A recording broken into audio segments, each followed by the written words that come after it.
That's it. Wow, Show. what a game. BNI just needs to get the super, that's it. It is, and he got it.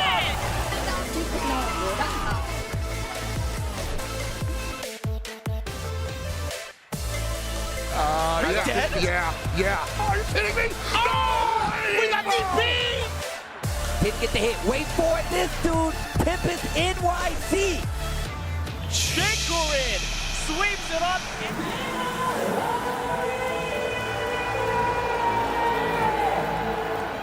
Welcome to Evo Japan.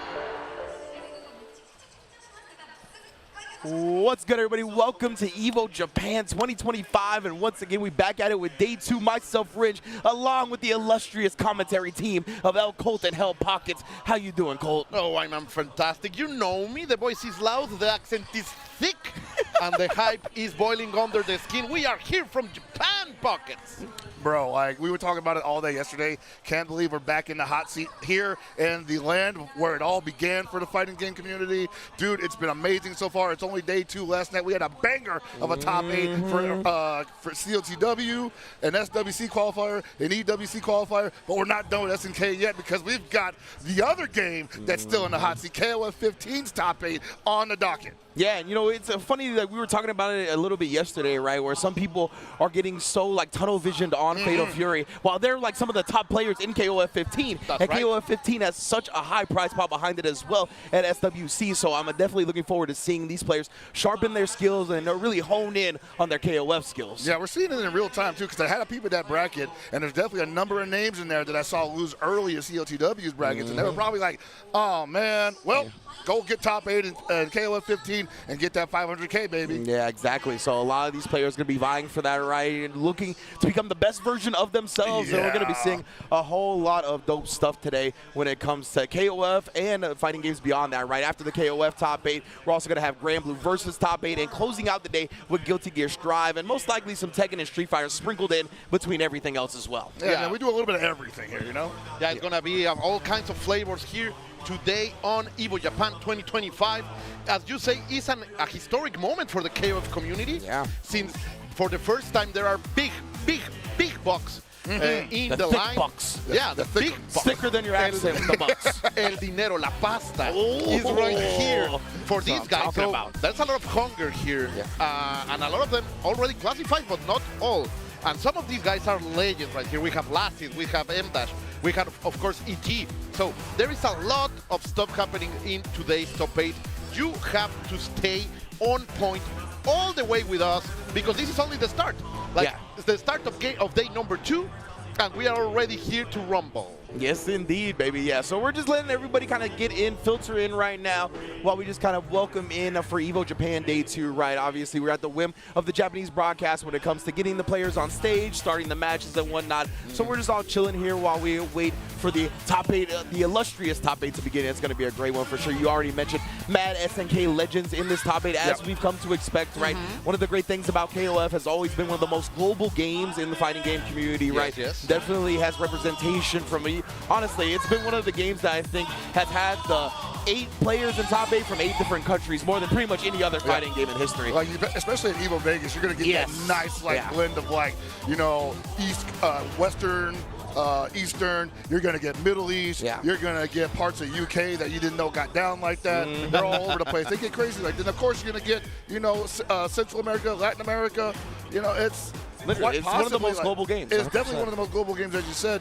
But when it's out here in the East, man, like, it's a different beast entirely. How many KOF brackets have we done at Evo Japan? Or these guys are just like, dude, there's a name that we never hear about, like just crushing people like Shanghai, people like M-Dash. Absolutely. Well, we're going to hear, actually, before we get everything popping off, from Justin Wong and IFC Yipes. Take it away, fellas. What's up, everybody? This is Justin Wong, and we are here at Evo Japan 2025 at Tokyo Big Sight, and I'm here with my boy, IFC Yipes. How are you doing today? Well, I'm having a blast. You know, it's day 2. I'm just going to rub it in your face that I actually got some merch, and you can't stop it, so it is what it is. How you doing? Listen, I I've been busy doing this all day. I feel like you've been enjoying yourself, experiencing Japan a lot, which I appreciate. And day one was so insane. Lots of pool matches. We're going to do lots of top 8s today. Zhao Hai winning Fatal Fury Seattle Wolves. But tell me, what is your experience and what have you been doing for Evo Japan 2025? Well, this is the first time that I'm here for Evo in Japan. So most things that I've been doing is just really much acting like a casual, really. I've been walking around, checking all the booths. I'm in copping a couple of stuff. One of my favorite picks this weekend was copping a Vic Trick stick. So I'm about to go get the laser embroidered. But other than that, seeing the arcade side of things is still here. I've seen like a whole bunch of machines when it comes to Third Strike, which I think was pretty sick. And what else? And what?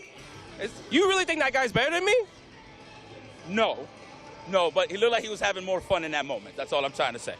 But one of my biggest highlights, though, I will say, is the wall of Majin Obama's posters. Ridiculous. So that's actually been my highlight so far. But all in all, just enjoying the event. It's been great.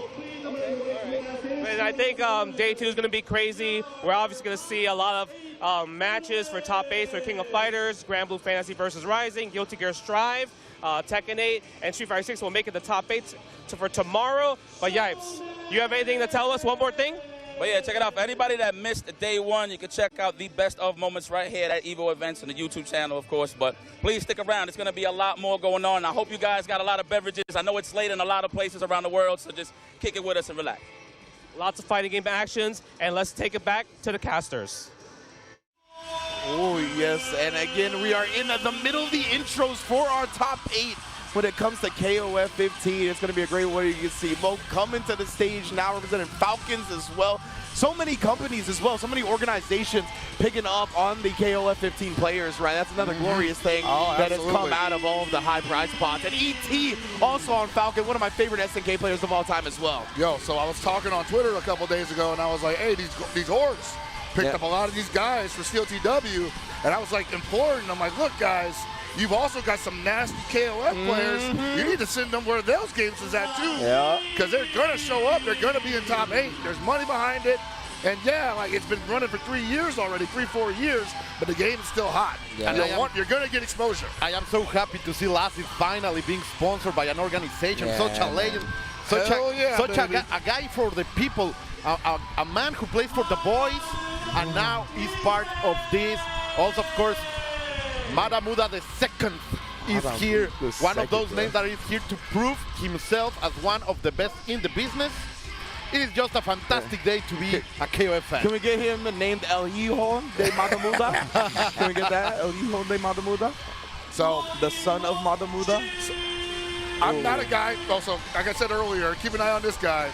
Morimochi has had various performances in KOF15 with teams that not quite flying under the radar, but are not meta. And you want to definitely plays his exotic style. teams?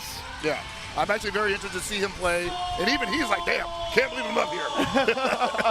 And of course, one of the titans of this land score, the sensei himself, all rocking. 2 top 8s, baby. Yeah, man. Yeah. Such a fantastic guy. Also, incredible run last year on the SWC. So it's just a fantastic. And M-Dash, man, the killer. 2 notable absences from top 8. Obviously, Xiaohai, who openly dropped out last night because he wanted to focus on Steel TW, and I guess, thank the Lord, he did. The job was done. The mission was accomplished. That man knew exactly what the eye was on the prize, like, accomplished the goal. Hats off to him. But also, SWC 2023 champion Lagia did not make it into the top 8 for KOF15. So this is going to be like potentially new Evo Japan 2025 champion for KOF15, and possibly, depending on how the season goes, new SWC champion as well. Yeah, this could be a road of victory, as you are saying. After all, in this new year, as we come closer to those SWC finals, we are going to see the characters, the main characters of that story, as they are trying to grab that $500,000, baby, big money. And ain't nothing to sneeze at. I know 1.5 is a lot. It's nice, but like unless you've held that in your hand, you should not be scoffing at 500K. 100%, you know what I mean? And it's a reward of time already invested, right? Obviously, Fatal Fury had just come out, and a lot of people are putting their focus on it. But these players have been grinding King of Fighters for a very long time. Oh, yeah. Like I said, the first time I was ever at Evo Japan, it was me and you, Pockets, commentating some KOF. Some 14, so, yeah, baby. we've seen a lot of these players grind year after year, iteration after iteration. So it's beautiful to see them rewarded with high prize spots as well. And all of those skills going to be able to translate to high results. I think so too, man. Like, you're going to see a lot of just like legacy skill, not only at Evo Japan, but all sorts of tournaments featuring this game. And I think the people that are coming in because of COTW are going to appreciate that, because there's technically a lot of legacy skill in COTW, but there's so many new players we're not seeing it, so they're not going to see it so much. Here, you really get that exposure to OG SNK play, because the guys who were playing back in the 90s, back in the early 2000s, are playing it now, and they're still doing damage. Yeah, these are careers that have been forged ever since 1994. Oh, like, my. Yeah, man. There are people who can say, I am a main Kyo since 1994. That's That's how it is. These, as you say, as people that have been honing their skills for so long. These are traditions. These are almost religions in some places of the world. There's And now definitely they like, can cash out. There's of it. that player that shows up and the wife beater looking all dusty. And it's like, oh, that's a champion, though, bro. Yeah, exactly. That's the comfort zone right there. That's the comfort zone. He's sitting on the floor, man. Yeah, if they don't show up in the tank top, they ain't gonna cook you. That's exactly right. You know, I'm not trying to mess up the nice sweater here. Oh man, that's 100% true. And it's one of the cool things about where we're at with fighting games as a whole, right? Like, these franchises are getting decades deep in. You know what I mean? And some of the players that are still playing them started when they first dropped. So it's wild to see that, and getting to see the generations clash, whether it be new players, whether it be these players getting old and having kids and raising them to play fighting games, right? That's happening a lot, man. It's like blowing my fathers mind. teaching kids, and those kids are winning tournaments in so many places around the world. Like that, it's a phenomenon that it's growing, and now I think it's that moment where the SNK familia, the SNK roster of characters will have that spotlight that Guilty Gear had some years ago. Yeah, absolutely. With Strive, now with City of the Wolves, it feels that it can be that main stage for fighting games happening right now. And of course, KOF is a fantastic way to jump into this universe too. Yeah. So it's a great moment to be alive as a fighting game player. 100%. I think, like, you nailed it when it comes to what Fatal Fury is going to be for the SNK community in relation to what Strive did for the Guilty Gear community. 100%. Like, there's so many people flocking to Fatal Fury right now, and obviously, once you're kind of in the SNK ecosystem, you're going to, you know, find out other things about the other SNK games just because you're around Fatal Fury. And KOF has always been one of my favorite games to watch and play because of the high-paced action and the different. I like the fact that there's 3 characters. I know that's kind of held some people back, and that's why they're like, oh, Fatal Fury, I just got to focus on one character and learn that. But must believe that's always been one of my favorite parts about KOF is having the 3 variations and being able to switch them out and whatnot, and really try to hone in on your opponent and counter them via the different abilities that you have from your character selection. Most certainly, man. And like, I just want to give hats off to Evo, the brand, and just in general, because at Evo Vegas, we're going to have all 3 games there. Yeah, we got COTW, man. we got KO15, and we're going to have Samurai Showdown. Wow. So it's just like, dude, it's a great time to not only be a fighting game fan, but an SNK fan. And if you're getting picked up by an org, you got 3 chances to win big money. Yeah. A lot of money. There's just so many instances in the fighting game community, too, where it feels like, you know what I mean, like, you got to do it for the love of the game. That's how we all start. That's how this community started. It's like, there was no huge prize pots. There was no $1 million checks, right? It was all for the love of the game. So I love the fact that SNK didn't just focus on Fatal Fury, right? They're like, we're going to reward KOF and Sam Show. I think that's really the one that caught everybody by surprise. My doors off right yeah, there. they're like, wow. no, we got high prize spots. We're going to reward the players that have committed and stuck with Sam Show when it doesn't have the spotlight that some of the other games have. The players that are doing it for the love of the game, this is your chance to get rewarded for that. I think that's a beautiful thing. And those are still great games. Like, Sam Show's still a great absolutely. game. And people, once you get exposed to that, people are going to be like, oh, yeah, this is pretty sick. And, you know, they got the rollback update, so now it is cool to play that online.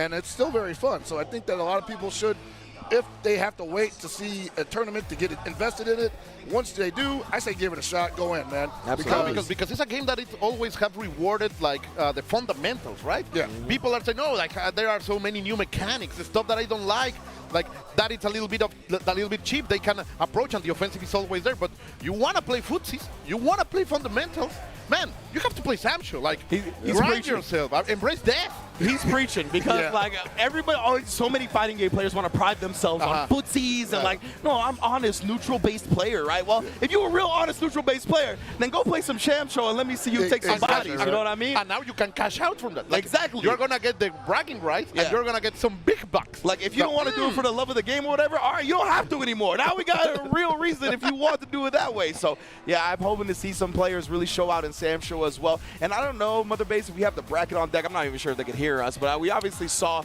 the top 8 people that are going to be in KOF 15, excuse me, but I'm not sure who's in winners and who's in losers. So hopefully we get a bracket graphic in a little bit. So I can tell you that the top part of the bracket is we're going to start, maybe if we start from the winner side, we're going to see ET against Lasset. And that is a big match because Lasset has been ET has been somewhat of a demon, a bracket demon for Lasset for some time.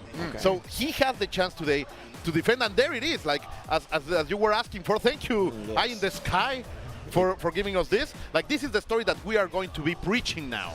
Yeah, and then we got Mulk versus Shonen, which I'm actually interested in seeing because they have played a lot in the past, but I haven't seen them play in 15 in quite a while. They have a very similar style from the last I've seen them play, but that was like 14. Then on the loser side, we got M-Dash versus Score. They play together all the time. Yeah, the classic battle right there. Classic barn burner. Morimochi versus Matamuda the second. That's probably going to be the X factor here. Cannot call that one way or the other. Interesting. And yeah, obviously we'll see how the winner of that goes on to potentially plague the rest of the bracket, right? But yeah, of course, Lasset, ET, MOK, and Shonen all in the top, vying to try to make this the shortest route possible into that grand finals to avoid some of these killers down in the lower side of things, because we know once you get into the losers bracket, there's no more second chances, there's no more safety nets. You got to get the dub or go home. People get emotional too, man. It's like, okay, am I feeling good about myself? Am I feeling too good about myself? Is my comfort a little misplaced? Start doing some crazy stuff, you know. And after a presentation like the one they had, you don't want to be that player that jumps in for the presentation and have to go home immediately after, right? Yeah. So someone's got to do it, though. You have to grasp that glory. You have to play with hunger. Are you trying to win, or are you just happy to be here? Yeah, man. Of course it is. So as you were saying, like, you could be right about that. Morimochi versus Matamuda. Oh my! Matamuda. Yeah, there it's definitely a mouthful. There will be a dark horse in that match. That's the big question. I would say that's probably just like the one that's going to be the wildest, because I don't have much data on Morimochi playing anyone outside of the principal Japanese KOF community. Yeah, it's going to be very interesting to see him finally step into the big stage, into the world stage. As we can see, some of the people already playing here, more than 14,000 gamers came. And look at this. They are already dishing it out because there were more than 6,000 players for Street Fighter. We are still finding who is going to be the top of that land. But now we have to await for these main characters of the KOF scene as we progress among the history of this top 8. I'm so glad you said Morimochi, because I was going to get hit by the mix, the Morimochi. I was going to say the same thing, but I was like, oh yeah, it's like Fenrich, exactly. As soon as you said Morimochi, I was like, oh, it's like Fenrich, that's right. Yeah. So thank you for that one, Pockets. We call it Fenrich. I was like, man, no one's correcting us either. So I was like, thank you, Pockets, for that one as soon as I heard it. But yeah, man, as you mentioned, right, we got KOF today. Of course, Grand Blue's going to be following that, and we're going to end the night with Guilty Gear Strive. All top 8s all day. And if we got time between those top 8s as they get set up and whatnot, we'll probably show you Tekken and Street Fighter as well, because those games are going to be concluding tomorrow for the top 8 as well. So yeah, all kinds of fighting game action all throughout the weekend for Evo Japan. It's been an amazing time already. You see we got some lovely sticks on the table as well. The stick selection here, not only for the ones that are on sale, but just for the ones that they've been showing off for the history, right? The big PlayStation arcade system. Oh my goodness, man. Yeah, so it's just been dope to see how Evo Japan has grown to include so many things. That's such a celebration for the fighting game community rather than just a tournament like it used to be, right? So it's really sick to see everybody come out, and obviously the Japanese community has responded in kind as well, showing out more than they ever have. Yeah, I think it's been wild that, like, you look at Evo Vegas, and how big that's gotten. There's so many different things happening there. It is still a great fighting game tournament, but it's also like so much more. Yeah. I'm seeing like seeds of that happening here. Like we saw that last night with like Sal G rolling up and just chilling on the couch with us. You know, like that kind of stuff only happens at Evo, right? Yeah, legitimately always happens at Evo. And it's not also not only the Japanese community, but close to 30% of the fall people coming to play here has been international. So a lot of people came to Japan for this event, and that also shows you how big is the potential of the brand, because I have been seeing a lot of people all around the place from all over the world, people from Middle East, people from Latin America, people of course from the United States and Europe. So it has been a fantastic melting pot of fighting game love here, as we are already seeing ET and awesome. Lassie taking place on their thrones to fight. I actually can't, before we get started, I can't understand enough how you'll probably get not only a bunch of different locals here that you don't see outside of Japan, but you're going to get a lot of international players who don't go to the U.S. either at Evo Japan. So that's also a very important factor here. Yeah, that's one of the things you talked about, right? It was like, well, at Evo Vegas, we get a lot of representation from like Central Latin America, in addition to a lot of the Asian participants that come here.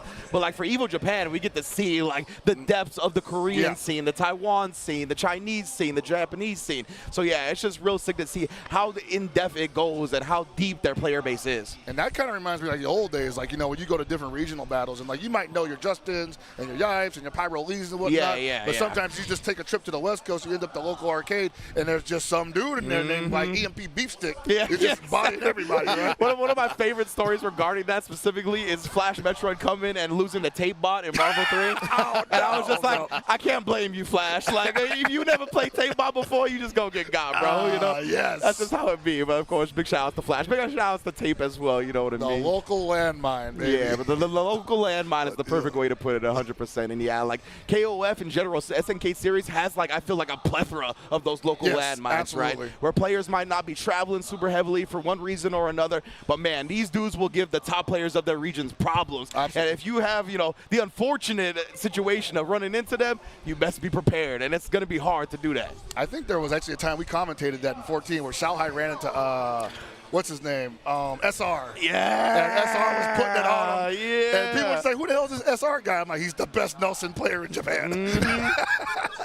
I forgot about that. Dude, that was a classic. sick one, dude. That was sick indeed. And you can also see a little bit more of that highlight of how each region have that specific flavor around them, right? Of course, there are players who will always highlight their styles, but you can see that overall style of the Japanese players, of the Korean players, of the Chinese players, sometimes the Latin American players, even though in this time they couldn't get it to top 8, you can see that being represented, as you say, in a home turf where many of them who were never able to travel will show up with those skills and that style.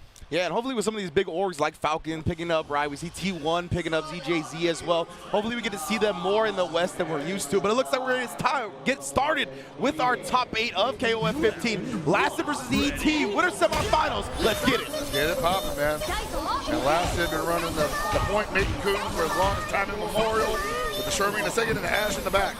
It's always a classic to see Lasted going out with the Sleepy Boy. And ET running out to the It's going to be a heavy punish. Not that certainly new for me. There is no bar. He has been running there lately, specifically against Lasted, because he liked the matchup against Meirenkun. We saw this. I don't remember if we saw this last year at Evo.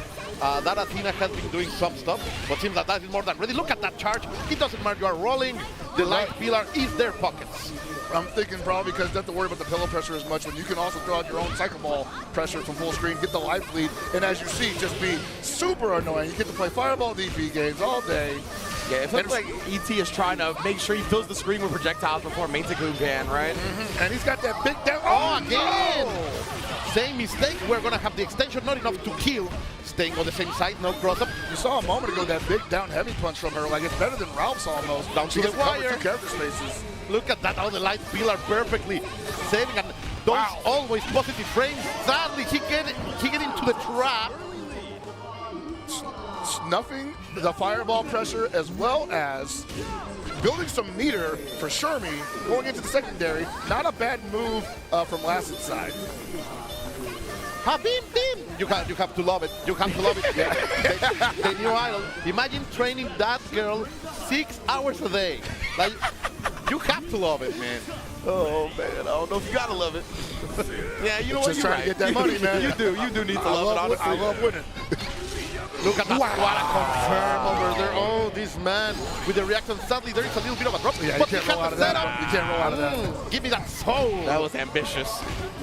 He could have blocked it, but he'd take a high-low there, and the high-low from, well, actually take a left-right, too, because he'd be mid-screen. And right now, Lassie rocking, who is many say is the best Shermie in the world. Oh, against the corner with the pressure. Great challenge over there. What a challenge from Lassie there. Misses the grab ball before. Big counter hit. This is going to be big damage. He's got 2.5 bars. I'd say spin it. Yeah, invest. It's time to invest. This is not only real estate, but maybe more. And the moon slasher. That's fine. That's fine. And I need Shermie to do that to my back. My back has been hurting. Hey, man, these beds out here ain't no joke. Yeah, that would have been nice. It has been down to the wire all of the rounds. All the rounds have been down to the wire. You know what? I would say Lassie probably been keeping up with KOFXV the most out of everybody in the current CLCW era. But at the same time, man, he's got such a powerful team that is also high potential to be unstable. Ooh, nice. Of course, Ash is going to need a lot of money here. That was a little bit of a bait. ET bites, and Lassie was more than ready in this classic of Korea against Taiwan. And of course, if we're going to talk about classics, you have to talk about the girls of the colors, the Chilean Titanic menace, Isla. Man, Isla is just like the most quintessential anchor in this game, man. Like, started out pre-release, the strongest character in the game. They nerfed her a little bit on the way in, and then within a year, she was already back to her old position. I saw a little bit of a misinput, not double taquito over there by ET, but the pressure is on. Shaking off that rust, baby. This is going to be some good damage, but not enough to kill.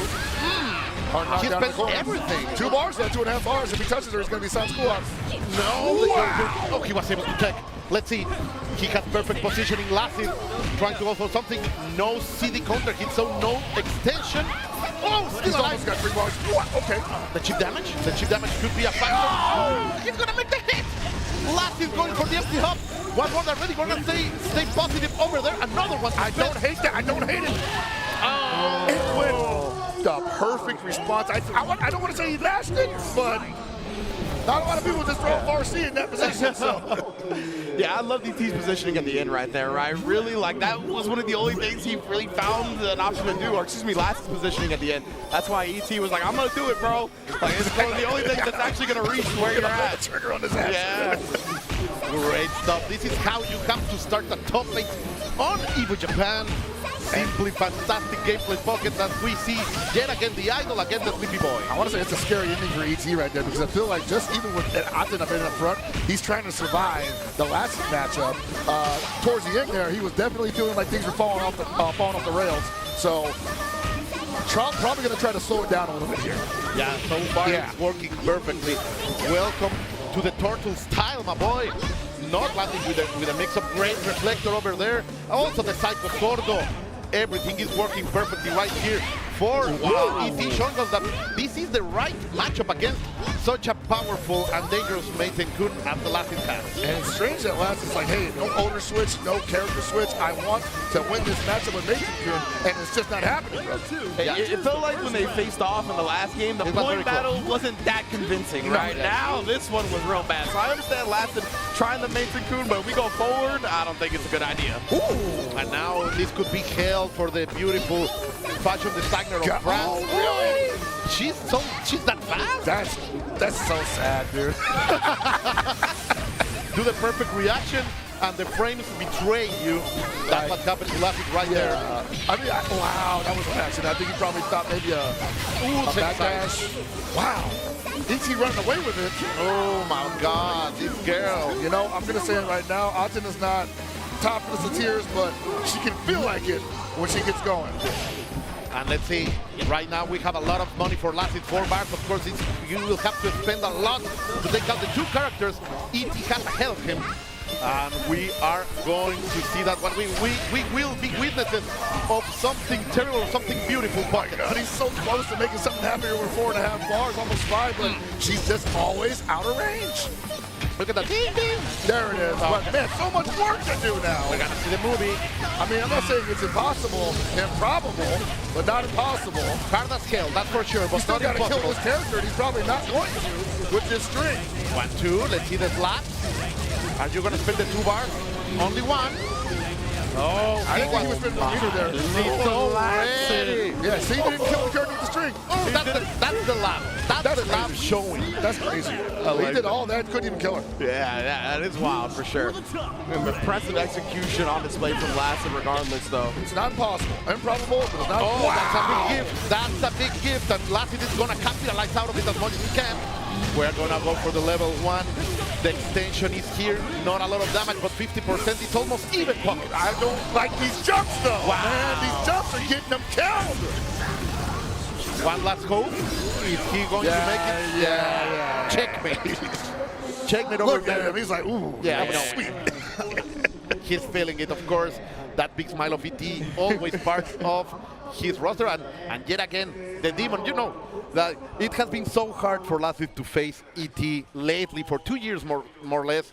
But still, he is a champ. He has the heart of a champ, and not out of the tournament, only going to the loser Going to the bracket. loser side. And, you know, honestly, man, like we were talking about earlier about how players have been playing forever, and they're still playing. They're in this position. Like, Lasted was in top 8 at the first time that KOF was at Evo as a main game. He was in KOF 13 top 8 as a part of Cafe Id. So, you want to talk history. Cafe Id, that's Cafe a Id, throwback baby. right there. I still have that Oh, T-shirt. snap. It is almost destroyed, but I still have that T-shirt. That's right, that's right.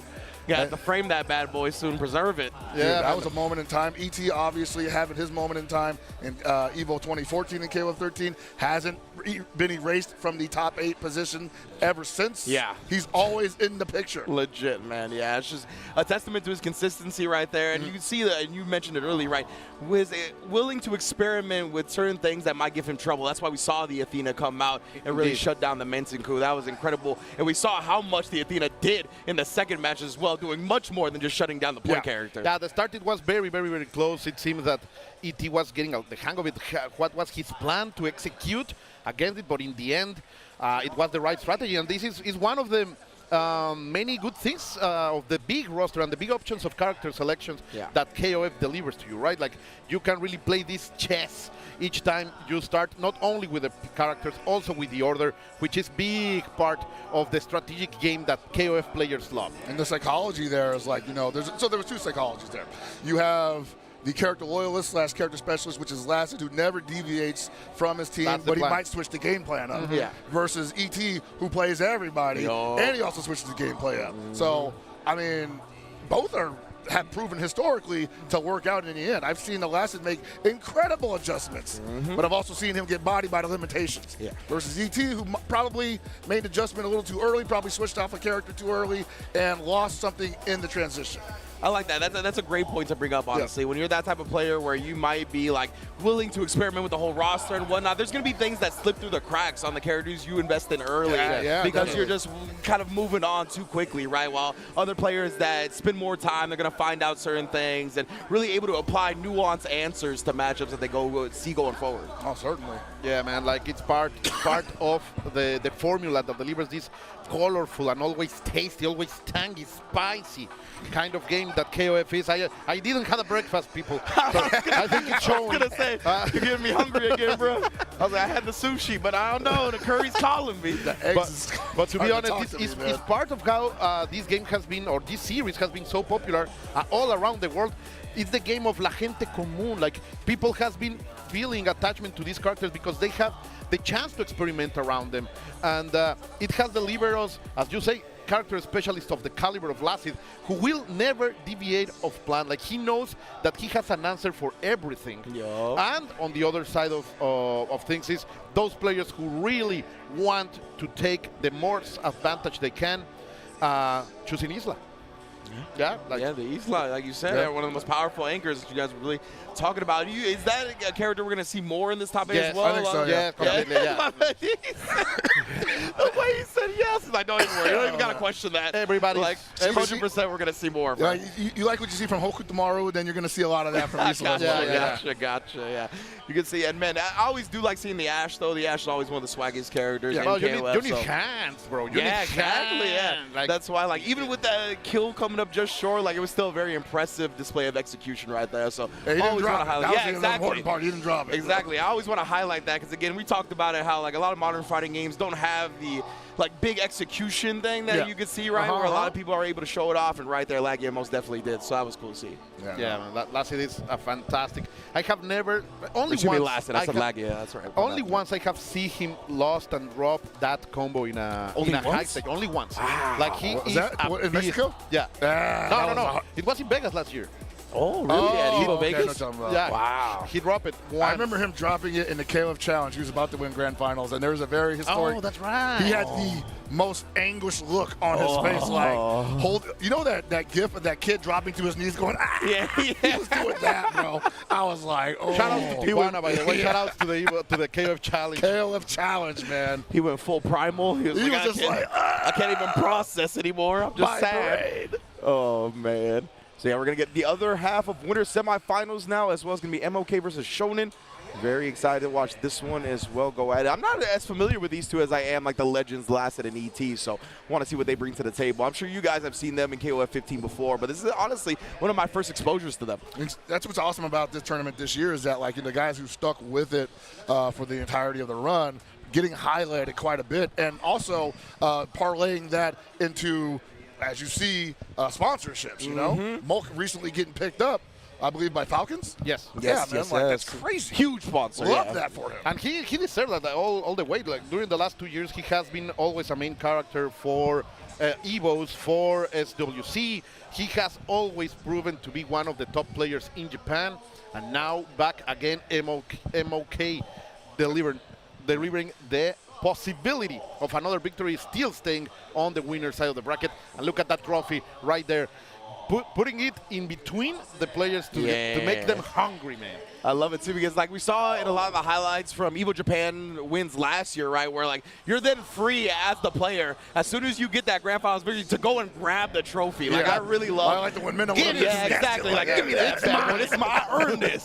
I love seeing stuff like that. But here we go. Shonen versus MOK winner semifinals. Other half. Let's get it. Yeah, so we're going to see like two high octane teams here. Shashiro, Benimaru, and Isla versus Shune, Isla, and Kukri. A lot of mobility, a lot of damage from both these teams. MOK always with that Kukri on the back is going to be very interesting, but of course we will have to go across many characters first. And right now, Shonen with this Yashiro delivering the damage that this young gangster can deliver. Ooh, let it rip, and the damage is done. Oh man, possibly a little rusty right now. Okay, got the hit in the corner. This is possibly going to lead to a reset. No goes for the hard knockdown. What's up for breakfast? Jumps back. Oh, big mistake. Ow. He's got a bar. He could kill. 1-2. Just like no OTG, but you have to check your lampos, man. You got to be careful sometimes. I like the ender there. He definitely put it in a pixel range, but oh boy, that could have been bad if he had picked the wrong follow-up after that. Wow. Yeah. He's going crazy right now, feeling it. MOK really feeling all the offensive sensations as Shonen tries to fight it back with the Benimaru Kaido, the Swiss knife of this game. He has an answer for everything. I'm going to tell you right now, there's a reason why that down air looks familiar, because it's basically Hoku's, and it's also 4 frames. So we saw that plenty last night. That's what I'm saying, man. The Shune player's been here for a second. And right now, as we were telling you, Rich, Isla is going to be here all day long.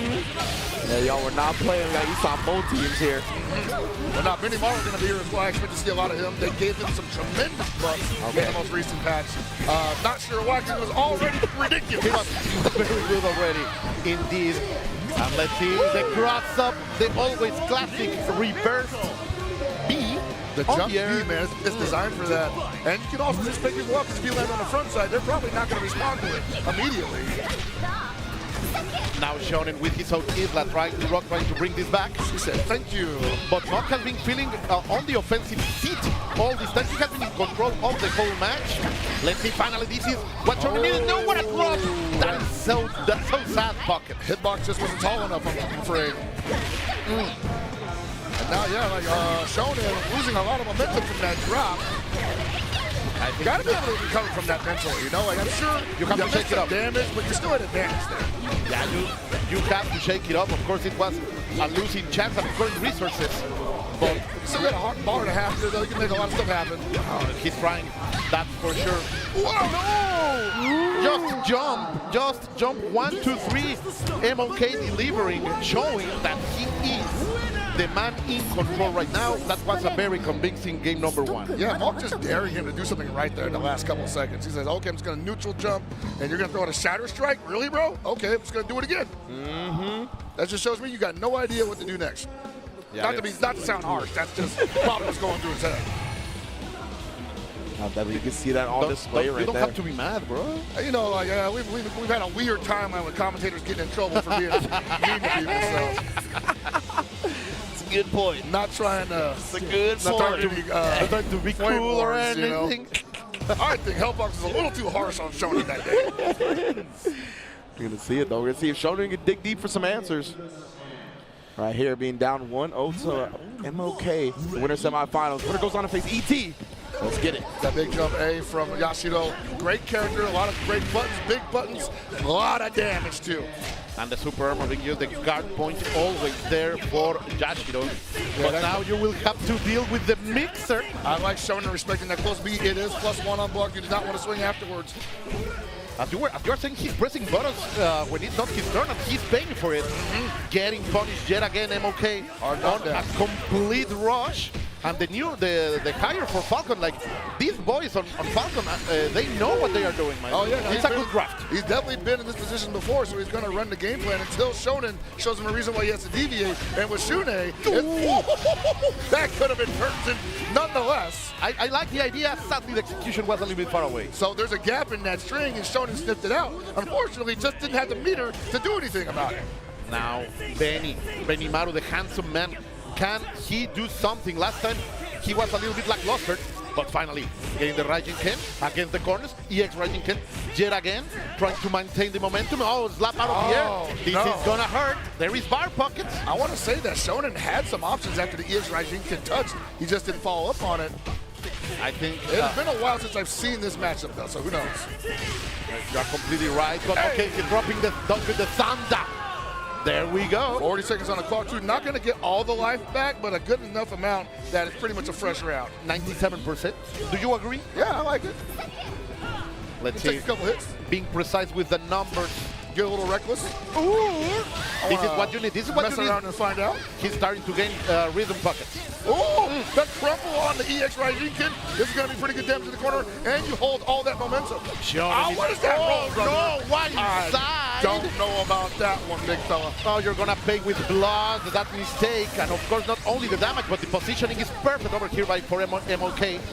A little bit of a challenge over there trying to get away. Their EX Rising Ken is not going to find anything but net.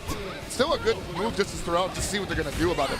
Rising Ken in general doesn't get punished on whip very often. So an EX Rising Ken, which has so much behind it because of its status, probably the best button to throw out. But he's going to win it. Yeah. He's going to take it. And even if the resources are not there, the money is the bars are there to be spent. The Rising Ken threat is just constantly that, because if you can hit out of the air, there is a follow-up, I believe. So most players do not want to play around with a Minimaru who has that available. But you have to get ready, Rich, because this is the signature character for MOK. Kukri is fantastic in his hands, and you are going to see the sand flowing just as it's happening right now. Completely unleash of the powers of the desert. Yeah, it's hard to start this momentum sometimes, so you have to throw out a big bet once in a while. 100%. I do love Kukri, actually, so I'm looking forward to this display if MOK can get rid of this Benimaru. Oh, yeah, no, you saw him in 14, so you know exactly. Kukri's one of my favorites. Ever since he's been introduced to the series, I've been a big fan. Yeah, he's basically the same now, except they gave him like a little makeshift DP. Sick. We got Isla in the back, though. You guys talked about it, one of the most potent anchors, if not the most potent anchor. It's got to be scary. Maybe character, not only anchor. Oh, like man. She is great in every position. Of course, anchor is maybe the best for her. And MOK will have to do a lot of jobs now. And MOK definitely has been in this matchup plenty of times. He's playing it perfectly. You want to come in the air, you got to deal with this overhead. You got to deal with the tilt-a-whirl. Okay, he blocked it, but you didn't do nothing about it because it's safe on block. Nice, he did get out of there. The clones are not going to hit, jumping it right in time. He's trying not to take those sand clones for pressure. Isla from Shonen suddenly feeling like La Chica de Humo, being untouchable. And finally, when I say that, the commentator's curse landed. Sorry. Right, yeah, the check on the Hob, that was so good. It might be too far away. Too far away. And man, even he was like, damn. yeah, exactly. He was like, oh, I almost he felt it. He felt it. died. Look at that big smile I can from smell the paint MLK. fumes on that one still. Shout out for Shonen, still alive in the tournament, going to the loser side of the bracket. We're gonna see more of him in just a few minutes. But MOK is going to stay alive. He's going to move forward and fight the invader from Taiwan, ET. Yes, ET versus Moke. That's going to be our winners finals here for KOFXV. Tremendous winner semis on display already. Both of those players had great showings, right? And they just got to compose themselves and losers. And who knows, they might be back in that grand finals before we know it. It's anybody's game still, except for the people who are possibly about to be eliminated down in the loser's side. And this is where things get real.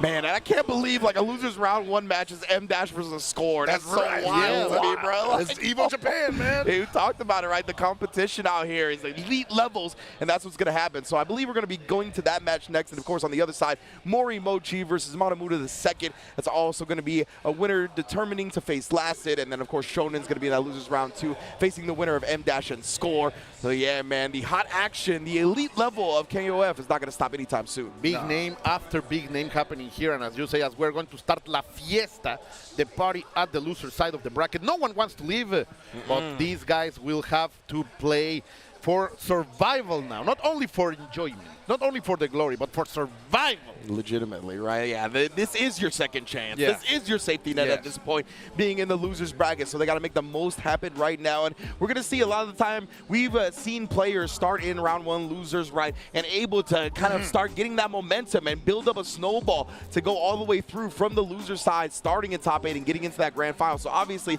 that's going to be a big aim for the players right here in round 1. Yes. And that's something that happens, I won't say a lot, but like when it does happen, it's almost like a boulder rolling downhill because this game's already a war of attrition. And if someone gets hot and like that adrenaline is just not wearing off, man, sometimes that can take you pretty far. We've seen the opposite ends of momentum come into a clash at the losers finals, right? Like somebody started in losers round 1, blazing through everybody, and then the dude that lost in winners finals is just like having to deal with this mountainous snowball. And they're like, bro, like I can't get myself together in time to really take this momentum away from you. And that's definitely a real possibility. When the gears are hit, oh look at that! This is the ball momentum just pixels away. Sadly unable to hit, and he knows. Look at that reaction, man! Like that's honesty. That's truthness in the face of a man. I feel like he was even like, I'm not even sure this is going to work if I super here. Like, I might be killing myself. Oh, man. Yeah, it felt like it was a big relief on multiple ends right there for sure. Oh, no, it hit. Nice. That's one of the things, too. I don't know if it's like because of the game it is or what it is, but I feel like KOF players are always very expressive, and I feel like it's part of it being such a high-paced game and you having to have such quick processing speed as a player, right? You end up in a lot of those situations where you're like, thank God I survived. Yeah, like, you know what I mean? Like, it's so hard to be so familiar with everything that there's these situations where you're like, whoo. Thank goodness. Like you get past like one of these characters, like just like there's over 60 characters in this game, and so you get hit by something that you don't recognize at least once or twice. You're like, you start second guessing everything. Yeah, and you grind and you believe that you are an expert, that nothing will surprise you anymore. But you keep fighting those kind of situations. And well, talking about a situation that we know, but they don't like at all. This is of course M-Dash against Score. 2 legends.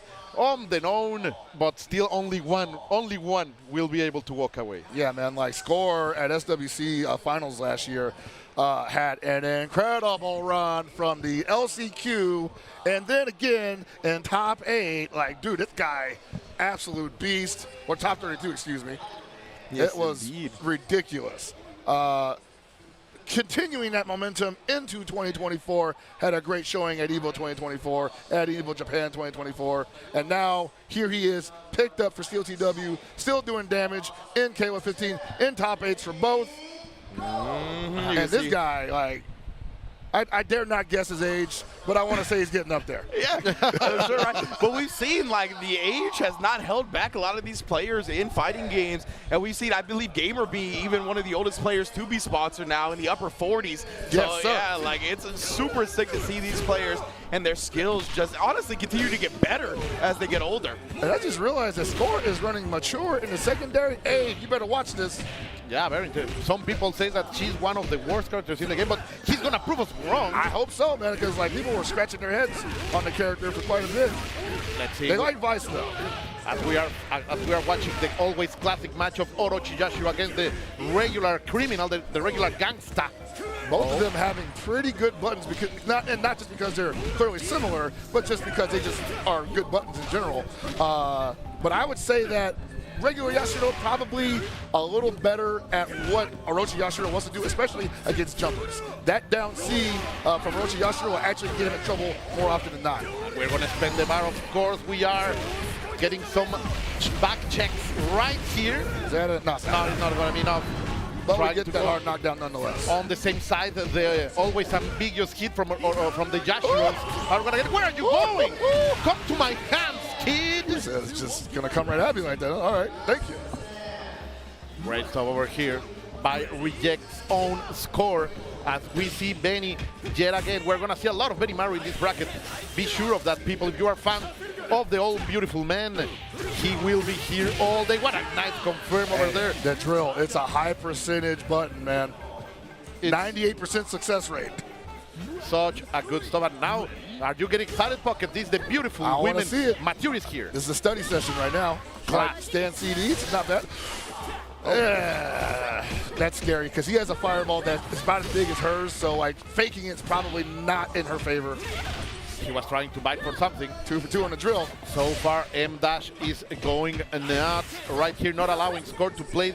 Mature trying to prove that the meta is right. Of course, Score is not going to allow that. Yet again, what a good challenge over there. Not allowing Score to do anything. We're going to drop the thunder. And only the super Jirai kick to finish. Mature came and went. Hey, it just, you know, It is what it is. Continuing the tradition. Yeah, not breaking anything. They built all that meter though, so he didn't spend any meter on her. A lot of pasta over here for Hyden if you want to spill some. But Emda, she's on a rush. Oh no. He's speed running this man. What? I'm pressing buttons on the wake up. That's very dangerous. 3 for 3 on the drill. Oh man. Pocket with the statistics. Finally, a little bit of fight back from Score. This will be a lot of damage. This is rough. 'Cause he's got, like, Welcome to one the touch vortex. left. What vortex? That's the right answer right there. Because you're gonna make me guess left, right. I'm not guessing nothing, brother. Yeah, super Jirai kick. EX to finish. Like we are classic. DP in one way or the other. Autocorrect. Immediately going for There the it character is. select. Okay. Yeah, Chizuru is back in the building. I agree. Yeah. I agree. Such a defensive and controlling character over there. Was Sylvie on his team before? We didn't Yes. get down to the end. Yes, so, yes. okay. No Isla here. Man, that Mature really put a dent in that team, didn't she? Yeah, ooh, a deficit, you would I say. put a deficit there. He didn't have no meter left. If- Made you come out your pockets. She came and went just like that as the wind. All right, so I think M-Dash probably, obviously wants to win this match in the first opening round here. But I think Score probably just going to let Orochi Yashiro do what he do. No, Orochi Yashiro Because- was doing his job last time. Like he was- won the yeah. match, but it was Benny Maru who simply rained on his parade completely. As little by little we can see M-Dash regaining that rhythm. You are going to have to deal with the pressure against the corner on the left side of the stage. And here we see like the real differences between the characters where like M-Dash is waiting for a mistake to capitalize on. He's going to get way more damage than Orochi Yashiro is going to get, but Orochi Yashiro can actually make mistakes happen. Okay, what's going to be the wake up? Are you blocking left or right? Let's see. There it is. Who is blocking Pocket? Get off me. Yeah. Come and grab just like that. Sometimes you just got to go for it. That you know, Score is not shaky. Right now, he believes in himself. He went for that command grab in a fantastic way. Don't now see him let's miss it very often. And that with a lot of resources for this Benny Maru, this is gonna be enough. Yeah, Lightning is here. Super Jirai kick. the bread and butter for Benny Maru. Love that he spent 2 bars on that too, because I was thinking like a lot of KOF players, they like to be a little conservative. They say don't spend too much meter if I don't have to. Like, nah, get the guy out of there. No es avaro. He is not codo. He's going to spend the money in order to win. You have to invest to move the economy. M-Dash knows it, and now he's against the corner, against the sister. Chizuru is bringing the Guardian, is bringing the powers of the Guardian of the Mirror. Ooh, what a nice offensive series. You know, this character, it's just one of those characters you can't really nerf them unless you radically change how they operate. Because it's the kid. At the end of the day, she's sending out a clone or herself at you as a projectile. Always very annoying to deal with. She has always been that kind of character that really can shut you down, and Score is doing right now here with the beautiful, nice, the original Onesan of the KOF roster. You got to watch the shadows on the ground. Like, is she coming at me or what? Let's see. Controlling everything. Good patience over here by Score. He knows that M-Dash is the one who needs to bring the offensive, and he's waiting for him. I like it. Noticing the clone, reacting to it. And the clock is also a factor here, because if he's already got her down past 50%, if he holds on, I was going to say if he holds on to the bar, the Sylvie's going to come in with 2 bars with a life support Chizuru. Really just needs to touch her once. Yeah. And then we're into the hydrant battle. We will see. Of course, M-Dash doesn't want to spend all of his resources here. But look, yet again, Score understands the situation. He's going to stay back. He's not going to do anything risky. It's scary to approach this because, you know, she can not only put a lot of damage on you, but she can take away your resources. Exactly. And one bad move, like he's fishing right now, because you can feel him sending out the line, waiting for something, waiting for a mistake. What a great roll out of that. Was elegant. So like, a lot of people think like, why did he go after her? It's because he was actually sending the clone out to do the pressure while he still had free movement. Ooh, a lot of money to spend. Yeah. Start technology. Look at that damage. Yeah. It's out. So I was saying, like, a lot of people are probably going to ask themselves, why did he give up on that punish? It was because he actually sent the clone out to apply the pressure while the character still got to move freely. So he actually would have gotten punished probably swinging at her from behind. Very nice, very nice. Yeah, like I haven't played too much KOF myself, but Chizuru has been the character that when I see looks like the nightmare, like that character I wouldn't want to fight the most. No, it's definitely aggravating because she's got some good buttons on top of that too. You know, like the far D, the CD, the stand CD. I don't want to admit, but the slide's pretty good. Yeah, I was like, I didn't have to deal with her at 14. I was like, I don't know what this character be doing. But look at that right now. M-Dash is coming wild. He didn't like what happened. He's being pushed by Rage. Score is going to get the bar, going to spend it immediately. I do agree. And immediately slows it down. That's why you bring Orochi Yashiro, man. Yeah, man. Take the wind out of the sails. Ooh, I still like this M-Dash. Wow. A little bit of extra confidence, pressing buttons. M-Dash letting it rip. Stagger pressure. Oh, not working. Maybe on some cheap damage. No, I like it. That always classic. It's a great button. It's a great button, man, for both characters. 25 years of that button, still giving lessons. He's still working. But what does he do in this case? I mean, the far B probably works out here too, but you got to guess if you're hitting the clone or the actual body, and you got to make sure that he's not activating the hitbox on that in the meantime. Oh. And sometimes these, for me in this stage, you know, you have to, when fighting Chizuru, you always have to be looking at the shadows, right? Yeah, but in the center of the stage, the shadows they get obscured by the logo. Yeah. I'm not saying. Big opportunity for M-Dash. I am not whining. I am just saying.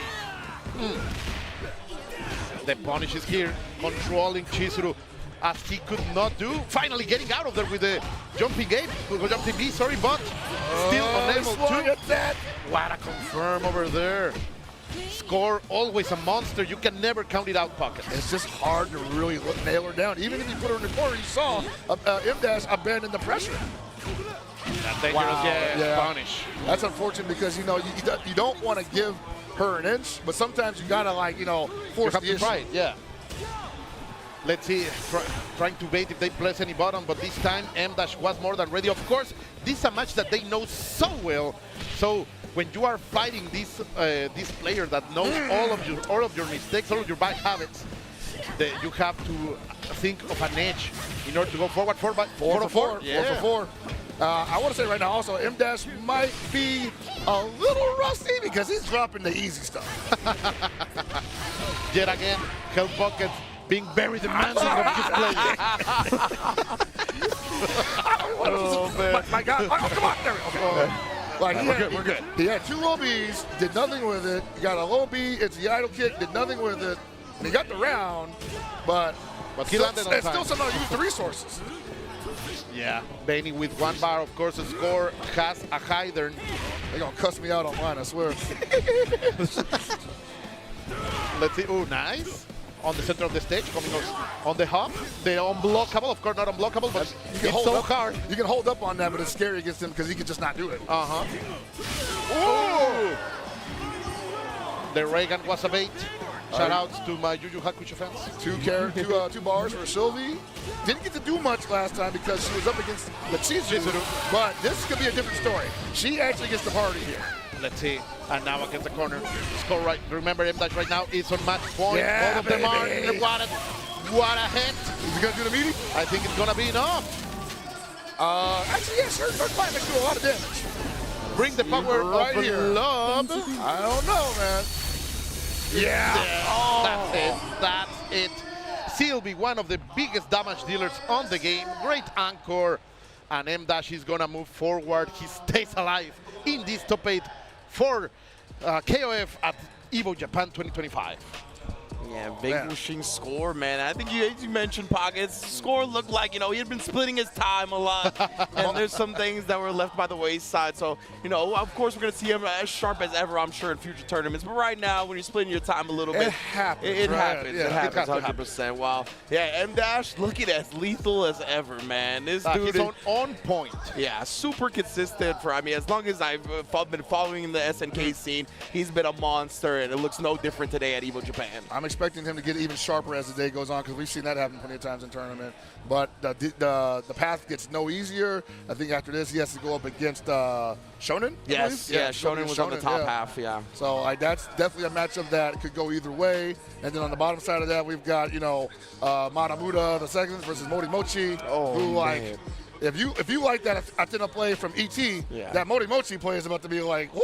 Yes, indeed. Of course, Evo Japan wouldn't be possible without our partner PlayStation. As you can see, combo the competition will combo the rewards. There is a combo competition right now presented by PlayStation Tournament. That's so cool, man. Where, you'll be able to sign up on your PS5 right now. You can win cash prizes as well as other things in addition. So big ups to PlayStation, making not only Evo Japan happen, but a lot of the Evos around the world. They are a huge part of making these tournaments come to life. So big ups to PlayStation as always. Thank you very much. Of course, as you saw, have you counted how many PS5s are out? It's ridiculous. Man, it's insane that you come in and suddenly see a lot of those towers over there. It's fantastic. Thank you very much. It's crazy because like we in the American circuit, like we know who brings them out, right? It's game generation, but over here you get them straight from the source. The pure mineral. They're fresh, pristine, uncut PS5. 100% right there. That's funny. But yeah, they also have what's really cool here in Japan as well that I don't think we get to really show off on stream, but there's these power banks that we don't have in America as well. It's so sick. Yeah, and they put them on the table, and then they could run the extensions all along the table to put all the setups on. It's really interesting.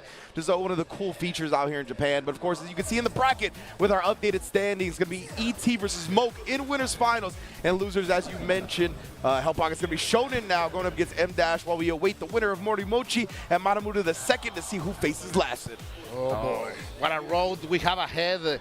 Legends and of course a dark horse can make something happen here. So don't go anywhere. Bring the people over here at the Evo stream because we are having a fantastic time. There are still a lot of fighting games to be played this weekend. And if you are seeing this live, we love you, man. That's passion. Those are our stream warriors right there. I want to even bring up the fact that we've got other games, we got Virtua Fighter here. We got Third Strike Co-op Cup. Yes. We haven't gotten to really talk about the B-Tribe and the Go-Bop Cup, right? Yeah. But yeah, there's Virtua Fighter 5 team tournament, Third Strike team tournament, legendary. They've been going on for years and years, right? So yeah, getting those and incorporating those into Evo Japan as well has only made the event even bigger than it was before. Absolutely. A tradition being followed now on Evo. And the setup right there is just fantastic, man. They have these blankets over them, making it as edgy as possible. You should play Third Strike. Yeah, 100%, man. Definitely always love seeing the third strike head show out specifically. But now we are going to get into that last match of losers round 1. Let's get Morimochi in the building right now. All right, man. So this is Morimochi's, I want to say, his first top 8 at Evo. Wow. Most likely, yes. Yeah, I mean, people can correct me on that, but like this guy, he's been in plenty of top 8s for KOFXV since the game came out, but it was mostly online tournaments. It's been local tournaments, but this is like his first introduction to the big time, as far as I know. Super sick. Excited to see how he does on the big stage, right? There's always, that's one of the interesting things to me about fighting game players, right? Some are just like built for the stage. Some embrace it. We see Noah all the time, right? He talks about that. Some other players have gotten to need to get used to it a little bit, right? Had to come out of their comfort zone. Obviously, a lot of us are at our peak when we're at home in our boxers and our couch, right? And being very comfortable. But there's some players that really embrace this stage and like live up to that atmosphere, that electricity in the building. And we're going to get a chance to see how Morimochi kind of phases, or how he phases this situation. Is one, if not the most important quality for to be an Evo champ or a constant killer in the FGC, is being able to play on the stage as you feel in your couch. 100%, right? Like yes. you have to embrace that situation, because if not, it's gonna eat you alive and you will never prove you're gonna have a bad time. true metal. Yeah. Like, get used to the nerves, get used to the roar of the crowd. So the few times I've played on stage, I think that I had the X factor of being a humongous guy, and they make you sit down next to the dude. And it's just like, damn, do I really want to like there's been some guys that I beat that I'm like, I shouldn't have beat you. Why are you like playing nervous? And they're just like, I don't want to talk about it.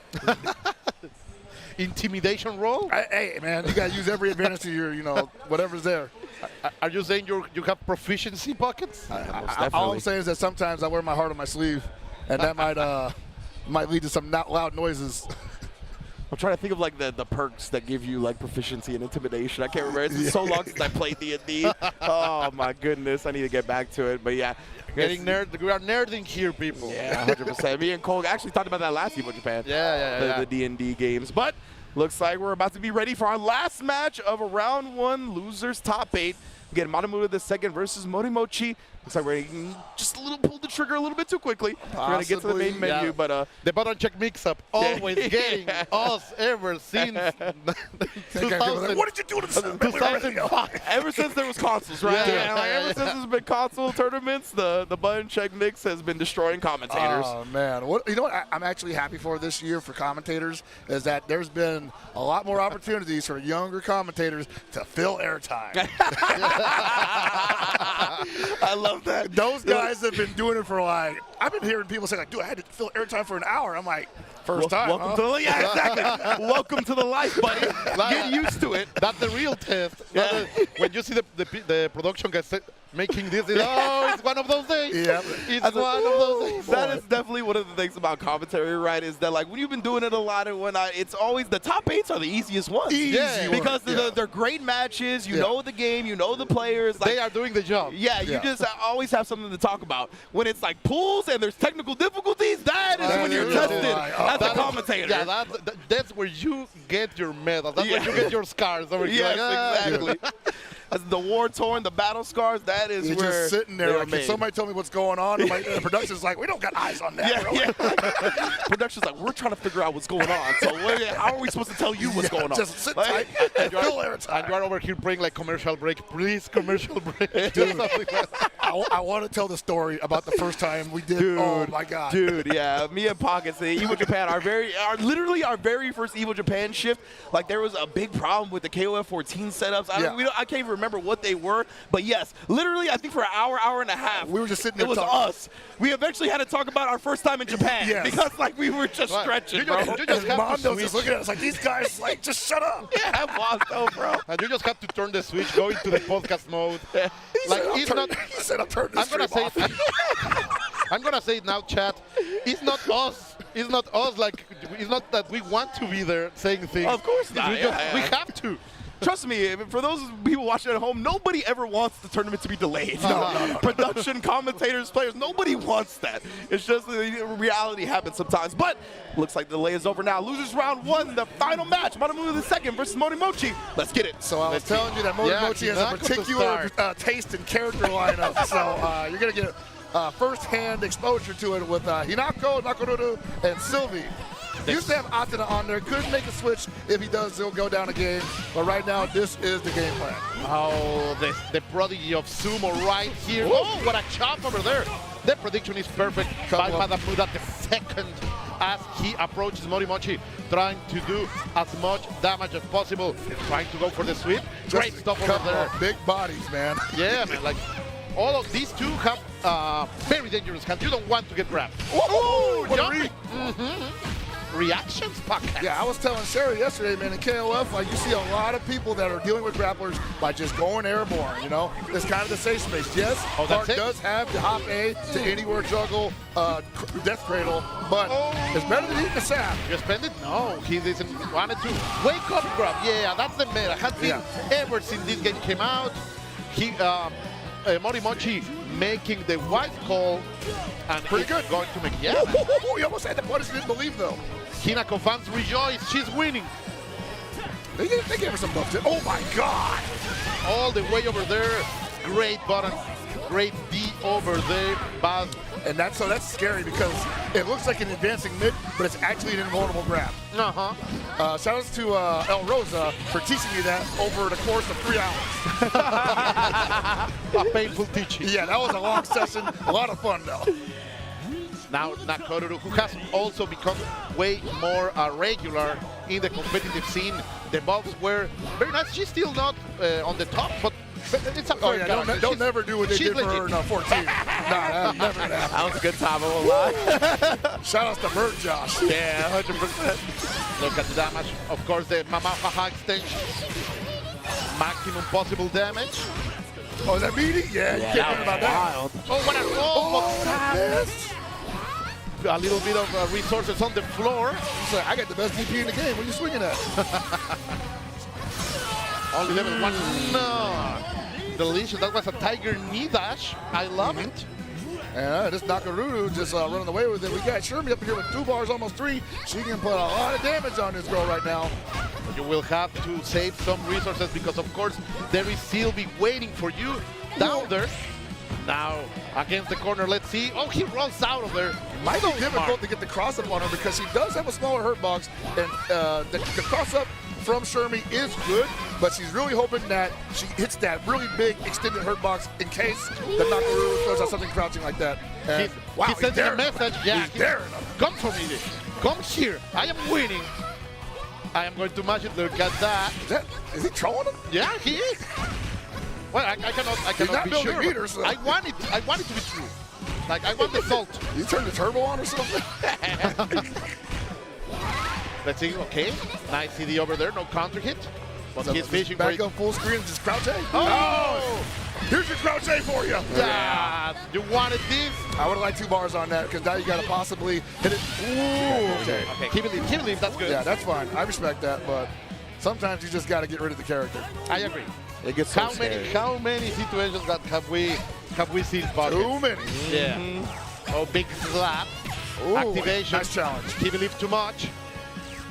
That's not 14 when you get that instant activation, or it's actually a mix.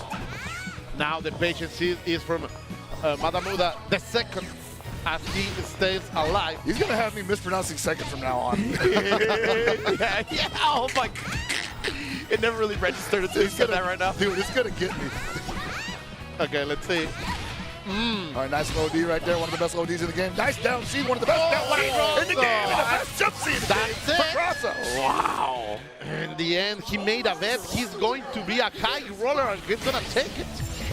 Morimochi. Yeah, man, these Sylvies, dude, like, her buttons are designed to do very specific things like that, like cross-ups, like anti-airs. And so when they hit, they lead to very advantageous situations. Oh, and there it is again. I don't think Madamuda has sniffed that out yet, but that's going to be her response for every time that Clark gets up close like that. A little bit of extra barrel resource obtained. Trying to stay there. Fishing right now, Morimochi. Nice, the full screen damage. That said, don't wake daddy. We got daddy at home. Yeah. Like, she is playing for hype and he's gonna get it. And Madamuda just impatient. Almost perfect game, sorry. Yeah, no, I mean, that was perfect play from Morimochi. You just love to see him. Yet again, the big, bring the thunder side. Look at that. Those coins. Oh, wow. He's so frustrated, man. Yeah. Madamuda is definitely annoyed with having to fight these characters right now. Yeah. I mean, that's what Morimochi does to you, man. Yep. Also think about, like, you're in the Evo And, stage. and this is like type B. There's a type A version of this team. No, what a catch over there. Yeah. Spend everything. Of course, with the EX, I like it. Give it all. Wow. It's nasty, brother. He's playing hot. Bro. This is the dude you do not want to play in bracket. You know what I mean? Local landmine. Yeah, exactly. Like, I'm cool. Like, I know how to fight the top tier. This unique stuff, I don't know. Oh, man. And like, look at that. He's like a hunter, like waiting patiently for those little mistakes, making him happen, and forcing as much damage as he can with low bar. Like, this is the perfect round, or the perfect second game for Morimochi. Oh, Finally. I didn't believe, though. That's gotta hurt. Yeah, man, like Madamuda finally, he's gonna get the hit, spend everything that you, oh! I don't know, man.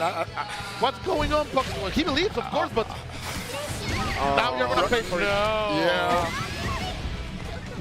I mean, Oh, so smart. No, that was dominance. Absolute dominance.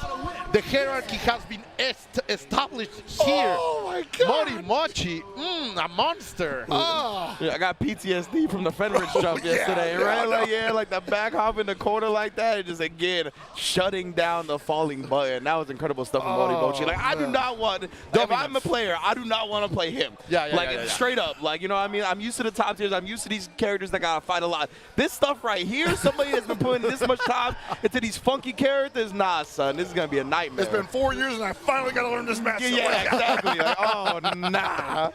Not like that. That's the kind of game it is, man. There's like 70 characters in the game, and they all do damage. I'm sorry. Sadly for Madamuda, the second, that is his goodbye, his ticket back home from the tournament. A great display, a great show over here, but Morimochi is simply too much of a beast, man. A strange beast. You were telling us, man, like you warned us about this. Like, there is, you did. this specialist is around here. He's gonna be very dangerous. And Watch it out. And it is. Every event I've ever seen him in, I've never seen him walk away without taking a head. So Yeah, there you go. Yeah. Already a body in a bag here in top 8 for Morimochi. He's got a chance to put even more. I believe, what is he? He's going up against Score, I think? going to get the score after this, yeah. And Oh, no, sorry. Score was already in losers, right? Oh, that's right. Yeah, that's right. Yeah, so we'll see who he gets when we get back to the bracket. But yeah, man, I wouldn't want to face him no matter who I am in the bracket, honestly. There's tremendous adjustments that need to be made. Imagine you are his opponent, and right now you're thinking, do I know the matchup? Do I know how to fight Hinako? I'm in danger. we're gonna play Lasted. Oh my goodness, bruh. He just showed that he can take out. He took out his Shirley without a problem. 2 Koreans in one night, man. Whew. Oh, yeah, that's true. That could definitely be in the cards for Morimochi right now. Wow, man. Of course, ET going to be up against Moke in that winners finals as well. As I believe we're going to be going to Shonen versus M-Dash next. This is going to be a barn burner as well. And there they are.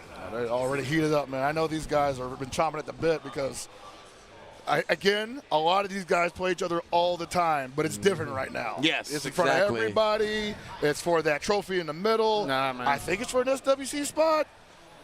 We'll Maybe? double check. We'll double check You on got that. to double check on that. If anybody can let me know.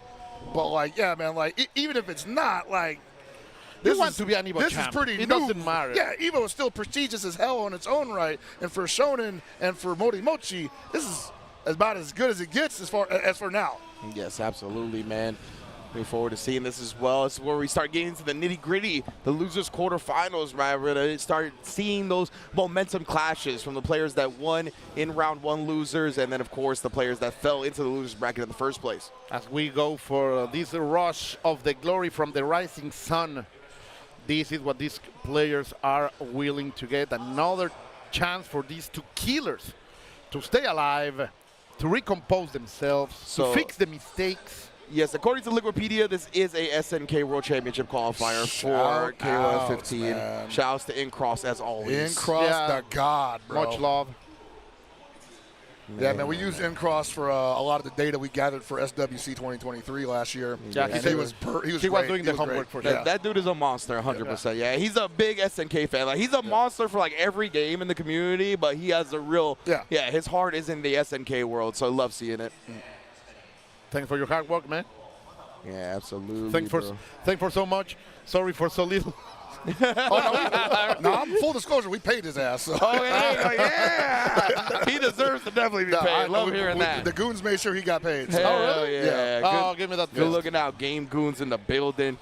Gibby, Meta Abe, Hell Pockets, always holding it down. I'm excited to get into this one, though, man. We shall see both of these players, some of the titans of KOF15. I want to see who's going to be moving on to that loser semis, inch it ever closer to perhaps qualifying for the SNK World Championships, which I believe is scheduled at the end of the year. That's what it is. Sometime at the end of the year. That's what we heard. We don't know when, we don't know where, but it's happening. We know that it's in the States. Yes, we do know it's in the States. Okay, they said it's in the States? They did mention that, yeah. But that could mean Hawaii. Actually, that'd be fire. That'd be fire right there. I got to make a phone call right now. Oh, man. But yeah, I actually brought something up to mind. There was, during that SCS, the Chinese championship that happened last year. Oh, yeah. And Oda appeared there. Oda-san appeared, dropped an announcement about SWC finals. Something about classic games. We can talk about that later. Okay. Yeah, we want to hear more about that. I'm just wondering, are we done with the announcements yet? We will rise our wishes later. Ooh. All right, now, losers quarterfinal, Shonen versus M-Dash. Let's get into it. All right, we got a Yashiro mirror here, as expected. Yeah, we've seen a lot of that already today. Yeah, the Yashiro opener is so good in 14 right now in this day and age.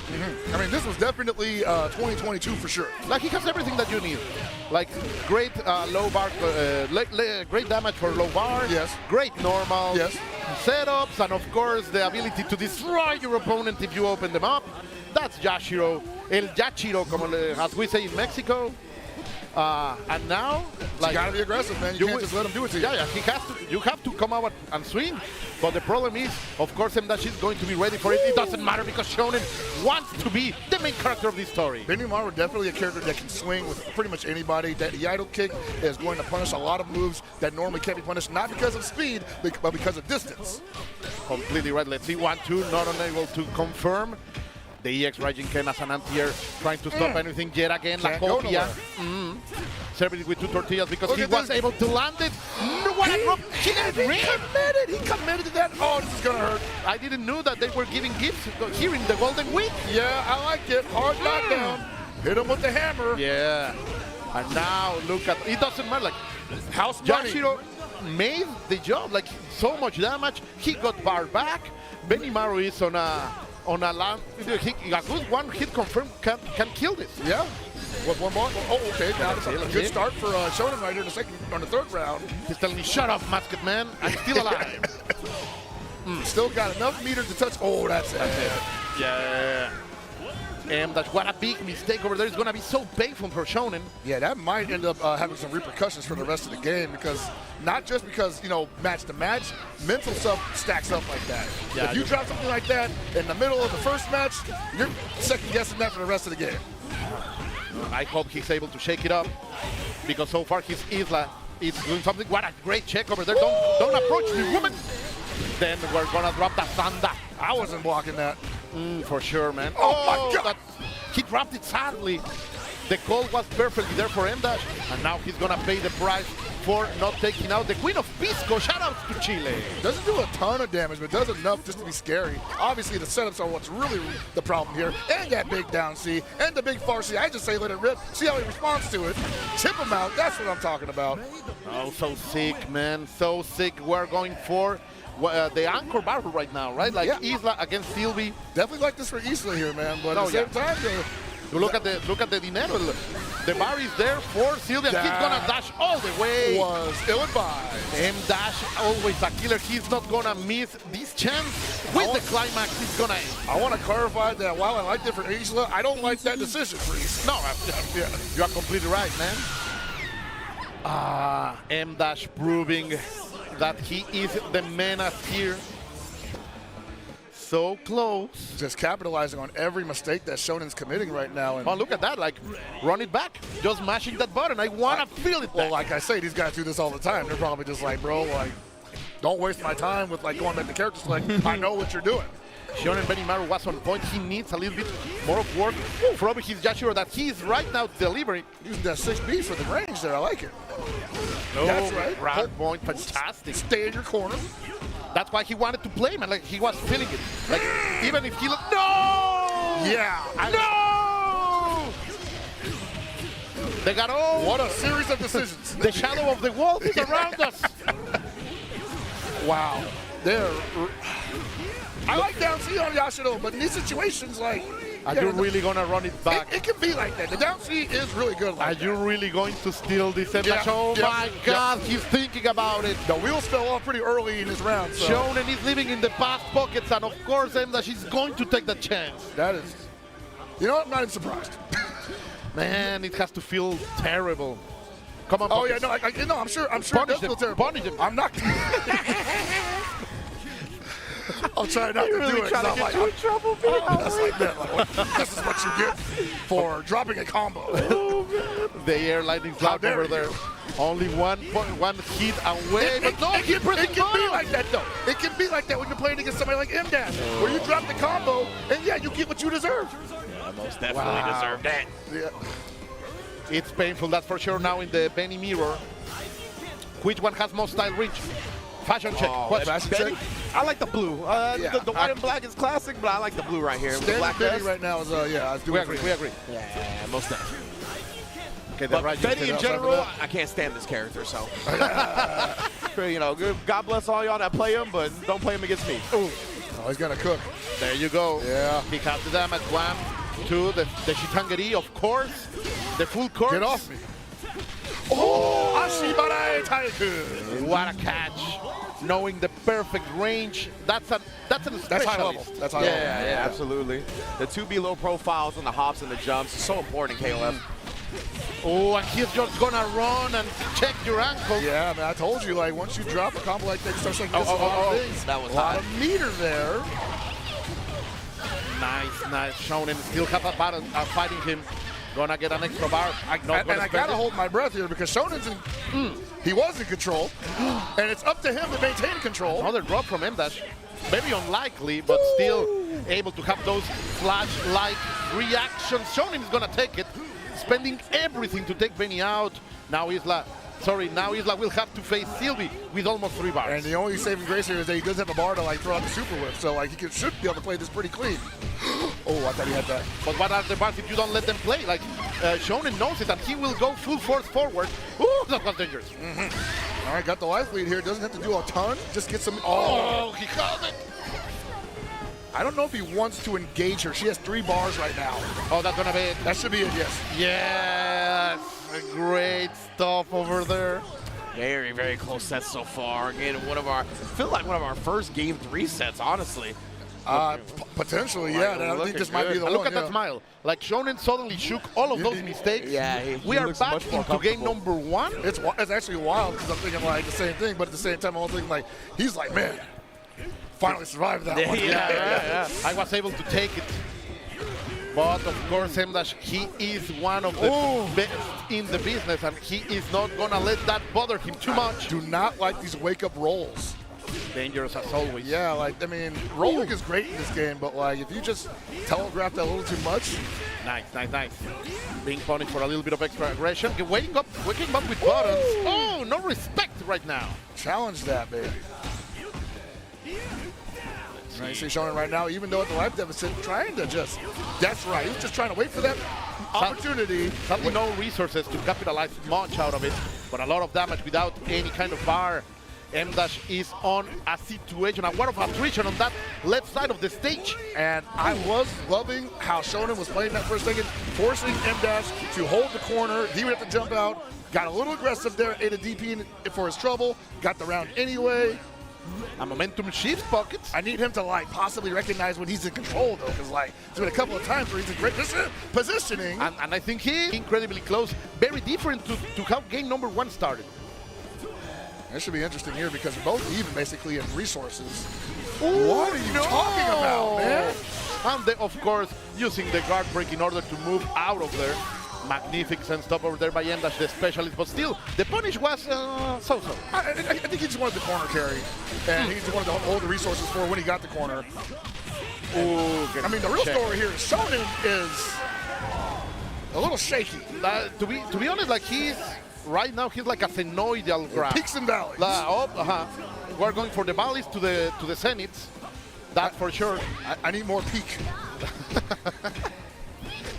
I need more peak, man. Let's see. Right now with his last chance, his last hope, but M-Dash is not allowing anything, bringing those checks. Dangerous ones, of course, with the super Jure kick, not allowing any kind of game, but some respect needed to be paid. Not a bad decision there. Ooh, big damage here. Okay, what are you going to do with that, though? Use all the resources. I do agree, spend everything. Get Benny out of the way, work the miracle. One character at a time, he's gonna do it. It's possible. We had something similar last time. Decent life coming back for 36 seconds on the clock. No resources, though. So he's got to play this extremely clean. Humble Isla. Honest Isla. That doesn't exist. But still. Remember, she's got a DP, so cannot just fly all over the place. Spending immediately in order to get that extra damage, and then again pressure. No, he had it, and he's gonna get it up. Wow, it can happen. Oh my God, are you gonna beat these legends? Whoa, that's it! What a DP! No! What are you doing? Why, Shonen? You don't have to make us suffer like this. Oh my God, I'm lightheaded. Oh. Somehow, some way, this set continues, bro. My hearts are shaking. My hearts are shaking. M-Dash with all those resources just needs one touch and she's dead. Or Sylvie might go down with one touch. The double jump. Why are you doing that so close to the character? Activation over the cross up. Too high. Yeah. Punish. Combo. That's safe. It's safe. Don't press the button. Let's see, so close. Oh, no, got it. What's he gonna do with it? What's he gonna do with it? He's gonna kill. That's it. He's gonna kill. That's it. That's it. Yes. That's what I'm talking about. M-Dash. Yeah. The sphenoidal graph bucket. Oh, yeah, he's feeling it. Yeah. Oh, my God. Oh, yeah. He just had the pincher. You just had the pincher. And Shonen, look, head down in the desk, knows how close he was to getting further in the bracket and how short he came up. That was a heartbreaker for him, but what a clutch out from M-Dash. Like Icarus, my boy. Like Icarus flying too close to the sun. Look at him, bro. Like, he still has not moved. What That a was heartbreaker. He had, that punish was a sure. Yeah. Woo. It was done. Like, he had the match 100%. God. Oh, boy. M-Dash, And that's the why I'm not man. meeting the players, man. Yeah, exactly, bro. Like, it definitely takes a lot out of you, know what I mean? And these players lay out their heart, their soul, everything on the line in the battle of the tournament like this. You know, he's got himself together. He's composed. He understands. And a very, very great showing from Shonen for sure. Let's make some noise. Let's make some absolutely. noise. Great stuff. Great showing from Shonen. Incredible performance right there for sure. Loving the fact that he's in the top 8 position right now. And honestly, I mean, I hope we get to see him more. Like, I know a number of players are getting picked up, and I hope they leverage that as an opportunity to go to many places that they don't normally get to go to to compete. So hopefully we get to see him in an international situation sometime in the future. But if not, man, what a showing. Yeah, absolutely. Big ups to It was a Shonen. treat for sure. Yeah. Like, it was delicious. Big fans now. Like, he got our hearts, that's for sure. 100%. And for that sequence at the end, that conversion, is that only able to convert if you get a counter hit as the air-to-air, or Yes, can you do it the even out? CDs now is one of the patches of the last, since November, since the last one. As it was in 13, if you get a CD in counter hit, you can juggle out of it. Gotcha, Well, man. so what they actually did was, because that's always been a thing in KOF, what they did was make it easier for that to happen because you would get like a counter hit in the air and they would just drop like a lead balloon. Oh, so now they made it float a little bit. So in 13, that's how it was. You would be able to get counter hit juggles off of that a lot easier. Professor Pockets make me not let me look like a fool. That was just refined explanation. That was actually a big deal when they did that because we were like, this is coming, this is happening, and then they dropped the re-release for KOF 13, which was like, oh, we see what you're doing here. You're trying to bridge the gap here. A little bit of a callback. right there. Very smart stuff. I like when companies do that, though. Utilize kind of their old games when they get like a refresher and they put in mechanics from said old game to the new game, and it really definitely kind of just homogenizes the experience a little bit. Exactly. You want to be able to take advantage of everybody playing your series at the same time, so why not make the transition easy, right? Yeah, most definitely. So, man, oh man, what a set that was. And again, it's just loser side of top 8, right? Like, I mean, bloodbath matches. That's only one half of losers quarterfinals. The other half is going to be coming up soon as well. So you can see our players taking the stage right now. There it is. Lasted and Morimochi is the next match. Was again, with that display of Morimochi in that first game, with Pocket's telling us the lore, right? How this dude has a funky character roster in his pocket. We saw it on full display. Definitely frustrated Manamuda the second. It's definitely kind of forcing his way in and blocking a lot with his face and just surrendering his life as a resource to try to get in. And unfortunately, he couldn't make those W's happen. So I want to see if Lasted kind of gets tilted as well, right? Where he's going to be able to really compose himself. He's a legend in his own right. If that patience will come through up against somebody like Morimochi, or if he can kind of annoy him as much as he did his previous opponent. I'm kind of nervous for Lasted, actually. Okay. Because ET ran what is actually Morimochi's flagship character, Atena, up front. That's right. Okay. So that was definitely something that if Lasted had to play anybody else in this tournament, it couldn't be Morimochi. It's going to be very interesting how the always eternal specialist Lasted is going to face that menace. And of course, Athena is going to come out, but is Hinako going to always show up? I mean, I don't know, because like Morimochi has that team. He has a Kua, he has a Yuri, and he has a Atena, and who knows what else, right? Because you were talking about that was the B team, right? Yeah, from what his character team. selection was. So we haven't even seen like the primary annoyance, right? For the sure. one I remember was like, boy, you just can't get in. Oh man, and that might be the strat he goes with here. I mean, I guess it kind of depends what Lasted is going to bring to the table as well. We shall see. Yeah, man, this could. I still feel like it could go either way, because Lasted has a character in Maiten-kun that if he's fighting against Hinako, which I'm kind of seeing on the screen over there, he should be able to control that space. Okay. While she does have the full screen stomp that would basically act as an invisible projectile, the pillow should still be an active threat. Yeah, at least going for a trade right there. And of course, the EX pillow travels so fast. Yeah. So it's going to be an effect right there. Lasted, of course, he is a man who studies this game so much, fully dedicated to play KOF. Like, I'm sure he will have some kind of solution in his mind, but of course, the mystery that Morimochi is won't be easy solved. Yeah, I'm wondering if Lasted actually has played Morimochi in the past, because usually the regional tournaments that are online are open to like Korea and China and whatnot.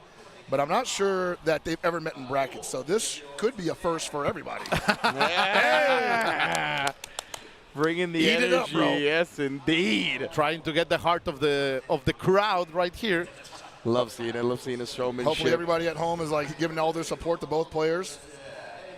Let's see those names on the chat. Who do you believe is going to take it to stay alive here on the Evo Japan 2025 KOFXV bracket? There we go. And there it is, the Kula, the Atena, and the whip. Oh my. Yeah. Spicy. That is, don't touch me. Yeah, for real. Whip fans rejoice. One of the best in the business is right here. So Kula famously had a tremendous Season 2 in this game. And hasn't really been seen since. Yeah, okay, gotcha. So she lost advantage on her low B, which used to be probably the best low B in the game. By far. You basically just low profile everything. Not right really there. so much anymore. But it's still here. It's still pretty good. Yeah. And so far, Lasted with 2 terrible calls in mid at perfect punishes from Morimochi. Against the corner, he's trying to find some escape, trying to find some way to establish his own gameplay. But Morimochi right now he's looking like a complete fortress, not allowing anything to happen. Oh, that was a brilliant decision from Lasted. What a call out. Yeah, bro, the dash of super. They did too little too late, unfortunately, but yeah, that put the fear in them a little bit. Yeah, saw Morimochi kind of hesitate a little bit. Very inconvenient advanced strike over there, but it worked. And if it worked, don't change it. Baby. Spend the bar, come on, no. He wants to reset, put him in the corner. Oh, that couldn't have worked out better for Lassie. When face is on your side, you can do that kind of stuff. The beautiful designer. Once all the again, way that from jump France. CD counter coming into play. They float forever up in the air. You got all the time in the day What a call. to make that work out for you. And here we go. Lassie, This is what I remember Morimochi for. The Athena play.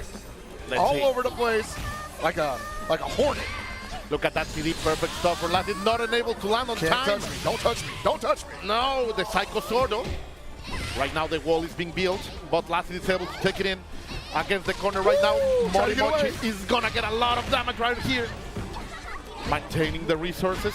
Pressure is on those CDs. Got out of there. I like it. Still got a bar and a half. Some of the best CDs in the game right here from Chermi. Oh, most certainly. That jump CD is tremendous, really big. And her low attacks going underneath a lot of mid. That's fine, but I'm sure he was hoping he whiffed that. He reads the read. Yeah, that's crazy. Like, you're trying to catch me with the Psycho Sword, I'm gonna be faster. And fantastic stuff over here with Lassie. He's Chermi. So this is rough. The whip. I'm not sure a lot of people have this matchup on deck. It's very hard, man. Always the ambiguous girl of the hard discipline whip. So many fans of her out there, but not easy And to she's learn. just like legitimately good here, man. Like that forward, the left right, Look the at left right that. game. Perfect Super fight. dangerous, great range, safe pressure, good damage. Now, of course, if Lassie gets the opening, he has the prophetic 4 bars for the Ash mains. Yeah. Let's see if he can capitalize out of it. We have the throw. One Okay, touch the and setup. activation. There it is. Same side. And no mix-up. Oh, he didn't activate. He's going for the raw damage. Okay, I like it. Why now? I think he should have did it. Yeah. He's on an anchor battle. He's got that much of a life lead. It wouldn't even take a full cycle to beat her. Okay, let's see. And letting her live actually might be detrimental because his flash kick pushes him so far forward. She can bait that out. That's almost caught. Yeah, landed just in time. Oh, no. Control. Wow. Lassie raising his fist. He's feeling it. I don't think any of us saw that. Yeah, Like, exactly. The leftover flame. Oh, my Lord. Sneaking on the screen. I'm not gonna lie, man. Like, I'm a big fan of that boy.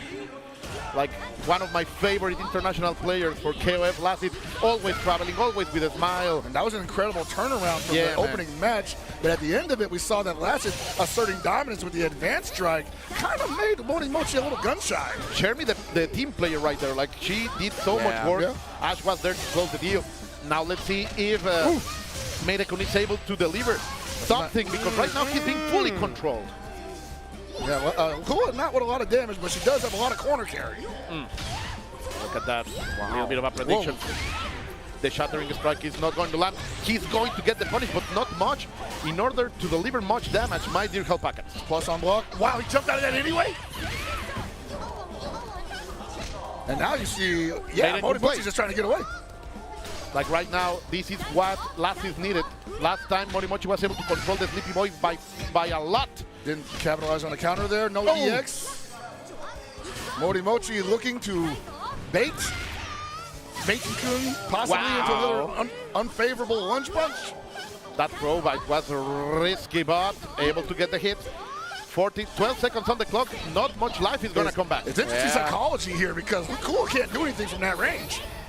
Okay. And Lassie can just throw a fireball here. I'm not sure why he's not. Yeah, he hasn't Like, been trying to. she's gonna building meter. You got slow Oh, pillow, I thought she was going to jump, so he's trying the anti-air fireballs, but he's just going to chill out and build the meter. He's going to don't- sacrifice the Mensa food. Like, she's got to reflect, but you got a slow pillow and... Yeah, I don't know. Either way. Maybe he has the trust that Chermi will finish the job easily, getting a lot of resources. Right there was might Lassie's regret priority. Maybe. But that's what we talked about, Ryan. It can be real scary. Oh, there it is. There it is. All right. And the regeneration for the 54 seconds is going to be almost a full, maybe full Chermi right there. I wonder what he was working at. 99%. That's one of the things where, like, if I had a podcast, I'd bring him on and say, hey, so what were you working at here? Yeah. He's probably gonna say, I was just doing stuff. You have a podcast. I know if I had a podcast, yeah. In the past, I did. Maybe I should start one up again. Just like interview the pros after they lose. So what's going on here? Walk me through this. The walk to hell pocket, we'll call it like that. the walk of shame. But look at that. Like we are seeing silly things as right now Morimochi's Athena finally rises up to the challenge, completely destroying Chermi and facing now Ash. And this is a match that Ash doesn't like very much. Yeah, no, Ash does not enjoy this because he's got, well, so he's actually doing 3 characters that could reflect all of his projectiles. And this is why that's the A team. And now they always classic, spending the bars, only 1. Look at that damage, man. Yeah, man, Morimochi playing fantastically. The close C over there to keep the beautiful man away. He's gonna activate right here. He's feeling it. I like it.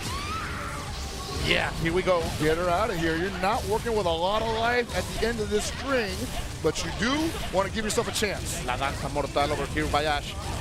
The damage is, of course, there. It will be so close to kill. I don't know if it will have it. Not without the EX. Nah. But the chip damage, yeah. Checkmate. That's fine. That's fine. She could have rolled and probably got punished for it, so great decision on Lass's part here, but still 50% life against a character that doesn't really do anything here. It's going to be hard work, that's for sure. And Morimochi only needs this kind of confirm. We are going to see the climax for sure. Yes, there we go. Web swing. Legit, though. Legit. Oh, my goodness. Morimochi, what a bounce back from game 1, tying up the set. And yeah, making Lassid work for every inch he gets. And it makes you think what you were asking, Pocket. Like letting Kula leave, was that the factor? And I'm wondering, if, like, it wasn't so much just letting her live and how he played the end of that. It was more like the psychology behind it. It kind of felt like he was okay just losing that round. And you gave him time to think, to collect himself. I feel like that gave Morimochi a little boost of confidence as well. Definitely. Like just winning that point character war and him kind of surrendering it. It's like, okay, well, I'm that dude, I guess. Like, that's how I would feel. Definitely pumping my chest out a little bit there. Let's see. Oh, nice pillar over there. The always classic. Lassid, it will be super weird to catch him not charging that move. It's Psycho. Definitely a different point battle this time. This Meithen-kun extremely aggressive, and the timing is not comfortable for Morimochi to do any reflex here. All working out perfectly for Lassid. The air to air over there from Lassid finishing the job. Now Athena, the idol, will have to deliver a full show, but Lassid is not gonna allow it. Now against the corner pocket. Look at that aggression there. Shades of Unicorn. Psychobaru, Psychosodo. Maximum possible damage out there. Get off! Right back at you. You're back into your room, lady. You're grounded. Yeah, man. Wow, he swung at that. Control the prediction. You gotta remember, man, Meithen-kun's got one of the biggest stance CDs in the game. Look at Lassid. The full jump. 43 seconds on the clock. The regeneration, look at that, Pockets. 85, 87% maybe. Oh, man, I like Whip to take a character down here, maybe even 2, but I don't know, all 3? Yeah, that's a tall order, brother. Morimochi definitely got his work cut out for him here. You can't even, and he's got the perfect reversal for that. She's trying to play left-right. I've got the pillar. I was going to say that legends are reading this way, but I don't know if they have enough ink right now. Morimochi will have to maybe write it in blood if he wants to survive. Not even trying to do the cross-up here. Oh, and he's second-guessing that timing, too. Almost got to, if he had 2 bars, that would have been activation. Now against the corner, maybe. No! Lassid has to fight his way out. Fantastic stuff. Not enough, but the damage is done. That strike. Yeah, you see right now, that's it. Oh, my. Wow, the Meithen-kun OCV from Lassid. Oh. Able to face that one of the best Athenas in the business. And look at him, he's so happy. Yeah. That smile, man, that smile is gold. 100%, man. Definitely him being like, I don't know how this is going to go, but we got to go all out here. Showing some part of the hand that I wasn't expecting to see until possibly losers finals. But man, it is so funny, too, just like comparing that to the last game because he surrendered the Meithen-kun. Yeah. He was just like, yeah, whatever. Yeah, I'll do the rest with my team. Let it go. And then in the last game, he OCVs with the character. Like, what? Like the boy is telling him, like, come on, coach, put me in. I can do it. Believe in me just as much as I believe in you. Oh, man. No, but you're right, man. Like, he was, like, playing it like it didn't matter. And then, like, in the 3rd game, he was just like, that was the MVP. Turn it up, bro. Like, okay. You had that the whole time. And, hey, maybe sometimes takes a little bit more time to get started up. Some intel might have been gathered a bit that he noticed and was like, all right, I think if I play the Meithen-kun in this certain style, it's going to really frustrate him. And, you know, frustrating your opponent early, especially in KOF, it gets out of control, man. Because you get a big blowout in the first character lead. The second character comes in, doesn't go your way the right way immediately. You just get out of control like we saw there. Yeah, man. It's like that man so much, man. Like, you have to be on point so much time. like changing your style constantly because of the change of characters. So it's a game that it's really taxing to your mind, and sooner or later you can have a crack, and these players are going to completely tear down that crack into a whole fissure. Yes, indeed. I love the way you put it right there. But yeah. Baby. So that is going to be losers round 2 in the books as well. We're on to our top 4 here at KOF15, inching closer to not only crowning an Evo champion, but also an SWC qualifier. As you can see, ET versus Moke in winners finals. That should be our next match, but I don't know, Japan might run it a little bit differently. I can't remember if we go to winners finals after this or losers semis, but we'll find out very shortly. And then M-Dash versus Lasted as well in the losers semis. I mean, yeah, 4 Titans left. I can't wait to see who claims the spot. They're just blazing through it right now, too, man. Like, this is probably the fastest KOF top 8 that ever worked. And hats off to these guys for that. Absolutely. Yeah, it's running incredibly fast and incredibly entertaining, right? Yeah, there absolutely. have been super close matches. None of them has been easy for them to get here. Are you not entertained people? This is the good stuff. Cool characters as well, right? Yeah, Not just like recycles of not just Isla Haider and Yashiro. Yeah, exactly. We're having the mix over here, so yeah. Yeah, you know, you're going to see a lot of variety, especially at Evo Japan, because they know the meta, they've played in the meta, but they know that you got to be creative to get away from that here, because everyone knows the same matchups here. Maybe in a more international stage, like at Evo Vegas, you go with the meta because some of these guys just don't play that way. Yeah, exactly, right? It's the thing that's maybe giving you more stability, Exactly, right? Playing right, like the really strong characters, you're going to have to go through a pools, the massive amounts of people and whatnot. You have to so play that makes safe. sense. You have to play safe. Yeah, but in situations like this where you mentioned where you might be playing a lot of these players that you see online a lot and whatnot, it's a little bit more localized. Having something unique like that people aren't used to fighting against goes a very long way, as we've seen. And I would say the current season for KOF 15 absolutely highlights that, because in spite of all what's meta and what's top tier, this is probably the most balanced that the game's ever been. That's awesome. Yeah. So That's awesome. These teams are legit. It has been going from that Vanessa Terry situation into a very, well, then a little bit of Cronin in that mix. Yeah, but Cronin's back in the mix now. nice. We have now a game that it feels very nice to enjoy. Not like super broken top tiers. Like, There's a lot of room for creative character expression and unique expression for yourself. They made sure to highlight that the last couple of patches. Like, they had a patch where they did not update everybody. They just updated people they thought needed strengths improved. That's they just left everybody else alone. And then they're like, okay, let's shake it up a little bit, but let's not just completely ruin these strong Yes, they didn't change. That's beautiful. In fact, I am surprised that we haven't seen any K-dashes here. No K-dashes, no geeses. K-dash is a fantastic character. Of course, you need a lot of execution to bring the most potential out of it, but not today, sadly.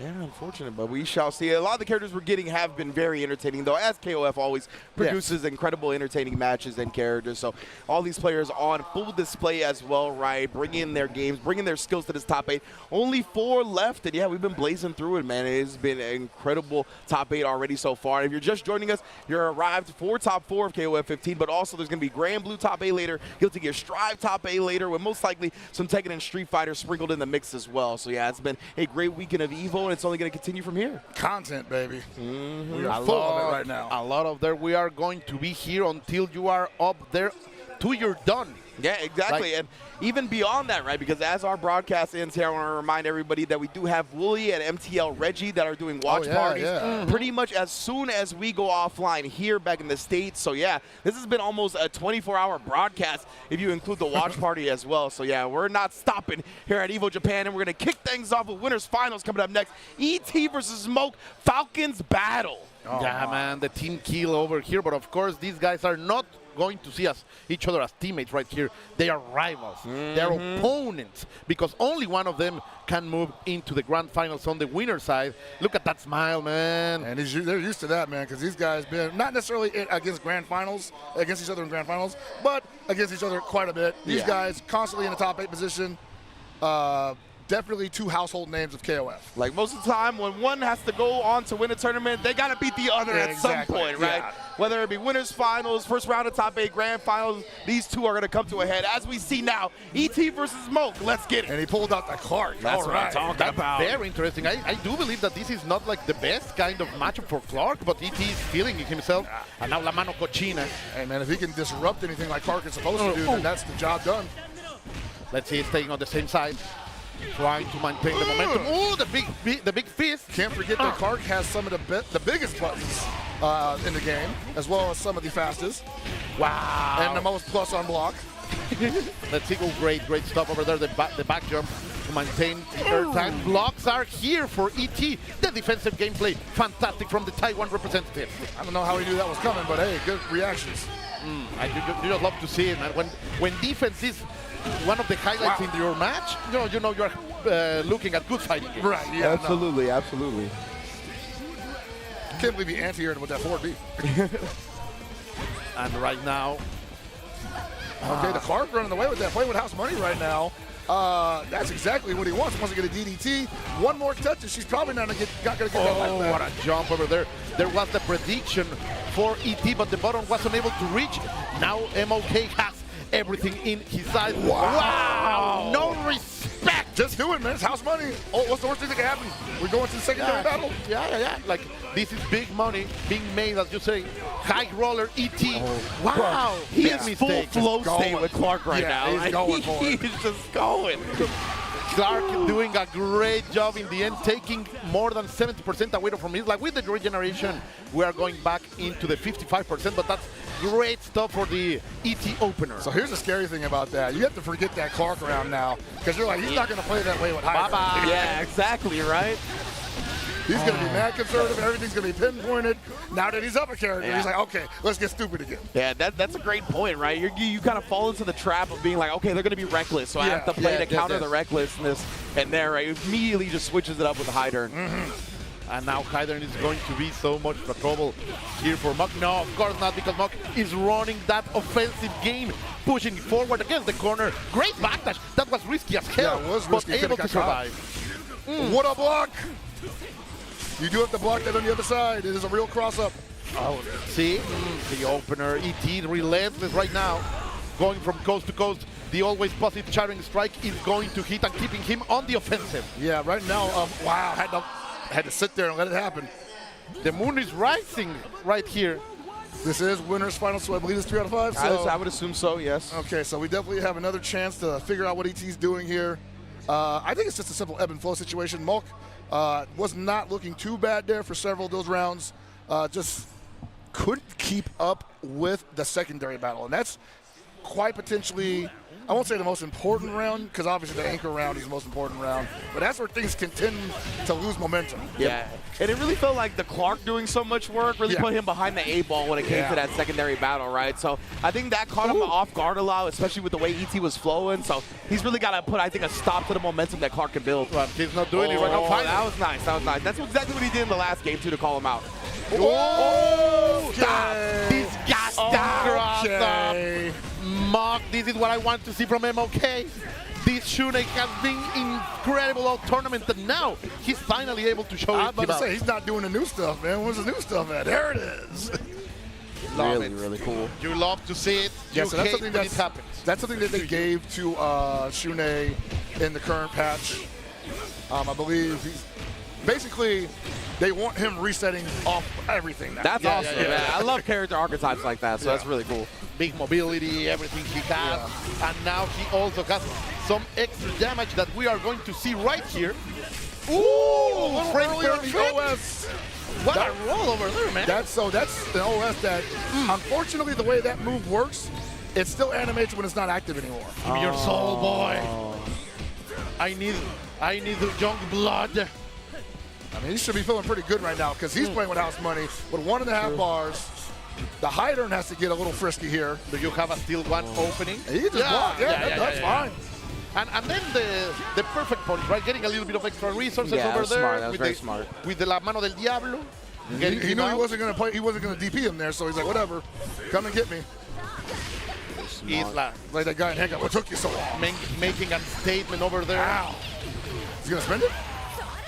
EX. Yeah, I like it. Yeah, perfectly. Feel like it never ends. Isla Yeah, doing what she needed to do. That corner damage is real. Let's see. Is she a squid or she a kid? Nobody knows. She looks like them. No, definitely.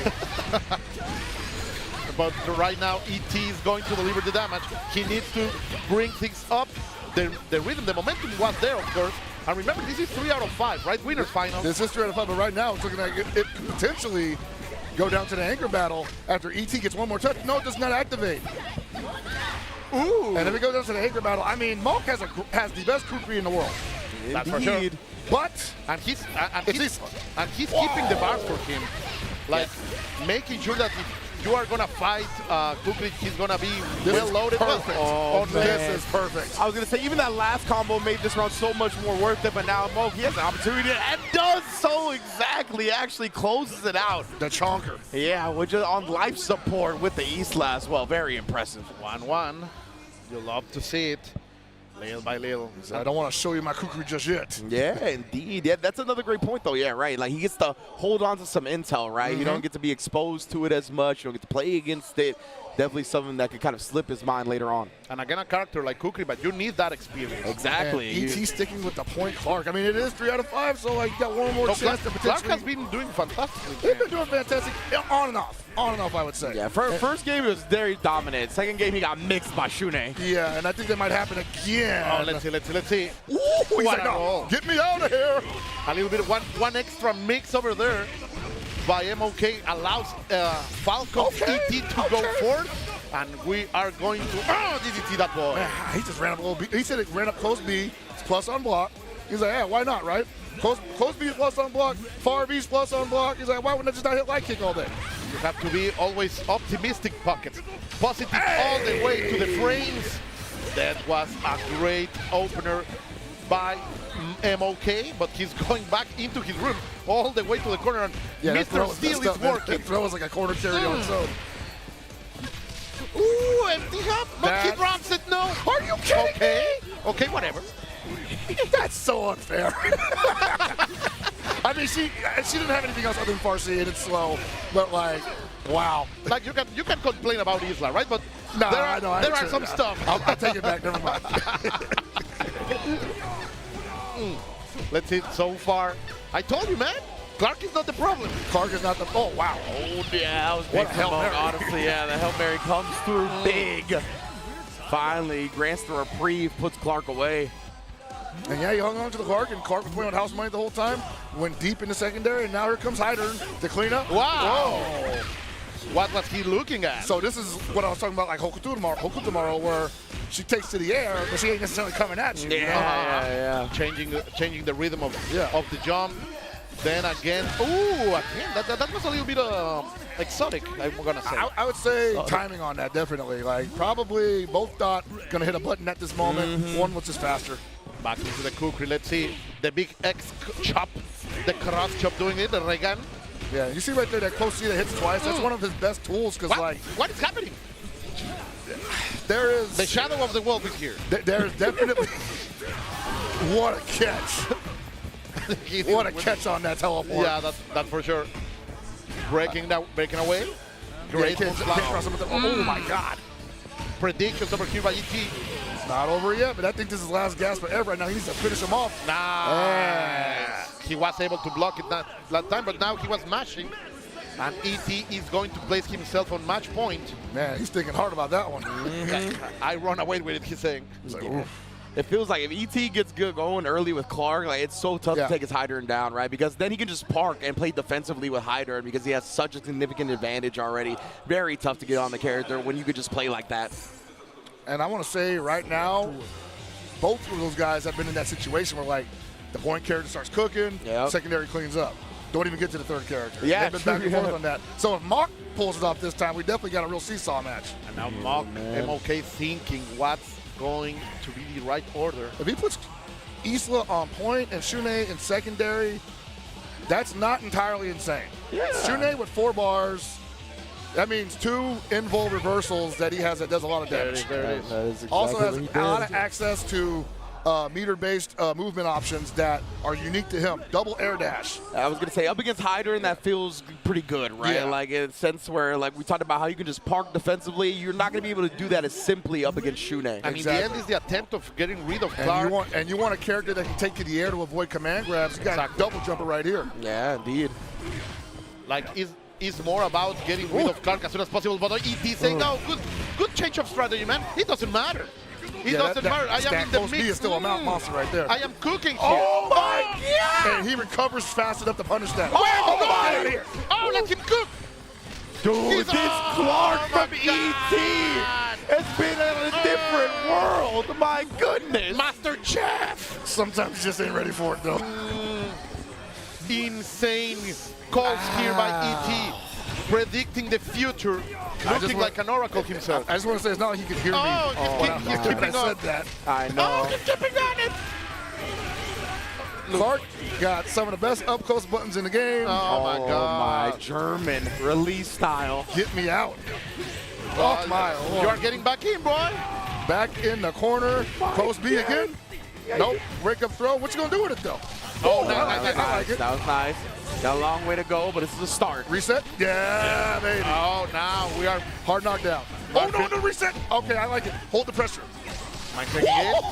He's gonna make it. He's gonna make it happen. Yeah, We that was just- clean to Hezzy right there. Caught him reaching. With just Yeah. the Put that sliver away. of life. This is the caliber of the players that we are looking at. And this is a great adjustment from Malk. Never surrender. Oh, he had the punish there. Got a Where hard knockdown mid-screen. What's up next? Meaty jump CD. Oh, don't jump CDs, man. Oh, but the cross chop, the always ambiguous. He's going to hit pockets. It's hard to outrange Hydern, and he gets to do so much from a range that Shune can't really swing at. And this is the situation Rich was telling us about. Wow, he just Not raw too long teleport ago. behind him, get the full punish. Longing for it. Now he has the corner. Let's see. Kukri actually might carry here. The positioning is right there. A lot of resources spent to keep Hydern blocking, He's trying an to expensive break dude. the guard, but in the end, ET becomes an elegant man and gets out of there. Now it's going to bring it back. What a Give me your jump. soul. That bar is tasty, and we're back into the mix. Good teleport to get out. Got him on the cross up. Cross under, rather. Another one. Oh, that was dangerous. Landing into the roll. He's got to calm down here, man. Kukri cannot afford to take one more touch here. Oh, man. Just so walk at scary. you. Trying to go for the overhead. He's not going to hit. Got to One, spend it. two. Didn't have it. Never surrender. That's what MOK is telling right He's now. ran out of- Ooh, that wow, was close. perfect spacing for that sweep anti-air. Great. And Malk go down to losers, man. ET, the invader, Dude. is trying to take Japan's tournament right here, right now. Put him on the skates, roller skates at that point, bro. Incredible showing once again from ET, what we come to expect from the legend himself, now taking that spot. Winner's side grand finals, not only for himself, but from the Falcons org as well. The little team kill process right there. But that's good for them. They're happy about that, Oh, right? yeah, they're like, Guaranteed two players in top three. Like the draft. Pretty good look, I think. There's from the riches. The draft guy is, I told you, Yeah, these yeah. are good picks. Yeah, exactly. The dude that was like, this is the people we need to pick up. Yeah, he feeling Yeah. himself Hey, right now for Falcons, sure. where's my race? Yeah. Great scouting department over on Falcons side, 100%. As we see ET take his spot in grand finals. Now we're going to head on over to the loser semis. See who's actually going to get a chance to take them down themselves. Fan favorite Lassie is right there, waiting to fight M Dash. Oh, man, man. legend after legend right here. Legitimately, bro. That is one of the wild one in the books here This is coming what up the soon. top eights be like, though, man. You just fight everybody who could have been in the grand final situation in any other tournament. Exactly, right? All of these players are more than capable of winning major tournaments for KOF. So that's Yes. why it's so sick getting these high-level competitive tournaments like this where, I mean, every match is a potential grand finals. That is the Yeah. quality we're getting. So all of these players are fighting tooth and nail to not only become Evo champion, but also qualify into the SNK World Championships as well. Absolutely, man. Oh, boy. The SNK World Championships coming up sometime later this year, towards the end. I just want to know, man. Just let me know. Let me Where know. are we going? Where Where are we going, baby? Indeed, and like you mentioned, right, it feels like the announcements, they're scheming. They're in the shadows. So when they they're drop coming out those- somewhere. When they dropped the extra announcements about the payouts, I was like, wow, that was pretty well timed. Yeah. And then it just started going, boom, Brussels challenge, boom, combo breaker, Samurai Showdown's in the mix. I'm like, oh boy, what in the? Yeah, I lately- can't make enough videos about this. And lately, like the whole team around SNK has been doing banger after banger, surprise after surprise, unexpected things over unexpected things. So you really don't know what's going to happen with the SNK World don't. Championship. It's going to be a big surprise. It feels like they are really preparing something to show the world that these games are here to stay. I would say whatever it's going to be, I imagine SWC Finals is probably going to be tremendous just as a sight to behold. That's what I'm getting at, too, is like considering how they've handled everything really in this new age of SNK, I have to imagine the final championship is going to be a spectacle. Yeah, man, like it's not just going to be about the elite competition. It's building into that. Exactly. Like it's going to be a spectacle on top of everything else. So very much looking forward to whatever SNK is cooking up for that World Championship. And of course, we're still cooking here in our top 8, and we got our loser semis on deck.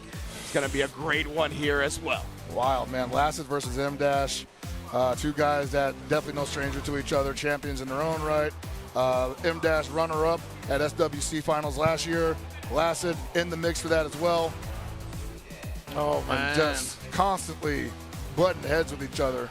I think Lasted prefers to play offline, though. At least against the top for sure, one. for sure. Man, Of course, M-Dash is a monster trying to defend his home turf. It's always that special edge, right? Like, you have to prove yourself in your region, in your country. Man, these guys have been playing each other since the 13 era, because I remember they had a Korea versus Japan 13 exhibition out here, and he was on the Korean team. And I think that's when M rose to prominence in 13. That's so sick, though. Yeah, I mean, that means they've been fighting over the course of Great 3 years. iterations of the game. Great years. Oh, my Yeah, goodness. because M is like a 2KUM player, and he was like, I'm going to try 13 now. Well, start watching people. Oh, man, that's so cool, man. Lassie is asking for the energy of the crowd. The hand is going to be shaken. There we go. Big hug. A Lassie's classic. Oh, yeah, no, you know, he wants to hug everybody before he suffocates them. Jolly fella. Yeah. That's the like one of the golden rules of fighting games, though. Like, the bigger jerk you are in game, the nicer you are as a real absolutely, person. yeah. And the bigger jerk you are in real life, the nicer you are in game. Like, that's just how it is. Sometimes. What you got a counter argument? No, I'm not. Name some names, bro. You want to get help pockets in trouble? Name some names. No, Go. I'm good.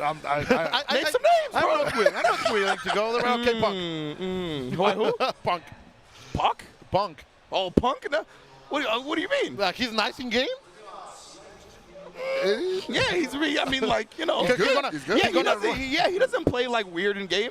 Like I feel like he doesn't play crazy in game. No, He plays he's super, like, very solid, fundamental, Like, neutral okay, base, okay. like Mass. Now I get what you say when you say nice. Yeah. Okay. You know what I mean? They're not jerks. They're not trying to hit you with stuff to just piss you off the in BS. game. Yeah.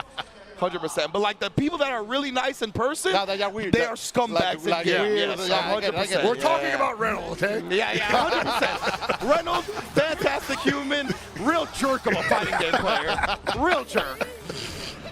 Let's see, yet again, We're getting the Kula for Kula M-Dash. to try to stop Lassie. That it didn't work the last time, only for the first I round. wonder if that was because he was scoping out what Moti Mochi was doing, and he was like, let's give it a shot.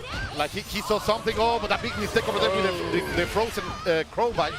And we are gonna get the hit, the full offensive right here, right now. Going for the kick, maintaining the pressure, making the mistake happen, and of course the OTG is there. The switch is not working, Pocket. Yeah, Lassett's cooking right now. He had that completely in the bag, did not let up once. And I think, like, M-Dash must have got one solid hit on him, but couldn't convert anything off of that, and that was it. Okay, the slash is there. You want to talk house money, bro? Holy crap. Like, but you suddenly feel like M-Dash is trying to find a way to enter, to start his offensive. And throws ain't bad, but they don't mount up too much. Oh! Getting the big hit. All right, get the wall splat from the CNCD. On the same side? All Yes. that momentum gone. He has to roll away from there. And all finally. this damage has been from throws. You're right. Dude. I mean, they're working, but it's like, that just shows you that he is not necessarily 100% comfortable with the approach. Or maybe he is. Okay, again, Maybe that is the game plan. perfectly hiked on those kicks. Oh, we're gonna see the wild bounce and capitalizing out of it. Lassie yet again. Overhead, no with meter his, with his maiden kun doing so much damage. And if this was the first round, this would be great for M-Dash, But but he's it's just the barely second getting rid of the counter, point character. bro. Yeah. Sheesh. And I know that hurts because he's like, man, I don't want to spend any meter to get rid of the point character. And now I got to deal with this 2-bar Shermie, who's going to flatten me, probably for free. Great break over there. Let's see. Also, M-Dash on trying to catch up not only in health but also in resources. He will have to be very refined in his gameplay right here. Little by little, trying. Bryson trying to play this slow right now, but he's taking a lot of hits he doesn't have to. Yes. And that's just because Big for me, mistake. you got to be close.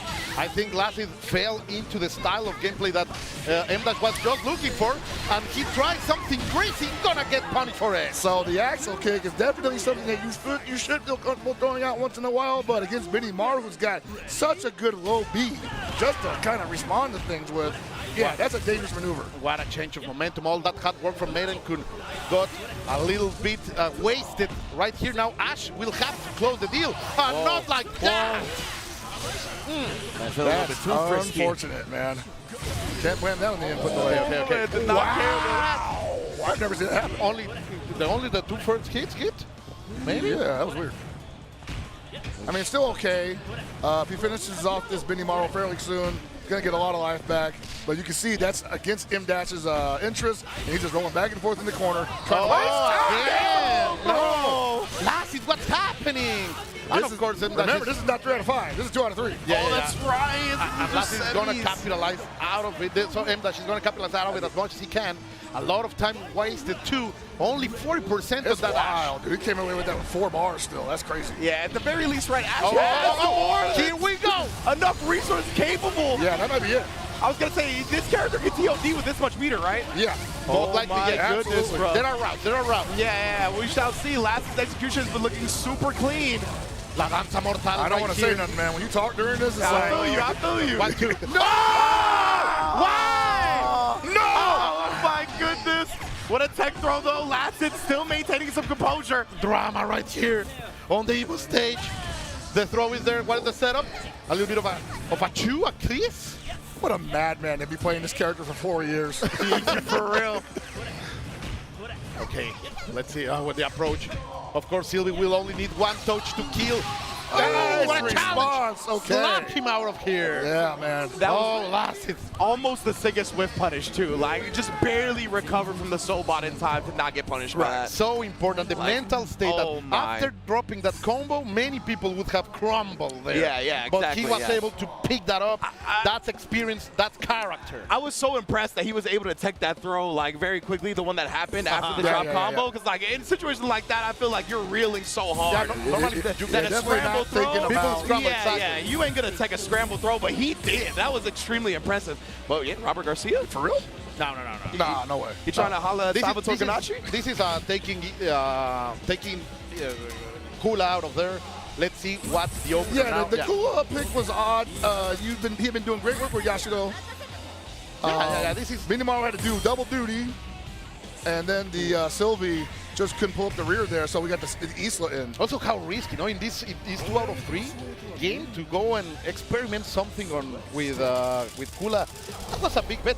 In the end, it was not part of the result. because know, man. the Benny Maru did so much work there. Yeah, but Benny Maru had to do so much work there. He couldn't just chill. He was sitting there getting rid of the full health point character, and then he almost got rid of the he got rid of a full health secondary character, almost, and then, like, you want your point character doing that kind of work, even if he doesn't win the round. yeah, you want to at least diminish the health. Yeah. Okay, nice anti-air over there, trying to protect any hop. The ward punch is perfectly executed by you can't hop M-Dash. him. Always charging. Yeah, man, you will ABC. never catch him out of that. Wow, that was a lot of dare me's right there. Good checks over here by Lassie, but it was not Kula, and it seems it's not going to It be might just be Yashiro. lasted. Yeah. No what? Not getting no health back for these JDs, man. What the heck? He's not risking anything, but those back rolls are so dangerous. Whoa! Yeah. Desperation. Yeah, exactly. A bit of a Hail Mary attempt to get a big advantage. You can see like the patience being chipped little by little, and that's what made it consume, man. Yeah, also one of the most frustrating characters to fight for me. This kid and Guile, Yeah, they Yeah, were very exactly. difficult. Yeah. Ooh, let's go. Get off me. Okay, nice. The super Jura kick. Perfect head, Kate, to make those kicks safe. Always the good execution from man. Lassie. That was clean from M-Dash right there. What spacing. Going for the bread and butter for the Yo. damage. Oh, That was my God. buffering. He was on that dial-up. He dial up videos trying to load up real quick. You can see immediately those inputs from his target, the pillar. It's going to be enough. Not quite. Yeah, Oh, we can spin it. I Okay. agree. I I agree. mess Get the with that, ball yeah. out of here. Okay. 100%. got KOF brain. I was like, he's not going to spend an extra ball. Yeah, I know, right? I mean, that's what we've seen all day today, really. There's a lot of players holding on to the meter, but yeah. Was pressing buttons there because the jumping A is going to hit, and now he's against the corner. 5 out of 5 buckets. It's actually 6 out of 5. He dropped one earlier on, but hey, 98% success ratio. Okay. The pressure is on. And look at how much damage he put on her already. yeah, legitimately. I mean, Shermie is not in a healthy scenario now. Oh my gosh, the Germans. I would actually put some meter on that just so you can even it up, but I guess he's confident that he might get another touch, but maybe not, man. She's out. It doesn't look like you're going to get that. Didn't want to spend it. Didn't want to spend it. And that's what I'm talking about. Believe. He didn't want to spend it. Oh, he had it. He believes just a little bit too much. Lassid is not Hold on a second. what he needed. Far B, baby. You already know those Benny Maru B buttons. Privilege buttons. Potent. Yeah, Get him out of privilege. here. Oh, what a color. I don't think I've ever seen this color Yeah, before. it's hard. It's blended in with the background. Hold on a second. She shot it. Wow. Ash is a Knicks fan? I didn't know Ash was a Knicks fan, bro. Bandwagon. Yeah, Ash got the Jalen Brunson jersey in the closet. Okay. The slaps are trying to find something. Wow. Okay, finally found the mark with that. No, Lassid has. Look at that. Like, he knows that the mistakes were made, but it doesn't matter. He's not living in the past. He's here. He's now. I wonder if he's feeling. I mean, he can't be happy about not having the resources here against a 2-bar Isla.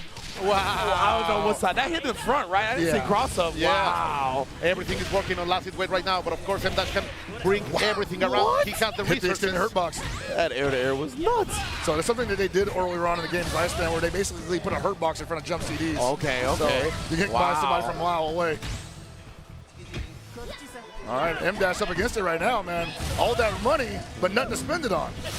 Another one. Oh, I don't know about that. He's trying to get out, but you might want to guard catch. Oh, I want to roll. That was supposed to be stand C guaranteed. It's big. You got to make something happen here if you're M-Dash. No! Why bother? Cero miedo. No fear indeed. Oh, my God, Lassid. Letting it rip all the way into losers finals. Well done from Lassid. Sick stuff right now, man. He will move to the top 3 of this tournament. Yes, all the way from Korea. And M-Dash, former Evo Japan champion, out before top 3, man. Yeah. Great performance at 4th for sure, but you always expect like defending champions or former champions to be in that grand final scenario, right? You just always expect that. So, yeah, great stuff from Lassid right there. Going to be able to move on to face MOK Moke in that losers finals for a chance at ET, of course, on grands. Oh, man, this is about to be an absolute banger, dude, because M-Dash going down means that we could potentially have a brand new champion. Full new, Yeah. Moke hasn't won. Yeah. ET has won. And Lassid hasn't. And Lassid hasn't won. So 2 out of 3 chances to potentially get a new champion for Evo Japan 2025. And I love that. That would be hype. Yeah. A new crown to be delivered, a new legend to be written.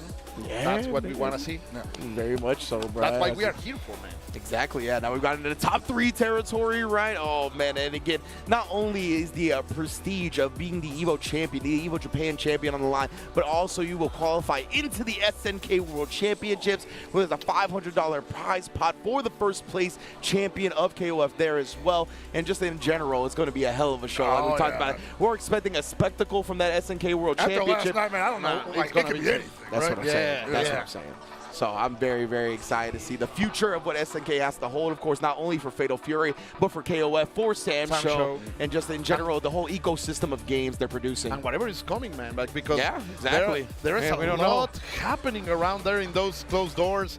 There is people saying that they are coming, that characters are coming out for Zero the Wolf each 2 months. Like, imagine that, a new character each 2 months? I did that interview that's a promise showcase. This big. Not only that, but they did that interview at the showcase, and they're talking to me about, like, yeah, we want to put every character back in this game. And I'm like, what are you talking about, bro? I remember that at the showcase. They're like, all right, so what do you guys want, who want to come back? Just give me a name. We're kind of trying to bring back everybody. And huh? What? Excuse me? Like, developers don't do that. Like, they don't just be like, hey, and we're going to bring back everybody. So that is a wild claim to make, and I hope we get to see the future. But yes, indeed, Moke and Lassid going to be in that losers finals. Moke and Lassid in losers finals, of course, and ET waiting in Grand's winner's side It's going to be a great one here as Lassett, he's really found his momentum, right? Obviously, he dropped down early on up against ET, looking for that revenge match. He's only one win away. Actually, yeah, both of these players, right, fell to ET. Yeah. Those are the only two left. Yes. So whoever wins is going to get their revenge opportunity. It's going to be a great one that I want to see. And yeah, Lassett able to take down Morimochi in the process. M-Dash now, and now he's got one more to go. Another Japanese contingent member as well, representing Korea. This is a wild run he's on. And I want to apologize. I think someone did actually qualify for SWC by now because all three of these guys are in already. Yes. Okay, So gotcha. I think it's either M-Dash or Shorin? possibly. Not entirely sure. We're going to have to, because like, yeah, man, Shonen and Morimochi being gone at the same time, I'm like, Wow, yeah, it's who gets it? most likely the chat, the hive mind over there in the chat will know by now. Hey, Incross, what's up? You know? Can you give us our homework, please? Yeah, man. Oh, man, but yes, indeed. No breaks here. We straight going through this top 8. Yeah, they are blazing through it, honestly, man. It's going to be losers finals now. Dude, we were talking about, like, filling airtime. We haven't had that problem at all. Yeah, we have been privileged in this top 8 for sure. Like, we just get to talk about matches, and we just been going into it. It has been flowing perfectly, beautifully. Shout outs to all the production team on both sides, like Yeah, in exactly, the yeah. English, in the Japanese side, and of course our magnificent tournament organizers who are running these brackets. So many, imagine 6,000 players in one of those brackets, man.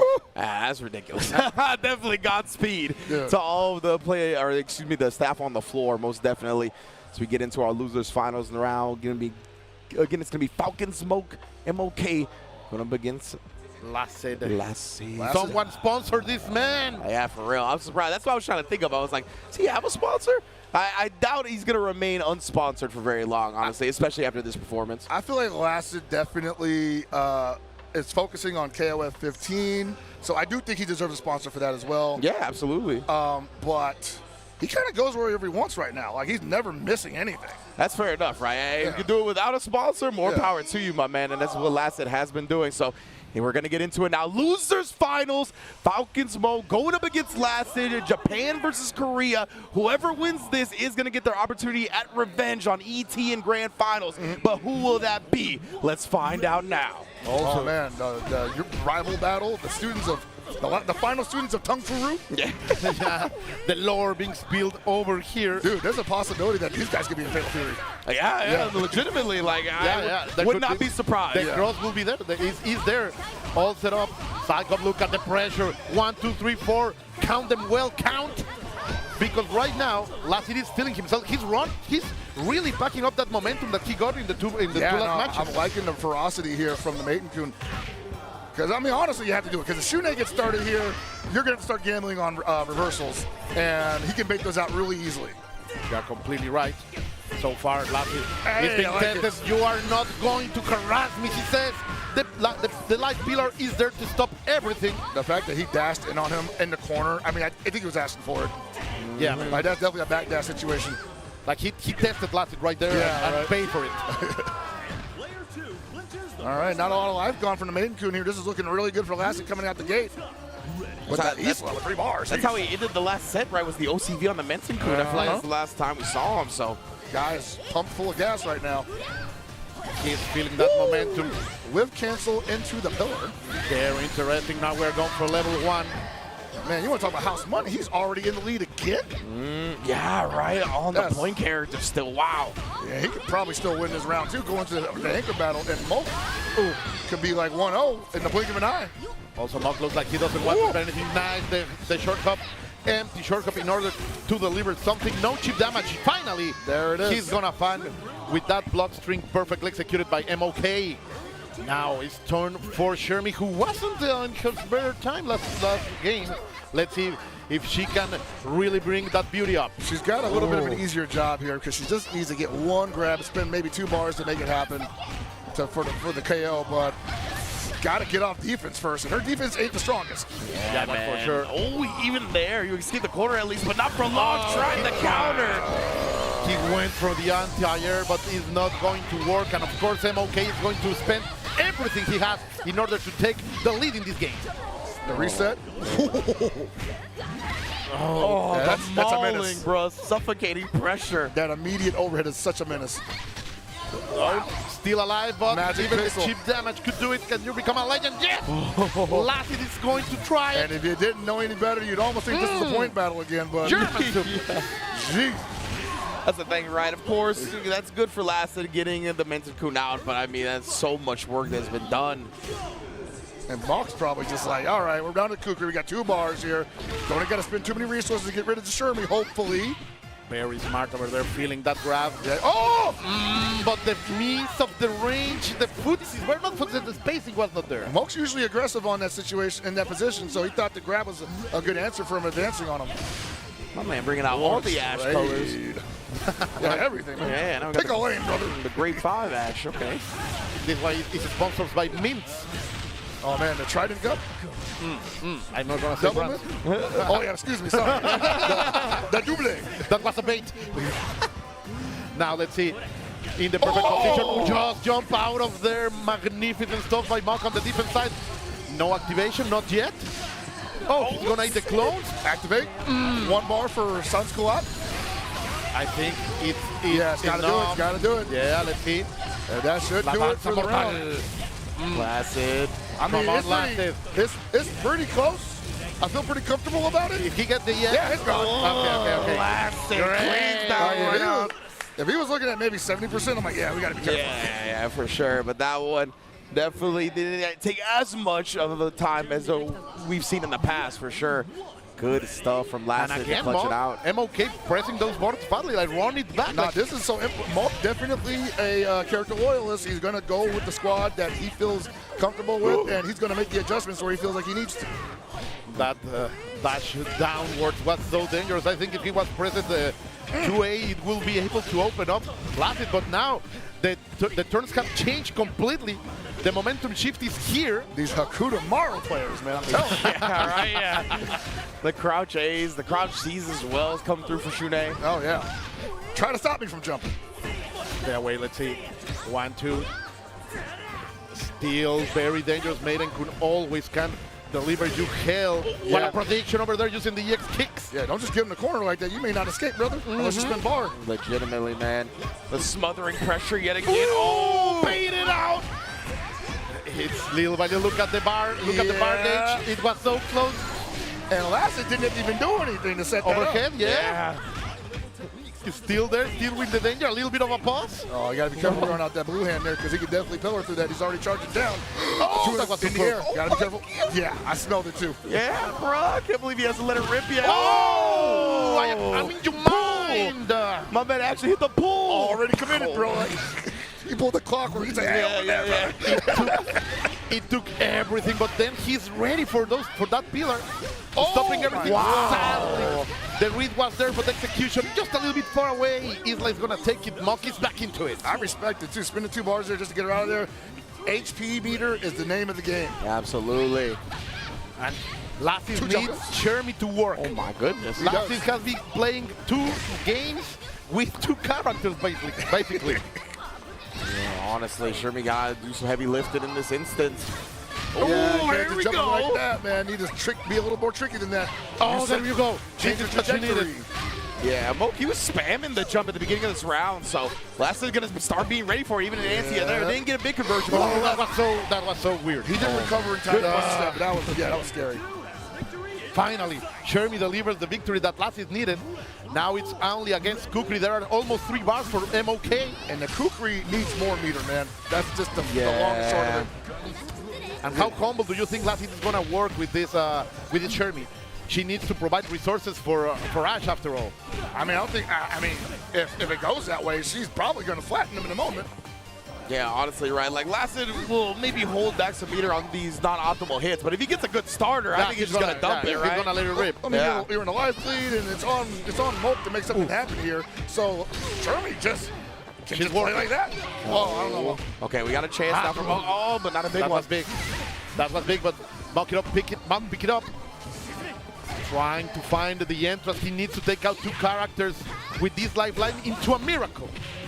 Wow, he swung at that. Yeah, the crouch C. Look at the pressure. Just get me He out of jumps there. out of there. A little get bit of me out of desperation there. over there.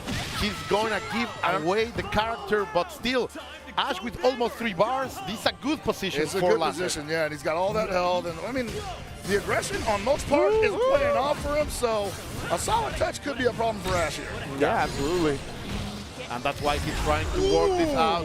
I love it. Yeah, what an answer. Magnificent challenge that he has been loving. He has been studying Uh-oh. the situations, and this is going to be big. 2 bars. That's it. Oh my goodness, Mo is gonna come back off this with the Kukri? Oh, puts him on life support. Was it enough? Oh, what a hit. It's here, the super. No, the wrong one. He was cooking it too long. And he knows. He knows. He was cooking it too long. Oh no. He raced away with it. What a mistake. You gotta over there take by that bad boy out the oven sometime, man. No. Well done. We can't send that to the customers, bro. Oh no.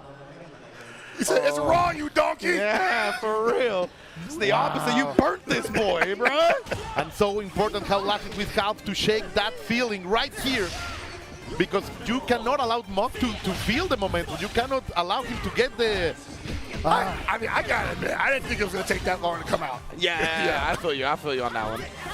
I think everyone here is shook.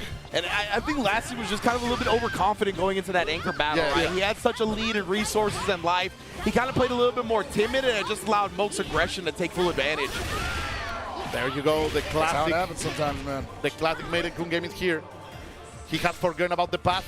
Looks like he is believing right now. And this is my moment. I have to go against ET. One touch from one touch from Shune right here. That so totally shift the momentum. We're going mid-screen, so there could be a left-right high-low. There it is, goes to the left side. Oh, a little bit of a pause. Lassit was more than ready.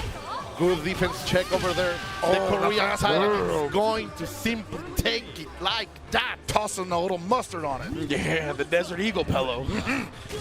Not the Deagle. Ooh, nice. Catching the roll. All right, Matt, spend a little bit of resources here just to get rid of the main thing. Good, I say do it. You got the touch, get him out of here. Yeah. He still has an EX. Especially go for an overhead. No. Yes, Lassit simply believing in himself, never surrendering. Oh, that's okay. it, that's it. Yeah. Swinging wild there.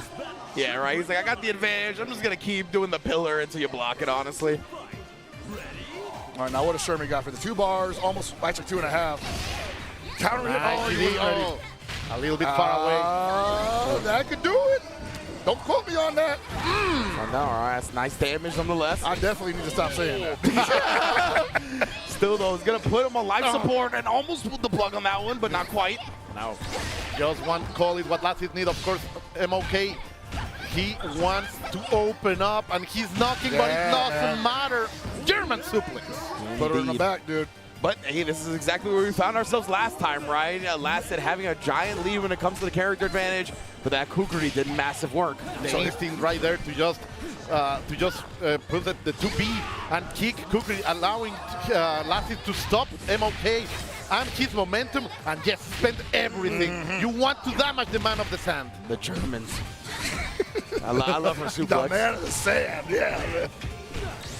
And I like this Kukri with 4 bars. If he touches you, you're melting. There it is. There you go. Not going to get as much damage because he started from a low B, but hey, you're in the corner, and you're about to take a ton of pressure. Wow, what a challenge. Or you can do that. Wow. She just walked out of there. Indeed. A little bit of a surprise, and now we're spinning meter to try to really maintain this pressure, but it's not resulting in much right now. And he's get spinning a heartbroken. lot of meter to do it. Could get guard broken here, which is, I would say in the anchor situation, probably worth it, but in the secondary, oh my lord. For how many resources being spent? Yeah. It's real Another tough one. now. Let's see how he wake up with balance, and it's going to work.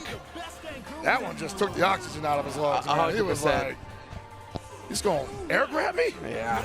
Last now, though, we saw that this kind of backfired a little bit, this giant lead that he had in that last match, right? He can't find himself playing too timid or too passive. And this is the problem with playing Ash on anchor when you ain't got no meters. Like, he's not terrible, but you really missed not having Sans collapse in the back. Wow, he stood up on that string. Goodness, bro. Mog is on a roll right now. What's happening? Let's see a replay of that game, too. Nah. Let's see 1-2. Oh, my.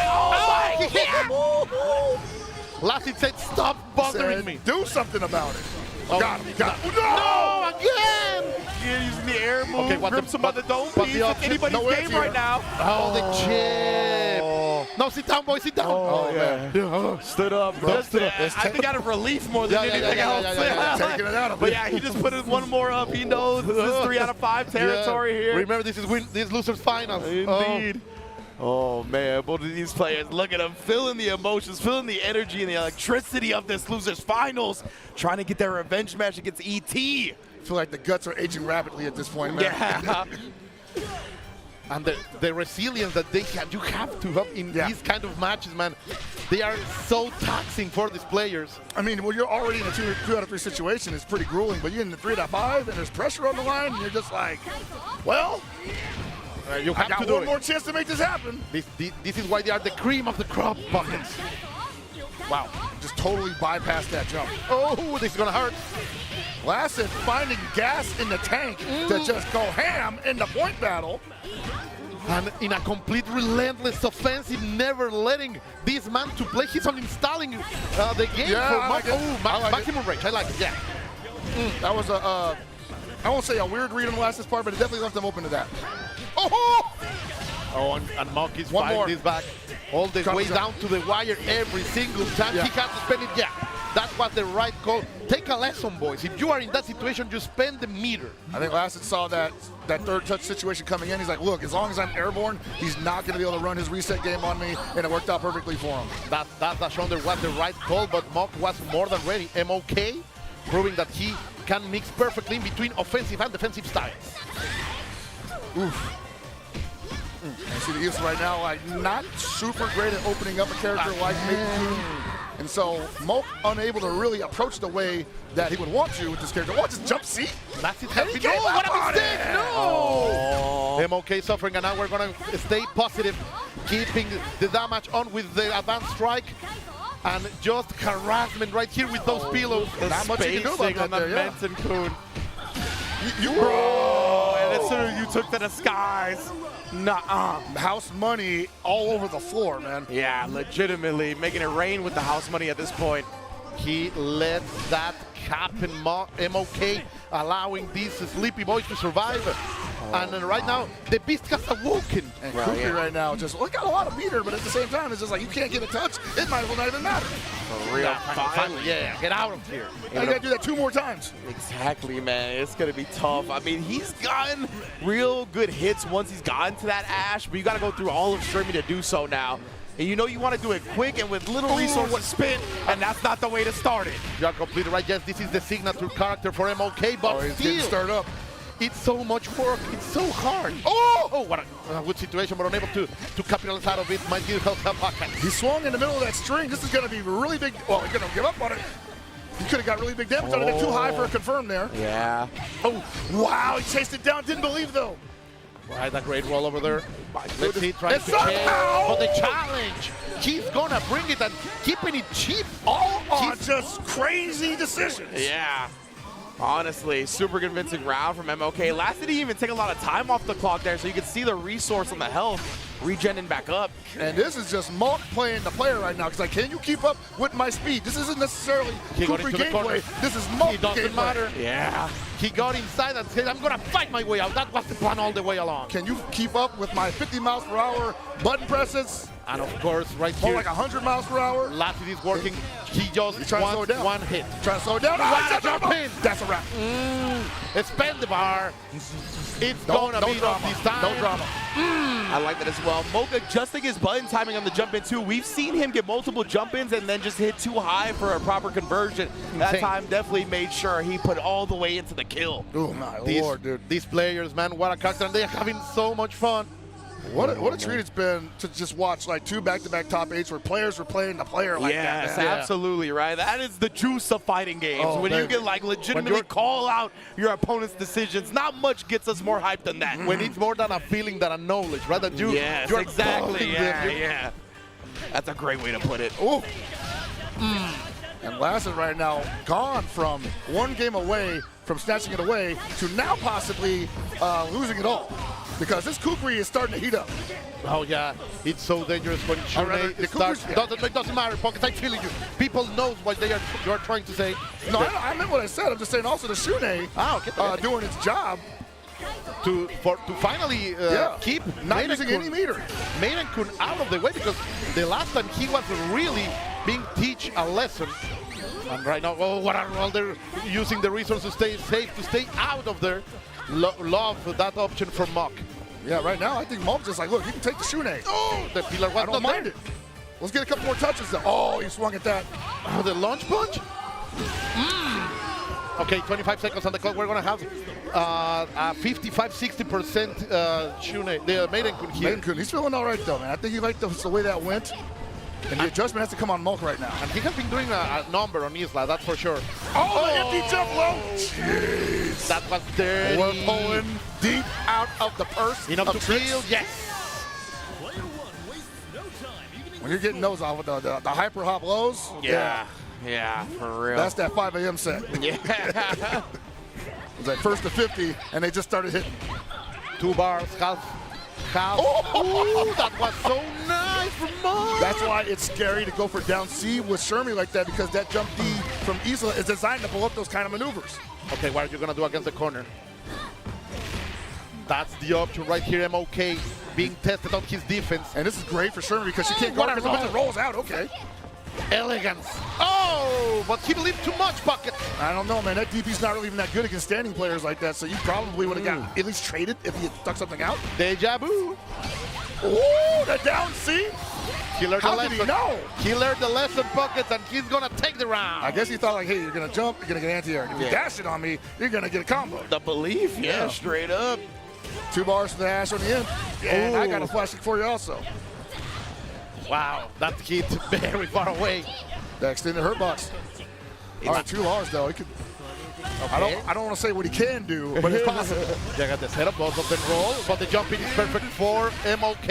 He's jumped in on so many fireballs from Ash. And I think that's just because Mocha's just playing at such a speed right now that Lasted, when he gets down to Ash especially, just unable to keep up with. Yeah. Okay, see, another setup. It is enough to kill. The throws and the fire. Oh, that's it, that's it, that's it. As long as it's the proper conversion, it should be Yes, no, Lasted is going out MOK. The last Japanese guardian of this land is going to stay alive. He will fight ET. Lasted will have to go home with a very respectable 3rd place. What a legend. Man, that was just the exact epitome of what I was talking about, where Ash, if he can set up his game plan, it's great. Yeah. But there's so much lag time after he's throwing out tools that it's just like, yeah, why wouldn't I just start swinging on you? Yeah, 100%. And like honestly, in that last match, I kind of had some confidence in Lasted to Ash because he was behind. And it felt like whenever he went into that anchor battle ahead, he played too timid and passive and ended up getting taken advantage of. When he was behind with Ash, that's when we saw the comeback. So he got a little bit more aggressive. He found the hits, found the conversions. But yeah, man, that was just great from Moog, really playing at a high pace, never letting him get comfortable with anything in the neutral on Ash. And in the end, it was also the first time that we saw MOK Islas popping off. Like she was controlled every other game. 4 games getting her controlled, and in the end, in the 5th one, Isla comes out, proves that MOK has a menace in that girl.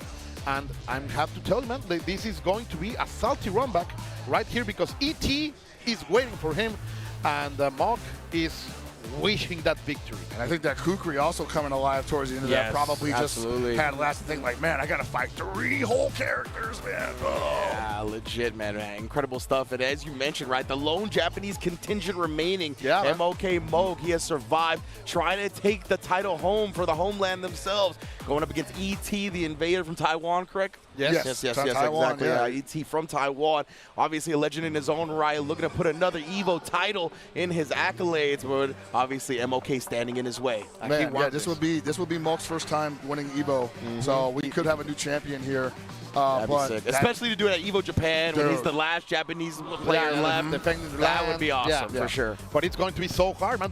Those are 2 complete sets, 3 out of 5 against ET, who is a machine, who is like a wise, how do you say, the wily veteran. No, but the way he has to download like that, that data he's able to take in, Yes. it's going to be so hard. I just love it, man. 100%. And before we get into this grand finals, of course, want to thank one of the partners that makes all of this possible, PlayStation and PlayStation tournaments. You can see you can combo the competition while they combo you some rewards. Again, we got a combo contest going on right now. You can win cash plus exclusive items when you enter PlayStation tournaments, signing up on the PS5 itself. That's been a super sick thing about the PlayStation ecosystem, is that now you can sign up for PlayStation tournaments directly on the console, directly in the game that you are actually signing the tournament up for. So yeah, it's been a joy to partner with PlayStation and hopefully continue to do so for many years. But yes, man, grand finals now on the horizon. ET versus Moke MOK. Justin Wong's ready to watch it. We're all ready to watch it. Everybody's here for it, trophy, except the players. There it is, dude. Ooh, the trophy shot. I like that. Look at that. Such a shine. I like that. How much shelf space does ET even got left at this point? For man? real though, bro. Like, Well, with that money right now on the circuit, bro, like he can buy a new house. I was gonna say, hey, gonna build a whole new room, a trophy room, bro. That would be hard, bro. No, that Look dude's at got that. a million of them. Of course, we are going to have a special presentation for these two last warriors. They deserve it. They have earned this place. Yeah, absolutely. And, you know, like, just in general, it's funny, like, hearing players talk about that. Like, they actually, a lot of the times, you know, when it's not the gigantic prize pots, obviously, when it's life-changing money, that is definitely the number one priority. But when it's not life-changing money, that award itself, that physical, tangible award means as much to them as anything else they win from the tournament, right? It's, You heard people it's like the physical representation of their effort, of their grinding, exactly. all those hours, right? Yes, 100%. So definitely looking forward to seeing who takes home the title, especially with Moke having that chance to become his first time Evo champion in Japan, representing the country as well, and doing it to take down a legend in ET as well. That would be another layer to this that would be amazing for him and really just propel the momentum going forward for this whole SNK World Championship season. Yeah, no, this would be tremendous for him. And ET, his play style can be oppressive, but can also be unstable. And I think Moke is key to victory here is just stay solid, man. Find a crack. Find a crack. You may not have to force the situation. It might appear on its own. And to Moke's credit, right, he's been one of the players that has been tried and true with his team. Yeah. He's like, I'll make some game plan adjustments, but my characters are staying the same. I have confidence in the way I play. And even if I'm down, like I think he was down 2-1 to last it in this losers finals. Yeah. He was able to bring it back, right? He just makes those clutch adjustments when he needs them the most. And obviously, this is that time to bring out those adjustments right now up against ET. He's going to get his revenge set, as we saw in winners finals. He's able to defeat Moke 3-1. So he's got some intel to figure out, but he's definitely going to have that chance to do it now. Yeah, completely. And once again, we have to say it. Shout outs to the headhunter from Falcons because that's good job. That's a good draft right there. Good call, buddy. Pat yourself on the back for that one, most definitely, man. I am saying this because I am so excited about looking at these players. So many new sign-ups from esports, big teams into our community. It's always fantastic to see there is a drive, there is a pathway into professionalism. So I just love to see it. Yeah, man, it's definitely been a great just evolution of SNK titles, right, including with Fatal Fury coming out, KOF, Sancho, all of this getting renewed life as well. It's going to be a great year for SNK series. Man. Oh, my man's taking a picture from us right there. Yeah, I saw that. But yeah, it's going to be a great time for sure. We're going to have our grand finals in imminent moments for sure. And yeah, so what are y'all thinking? Who y'all think is going to take it home? It's tough to say, man. Like, these guys clash quite a bit, but I think ET's got the edge right now. Not just because he's on the winner's side, but just in like, general, the history, right? Yeah. Moke, But it's a KOF tournament, bro. Like, the percentage of resets in these tournaments is very high. So I do believe Moke has the edge. He, of course, has all this momentum. We saw him reinvent himself and take up on a Lassie that was playing incredibly hard. He started losing. He was able to turn things around. Absolutely. So I do think it's too close to call. It does feel one of those moments for Moke that he could break through a glass ceiling, right? Like wherever he has plateaued at before, a win here breaks him through that mold and really gets him in the upper echelon, right? He'll become an Evo champion himself, and that does tremendous things for your confidence going forward throughout your entire fighting game career. Yeah, like he's been scratching at the door for like years at this point. Like, and he looks young, but he's probably up there with me in terms of age. I would have guessed he was like 23, bro. That's right. I would have guessed he was They like told me this 23. dude was like 42. I was like, what the hell, Oh, man? man. That's Only wild. a fistful of people have that quality to say they are Evo champs, right? Yes, And exactly, you know he has the hunger for that. Yeah. So he might as well be 26 at this point. Yeah, that's true. Yeah, when you're in a situation like this, yeah, it's a brand new world for him, and it's going to be interesting to see if he can bring it home. Hoping he does. But of course, ET, one of my favorite players of all time. I'm just hoping for the Cinderella story for the Japan representative to bring it home in his homeland. But of course, ET is never going to make that easy, as we've seen time and time again, no matter what the tournament is. Well, it is his crown. Last year he won this tournament here, beating Shanghai, so he definitely is the guy to go through. The reigning defending champion, ET. Oh, we're getting the dap up. The handshake is there. There it is.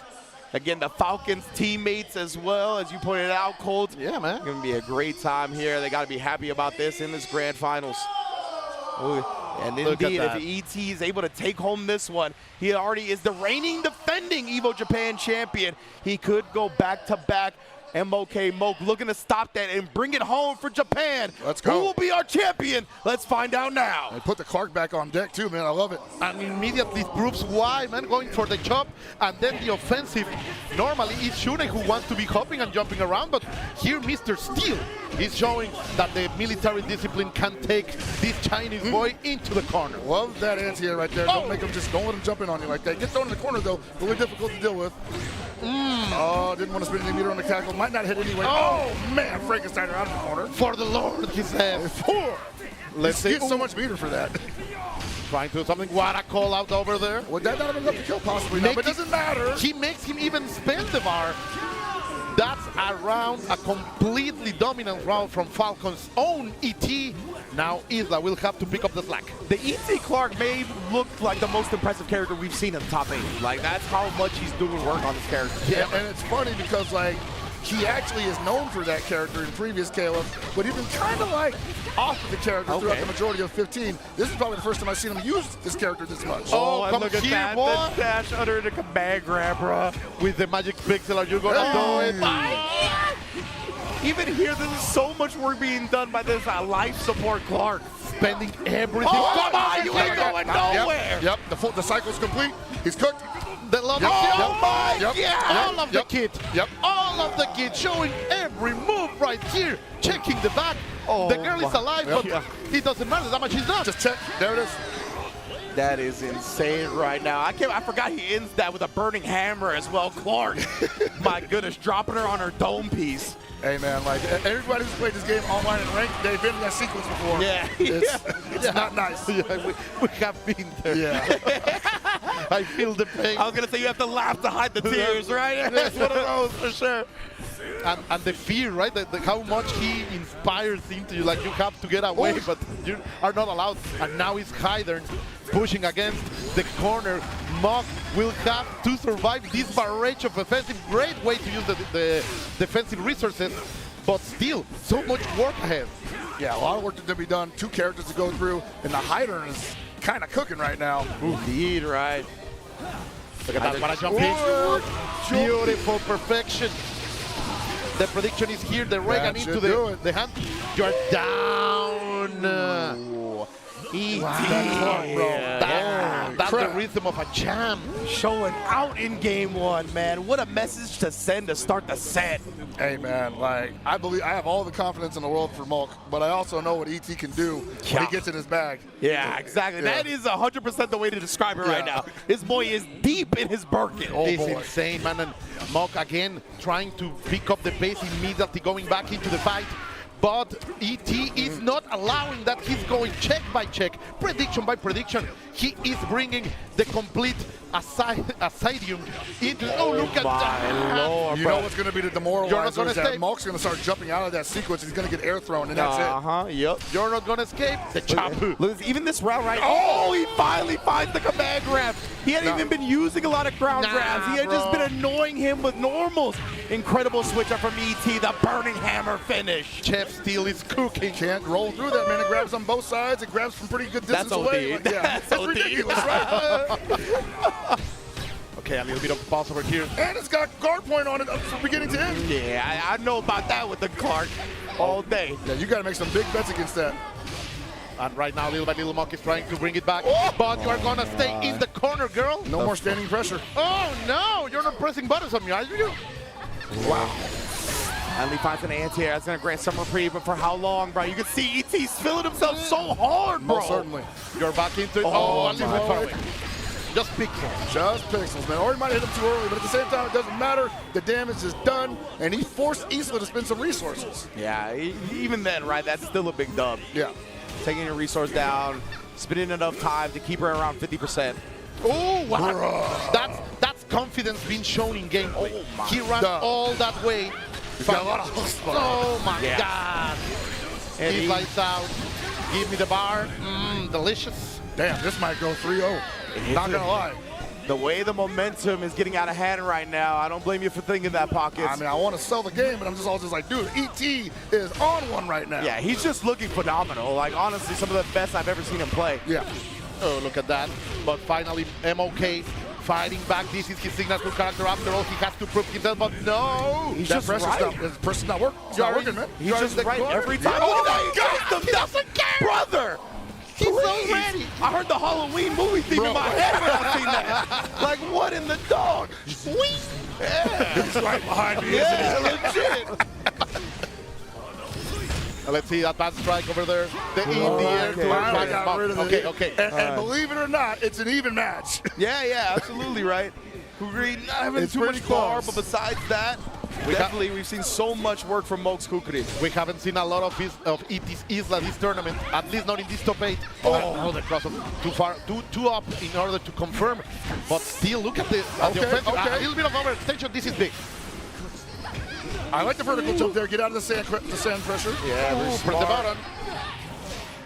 Yes. Mock, never surrender. Let's go. Caught him trying to press a button out of that. He did. Hey, there we go. Believe it. Like you said, best Kukri in the world. Best Yeah, super man. in the world. Stay solid at the end of that, despite the fact that ET literally had his number. Yeah. El calcetín volteado, reset OCB. Man, So, bro. I called it. The phone company changed it up on you. For real. Let's see. And now, of course, MOK is going to feel that momentum. That inertia is in him. But no, Clark is saying, nah, bro. And neither one of them deterred to like even go back to character select. Man, I love Yeah. it. I was gonna say, you can feel the confidence exuding from both players, honestly, right now.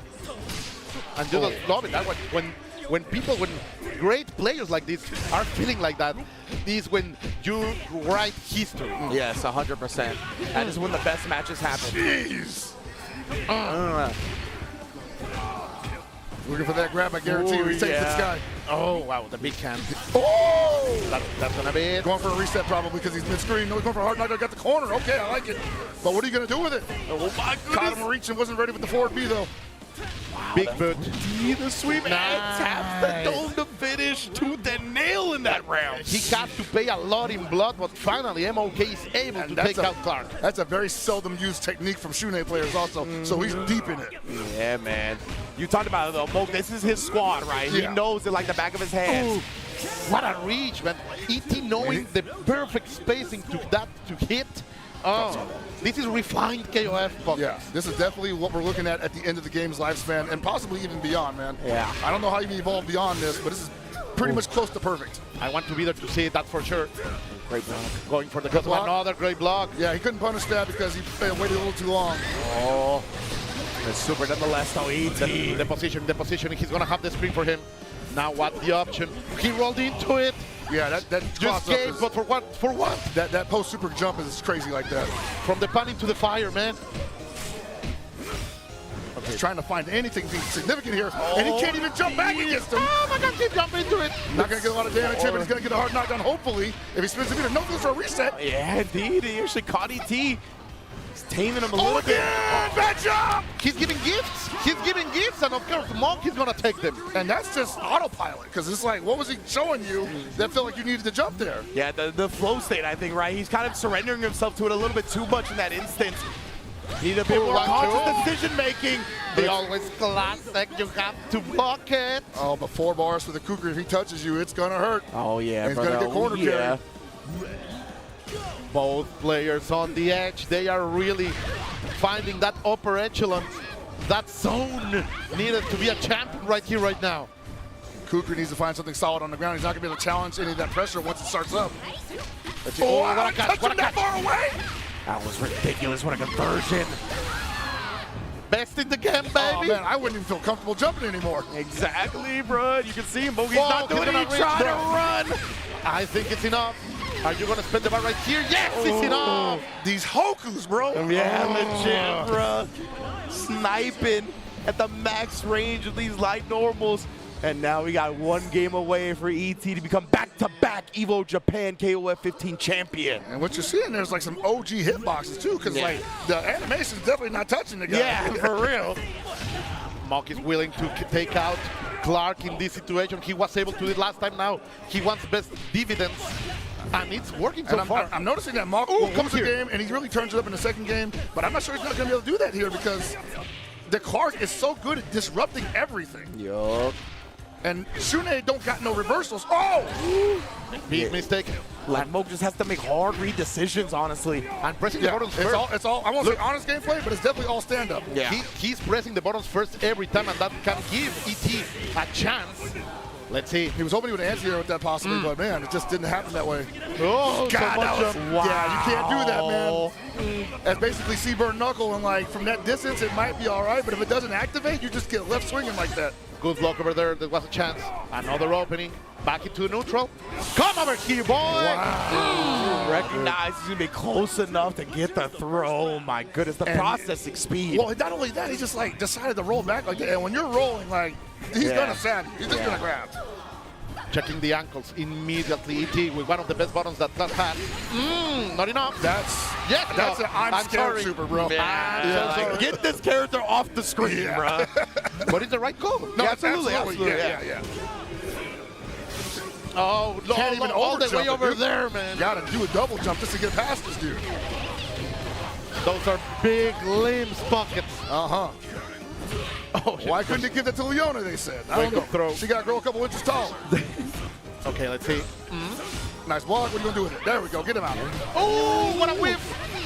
Get the ground bounce. Corner damage. Reset. Yes, going for the reset. Oh, no. It wasn't ready. Yeah, man, Mock. He's able to pick himself up every single time. And like I said, he loses the match, comes back, but then he gives the opponent the chance to adjust, and ET's been meeting him to the challenge every time. I wouldn't be surprised if he turns this into an anchor battle, and it could go either way. Absolutely. Honestly, it's what I'm expecting. Look at the With all pressure, that man. meter on his side especially, yeah. Look at the pressure. Oh, and there it is, the 2B. Those catches, bro. Like, how is that hitting? Finally, Mock is using the flash to get out there. And now my Lord! he gets a gift, and he's going to take the most out of it. 50% is out. Yeah, he didn't have much meter. Trying to bait out a DP somewhere. Oh, delicious. Got past the anti-air, That's plum punished delicious. outright. Here we go. Almost even in bars. 35 seconds. He's going to get a decent life amount back for health, but Tournament point for ET. Oh, Evo man. point.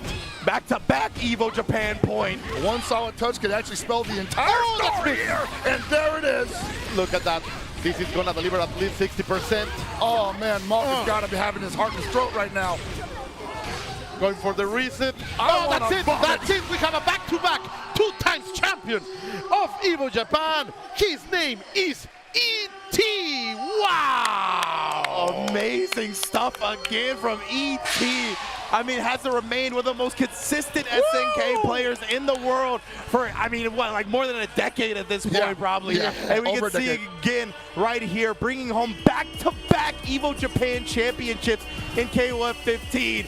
He's got to be at the top if anybody is considered the best at this game. And this man too, man, Mock, what a run, what a race. Sadly not enough to become a champion, but still, he has the attitude, raise that trophy. Bringing to the top, there you go. And now ET, a total 3-time Evo champion as well after going back-to-back this year.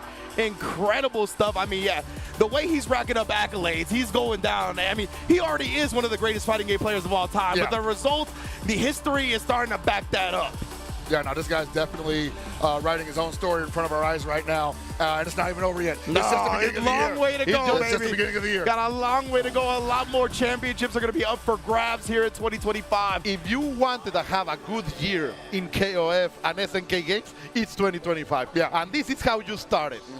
Yes, Oh indeed. boy, dude, this is wild, dude. Like, so a lot of people wanted Moke to win, but I said earlier on, I was like, dude, I think ET he's on another level right Yeah, he's now. a monster, because man. the way he was playing reminded me of the way Shanghai was playing at Evo last year. Yeah, bro. And I was like, dude, no one's touching this the guy. supreme confidence, right? Yeah. Like and the processing speed as well. Like the way they're able to recognize moments that quickly, make the optimal decision. Like when players are playing like that, how do you beat them? Like no matter what the game. And even checking the mistake, the few mistakes that he did, never bothered him again. Yeah. Oh, Like, yeah, He was exactly. living in the moment.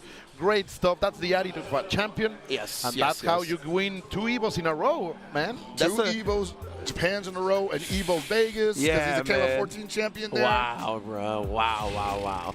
what a year for ET, man. Yeah. That is. Yeah, and that's something I always like talking about in competition, having that short-term memory, right? You can't let the mistakes linger. You can't let the things that might bother you, hinder you, or anything like that. And yet the composure of ET has continued to impress me throughout all of these years. You have to be water, man. You have to flow. Yeah, absolutely, absolutely. Clean each time. Let it pass.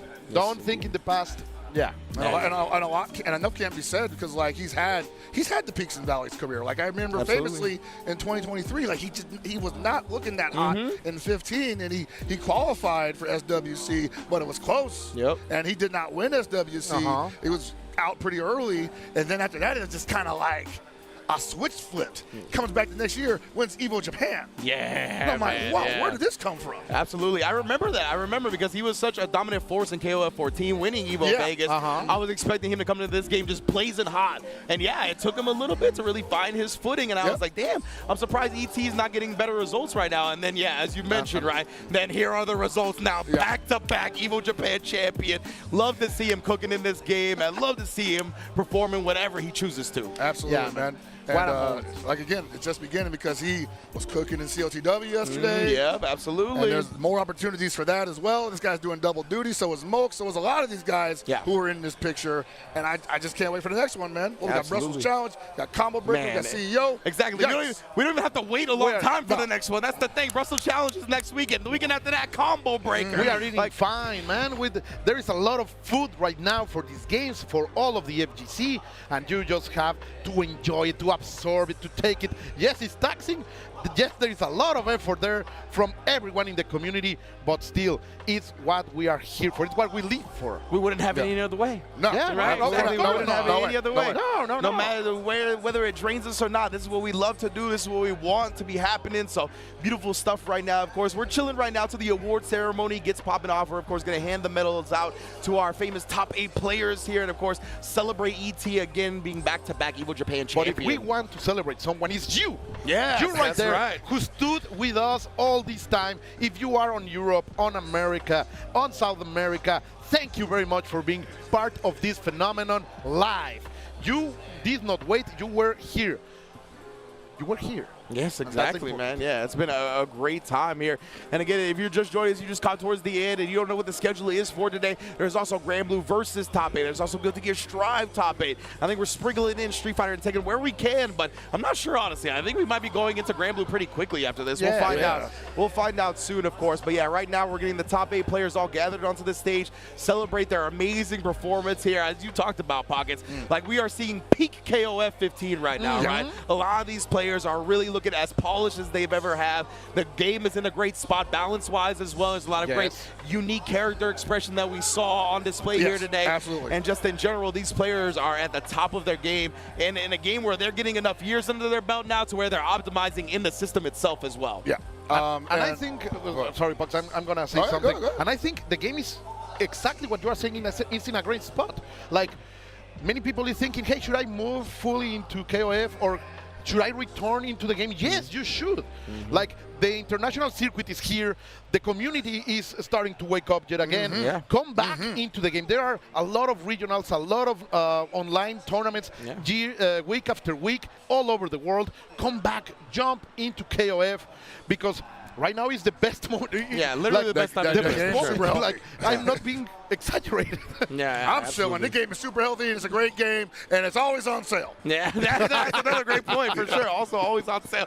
Pick it up, most definitely, man. And yeah, it's been a great tournament. KOF is always one of my favorite games at Evo because we get the big competition, we get the international showouts, as we talked about at the beginning, right? One of the most global games in terms of how many different countries take this game super seriously, and we always get to see a variety of countries in top 8, and they're always putting on a show. So it's been super sick to follow KOF since getting into the FGC, and I love that. It's really peaking right now, honestly. Yeah, it is, man. Like, for real, we got that update with Mature and Vice, and that was really nice from, sorry, didn't mean to rhyme there, but that was really nice of SNK to put that in the game and really breathe some new life into it going into the COTW era, now including it in the SWC run along Samurai Showdown. There's many reasons to continue to compete at this game at the highest level, and you saw most of it right there. Like, these guys still take this game mad seriously. And I love when we get enough years under our belt in the game to where we're really seeing, like, people pushing it the farthest it can go. And there they are. You can see them. Oh, yes, indeed. Over there at the main stage. These are the names that we have been calling for. Yes, indeed, bro. And I see these guys like at least like 5 times a year, man. And I'm just like, every time, never gets any more bone chilling, you know? Yep, 100%, man. Always impressive. Always bringing elite levels of competition. Mind-blowing gameplay, legitimately. Oh, Oda-san. So cool, man. That's another dope thing about it being in Evo Japan as well, right? We've got a whole lot of developers, animators for Fatal Fury was here yesterday as well, presenting the awards, the artists, yeah. Super sick to see the Japan developed games and getting a lot of that personnel into the mix at Evo Japan as well. And it's also they're going to tell us who qualified. Oh, so that's the thing. Remember last year, instead when the qualification spots were taken, they would put that spot into a different tournament. Right. Yes, rather than, so I don't know if that's what they're doing this year or giving it to somebody that ended up like later on. I don't know. I should say finishing lower. So yeah, that's something we still have to clarify, honestly, when it comes to the SNK spot. He did that last night too, but he's got to thank God for you, brother. Really. That's super cool. It's just giving it to Morimochi right now. Morimochi in the building, showing out with a super unique team. Really, really fun to watch. who was completely destroying the bracket. Yeah, definitely. He's definitely a guy that if you play him patiently, he's going to make you pay for it. Shonen, what a very, I would say, memorable display, not because of the way it ended, but just in general, what a run. What he worked for. Yeah, absolutely. It really showed out right there. Had a heartbreaking L, but nonetheless had an amazing performance. M-Dash over there, receiving that fourth place, of course. And last, it's so close this year, man. So close. Was almost in the picture. Always in great spirits. Always great vibes, though, from Lasted. Yeah, man. Yeah, you can see holding the medal up. I mean, as proud as he can be. And, of course, right there, MOK. Man, so close as well. Showed out. Best kukuri in the world. And here we go, man. E.T., the man at the top of the mountain, and he ain't leaving anytime soon. Yeah, man, living on that zenith. The man that many of these and many of us will be looking forward to beat. Now, the 2 times back-to-back Evo champion, Evo Japan champion. Evo Japan champion. And hitting the kompai with the medals as well. A little cheer from Lasted and E.T. There they are. Top 8. Oh, look at that. Oh, it's the Rock cosplayer. Hell yeah. She looks so good, man. Yeah. It's perfect. Yeah. Yeah, that Rock cosplay is crazy, I really want her to flip her hair. Like that's what I need.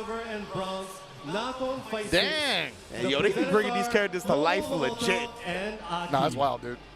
Oh, that stick. Oh, yes. that stick. Oh, Yeah, see that. of course. Hey, I heard you're pretty good at KOF. Wanna jump into my game? I mean, E.T. didn't make top 8 of COTW yesterday, but at the same time, it's like, you know, just a matter of time. Lasted with the 3rd place stick as well. You can see all clutching taking bronze. home the W. Yes, indeed. We actually have some of those sticks in front of us here. as well. I was like, oh, okay, that's what those are. That's the bronze stick. Yeah. We got that stick, of course, as well. Now for the 2nd place stick, MOK Moke. An incredible performance. That kukuri cooked every chance it got. got so close to defending the homeland and taking home the full title. But of course, that privilege, that earned privilege, goes to ET, going back-to-back. Let's get this man his first place stick. He's got the trophy as well. Like you said, Pockets, he's got to be running out of room in his house to fit all the hardware he's collected from the W's. Bro's definitely dropping this on the way to customs tomorrow. Yeah, 100%, bro. There is, man, ocean gold right there for our champion ET. Delivered by no one than Rock Howard himself. Wow. Yeah, Rock Howard in the building, dude. Our champion will take home 1 million yen. 1 million. What? Oh, 1 million. Oh, Yeah, nice as well. Yeah, again, nice little check for ET as well, even here in Evo Japan. Yeah, we got the big check. Let's go. Let's go. Hey. Big check. 1 million yen. Yes, Nice. indeed. There's a big prize pot taken home already. ET was like, this is going to be the first of many bags that I'm looking to collect this year. Let me tell you what. Yeah, it is, man. Call the accountant because he's going to be in trouble. Yeah, exactly. Hey, But need this man round the clock. If he shows up to Brussels, if he shows up to CB, he might be coming away with a little bit more. You know what I'm saying? You don't know, bro. So I want to see as well. That's always an interesting thing going forward as well for the players that have qualified, what they're going to be looking to answer from here, right? How often they're going to be like trying to come up with something in the lab and save it for nationals versus how much they're going to be going out to tournaments, trying to sharpen their skills that way. Very interested in seeing the remaining journey leading up to the SNK World Championships for ET and all of these players. Yeah, man, there he is. The champion, no other. The one at the top. Top of the mountain, man. We would now like to have a word from our champion, ET. Oh, we're going to have some words? Oh, yes, yes, What is that? yes. Shanghai, where'd you go?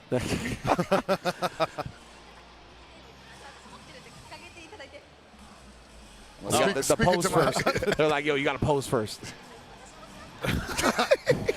They're like, both. Pose and talk. Perfect. So let me whack and go, yeah.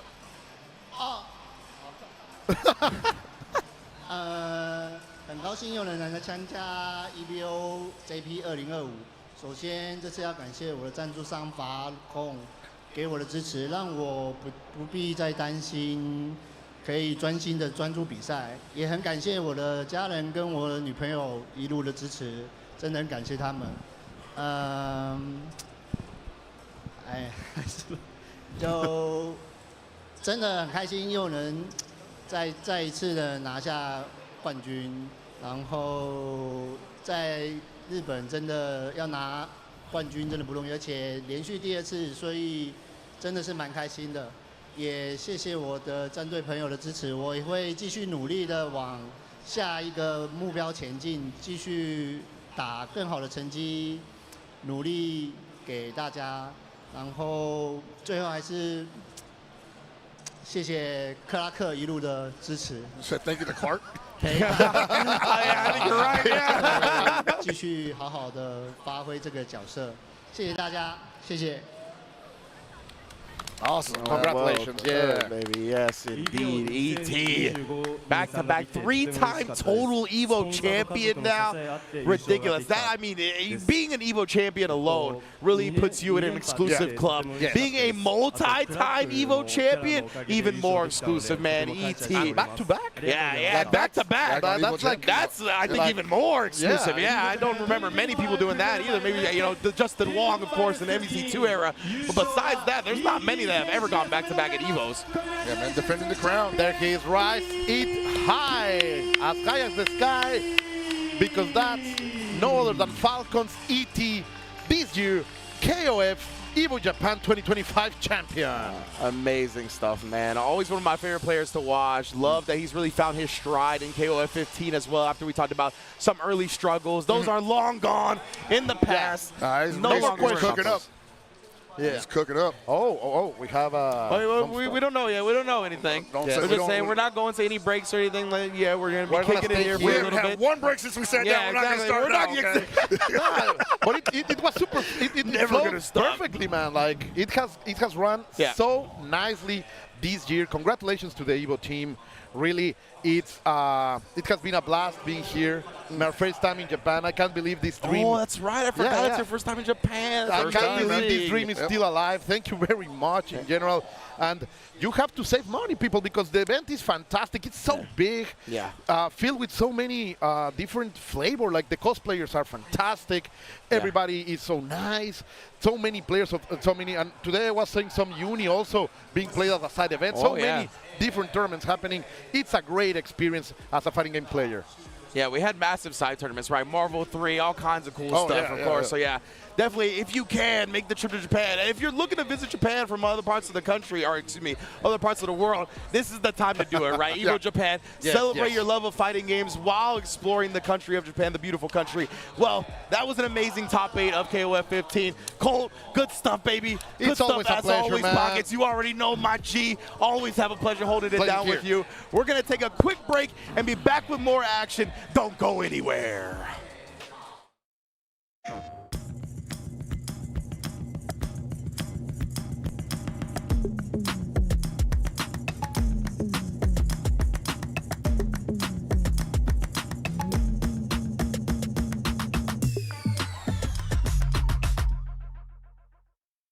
PlayStation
Sunglasses in the day, blue light glasses for the gaming at night. Zenny's got affordable eyewear for everyone. Vibe and style while protecting your eyes. Evo sunglasses, available now.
Step into the ring.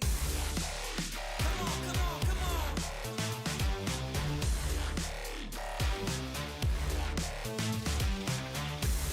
Let's go.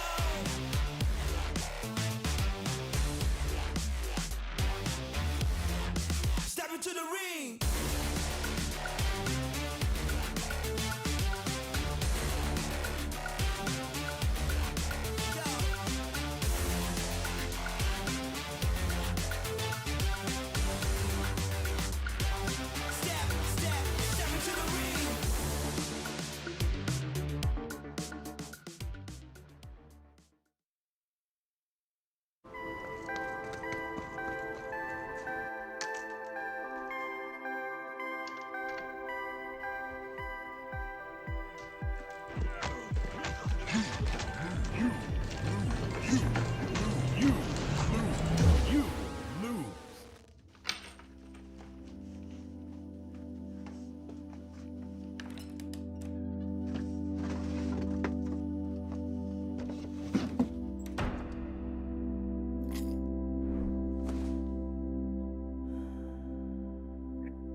arrive soon. However, they are arriving now.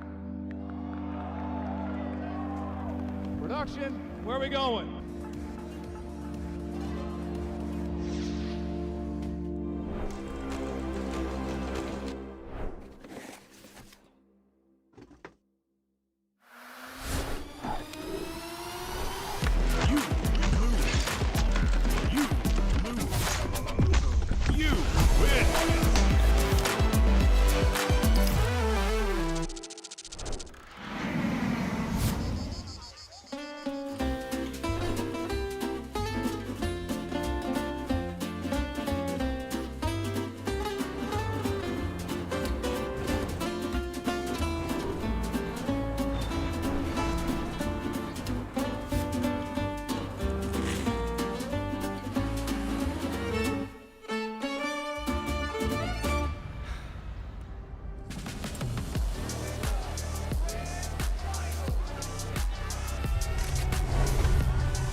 Man. Welcome back, everybody, to Evo Japan 2025 and that venue for Evo France. I can't wait till we get a full look at it when it's decked out with the Evo layout, because it already looks, just from that preview, right, all the glass windows on the sides of it, we already looking elite levels of just aesthetics over at Evo France. So make sure you pick up your tickets now. I believe they're on sale. It's going to be in October, if I'm not mistaken. I think October 10th through the 12th. That's so right. Please go to Evo France in Nice as well, in France as well. That's like the south of France towards the beach area. So it's a beautiful area in addition to everything else. Beach. Yeah, bro. Love the beaches. Pristine. Oh, man. Speaking of love. We have some Pristine, talking about bro. Nice and becoming nice. We have some good first strike. Yes, indeed.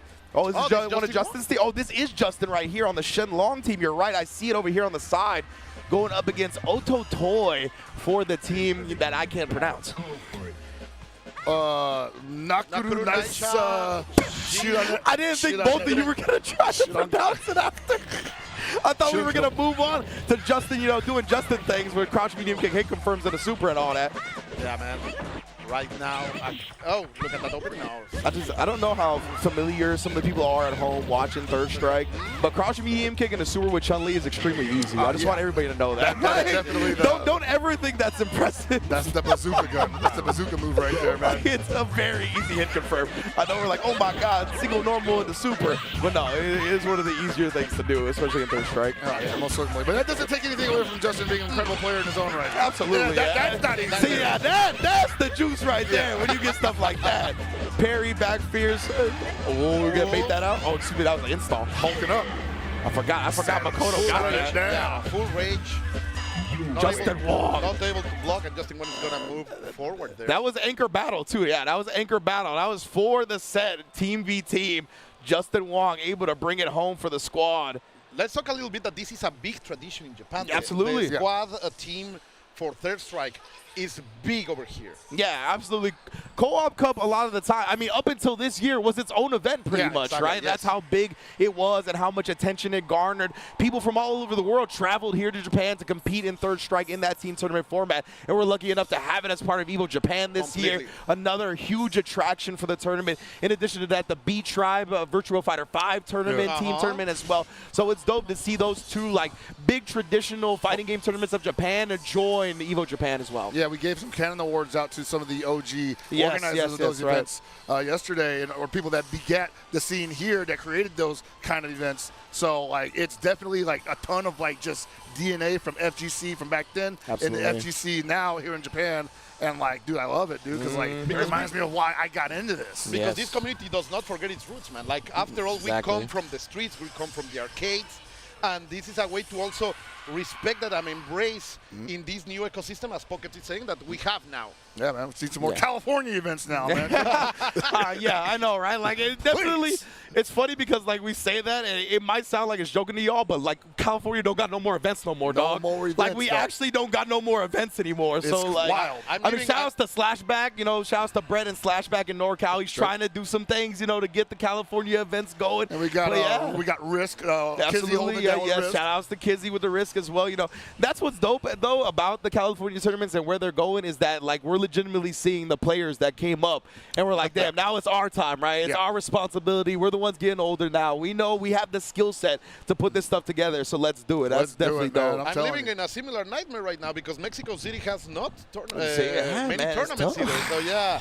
It's weird, right? Yeah, most definitely. These are hot spots. These are hotbeds for the FGC, too. So, yeah, hopefully that changes. And it's nice being here, but let's be real, like, Japan FGC is going through it also. Yeah, a lot of their venues are just disappearing, man, bro. You know? Yeah, 100%. So it's been, there's peaks and valleys with it all. Peaks and valleys. I don't want to bum everybody 100%. We're definitely doing something, but things are changing. But we talk about that, but then this is also the biggest Evo Japan of all time, right? Yeah. But, but it looks like we got a special little video coming at you, or maybe a future live presentation with Markman at the Victrix booth. Ooh. What's up, guys? This is Markman live from Evo Japan 2025. We're at the Victrix booth here, and we're going to talk to our friends over here. Of course, we have the award-winning, you want to hold it up? The award-winning Pro KO. Won the award at the Evo Awards, but I wanted to talk to you guys here to see what you guys are doing, how the event is going for you. So please introduce yourself. Hey, I'm Connor. I'm with Victrix. I'm actually an engineer at Victrix. I live in Japan, so I always come out to the events. I run the laser engraving, which we've done many today, over 150 engravings so far. Our fans really love that. So we've got the Pro KO this year, which is a hot item. Obviously, I think everyone knows that the Pro KO, you can take off the faceplate and do a lot of mods. And so we've got some cool stuff like this here. Like with our guys over at Punk Workshop, we work together to get some cool switch and button combination here. So low travel, and then of course the laser engraving here. All kinds of engravings that you can do, and everyone loves these. So I got to ask you, so for the laser engraving, is there like a particular thing that people want to get? Are they getting their names, their gamer tags, or are there certain characters or like IP that you see that's being thrown on there? Yeah, so actually a lot of Evo logos, like a lot. They love the logo, so that's a lot. And then gamer tags, of course. And then, favorite cute little characters or like their company name, like company they work for, all kinds of stuff. Very personal stuff, yeah. I like to see that kind of stuff. I notice, again, a lot of people are coming here. They're bringing you're allowing them to bring their own graphics if they plan it in advance and it fits the right format, right? Yes, that's right. And we have a form that they fill out, so there's all.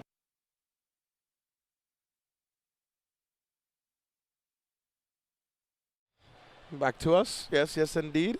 It's all right, like we talked about, right? Sometimes technical difficulties may happen. It's all right. We're here. We're still live. We're still prepared to bring y'all all kinds of cool content and whatnot. Like you said, the Victrix engraving booth has been going wild over there. And, of course, we also got Street Fighter 6, who is making its way pretty deep into the tournament now with, as you said, Pugera going up against Yanai as well. Yanai is also a very strong player out here in Japan.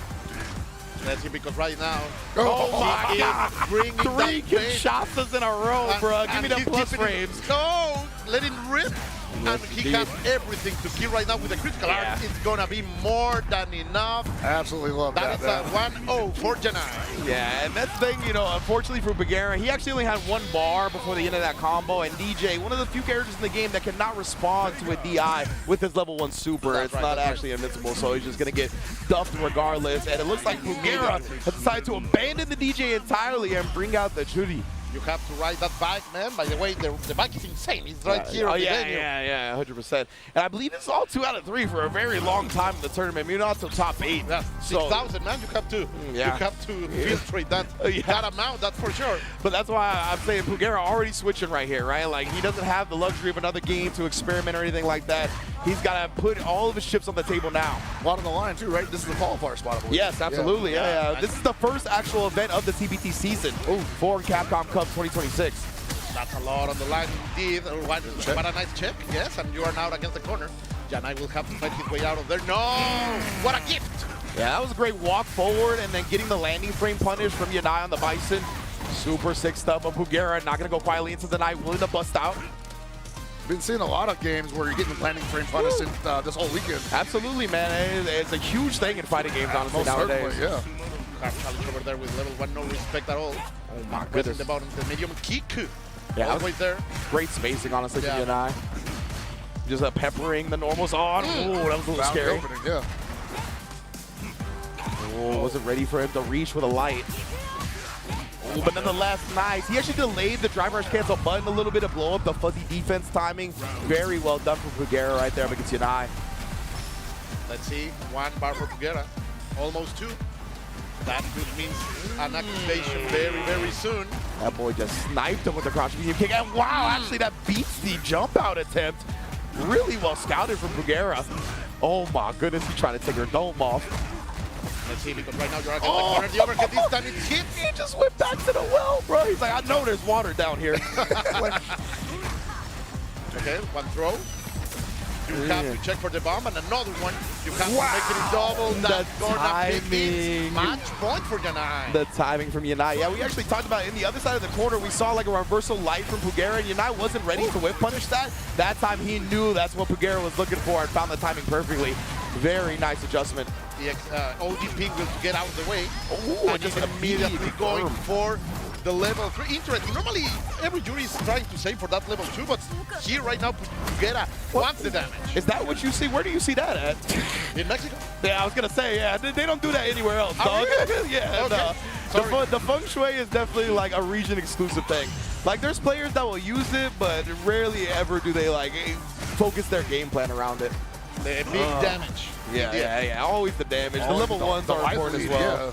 But feng shui is strong. I think it's underutilized by most regions. Wow. But yet, nah, he's going to be able to kill off that. Oh, no, Pugera, you were so close to bringing this one back, but instead to the loser's bracket you go, fam. You have to save for the picture. Yeah, exactly, If he would have done the feng shui, he might have found himself in that position, honestly. Yeah, but, like, there's certain regions that use the feng shui quite a bit, and there's a player, he's sponsored by a organization named Vicious. I can't remember his name right now. I believe he's from Saudi Arabia, but he also uses a lot of feng shui. And I love seeing that from the juries. But yeah, I feel like it's very still underutilized in a lot of regions in the world. But hopefully we get to see more of it. I hope so, because it's super hype. When they go in, it's quite good, honestly. You remember those good old days of Street Fighter 4? Oh boy. Oh, let's not talk about that. Let's not talk about that. Why not? I don't like Street Fighter 4. Oh, wow. There you go. Hey, I like this game, though. Okay. I like this game, though. All right, so we got, man, I didn't even get a chance to read the name. Yeah, my man got thrown out. But yeah, I think this is very early on here, in this team set right now. I think like maybe 1 or 2 matches have happened. So we're going to get them back on board, and we'll see who's participating. Of course, as you guys mentioned before, this is Co-op Cup, one of the legendary Third Strike tournaments in Japan. Has been the establishment for years and years. Yeah, and it's been really cool just to have this as part of Evo Japan, just like B-Tribe or Virtua Fighter 5. But yeah, I'm interested to see if we recognize any of these names on this team tournament situation here. Let's see, we got DDP, Diamond Dallas Page, He-Chan. I feel like I've seen that name before. Right now, Diver, Aaron, Mine. This actually team on the right was all aboard the Pork Chop Express. Okay, they actually have not dropped a member yet. Hey, I'm about it, dude. Putting the yang up front. What do y'all? How do y'all feel about pork chops? I am a big fan. Not my favorite kind of chop. Yeah, same. I'm not a big pork chop guy, honestly. Yeah. Like, they're good and everything, but I'm not a huge fan. I will have to take you guys to have some pork chop tortas with cheese in Mexico. That makes you a believer. Yeah, I bet, honestly. Like, yeah, I forgot, like, I had, like, some pork belly taco thing in Mexico once with, like, the Mexican cheese, and it was actually, like, mind-blowing. That does sound pretty wild, Yeah, it was very mind-blowing. So, like, I finally got, like, a couple of local spots that finally stopped tripping off of me ordering cabeza and stuff. Oh, really? Yeah, because they used to say, like, oh, you're not going to like this. Yeah. It's like, it's the head. And I'm like, oh, let me get the lingua. I was like, nah, you don't want the tongue. I'm like, no, I do want it, right? Yeah. That shit's good, Damn, bro. So you going on the cabeza, bro? Cabeza. You? Or nah, you too? Damn. Yeah, my dad, I'm half Mexican, and my dad eats that shit, but I can't. Yeah, my bad, by the way, on that curse. Sorry. It's so tender, and it's juicy, and I'm like, dude, you've been hiding this from the gringos for years. If I'm going to suggest something of that end, go for tripa. Yeah. I'm more open to that than the cabeza, to be honest. Tripa, very well fried, very little chopped. Oh, that's delicious. Yes, that's the perfect taco to end the day. Yeah, I've definitely had that before. That's good stuff. I can get behind that 100%. So I can get behind my man Yang right here. I'm a big fan of Yang. That's why he's running through that team, brother. Yeah. 3 men down. And, 2 more to go. And the pork chops are playing hot. I'm sure the homies over at Jazzy Circuit will probably tell us who these people are, honestly. Yeah, I'm sure. You know, I mean, we're not as familiar with the current landscape of Third Strike and whatnot. But again, if you're going to be anywhere playing Third Strike this weekend, this is the place to be, right? Co-op Cup, one of the most legendary tournaments. Ooh, we got a Buki representation from Irabu, I believe it is. Irabu versus, I guess the player playing Ying is SFA Mike. No, I think it's Diver. I think it's the little highlight. You see the highlight around their names? That's what I'm really assuming. subtle, yeah. Yeah, that's what I'm assuming. It's fantastic that we have already seen 3 matches in a row of Third Strike and no Ken or Chun-Li. Like, that's I am feeling it. That's what it gets at right now, though, because like it's it's kind of like 15, where like it's lived long enough, although obviously lived a lot longer than 15, to the point where like character specialists, people are just used to certain matchup. They've developed like a mindset around it. Absolutely, yeah. There's strategies that get developed over time, right? And what's important back in like '99 may not be important in 2025. Yeah, that's a good point. Now this is something gonna get chipped. Yeah. Diver is proving to be quite the wall to be climbed. And he didn't get chipped, but that's probably because he tried to parry one of the hits to not get chipped out, you know what I mean? So he probably got hit trying to parry there. All that being said, it could also just be like these are all just people playing with character loyalty. Yeah, absolutely. Playing with your heart. This is definitely the kind of event where you do that. Yeah, definitely. Great command grab over there. The damage is piling up. Great parry. Stayed out of the air. Can't really get anything offensive started significantly. Yeah, that's what I like. Fix the hair, get the victory.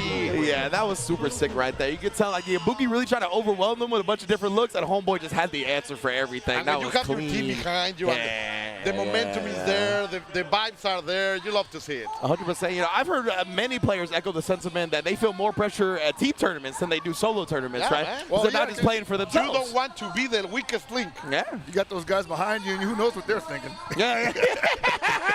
Yeah, who knows who you brought to the team tournament? You may have brought some a-holes. You know what I'm saying?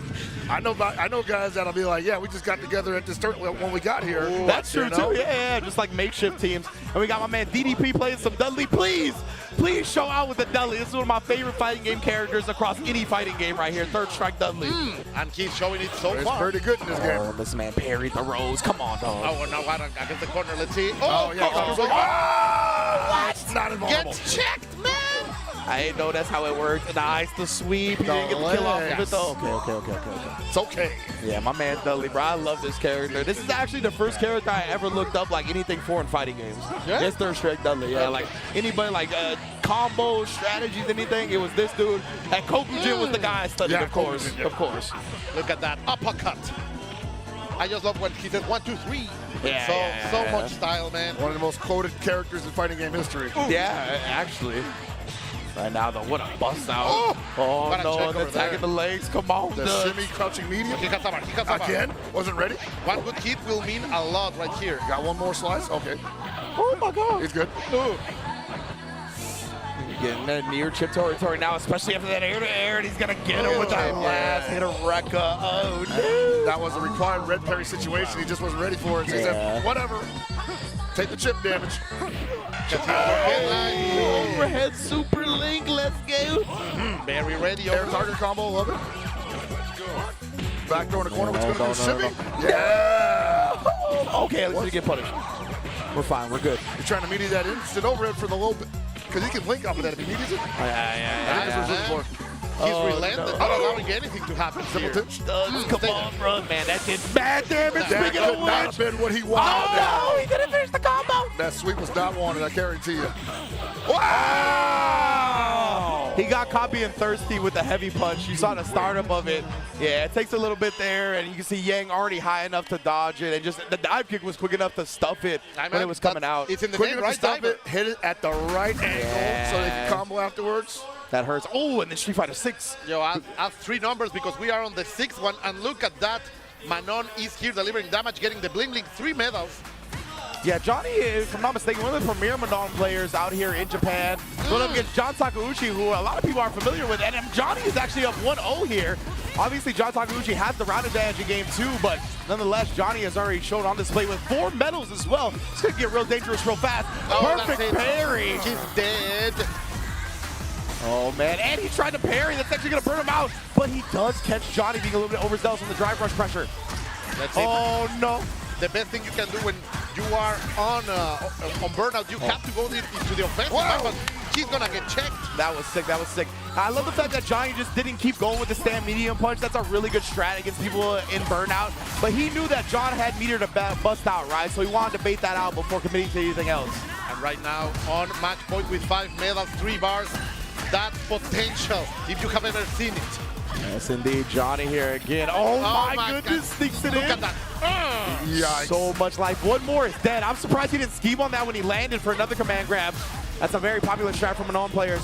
Air to air, I love that. Stayed out of the air, of course. Nice. He's going to confirm, of course. He got. We're going to see SR. Going to play, going for the tornado, the setup. Nice. Yep. Against the corner. Oh my God, John Takeuchi. It's going to be enough, brother. Yeah. Game number 3, delicious. That was a fantastic way to turn around things. And the Isar, bruh.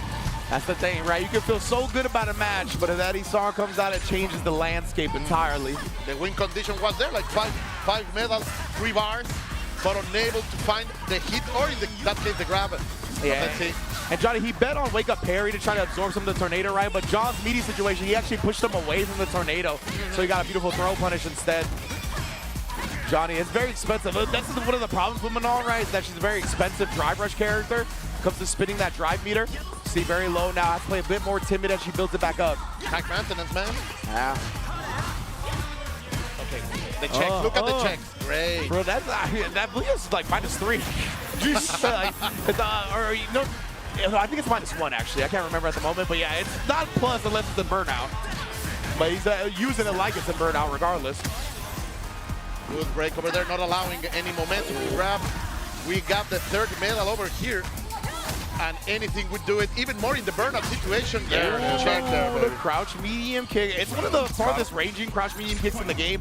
She just doesn't get a drive rush cancel reward off of it like a lot of the other characters. And the stand medium punch is...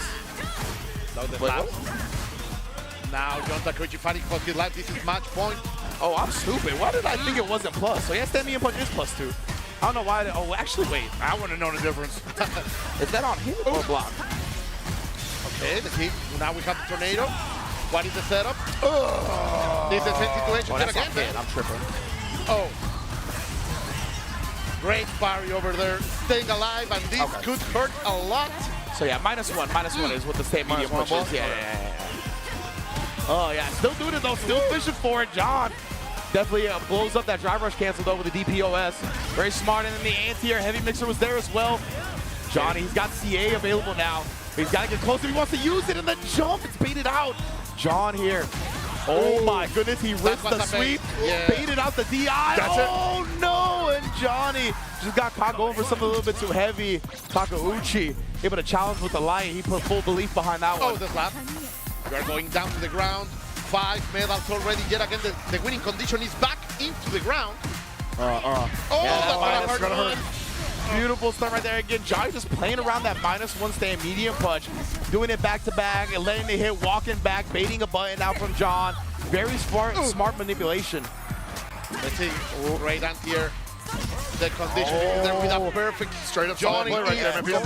Yeah, he delayed that target combo right there. Like usually, like the Monolith will just let the first hit rock. He drops the stick, but not for long. It's okay. You scared the hell out of me with that. You screaming like that. I thought you scared the hell out of me right now. Well, was that okay, Mother Base? Well, that was our little stint of sprinkling action of Street Fighter 6 and Third Strike. There might be some more when we get back, but I know they're getting ready for Grand Blue as well. It was a pleasure holding it down with y'all, Cold and Pockets, as a pleasure, always. man. So we will be right back with more action here at Evo Japan. Do not go anywhere.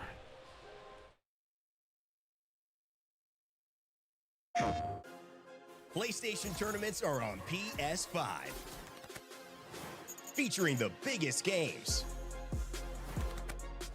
more players, and more ways to win.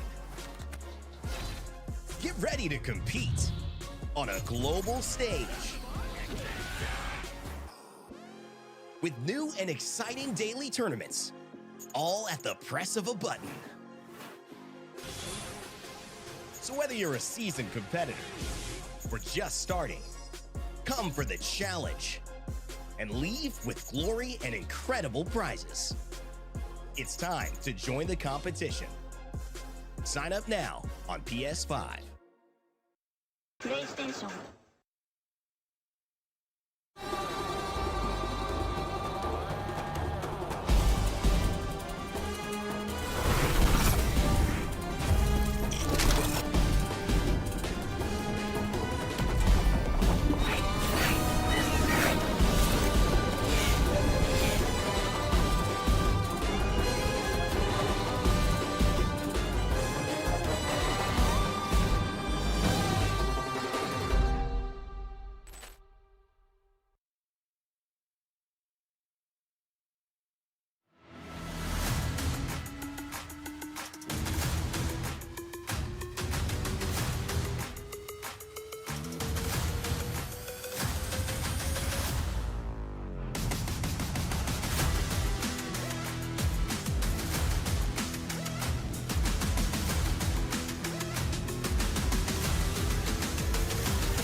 Protect your eyes styling under the sun. Blue light glasses while you're gaming, having fun. Zenny's got affordable eyewear for all warriors and monsters alike. Evo sunglasses, available now.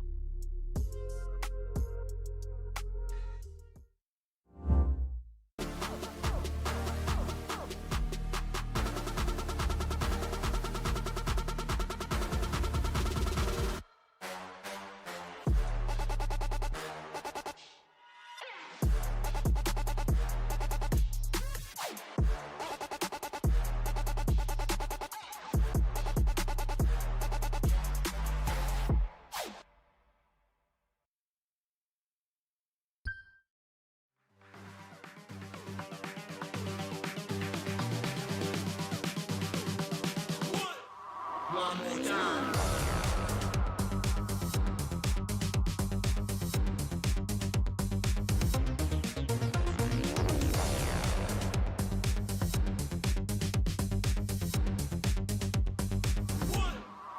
more time.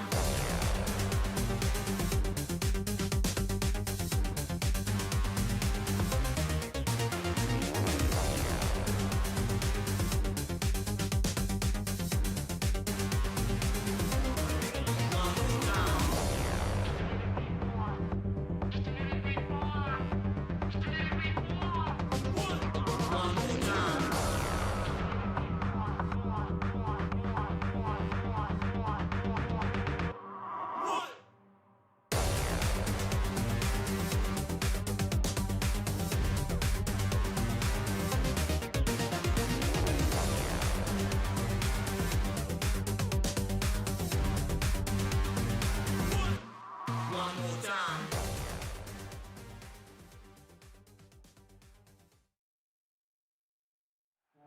Hey, what's up, everybody? Welcome to Evolution. You already know what time it is, baby. It is the celebration of fighting games, and we are so overjoyed to be here. There are so many people here. The venue is huge. Oh! He doubles Nitro! He closes out the first set! And there it is! Punk gets his retribution! This is the spectacle of fighting games. What's up, guys, and welcome back to Evo Japan Day 2. I mean, Evo Vegas, we just saw that video. It was so sick. You guys want to make sure you don't miss it and get your tickets before June 9th. But after all that, again, we are here in beautiful land of Japan, ready for some top 8 Grand Blue. Before we get into that, I am joined by none other Viram and Giuna. Yes, it's my first block. You know, I'm just here for the top 8. So how's it, Viram? You've been watching and commentating the matches. Give me and the viewers as well, like what's been going on so far this weekend? It's been a really, really crazy Evo Japan here. Lots of players that one would expect as locks for top 8. Didn't actually make it. Meanwhile, we've had players that have been known to be incredibly strong, managing to make it all the way, even on winner's side.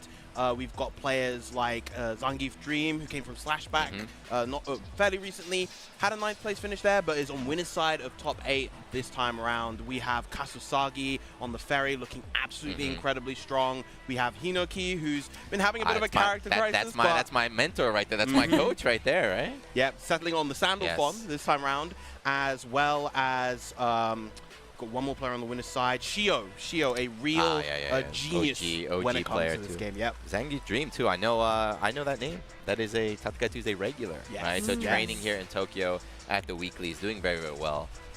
Name Zangief Dream, but playing Kagostra for some reason. I don't know. I don't understand what that is right there. But yeah, I think I was watching. Shout out to Paragon, by the way. I was watching that stream, getting all the updates, but I think we had 2 players from China almost qualified, but we've got one, I think, the Vasaraga down there. Yes. A1 Roke, I believe, managed to qualify with the Vasaraga, taking out, I believe, Fukunaga in losers. That's your ARC World Tour champion, right? Yep, from 2023, 2 years ago. Yep. And then we also have Tororo, of course. One of the titans of the game, a paragon of consistency on the loser side, which I think a lot of people weren't expecting. And then alongside that, we have Kosame, who has had an incredible losers run. Lost round 1 to a Bubs player called Tetsu, and has made an 11-set run all the way to top 8 so far. And then our final competitor, name is eluding me. I'm gonna be cheeky and check my phone. Get it. Yep. I mean, that's a pro right here. But so Kosami said an 11-win run. Yes. What's the record? It's like Bonchan holds the record right now. Did he lose? It was like Evo Vegas too, right? It was a Vegas. It was a long time. It was Street Fighter like 4. I think it was Street Fighter 4. I think he had lost the like, second round or the first round. It was like 13 or something. So I don't know. We still have a chance here. Kosami can still take the whole thing, and that'd be insane. But and then our final player, of course, Debagame. Oh, okay. So there you go. The only duplicate character in this top 8, Vasaraga of all characters. I've been the #1. I can't say hater. Unenjoy. I do not like this character. They always tell me he's weak. He's so weak, right? He's weak, but 2 in top 8 right here. One of the most stacked tournaments in the world right now. Yeah, it's really interesting seeing the perception of Vasaraga across different regions because North America, for instance, thinks the character's quite strong.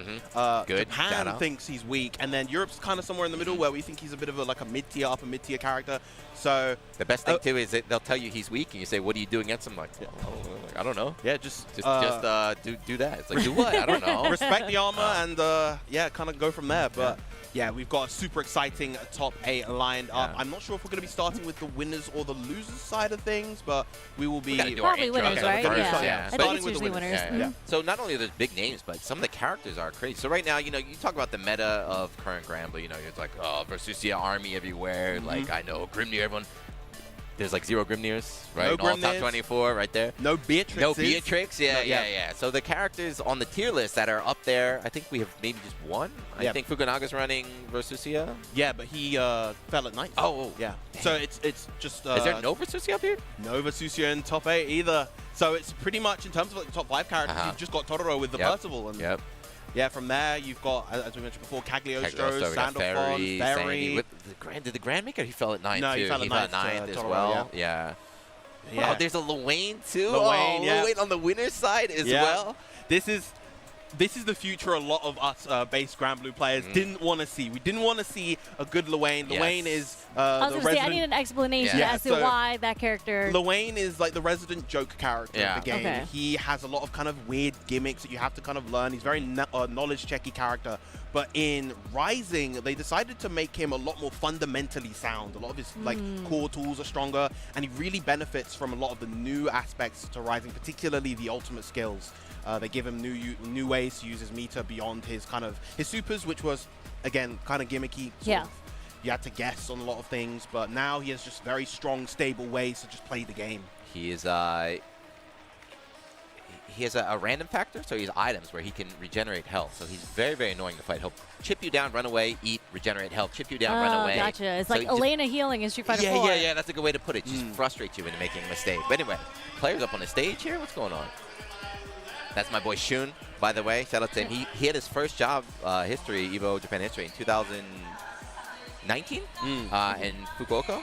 So he'd never been part of the FGC before. And since then, he's been Vegas, here in He's Tokyo like an every actor, year. right? Yeah, an actor, musician, bilingual. He has the voice for it. I can hear it when he speaks. Radio star as well. Yeah, I remember him all the way back from Evo Japan 2025 and just the whole bilingual hosting. Like, I couldn't imagine doing that. That is so, to do it with so much charisma and energy as well is just absolutely incredible. Ryan Hart does a really good job of doing that as well. He's here somewhere as well. Yeah, I believe on the booth just next to ours. Oh, that's right. Okay. Ryan Hart's been doing a lot of work walking around. So we also got to talk about, too, before the match starts, this is, of course, Evo Japan. It's also part of the AWT. Yes. The Arceus World Tour. So this is the first Platinum event? Is it the first event overall? The first event overall, I believe, and the first Platinum event. And it's a Platinum event. So the winner is going to qualify for the Arc World Tour Finals when that happens here later. And it just finished. The finals just finished like 2 months ago. Yeah. And that's the beauty of tours, right? Yeah, it never ends, right? There's no break for these players. So it's like finals finish. Got to think about the next season right now.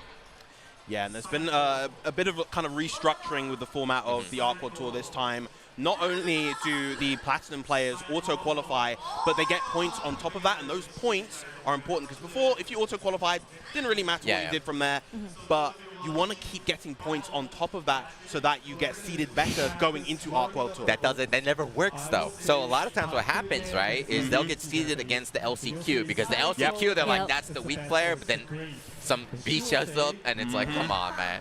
Shout outs to Strive, Red Ditto, making all the way through LCQ, yeah, like that, winning right? the entire like Arc that, World Tour. right? So the person who was in the lead thought, oh, I got an easy win right there. It's like, Red Ditto, there you go, hold it. But yes. So doing a little bit of intros right now.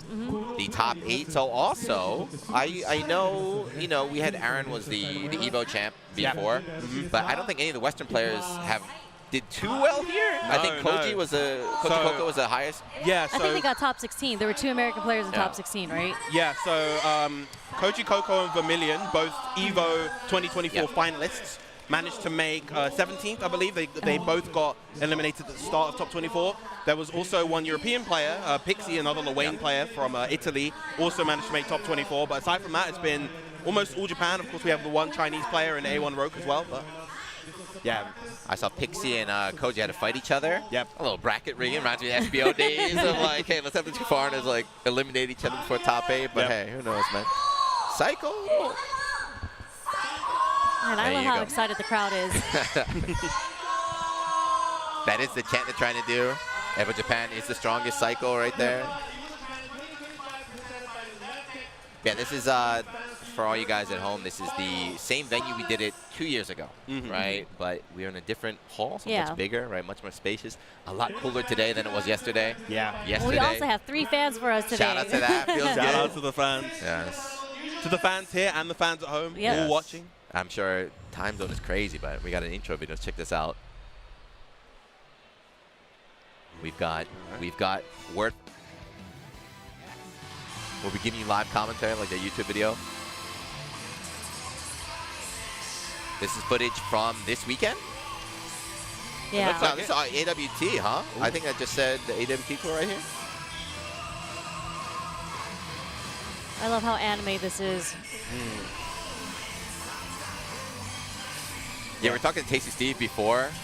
Steve is a Tekken player, so he's talking about hype. He's for like Clive. He's like, Clive can like shoot fire and lightning and everything. I'm like, why don't you play this game? Like, why aren't you over here on Grandpa, dude? Every character in this game does that.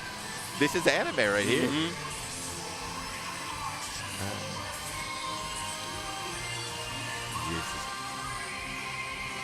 That's your boy right there, Percy. How'd you do, by the way? Do you have any? I didn't enter this weekend. Damn. Normally I do, but this time I decided I'm going to sit with the commentary and just have a good time, relax. But here we go. Yes, Granblue Fantasy versus Rising. This is the 2nd year since the game's been out, huh? Yeah. Time flies, right? Yeah. And our 2nd Evo Japan as well, of course. Worth noting, we didn't really bring it up before, but both of the finalists, the grand finalists from last year, Gamera and Rookies, neither of them even made top 24. Yeah, I heard Gamera made in pools, right? Kasosage here. I mean, how are you guys feeling about the brackets? What's your predictions? Ooh, it's tough to predict. It's gone in a kind of unpredictable manner, but I think if there's someone to gamble on, it probably is Kasosage at the moment. He's dropped 1 game so far in bracket, and he's just been looking absolutely on a tear. I just think it's so insane. There's someone named Zangief Dream, but he's not playing Zangief in Street Fighter. He is playing Grand Blue. He's playing Grand Blue. And he's not playing a big character. Yeah, he's not playing a grappler at all. No. He's got Mudash Gaming. Is he sponsored by Mudash Gaming? I don't know. But that's Kato Junichi. That's the most famous Japanese streamer. Okay. He made an esports team. You know, you see it in America too. Sometimes a big person will just make their own team. Yeah, that's really cool. Yeah, so I think he's on that team right here. Hinoki, another long-time veteran of the game. I thought he was about to grab the trophy. That's weird, right? Already. It's like game over, right? It's like, it's mine, I take it. It's like Hinokino, huh? Running Sandy, single-handedly moving this character up in the tier list while I'm bringing him down. And there's Shio. Shio first put... Beelzebub in yeah, this game. Bubs. Yeah, that's that was like years in vanilla, right? The first Bubs player still out here doing work. This is the OG Basaraga. The only Basaraga here in Japan for a long time. Maybe still, I don't even know. There it is. Yep. With the placard, the acrylic stand with Basaraga. Shout out to Mike Ross, by the way. That's Mike Ross's character, Basaraga. One of the resident big bodies of the game. Focus a lot on the armor. Gotcha. Okay, I thought that was another trophy. He was just like, I just want you to know I have this trophy and I'm going to win the next one. He just bought that. We bought it right before from the booth, right? I mean, to be fair, he is a champion in the previous game. He won Rage, I believe, in one of the... That was one of the biggest cash prize tournaments in Japan. So he won with his character that people think is weak. They think it's a weak character, especially vanilla. Yeah. But he single-handedly was beating everybody. And then this is Tororo, your champion in losers, but... Arc World Tour champion, has never won an Evo, has come second in almost all of them, came third at last year's Evo Japan, trying to take it this time. Yes, he qualified on losers, and even the match to qualify for losers, he was about to lose. It was kind of his opponent choked it up, he has the champion factor, armor. So that's also a sign he might be able to do it. Then we got China, let's go. A1 Roque. Yes, I never play this game out here. I get matched with Chinese players all the time. So I was always like, is there a scene out there? Yeah, It's a couple dudes, but they are out here doing work. Yeah, even like I tried to keep my eye on as many global scenes as possible, but China has definitely been kind of an enigma even for me. I haven't seen too much of them, but you know, they really showed up today. They really showed up this weekend. So there we go. That is your top 8. We are gamers here. We are definitely the anime crowd. We're a bunch of nerds on stage, but everyone that's what has we like like. a hoodie or cardigan on with a little nice t-shirt, some sweats. We are not. We're not in the Street Fighter 6 esports level yet, where everybody's all jerseyed up. They got the makeup artists and everything. But yes, we are back here. So there's not only AWT, but Evo Japan has cash prizes. It's another really big thing for Japan. I know in America, you know, all these tournaments, we've been doing entry fee all the time. No events out here have cash prizes. So Evo Japan is the one that's trying to shift kind of the landscape. So I think it's $1 million yen. It's about like 10K with the exchange rate, a little bit less, but just the fact you're able to win any money out here is a big deal. So it's a lot on the line for these players right now. And they also win, I believe, these 3-6, right? For gold, bronze, I thought silver. they were for us. We were getting the players. I was trying to think which one I would take home, but. Okay, but here's the top 8 bracket. We can see who's the winners, as you mentioned before. I'm a little scared to say the names because I don't want to mess it up, but it's Shio, Kinobo, and then Dream. Zangief Dream, Kasusagi, and then in losers, we've got Tororo, A1 Roque, Debagame, and Kosame. And you said it was Hino Kinobo that you thought was probably going to take it? Kasusagi, I think. Kasusagi, okay. So Hino is that's the newest character just came out named Sanfon. So he's like a fan favorite character in the game. So this fighting is based off a mobile game. Yeah. There's one of the most. Is he number 1? Do you think? He is. So like, he's consistently been number 1 most popular character in the popularity contest. So he just got released as the newest character in the game. He stinks. I don't think he's good. Really? I feel like if he's a popular character, they have to make him top tier. That's what I thought too. So I think they focus on making him accessible. Yeah. So he's accessible. He's very kind of like easy, like super average, but this guy Hino Kino keeps winning. So like slowly he's moving up. Up the tier list. Yes, okay. Yeah. I don't know how he does it, but I can't win this character. It's a case of like, I think he very much speaks to the skill of the player. He's a very fundamentally well-rounded That's why character. I can't win with him. I got no skills, right? I need the character to carry me, right? I need the character to do the work for me, but...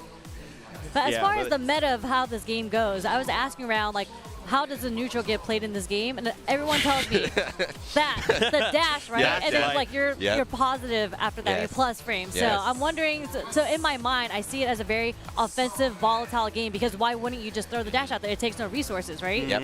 You will. I'm pretty sure once the first match starts, you will see it in about 5 seconds. Okay. Like, the shoulder attack. Yeah. Round start. So the way it works is both characters have the tool, right? Yeah. And it doesn't go full screen as a set distance. So it's basically, you think of like a footsie's tool that has a set range. So you can walk back here, make it with punish. And then you with punish it. Okay. So the game doesn't have aerial, even though it's an anime game, it doesn't have aerial movement or air dashing. It's a ground-based game. So this term gets run on a lot. I always disagree with like anime Street Fighter, but this game is kind of like anime Street Fighter. I was going to say that. I was told that I would understand watching this game quite a bit because it's very similar to how Street Fighter is played, just with a mechanic like that. And are there swords in this as well? So it's like Street Fighter. There are too many swords. I love a sword character.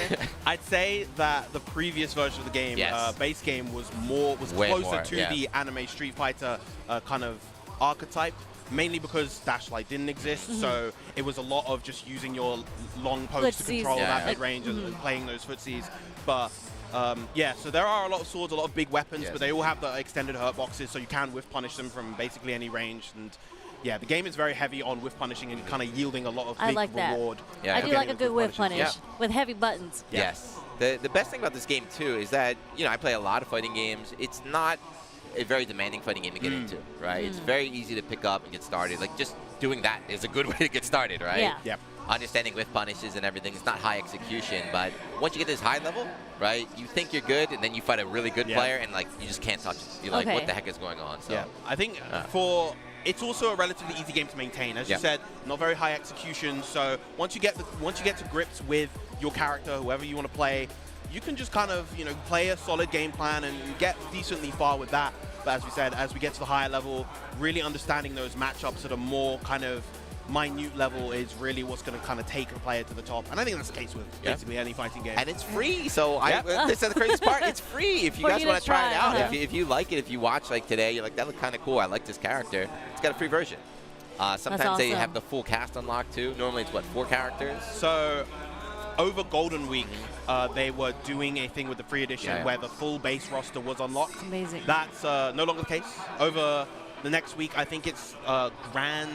Gran is always part of the free-to-play Gran. That's like what the the is named after. Yeah, free-to-play Gran. And then it's a couple of the most popular characters. I think it's Steve, I see you, man. Vera, and Anila. Just 3 very popular characters at the moment that they've also decided to add to the free rotation. So it's cool that normally they take the winners of these tournaments and make those characters the free play for the week. That's awesome. Okay, so do they get skins in this game? Kind of like what? They have like battle pass skins you have to unlock and everything. Okay. But what's cool though is you said you like swords, so this game is unique as in not only do you have costumes, you have different weapons.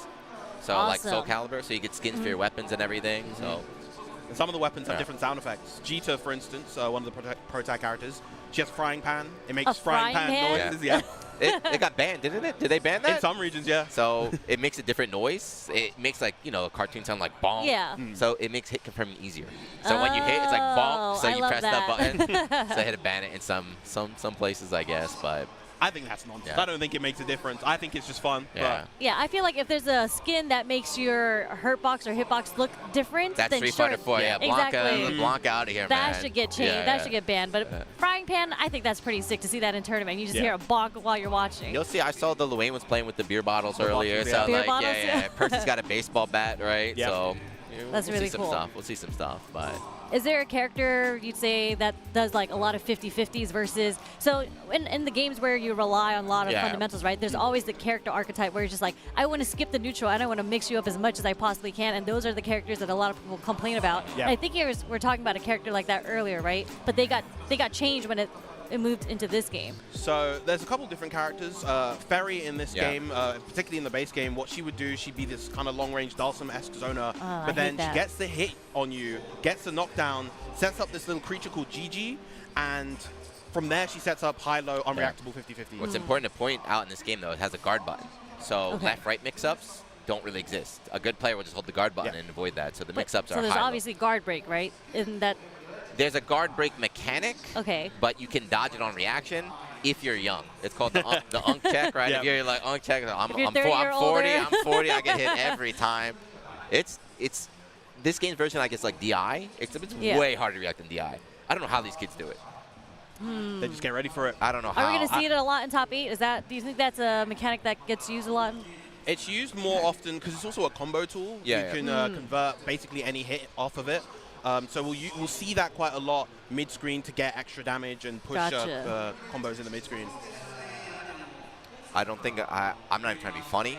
I've got hundreds of hours in this game. I don't think I've ever reacted to one, ever, unless I am locked in. Like that's all I'm looking for. Like on stream, I'm like, if he does it, I'm gonna dodge. I get hit by everything else, but on reaction, I'll dodge. So I've managed to react to it before, but I just turned 30, so you lost all your abilities. It's over for you, man. Yep. Your joints are starting to ache in the morning. There's a story of Kinati. So Kinati, right? Yes. Percival player. So he went to, I think, Combo Breaker last year or the first year of Rising, and he was doing this guard break, this raging strike against American players, and they were all dodging it. He was like, "What is going on?" So like they don't dodge it out here, and he asked the players, "Like, yeah, we just react to that." So he's an older player too. He's like, he brought back that news to Japan because these guys are all older here, right? Yeah. It's like, be careful, they can react to raging strike in America. America's got it. Yeah, these kids, man, they're too good.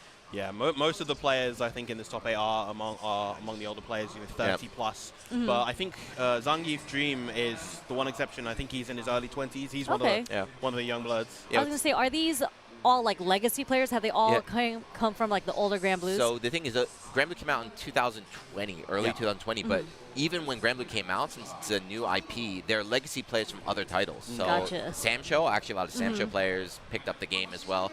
Smaller titles like Dengeki, like DFC, Arcana Heart, like the random, like small. I haven't heard about Arcana Heart. Stuff like it's that. been like 10 years. Yeah. So people that used to play a game, they're looking for a new title. They kind of hopped on Grand Blue, and so they very experienced players are playing here in Japan. Got it. I'd be really interested to see how a Street Fighter player would do in Grand Blue. Has there been any crossover like that yet? Like maybe in the beginning when Grand Blue dropped? Yeah, in the beginning, everyone played. I don't know if Kazunoko doesn't count as a Grand Blue player. He's an everything, he's everything player. But yeah, like Kazunoko was doing a lot of work in vanilla and everything, but. The thing about Japan, though, I'm sure you experience it now. If you play Street Fighter out here, you don't need to play anything else, right? Yeah. It's so true. big. But I'm sure the other players like Dibble Dabble. Yeah, I mean, you could also be like Xiao Hai, right? Where you're just like, I'm just going to be good at everything that I touch, and I can even DQ myself from winning this potential tournament because I want to focus on winning the other one. That's what's scary when you play a game like this. Is like a player like Xiao Hai could train for like a weekend and be like, uh-oh, like, oh no. I heard there was some money in this tournament here this weekend. He's going to destroy me. No. Oh no. And we got the OK sign, the OK sign. There goes the thumbs up, the traditional thumbs up. Shout out to Evo Japan. It has been first to 3 the entire time. Oh, wow, okay. Yeah. So I think that's actually kind of an exception. I think Grand Blue has been one of the only games where it's been full first to 3. Yes, here we go. Our first match here, top 8. On the winner's side, Shia with the boys. So you're going to see the Wayne. That's the Joe character. And this right here, Hino, this is Sandy, the most popular character. This is the guy I watch all his videos on YouTube to steal tech. He has no tech. It's just all skill. It's all skill. There's no gimmicks to steal. These are the least fun characters to fight in the game. You're going to find out really quick, Sherry, I think. I'm going to see who does the dash first. So what's interesting about him, he'll be dashing backwards. So he runs away. He's going to run backwards, throw out his teammates, his assists. Believe in victory. All right, Hino, show me something. Right, starting with a dash heavy level option. Okay, I see the assist. Okay. You see the assist, the robot assist. He's got all sorts of tools. There we go, the boot. Yeah, what's special about Sandy right here, he says that little like fire aura around him. He's got 4 different elements. His default element, and then he's got fire, water, and earth. They each unlock different abilities. Oh, sorry, and wind. So 5, including light. So you're saying this would be Tasty C's character? Yes, because he likes elements. Pick this character, go! All right, now this is one of the supers for Loane, the human pyramid attack. You just got to block out of all of these hits. Good. And there's all the blocks. Get the counter hit as well. Hinoki taking the first round. So Loane can put you into like a mini game, right? That's one of the mini games where you can't stop him. You just have to block your way out. You can change his timings. The other one, I hope we don't see. I hope we don't see it. Obviously, super punishable, super, right? Not really. No. Not really, no. You'd think it would be, but once he gets out of it, it's actually difficult to punish him. All right, there's the dash line coming out from Hinoki. Goes into the fire stance. Yes. And when you're in the stance, you can do that follow-up from the lariat move that Sandalphon has, which allows him to get plus on block. That's probably his strongest single move, right? Right, using on the skill, trying to build the Catalina robot. Yeah. Gonna confirm into the ultimate awesome source, gonna keep the combo going. Side to side, combo did not get him, still plus frame. Another throw, you tech my grab, run up again. Yep. And there we go, right? So you see him eating randomly. Yeah, the food will generate a random item as we mentioned before. It gives either health or meter. Yeah, and both of those are very, very, very important. This game, a new mechanic they added to this version of the game is ultimate skill. So you'll see a character turn blue randomly. Yeah. Those are super powerful moves that cost 50 meter. So Luane being able to eat a lot and use his ultimate wheel is very, very powerful. So is there also just defend in this game? Is that like the just? Okay. Yeah, you gain a little bit of meter. Yeah. It's not as influential as something like a Severe the Wolves or Guilty Gear, just defend, but it still comes in handy. So 50 meter, we're going to see the wheels come out again. Ooh, El Fugitivo, the JU, getting the overhead. Be solid damage in the corner, not quite enough to get the round. Jump back U to bait it throw. Next interrupt on the ultimate skill right here. So got to waste some meter, but still in a bad spot. Yeah. Another thing, Cherry, there is chip damage in this game. You can die to chip, and moves do a lot of chips. So when you're low on health like this, it's quite scary. You have to make something happen. You can't play passive here. This is a difficult comeback for Hinoki to make. He does have the corner. He's getting these throws. One more hit, and then the SPA. This is the other super. No. Yeah. Punish the throw attempt. That's going to be the first game going to Shio. So talking about how that super is not really punishable, right? Yeah. There's almost like no reason not to do it for him there. Exactly. It's just like, let me do it. I feel like, why wouldn't you do it? Yep.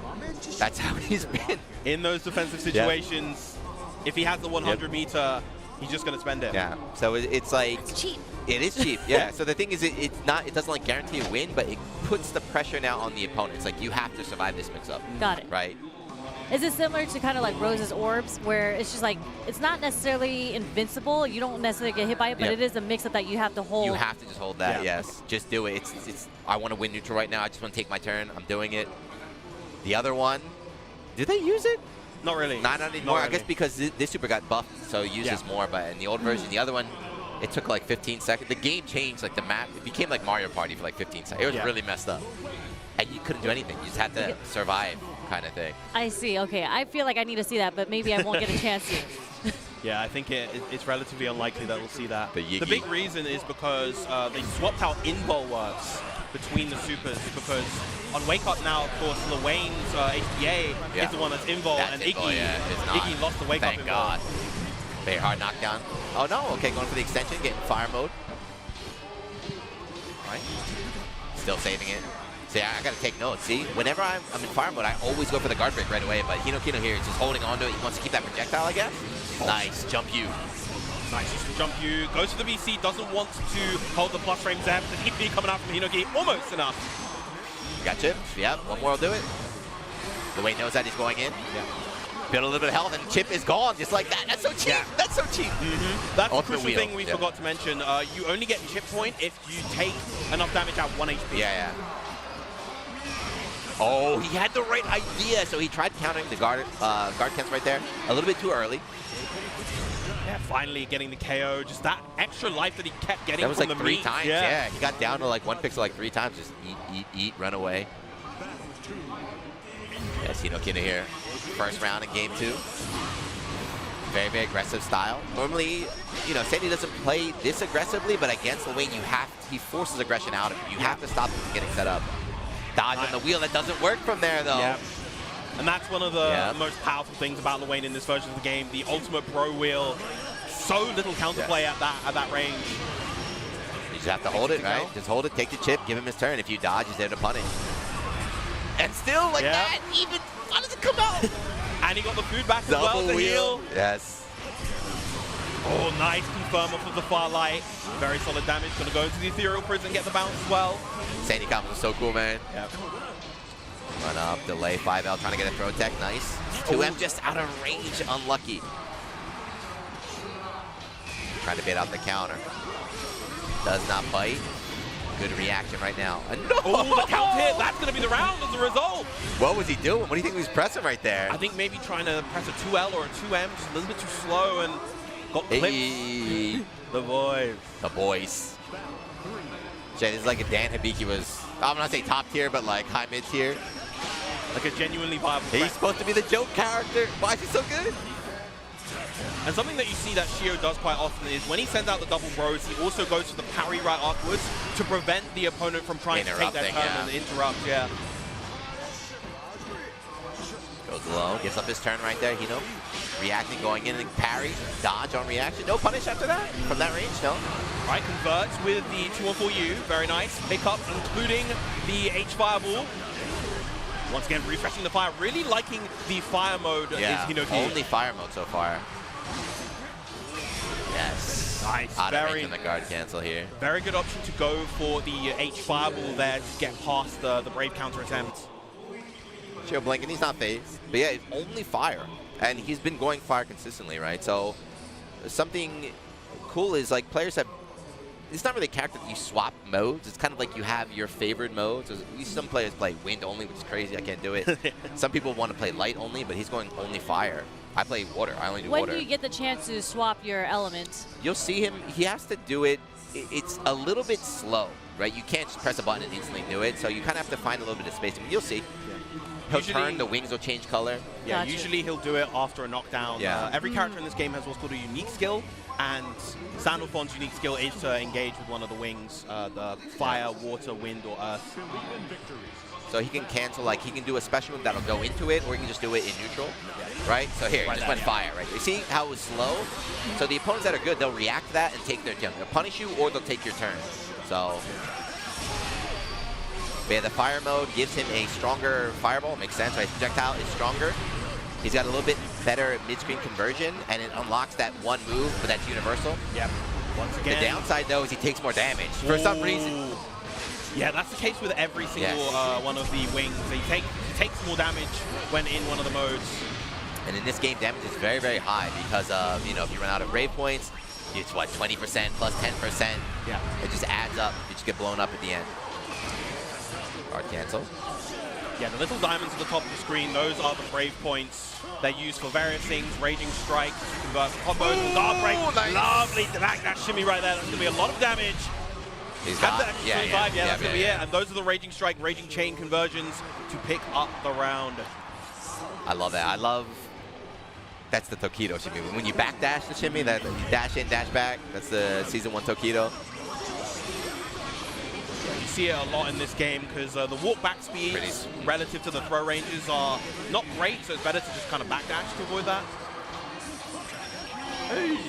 There it is, as that counter you mentioned again. He's call the boys counter, eat. That seems to be his flowchart. It's working out pretty well. Since the Ultimate Awesome Sword is going to extend with the double once again, the triple. Keeps him in the corner. Boys, counter. Catalina E just going crazy out here. Yeah, it's such a strong flowchart of pressure. It's very difficult to contest. Shio still hasn't even taken any damage this round. E back away, trying to beat these DBs, but not coming out. Reversal 2U from Hino. He knew the bait was coming. The boys, too. Yeah, but then chip. So something else, too. In this game, you can tech throws, but you can also late tech throws. Or you can tech with an attack button. So sometimes you'll see him tech a grab and fall down. When that happens, you take damage and there's more recovery. So you can go for throws. It's like if you tech it late, that's still, you know, my win. Slide and a punish. Yeah, 67 not very safe to do at that range. Going to convert once again into the 2-1-4U. Doesn't have a power up, so he might get it here if he wants. Yeah. Fire again. Count it on the Brave counter this time. Gets the hard knockdown. Great challenge. Get out of here. Right, it's late tech again. The throw game, that time he eats it, okay. Yeah, most of the HP. It is worth noting that Luane can actually die in this transformation state. Hinoki just choosing not to contest at all. Oh, that's the home check. That's what we just talked about. I definitely got hit. I 100% got hit there. This is kind of scary, but yeah, gets the throw once again. Hinoki now up 2-1. One more game is all he needs to make his way into the winners finals. The hand is shaking in the coffee, right? A lot on the line, as we talked about before, right? This is not just a Tatagai Tuesday. This is Evo Japan. There's a qualification spot, there's points, there's money, there's this arcade stick. Yep. Over almost 500 entrants here for Grand Blue Fantasy versus Rising. One of the biggest tournaments, I think the biggest tournament since Evo Vegas last year for the game. So huge deal for the players to get through this. And Also, probably the hardest tournament to date. And this is a new title too, right? So unless Totoro wins, we're gonna have a new champion, right? So someone else can be seen as the top. Well, even then, Totoro's never won an Evo. Okay, claim that one too, yeah. That's right. It was Arc World Tour when he became a champion, right? Second place Evo, Arc World Tour. He's probably the player here in top 8 with the most results, but he is in losers. But he can claw his way out for sure. Oh, Shio switching to the Grimnir this time. Where's Zane? What happened? Where's the downplay? So this character is seen as an incredibly strong character. We were mentioning before, you asked about if there are any other 50-50 mix-up characters. This is another one of them. Yes, this is the technical set play character, and really funny when he first came out in this game, people were saying bottom one. They're like, bottom one, bottom one, he's too slow, he can't do anything. But as the tech developed, as they got better, now people are saying top one. Yeah. I think they're both overreacting a little bit, but he's very, very scary. Probably going to convert into the SBA, yeah. See, as we hype him up, he's getting destroyed in the corner. Ein so fair. That's it though. Shio could make this comeback. Oh, the rising JU. Sandy, very vanilla character, but that jump U is definitely one of the more unique buttons in the game. Super far-reaching jump normal that even if you try to anti-air it, if you're too late, you just get blown up. Tornado, the seals are out. Yeah. And with those seals on the screen, Grimnir is able to, when he's close to them, he can get these kind of special wind dashes that allow him to move around the screen, much more akin to an anime character. Yeah. So Hino's doing a good job of kind of protecting, like keeping Shio from getting access to them, but we got him. So now he can start flying around. See? Right, trading to use fireballs. Seal again. Gets a low, there we go. Gonna be close enough to get the seal, but goes for the JH, doesn't get the hit afterwards. That's what happens when you switch characters, like in tournament, right? He's not warmed up. Dropping key B and B right now. He's still in a good spot, but massive drop. Both players only down to 1 BP as well, so they're taking a damage penalty. Yep. 20% extra damage. Shio once again near his seals. Wow! Beautiful anti-air with a close medium. Shio now out to BP. He's going to be taking a ton of damage, but another throw will be enough. He's willing to get it. This is tense. This is tense. 100 meter. Both players' ultimate skills on deck. As well as the ability to reaction. Skybound up and nice with punish with far medium. Goes into 2-1-4U. Yeah, that's twice in that round. Shio with the backdash to call it the 6XL and then with punish. So far it's working. But he's locked in, right? So no more low lane. He's going to have to take 2 games right now with Grimnir. Okay, seals are out. Wind mode, okay, so we're seeing a different mode right now. Oh, that's a huge hit right there. And Wind mode takes the most damage. 25% extra damage into while the setup. it wins. Looks like he messed up his own setup. It's still in a really good spot. Yeah. Wow. YOLO, just do it, yeah. I mean, when you have, the follow-up available, it's not that bad. Able to connect. Plus frames on the fireball, pushes all the way out. I like the idea to go for the U fireball from Hinoki right there. Doesn't want Shio to set up those 4 seals for free. Nice again. The Tokido dash in, dash out, and Shio, hold on. The Grimnir pick 2-2. Yep. Making really good use of the far medium removal buttons. Usually the normal that we associate with Grimnir is the far heavy, the big kind of 1-2 hit. But no, he's making use of the far medium instead and playing this mid-range beautifully. This is stressful going from Luane to Grimnir as an opponent. It's like, yeah. Oh, we're getting the classic. She's tiny. Hinoki, yeah. She's tiny, yes. That's Narmaya. We talked about Sandy was the most popular male character. Narmaya's probably the most popular female character. Yeah. This is the big sis, even though she's tiny. Yeah, she is another stance character. She has 2 different stances that change all of her specials. So she has a stance kind of focused on kind of mid-range control and one that's focused on close-range aggression. And this is the character that Hinoki started off with in this game, all the way back in base game, has had this at top level for a long time, has had many good results with the character. So now bringing her back at the final hour here in winner semis. We have another Narmaya too in top 8, right? We had Koya before. Wasn't able to make it to top 8. Was in winner's side of top 24. Ended up falling, I believe, at 9th or 13th. Bodies everywhere, but here we go. This is a game 5. Both players 1 game away from going to the winners finals, guaranteeing themselves top 3 into the money, into the arcade sticks. Yep. Yeah, we saw in the last match, even though Shio won, we saw some rust, right? There were some big drops right there. Some mix-ups did not connect. Oh, yeah, there's the TK Crescent Moon. Gets the crumple with the U-Setsuna as well. And now here comes the pressure. Match right out of there. That is Grimnir's weakness, right? He's not too strong on defense, but if you have the guts like that, if you don't want to press buttons, try to mix, nothing comes out. Another grab, 2 late tech, so a lot of damage here. Kino with 100. Seals trying to air-to-air. Flip side switch and gets the throw. Guard cancel again, 2 BPs. There it is, right? So see, there's that guard button. When you see them standing there just in their guard stance, they know that the 50-50 is coming, so they preemptively hold that button. Ooh, thought that was going to be a punish there and didn't get it. This is going to be huge for Hinoki. Might be enough for the KO. Yeah, going to extend this all the way. BP. Into the U-Sexna again. There Another we go. one. Optimal stuff. Yeah, we saw that a lot earlier, too. A lot of players had a chance to kill. They did not optimize their damage. So leaving them alive with that one little pixel, you know, that's enough to make the comeback. So good awareness from Hino. And now, match point. Interrupted, yeah. Gets knocked down, able to set the seals. Nice throw in the clash. I always guess wrong on that. Yeah. I always lose clash. Throw now the fastest option in the game. Frame 4, even faster than the jabs. Nice setup, fake. Just go for another grab. Ooh, okay. Oh, yes. Walks right out of range of that DP. The absolute confidence right there. Once again, now last round here in our first set. Double match point. Yeah, right. So Grimnir's got mix-ups, right? 50-50. Sometimes you want to deal, you just want to DP. One step ahead, you're backing away. Yeah. Seals are out. And even without the 50-50, he's just pinning this character down, dealing with his incredible mobility and fireball can be really difficult at times. Stands cancel here. Yep. Us off the Crescent Moon once again. From the stack Oh, with the +2 why Ember. can you do that? Jump back, dive, able to get the punish on the whip 2M.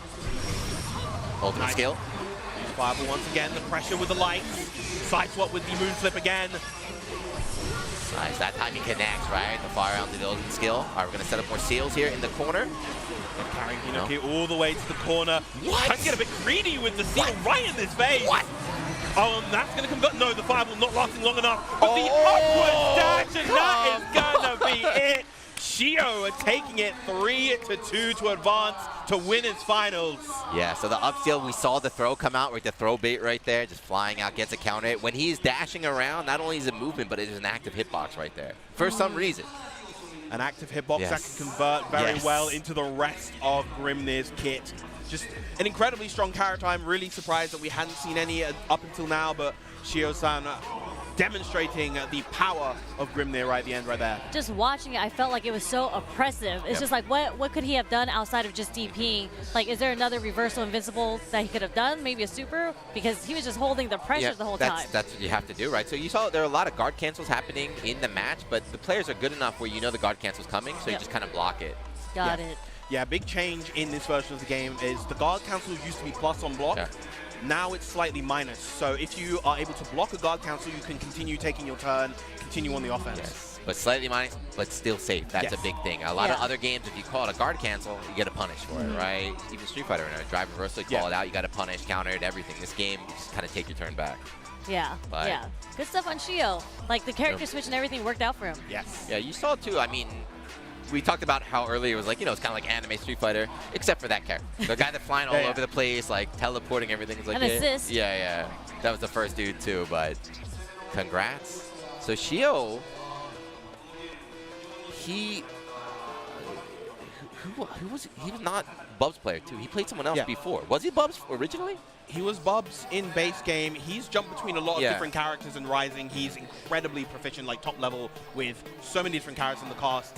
It makes you wonder, you know, it's really interesting that he ended up settling on Luane, but Luane is the character that he's had the most success with. And then he goes here to Grimnir, right? That's another cool thing about the game. It's not only easy to pick up if you're a new player, but if you're an experienced player, to learn new characters and have a lot, be able to pick them out in tournaments is really nice. Yeah, I feel like that's just like fighting games across the board, right? Just having multiple characters in your repertoire, it helps with the matchups, especially in a situation like this where you did win the first match, kind of off the 50-50s, off the pressure, but your opponent starts figuring out how to defend against you, start poking back appropriately, then you switch up who your other 50-50 character is going to be. I'm surprised Hino switched. That's I don't know why he went to. I wonder if that was like a pride decision or something, but like he won 2 games and he's like, I'm going to Maya at the end. It didn't pay off, but he's still in it, just dropping down the losers. Yep. Zangu Dreamer, I gotta cheer for Tatakai Tuesday here. Yeah, Ferry versus Cagliostro. Ferry is we just had a patch, what was that, like 2 months ago? I forget, but basically the patch toned down the game. They did a lot of nerfs, except for this character. So She got buffed. Another character got buffed as well. But since that patch, she's been public enemy #1, at least on social media. It's whatever happens when you have a zoner that's also very, very strong. Yeah. So she's very buff. Yeah, and they buffed her. They buffed her predominantly by buffing her normals. They improved the frame data on a lot of her normals, so she can play that kind of long-range zoning game even better. And that is, naturally very frustrating to deal with. So, a lot of players very kind of irritated at having to fight this character at top level, but. She's the Dowsum of this character. Yeah. We'll say. She's got Which the long I absolutely range, hate playing against. But like you'll see too, Dowsum, his stand fierce is like a very slow, like double kind of punch. Her buttons are lightning quick. She's just flailing around all over. So like trying to whiff punish her, is very, very difficult. So what the goal versus her in the matchup would be to like get Rush in maybe down with the dash. as soon as you can. Yes. So as far as her defensive options, does she not have great defensive options then? Like, as Dhalsim, she does have a DP. She has a DP, okay. yeah. She lost her meterless DP in this game, though. So every character has a 50-meter DP that they can use. Some characters have meterless ones. Back in base game, Ferry had a meterless DP as well, but they since removed it in Rising. She also, though, like, if they're on top of her, then, she struggles. But her stand light, it's not a zoning tool. It's just kind of an area right in front of you. You're going to see him just mashing on it. It's kind of like you cannot get near me in front of me. Yeah. So like even if you get close enough, if you're in that range, she'll just push you out. Mashing. She'll just get out of my range again. Yep. She's also a character that really likes the addition of the Brave Cancel, the Guard Cancel mechanic, because she does it and she instantly puts the opponent into her ideal range after successfully Guard Canceling. So you'll generally see Ferries use it very liberally to get back into that neutral range where they're dominating. Yeah, it's funny, too, because this game is Rising. It's different from Vanilla. So one of the big changes for this game is they wanted to make it more offense, more rush-down focused. So originally, Ferry was suffering. The zoning characters, they didn't fit in this new archetype is what everyone thought. So that's what happened is they buffed them, and now she fits very well. Very, very well. She's also one of the more technical characters, so she does have those 50-50s you're asking about earlier. You're a zoner with 50-50s. Yes. How fun. She is one of the highest demand characters in the game, I would say. She takes a lot of kind of finesse to play well. You don't see a ton of different Ferry players running around. I mean, it's similar to Dhalsim, right? There's not a ton of Dhalsims overall, but the ones who are good are very good. Yeah. She's also paying for her crimes, though. So when the Vanilla came out, when the first version came out in 2020, it only had like 8 characters on release, and she was by far #1. She was so cheap. So they punished her for years, right? They let her play again. They're like, all right, you're back. You can come back now. Yep, I still vividly remember Mochi winning various tournaments back in base game with the Ferry. Yes. He won like 100K. He won He was like the most winning Japanese player in this game using Ferry. But here we go, second part of the winner side here in top 8. Man, she has a dragon? Yes, she is That's a sick character. alchemist. Yeah, Cagliostro definitely another quite popular character. She is the founder of alchemy in the lore, so she has a lot of alchemic powers. She uses all sorts of different elemental abilities. More elements, okay. Yeah, very, very tricky character. She's not, like we saw in the last match, we saw Sandy, who's a Shoto, very kind of simple. Both these characters are more unique. Cagliostro is going to be setting up traps, teleporting all over the place. Like so, yeah. And you can use attacks, ground attacks, to get rid of the traps that are laid on the ground. So use aerial attacks to get rid of the ones that she sets in the air as well.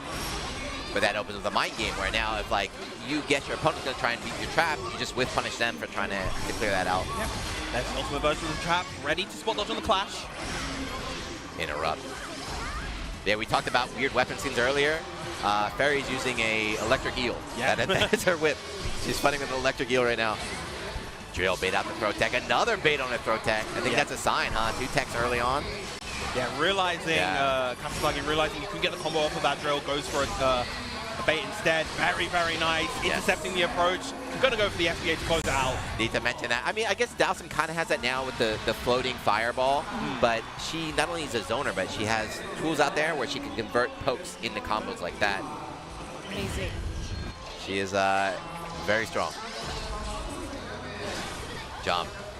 Yeah, so even though Cagliostro herself has her share of zoning tools, when it comes to the zoning game, she's the one that wants to get in versus Ferry to apply her offense.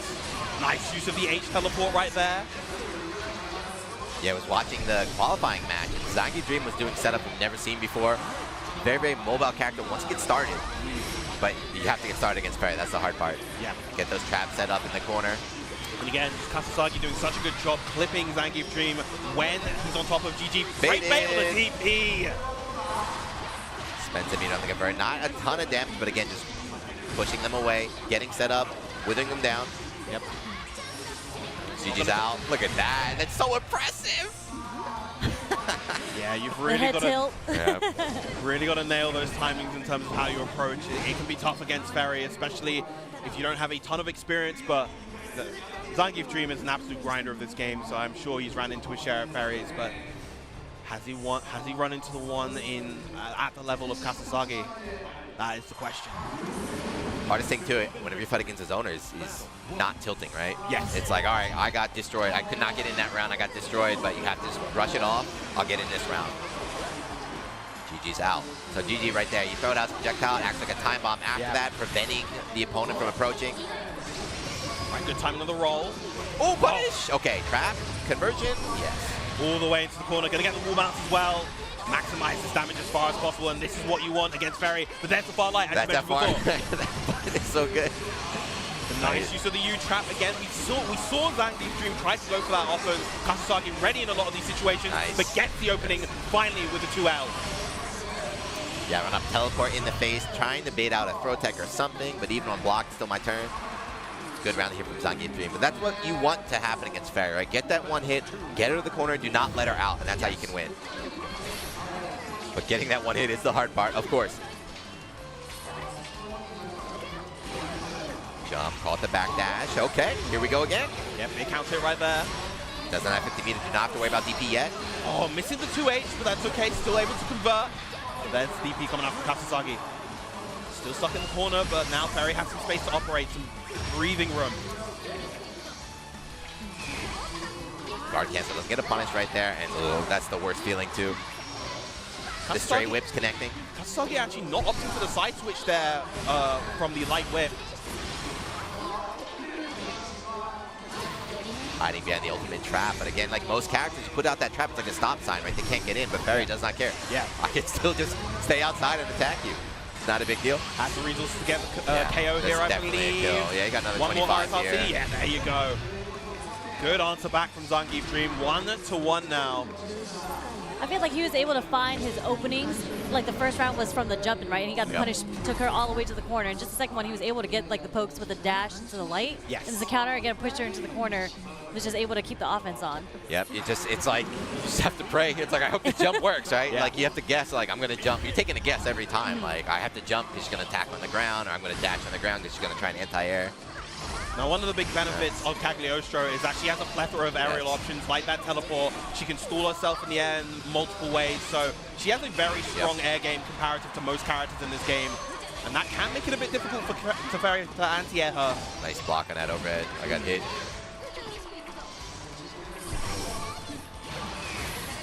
Okay, guard cancel, it's one. No bite on the throw bait attempt this time from Zangief Dream. Nice with punish as well. So if you notice, you see Ferry's icon on the left. She's glowing red, so she's taking extra damage now. Well, not anymore, she's just super revive. One of the things about when you use the guard cancels in this game, you sacrifice those BP at the top. After a while, you start taking more damage, and it really adds up. And right there, we saw a 50-50 setup going for the jump light overheads.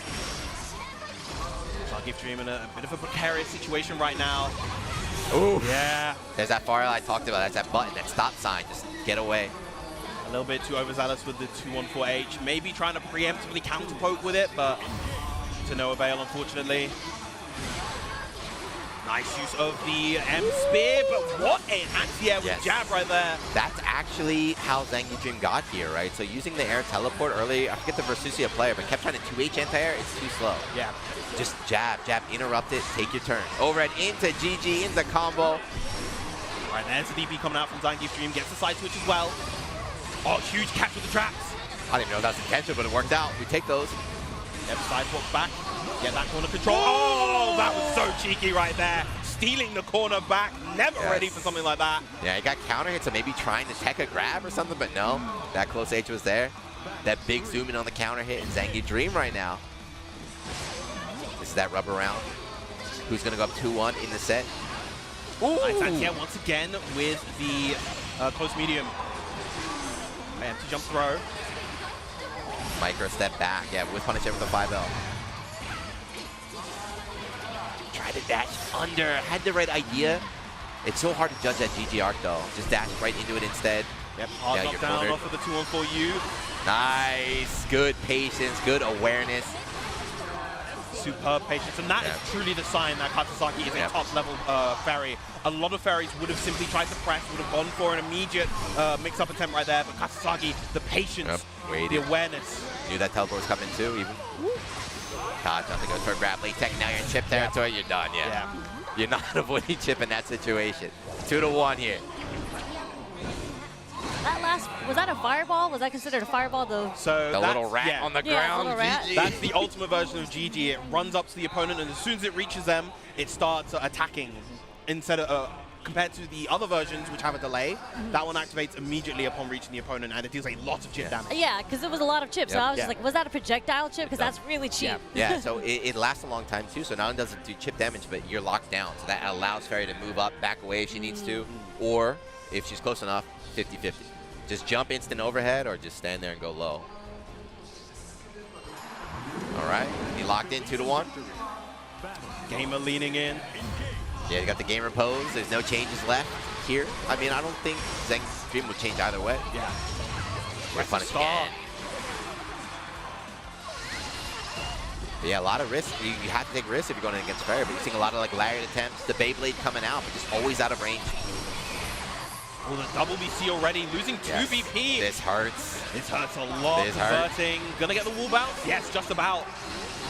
Oh, the air throw, not an option you see all too often. And there we go, the UGG once again.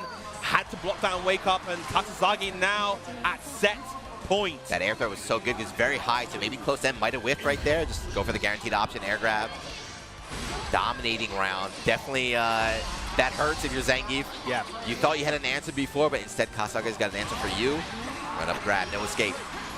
Katsuzagi's just doing a really good job kind of punctuating these moments of aggression, running in, getting these throws against Zangief Dream, really controlling the pace of the set. Just like that, right? Nothing happened, and you're already down 40%. Yeah. This is zoner life, right? No combos, no nothing. You haven't even approached. Just been whittled away by errant pokes, conversions, small 1-2s into... Good read on the BC. She keeps setting up all these traps. Normally, like, Kagura sets the traps. She's in a good spot against Fairy. Doesn't matter at all. Yeah, Fairy has that massive 2M to just get rid of both of them from across the screen. There's the 2-3-6U to pierce through the projectile and punish into GG. And that's enough. Yep. One. We got another one if I need it. There we go. 3-1. Katsuzaki dominating performance over Tatsuga Tuesday champion, but my goat's still in it. He's still in it. Still alive in the bracket, but Katsuzagi stamping his way into top 3, looking, as you said, incredibly dominating in that final round, especially just had everything on lock, knew exactly how Zangief Dream wanted to approach, how he wanted to defend, just had all the answers. So now we're going to see a Fairy against a Luane / Grimnir, huh? In the winners finals? I was going to say, I feel like that matchup is going to be pretty interesting because one is a very offensive character that wants to put you in the corner, right? Whereas the zoner, she's going to give him a difficult time in the neutral. I mean, she just dominated in the neutral. Yeah. I don't think so. Like, you wouldn't pick Luane against Fairy, would you? Probably not. Yeah, because right. Luane wants to play the runaway game, try and get space, but that's perfect for Fairy. So we might see the Grimnir pick from the start, just trying to rush down and get going. But of course, you know, I think Katsuzagi. Someone earlier, I was watching the stream, they said like 88% win ratio and ranked or something, like just something a monster, just a net play monster. So it's not like, I don't know this match. It was like, pick whoever you want, I don't care, right? I'm ready, I got Fairy, I got everything I need, so.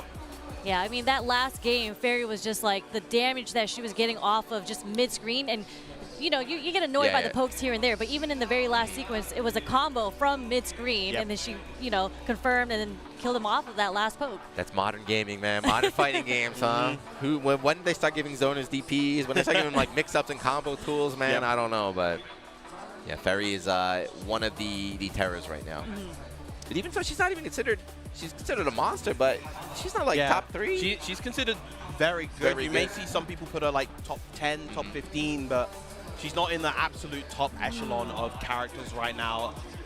But we'll be soon moving on to the loser side of things. Tororo versus A1 Roque, Percival versus Vasaraga.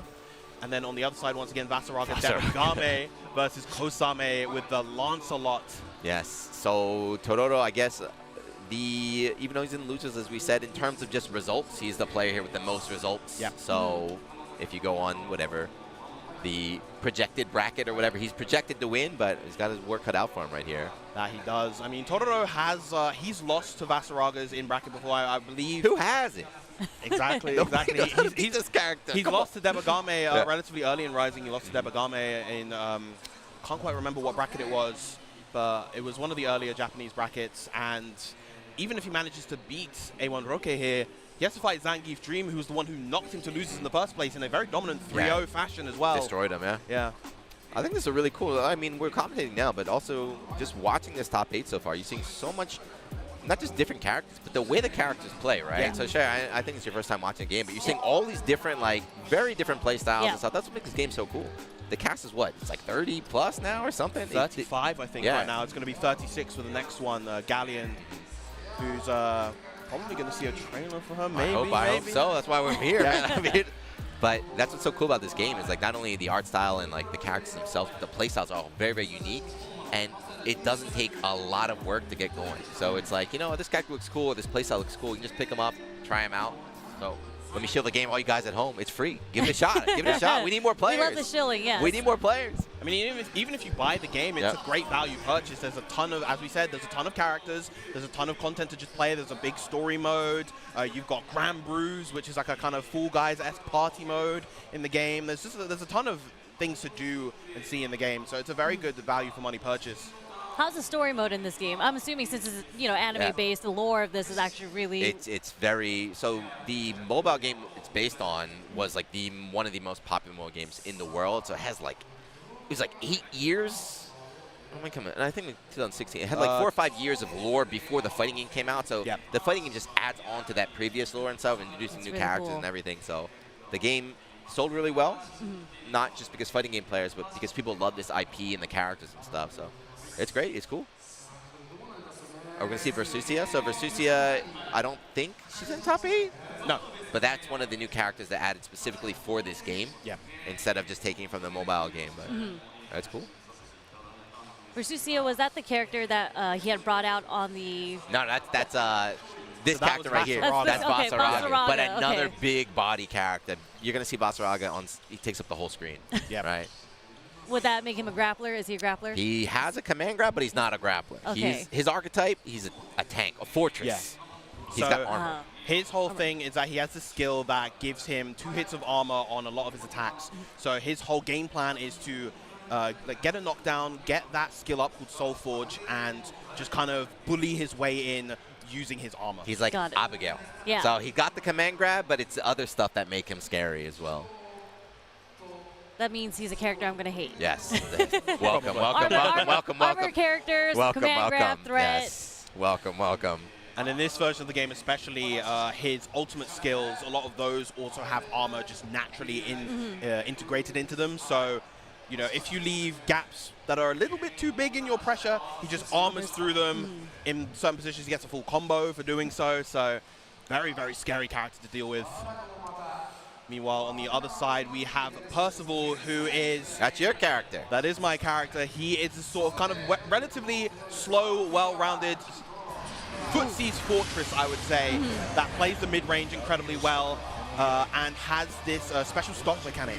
So you're going to see a lot of Tororo kind of powering up to gain these stocks, and those empower his special moves with extra damage. He has one of the cheapest moves in the entire game. That he does. And he has one of the cheapest moves in the entire game. You're going to see it. We call it the Flame Carpet. The Flame Carpet. You'll see it used very liberally.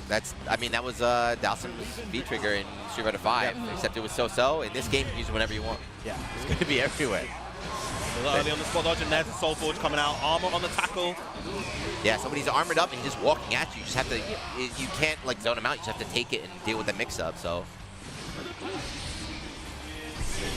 And there's the Flame Carpet set down. That area, that puddle on the ground, is consistent damage over time if the opponent is standing in it. Oof. With grab and no punish. Nice DP on the tackle. Flame Carpet again. That's 2. Count him out. Stream chat at home, count them out in the chat. So not only does it do damage over time, but just the startup as well with the projectile, it does everything, right? It beats mashing, beats throw attacks as well. If you don't know what to do, just flame carpet. Pretty much. Flame carpet number 3. Right, converts into the stab. No stocks right now, but finally finds an opportunity to get one. Big jump on the command grab. Oh, no! The accidental boomer check. And that's going to convert into a kill as well. Yes. Yeah, very unfortunate. So he tried to guard cancel right there. What happens is that if you guard cancel and you're not actually blocking, you get that attack. Yeah. So you can mess up and it helps you out, right? So lucky win there from A1, but we take those. Yep. We take those for sure. Right, goes for the command dash. Percival has a command dash that we saw right there that has multiple different follow-ups out of it. He can go for a very fast low, he can go for this kind of big plus on block overhead looking move, and he can go for the stab, which deals a ton of damage. Or you can go for nothing. Or you right? can go for nothing, That's also good. You can go for nothing and just get in your face. Oh, what a back dash. Nice. Punish and throw attempt. Armor. Yep. Flame carpet again. Nice pick up of the U Instinction, the U Fireball. Yes. Nice DP again. This is looking rough for Totoro. Gets converted into stab, but the high health of Vasaraga. He's got too much health. He's an actual fortress. Yep. He tried to armor through, but it's only, what, 2 hits? Right, so the third, able to break it, able to get the punish, and now this is very scary. Blocks, but you not got chipped out. Not able to contest right there. I think maybe wanted a DP, but messed up the input somewhere. And that's going to be the first round, first game going to A1 Roque. Yeah, both these characters are interesting because they both have their own version of a stock mechanic, right? So Percival, of course, got the flame stocks. Vasaraga has the armor, so they kind of need to create that distance, so maybe after a knockdown they get powered up. But when they don't have it, that's when they're looking to, like, let me get a little bit of time, let me knock you down, let me get my strength here. Yeah, generally speaking, I feel like Percival wants to actually kind of suffocate Vasaraga, prevent him from getting the armor. Because I think, generally speaking, an armor stock is more high value than one of Percival's flame stocks. That's why we're seeing it. Totoro's been rushing down consistently. Right, for the stack to the right, nice challenge right there. There's the armor, right? Whenever he does that little flex right there, he's got the flames around him. Now he's armored up. And there we go. Left the gap a little bit too big and going to get armored with the U battalions of Finn into a full combo in the corner. Exactly where you don't want to be against this character. Knockdown confirmed. You see, yeah, normally right there, Percy would, after the knockdown, you know, get some stocks, but it's usually just to rush in, keep that pressure going. Then gets countered right there. Goes for the BC. 100 meter, you know what's coming. You got to be scared. Armor or command grab. Oh, BC's the low. That was minus, so could have taken his turn, but A1 Roque taking another round. Yeah, and you see what happened there. So we were hyping up, you know, the ultimate skill armor, the ultimate command grab. Instead, he just woke up and matched, right? You could be thinking about these options. A1 knows that. You just go for the level 0. Oh, yeah, nice check. To go for the plus, yeah. Walk forward. Confirms, and you are cornered. Totoro just really struggling to establish anything right now. Good DP again, but he's not getting a ton of damage from these DPs contesting these tackles. Nice whip punish, but he still gets to get the armor right there. Good duck, and you're super minus, but not aware. We call that the plus on whiff. Plus on whiff, yeah. Still my turn. Yep. Dodge on the tackle, yeah, but goes for grab, able to tech in time. Yeah, traditionally, you think, you know, Vasaraga is the one that doesn't really control the flow of the match, but up until now, Totoro's been cornered. He's the one been in the corner. A1's one dominated. Right, but now this is the position you want to be in as Percival. And this range is incredibly strong for Percy. He can just kind of sit and react to everything that Vasaraga wants to do. Oh, right back at you. Yep. That was the mistake that won A1 in the first game here. The guard cancel with no guard cancel. Just gets a reversal raging strike. Bale went for the command grab. Toro was just out of range, did not get scooped. Gets a far heavy, doesn't convert, and there's the chance for A1 Roque to get the armor. Ooh, good reaction. Yeah, so that stomp in particular, it goes beyond the 2 hits of armor and has full armor. That was reaction to the reaction right there. I've got an answer for your answer you showed me last time, Totoro. Another DP, here comes the throw. Frame kill into, no flame carpet. Oh!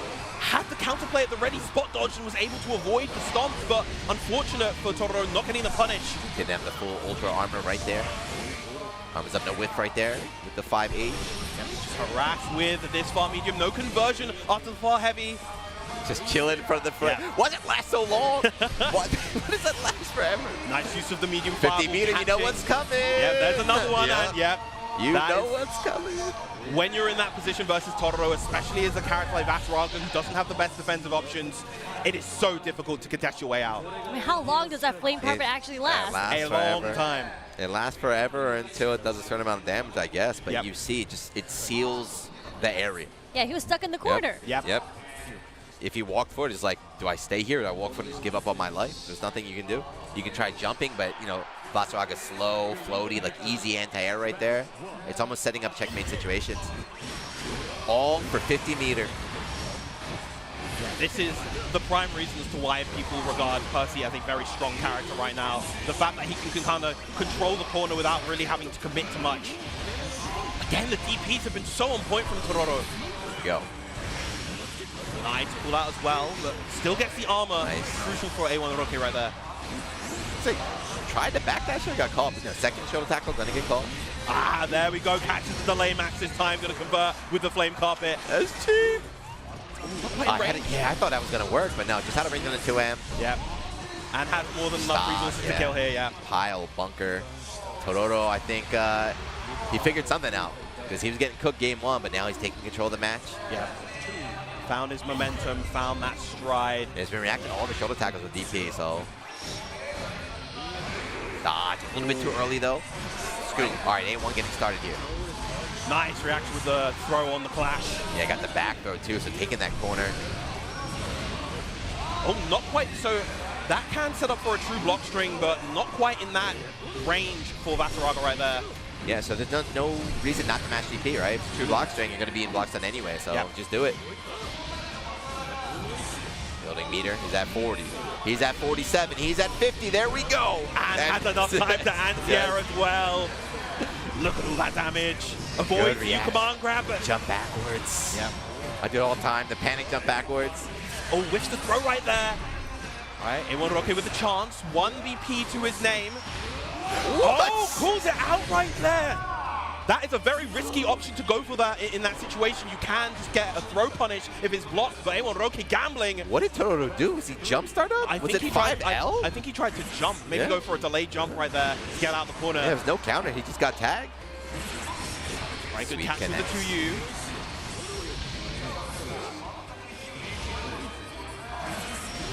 Lost on the tackle at that spacing. Nice. Delaying the DP this time. That's one, run up, yeah. Flame carpet, even if it doesn't work, baiting out a move, it still exists. Yep. Scoop, command grab, now you're cornered. Clash, I learned that earlier today. Ultimate fireballs just negating each other, the carpet does not come out. Yep. A1 Roque establishing the momentum, getting the corner presence. Right, just block that out. He's got 50. Spends it on the fireball, nice dodge, no more meter for you. Instant. The flame carpet, the fight out. Yeah, but he had very big health deficit, so even though he was, swinging his way out, he had a lot of work to do. A1 fearless smashes out. Yep. 2-1 now for A1 Roque. He's chilling. It's back and forth, he's chilling. Yeah, real back and forth. Tororo looking at his notes, it says more flame carpet. Do it again. So after all those EX dashes that A1's doing, does he get to change up what that follow-up mix-up is after? That's why Tororo's getting hit? Yeah, so there's a bunch of different follow-ups that Vasaraga can do from that march. He has that big high slash, he's got the command grab, and he has a big low as well as the armored stomp and the big overhead swing. That's the fully armored stomp. So whatever you do, you super, you try and DP, he'll just super armor right through and just beat you. So every time he walks forward with armor, it's like a guessing game. In his favor, of course. Same thing as Abigail, right? Abigail had that same forward walk, right? Right, A1 Roque back. Almost in the flame carpet, but not quite. Not able to get a confirming stab. Against allow, flame carpet again, just backing away. So even if you don't take the DOT damage, it just forces you to move away, giving Percy some range. Another one. DJ Khaled out here, another one. He's almost at 50. That said, though, 100 meter on the side of A1 Roque as well as the armor token, but token's now gone.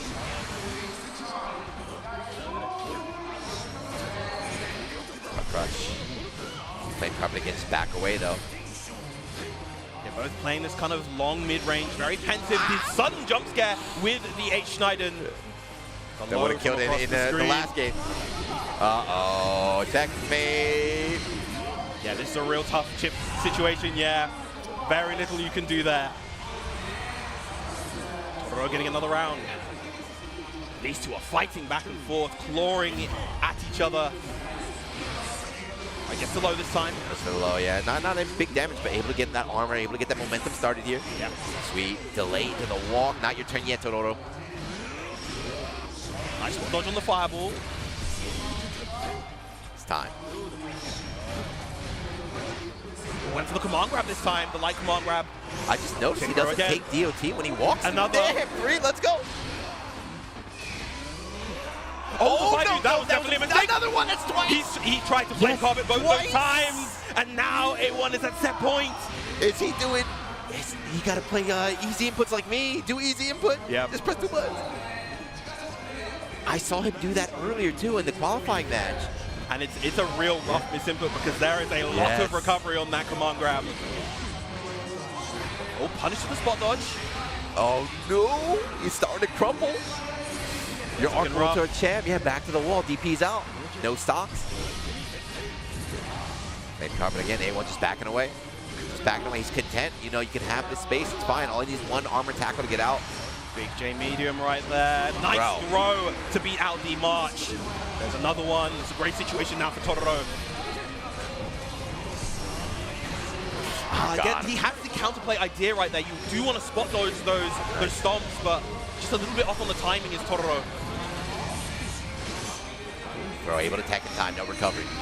With back dash here on the garbage. Another tech again. Spot dodges coming out from Totoro. That's a huge hit. Not quite enough to get the KO, and he's almost going to build enough for another flame carpet. You're done. This is chip.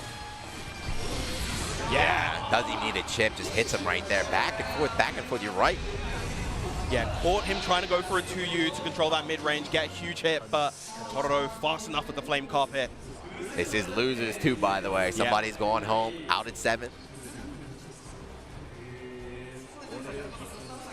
And 7th, you know, would actually be a pretty underwhelming placing for Totoro. Yeah, I mean, that's your champ right now. He's the reigning champion here. We're so used to seeing him in top 3, top 4 of basically every event that he attends.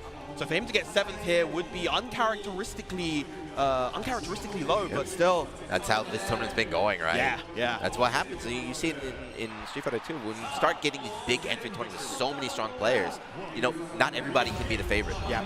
I mean, Gamera out at 49, Rookie's out at 33rd. Oof, he held it. That Bait was so out the smart, DP, yeah. You're seeing now adaptations here in Game 5. Big start from A1, backing away. Oh, huge count hit right there. Chooses not to spend any BP for the corner carry, but there's the U command grab, fully invincible on wake up. Have not seen that yet, huh?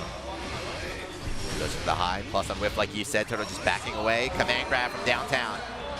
No access to the command grab right now. Jumps out. Good block on the BC, but another one. Trading the fireballs. Stands, cancel, try. Oh! Another command grab, and now once again A1 at set point here against Totoro, your Arc World Tour 2024 champion. You're right. He's not a grappler, but he wants to play like a grappler. Like those rounds just come out. Yep. Armored up, no. The power bunker not in time. Tried to punish right there, and it's going to get punished. All right, 3 stocks this time.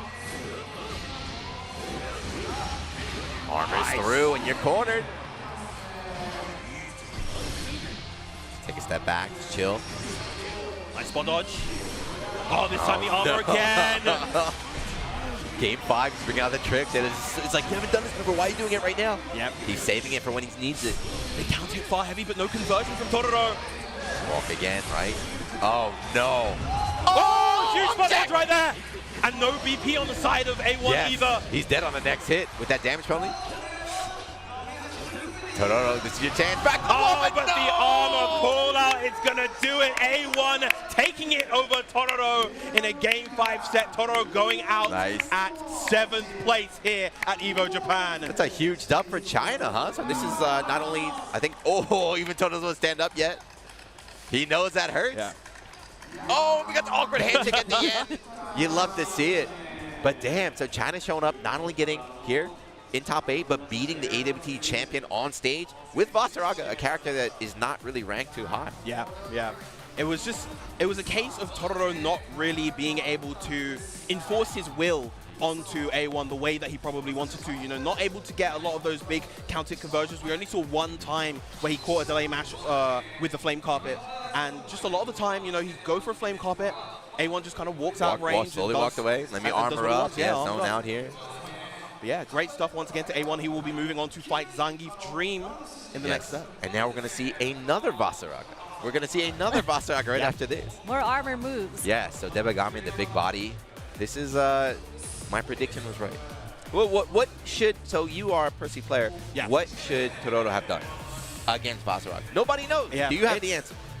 It's tricky. It's literally just a case of you have to get him into the corner. And I think Totoro is very conservative with his BP usage. He doesn't tend to go for the Raging Strike extensions to get characters all the way to the corner. But I don't know, maybe that was something that he needed to try to force A1 into those corner situations to just harass him with that far medium and get those conversions from there.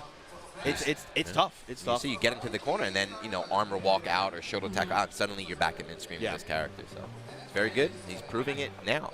Another thing too that we actually I'm not too familiar, but I know Debagami has been the Vasaraga loyalist for years and years and years. So this is a character loyalty, character love paying off here in the big top 8.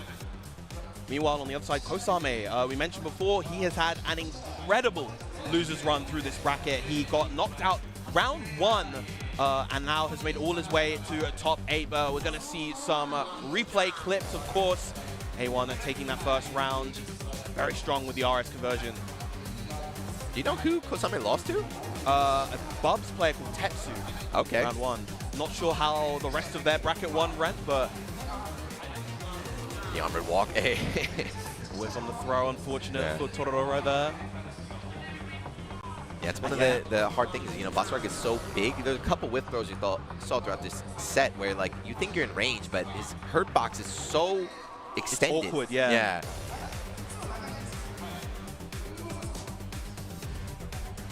No, the miss input, the double miss input. That is it. You know he threw his controller in the back. He threw. Boomer check, nice dodge. Yeah, and this looked like it might have been the start of the comeback with the mash here from A1. I believe in the pressure. No, it was the walk, the armored walk to take the set. But yeah, Totoro had 3 BP, so he had guard cancels on deck right there. A1 had none, so he's taking that extra, like, what, 30% damage? 50% damage, so he's basically dead in the next hit right there.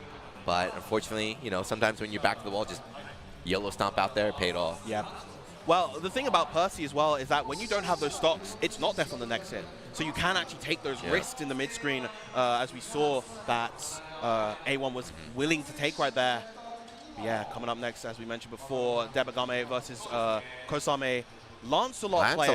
Yeah, Lancelot, a character started off has had actually a very similar path to what he had in Vanilla, where he started off incredibly strong. Fell off. And then had a load of season nerfs and just fell off a cliff. When your goat is washed. Yeah.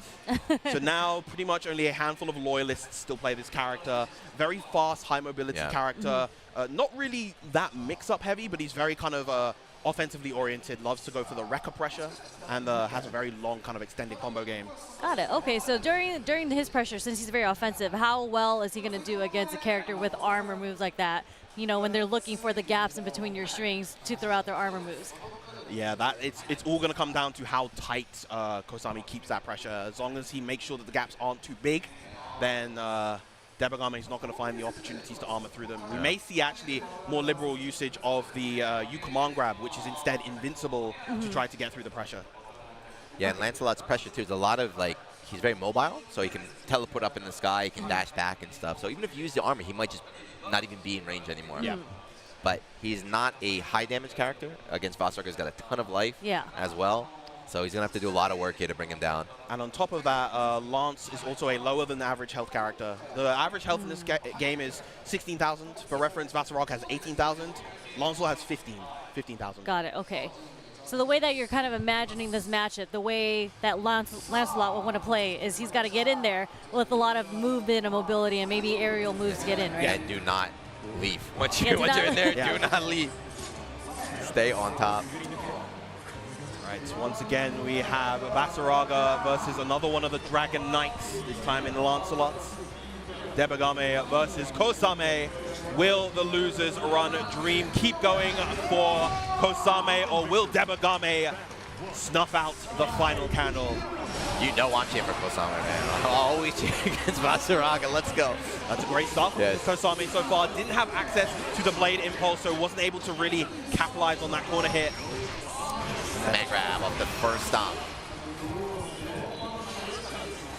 Right, see that kind of movement, right? Dash forward, teleport, trying to bait out a mash or something. In and out, very tricky, but do not care.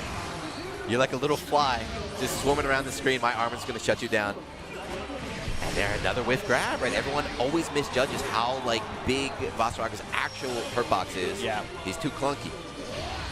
Whiff punish, beautiful. Really good whiff punish as well. I think that's going to get the wall bounce. Yeah, just about. Maximize this corner damage. Gets the fireball set up afterwards as well. Oh, no! Another one! The third one, and has all three going to spend them all? No, gets the knockdown instead. Oh no! He got angry. He tried going. He's like, you want to hit me with that? I'll hit you with it. Debagame in his head already in round one. And then even back this, I thought it would whiff the Raging Strike, but Debagame, not a young man by any means either, so impressive he was able to get the spot dodge there. Yeah, only one hit. Back to the 6XLs. And Yeah, there so we talked about that dashing attack. I showed the shoulder, but his is the knee. So when he does that knee, that's his dashing attack. So it is plus on block. Right, great defense so far from Debagame. Not getting opened up so far. Nice use of the H fireball to get the armor up. And you got tagged. Ultimate fireball. So my turn, command grab. He is trapped down in the corner. He does have a wall jump right here, right? He's got a wall jump, but players know that. Ooh, tried to Blade Impulse, but no, the fireball's there on the ground, interrupting. Pretty dominant game one here from Debagame. Yeah, Debagame just looking very, very comfortable. I mean, he's played against people like Score plenty in the base game, and you know, he's no stranger to the way that Lancelot likes to pressure. He's no stranger to any kind of smoke and mirror gimmicks that the character may have in terms of the movement. He'll be ready. Yeah, and we talked too about, you know, how character nerf. So if you fight the character at his best and you're fighting a nerf version, it's not nearly as scary. You're like, you know, I'm used to this. I fought a way stronger version of you. I'll block all day here. 6XL, right? The wreck of pressure. So Lance is really good at kind of taking his turn, but Debagame is just patient. He does not care. It's like, there's no mix-up. I'll just block. I don't worry. And again, you saw that extended sequence of pressure, but Kosame, right now, the clash on the ultimate skill. I can't believe it. Nice. Teleporting up over the fireball. Yeah, the U-Fireball of Lancelot puts the opponent in a sort of frozen state where he can do basically whatever he wants. They move in half speed. Guard cancel, gonna get the knockdown. Take that time, see? That time. I think got luck in the last one. Raging Strike in his face, just stares at it. Yeah, proper uncheck. Here's the frozen state, but actually doesn't get the punish right there. So no BP here, so extra damage and no guard cancels available for Debagame. He does, however, have the armor and 50 meter. Not gonna get the KO just yet with the H Southern Cross, but is gonna find the U command grab. And a huge count into Evans. EX Wrecker right there. Man, that was scary. He almost made the comeback. Yeah, that U Wrecker, the U Southern Cross, definitely a good move for Lance to throw out that mid-range. Plus on block as well. There's a lot of chip. Lightning fast. Yeah, Debagame almost stole it right there. The dash up, right, delay 2M. Kosame try to press the button. You're cornered once again. Right, stagger pressure once again, this time with the 6XLs. The shimmy able to dodge and still block in time. A double shimmy. Nice catch and a huge combo right there off the U Instinction. Gonna go for the light medium loop. I've never seen that. That was godlike. Yeah. That was a cool looking combo. Yeah, very, very good sequence if you don't have any cooldowns. Get solid damage. Nice challenge right there. And again, when you have such a lead, it makes sense to go for challenges in those situations where you can win the game off the next hit. You see how hard Kosame is trying, like, dash in out, dash in out, teleport all over the place. Debagame does not give. Just hold down back. He is very, very comfortable blocking, very comfortable on defense. Not even hold down back, hold the guard button. Just hold the guard button, Dodge. Again, great challenge. Not going to allow him to get the reset with the fireball. I think there's just a crucial difference in experience between these two right now. You can tell that Debagame has had so much experience and practice in this matchup. He's just ready for anything that Kosame has to throw at him. If I was on screen, the match would be over. I would have lost. Like every mix-up, like Lance just wants to make you flinch, right? I flinch every time, but Debagame just a wall. Yeah. Unyielding is Debagame right now. Catches with the UN6 again, and that is going to be more than enough. Once again, the low health of Lance finished off. Not even done with that combo. Just this is, if you're Kosame, this is definitely pretty disheartening. I think he's pulling out all his tricks, all the stops, and nothing is working. It's like an anime villain, right? It's like I can't make this guy do anything. Yeah, Debagame, I was saying he's literally just a wall, as you mentioned. He's just sitting there, and anytime he does get close, he does do an armor move just to get out of the situation. It's like, is that all you got? Is that all you got? Really? Is this the best you have right now? And even jumping away from the fireballs. Yeah, that's the, I mean, my experience, I know a lot of other people have it too, but when you fight against Basaraga, a lot of times it feels like you're killing yourself, right? You have to go in, you have to open him up, but like, the good players will just hurt you for doing that. It's like, what am I supposed to do now?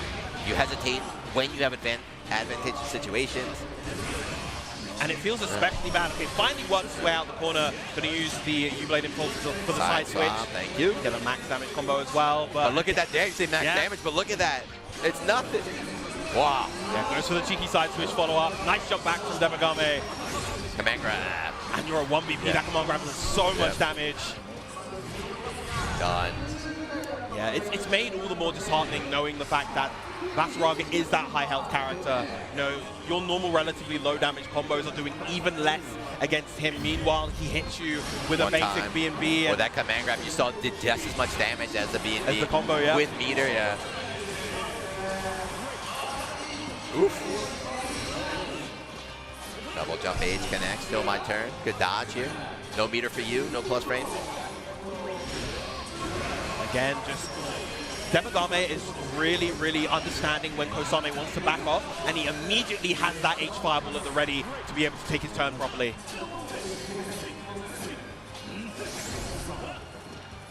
Yeah, I think this is like a great example too. So Lancelot is a terror online, right? He's a character, if you don't know how to fight against, will just dominate you. This is like a masterclass of anti-Lancelot gameplay from Debagame. Yeah.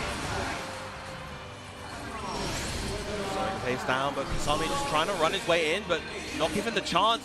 Beautiful mash against the JU attempt right there. Yeah, he buffered the dodge, he didn't get a full combo, but still able to just shut down the mix once again. Frustrate Kosame even more.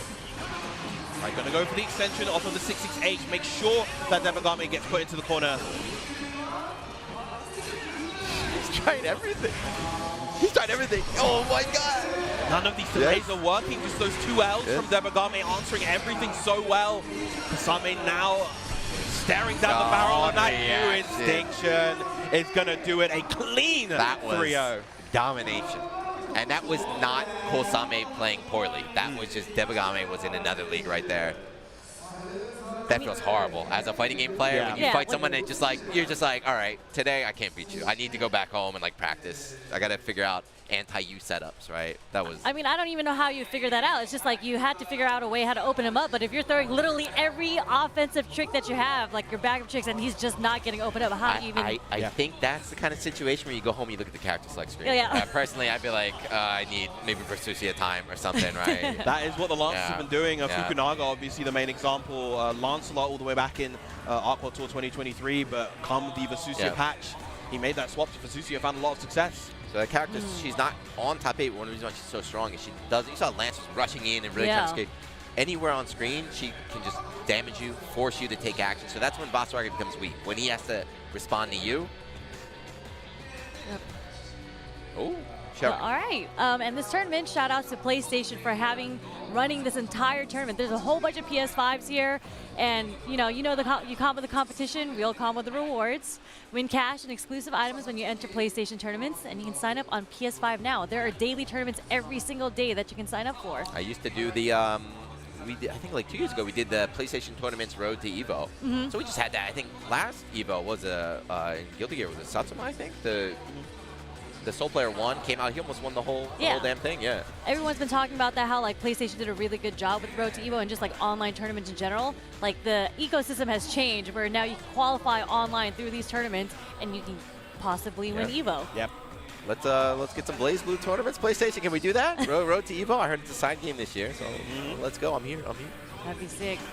Yeah, and again, you can just enter those tournaments from the comfort of your own home. It's very easy. As said, you just need a PS5. Yep. Yeah, and I think it's like right on the home screen, like right there. Yep.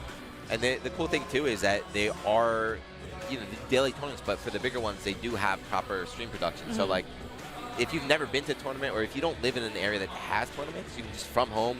It's a lot different when you have people on the couch talking about your gameplay. You see your name on the screen and everything. You're like, hold on. It's a different level right now. But here we go. We're in top 6, so we've had our first 2 players go home. Torodo, that's a big surprise, and then Bosame as well. But with 6, we got Shio, Katsusagi right here, Zangief Dream, A1 from China representing down there. Oh, so that's what we're going to go through, yeah. Versus Zangief Dream. Cagliostro versus Vasaraga. Vasaraga top 8. That's 3 Vasaraga matches in a row. Yep. He's not a very common character in tournament play, I would say, right? Yeah, not like super common. He has his reps, particularly we see quite a lot in North America. People like Blue Sky Guy does incredibly well. Fuse Lit does very well there as well. We've got a couple in Europe too that don't actually enter anything, but they're very, very strong. Netplay Warriors, Netplay Warriors, let's go. And then of course we have here A1 as well as Debagame doing incredible work. Something very cheeky in this matchup that Cagliostro has access to and that Zangief Dream will most likely abuse. She has an F-Shiki versus Tool character. Oh, yeah, I saw her do that early. Actually, he did it against the Versusi player to qualify. Yep. So the F-Shiki Fuzzy Guard or Fuzzy, whatever mix up, every game calls it something different right here, but like the instant overhead, the rising instant overhead off of a trap. So yeah, that's a big character. He's open. So you'll see too. So I think, Sherry, the last match we saw, Lancelot was struggling, right? Because he had to go in. Yep. Cagliostro is not going to go. She's going to force Vasaraga to struggle. Because she's a zoner as well, right? So she's going to throw zoner, traps out. and like just slowly chipping him down. So he had a Zangief Dream lost to the Ferry, right? Yes, so Katsusagi before. Couldn't play the game he wanted to play. Now he's going to be able to play the game Cagliostro wants to play. So should be pretty good. I want to cheer for Zangief because that's Tatsuga too, but I want to see China go far too. Yeah. This is their kind of premier breakout tournament, so I want to see how far they can go. I think it's really cool though that Zangief Dream has made it this far, especially coming off of a bit of a disappointing performance at Slashback not too long ago, just last month in NorCal. Yep. Shout out to Sai. That tournament looked amazing. Yeah, absolutely amazing. Got 9th, actually got eliminated by fellow countryman Patapon in losers. So very unfortunate for him. Was really feeling down on himself, but clearly has gone home, done the practice, and has pushed himself all the way here to losers quarters. Battle of the greens right now, huh? Very green. Battle of the greens. Oof, command grab. Yeah, so you see A1 as well. He knows, right? Both players understand how this match is going to work. So A1 says, I have to be the aggressor. I have to stay on top of Cagliostro now. And it's working so far. Yeah, playing the offense incredibly well. Goes to the FBA. Not an option you see very often from Vasaraga in this game, the Bloody Moon, but didn't get the cinematic either, and there's the throw. And here is the setup. There's the literally the first mix-up attempt. But yeah, it's in overhead, so you cannot react to that. You are just guessing. All the BP gone as well, and has the opportunity to run it all back. Safe jump in. Gets for the low this time, but doesn't convert. He didn't have the cooldown. Yeah. Oh, double dodge into nothing. Man, what a comeback that was. A1 kind of let it go. That was all of what, a back grab? How did you get swap the corner? I don't remember, but yeah, we saw that 50-50. The first time went high, second time went low. Just have to guess. Now once again, this time Zangief Dream off to the races. A strong start. Gonna set up for the F-Shiki double trap. And here's the safe jump off the double rock charge. Goes to the empty low instead. It's so hard to deal with. Oh, good block on the teleport, and the BC could jump back from Zangief Dream though. Nice. Try to go for the shimmy on the tech right there, but A1 instead going for the ultimate command grab. Able to reach. One trap and then jump away. Fireball stocked up. Now, got the space, goes for the U battalions, gets a huge combo off of that, missing the heavy afterwards though. Tries to dodge, but no, second part of the tackle is there. It's my turn. Hey, run up throw bait with the air teleport. Yeah, that heavy teleport, the spare body is so good. The Evo in particular, such a good throw bait, very good mash bait against like well, 2Ls. And it has those invincibility frames, so if you try to do a wake-up DP and she goes for a meaty teleport, she avoids the DP a lot of the time. It's very tricky too on top of the rest of her kit as well. You know, the traps on the screen. She's teleporting all over the place. You're like, what is going on? Yep. Come on, grab this time ready. Yes. Fool me once, shame on you. Fool me twice, well, that's simply not going to happen. No escape. That punish, really? He's still recovering from the tackle, I don't know, but... Wow, recognition that that was like a fake safe jump, so goes for the armor right there. A1 ready for that situation. Armor through. There's the DP coming out from Zangief Dream. Gets the side swap into the throw. And another safe jump. Oh, goes for the trap. Good attack on the throw. See, we keep guessing wrong because Kagos is so flexible, right? Yeah. Mix up, no air trap, teleport, she do whatever she wants. And we mentioned that that walk has 2 hits of armor, but that far heavy has 3 hits. Does it all. Incredible button for Cagliosho. Don't let the Kagos players hear you say that, though. This character is very, very, very strong, but for some reason, whenever I fight against her, people in the chat, she's not that good, bro. She ain't that good. And again, just ready for the command grab. Those are young man reactions.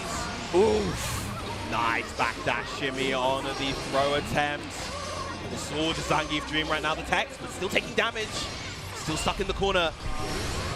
Okay, ultimate fireball, able to finally get a little bit of room, take a breather, get armored up here. Ooh, okay, that was actually a whiff punish, gets to count it, but now our BP is A1. Walked away though, so nice. Got him to waste the BP, put himself in the extra damage go now. Oh, no, what nice a dodge! Oh no, didn't get the punish though! Jump, teleport, yeah, did not get the hit. RPS with the DP right there. Trap still there, yep.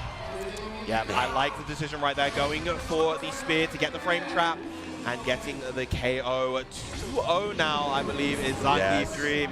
This character just forcing out the scrambles. Spears, traps, teleports, backdashes, 5H. Yeah, definitely a very, very suffocating presence, but you know, we're seeing all of these kind of good reactions and good situational awareness situations from Zangief Dream. Starts with the H-Spear to get that round start victory immediately, and now they're dealing with the pressure of Cagliosho. Wow! The size of that thing, the I think, 2H. yeah, he pressed the button. I think if he didn't press the button, there was no way that would have hit, but Yeah. damn, from downtown with the anti-air. The RPS with the U Battalion Spear as well. What a dodge against the armor, even behind it would have connected. The armor once again from the Savage Rampage, the plus frames from the tackle. Gets a big counter with the far heavy and the side swap as well. And it's time to guess. There's the throw. And here we go, the best grappler in the game. Gets the tackle on the throw this time.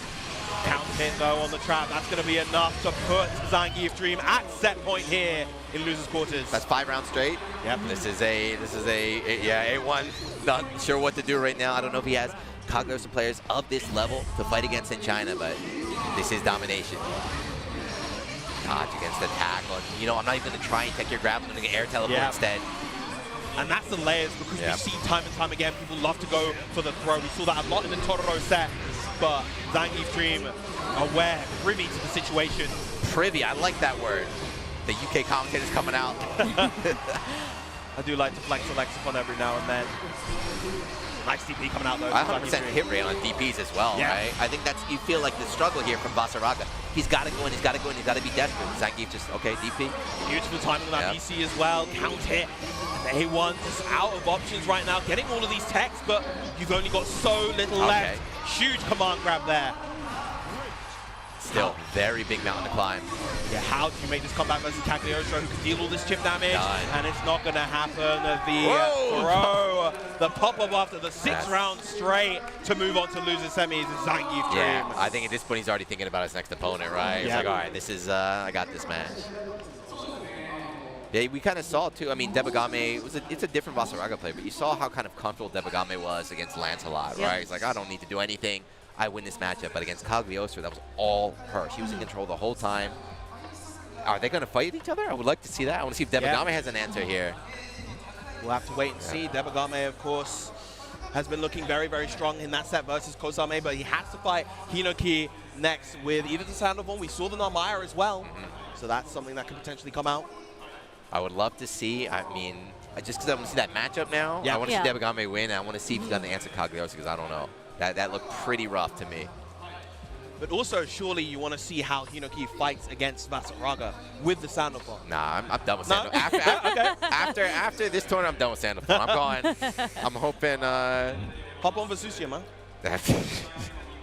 Vesusia is a working man's character. We don't see her in top 8, but she is a working man's character. Does the job for you. She does the job for you. Yeah, does the job for you. We shall see.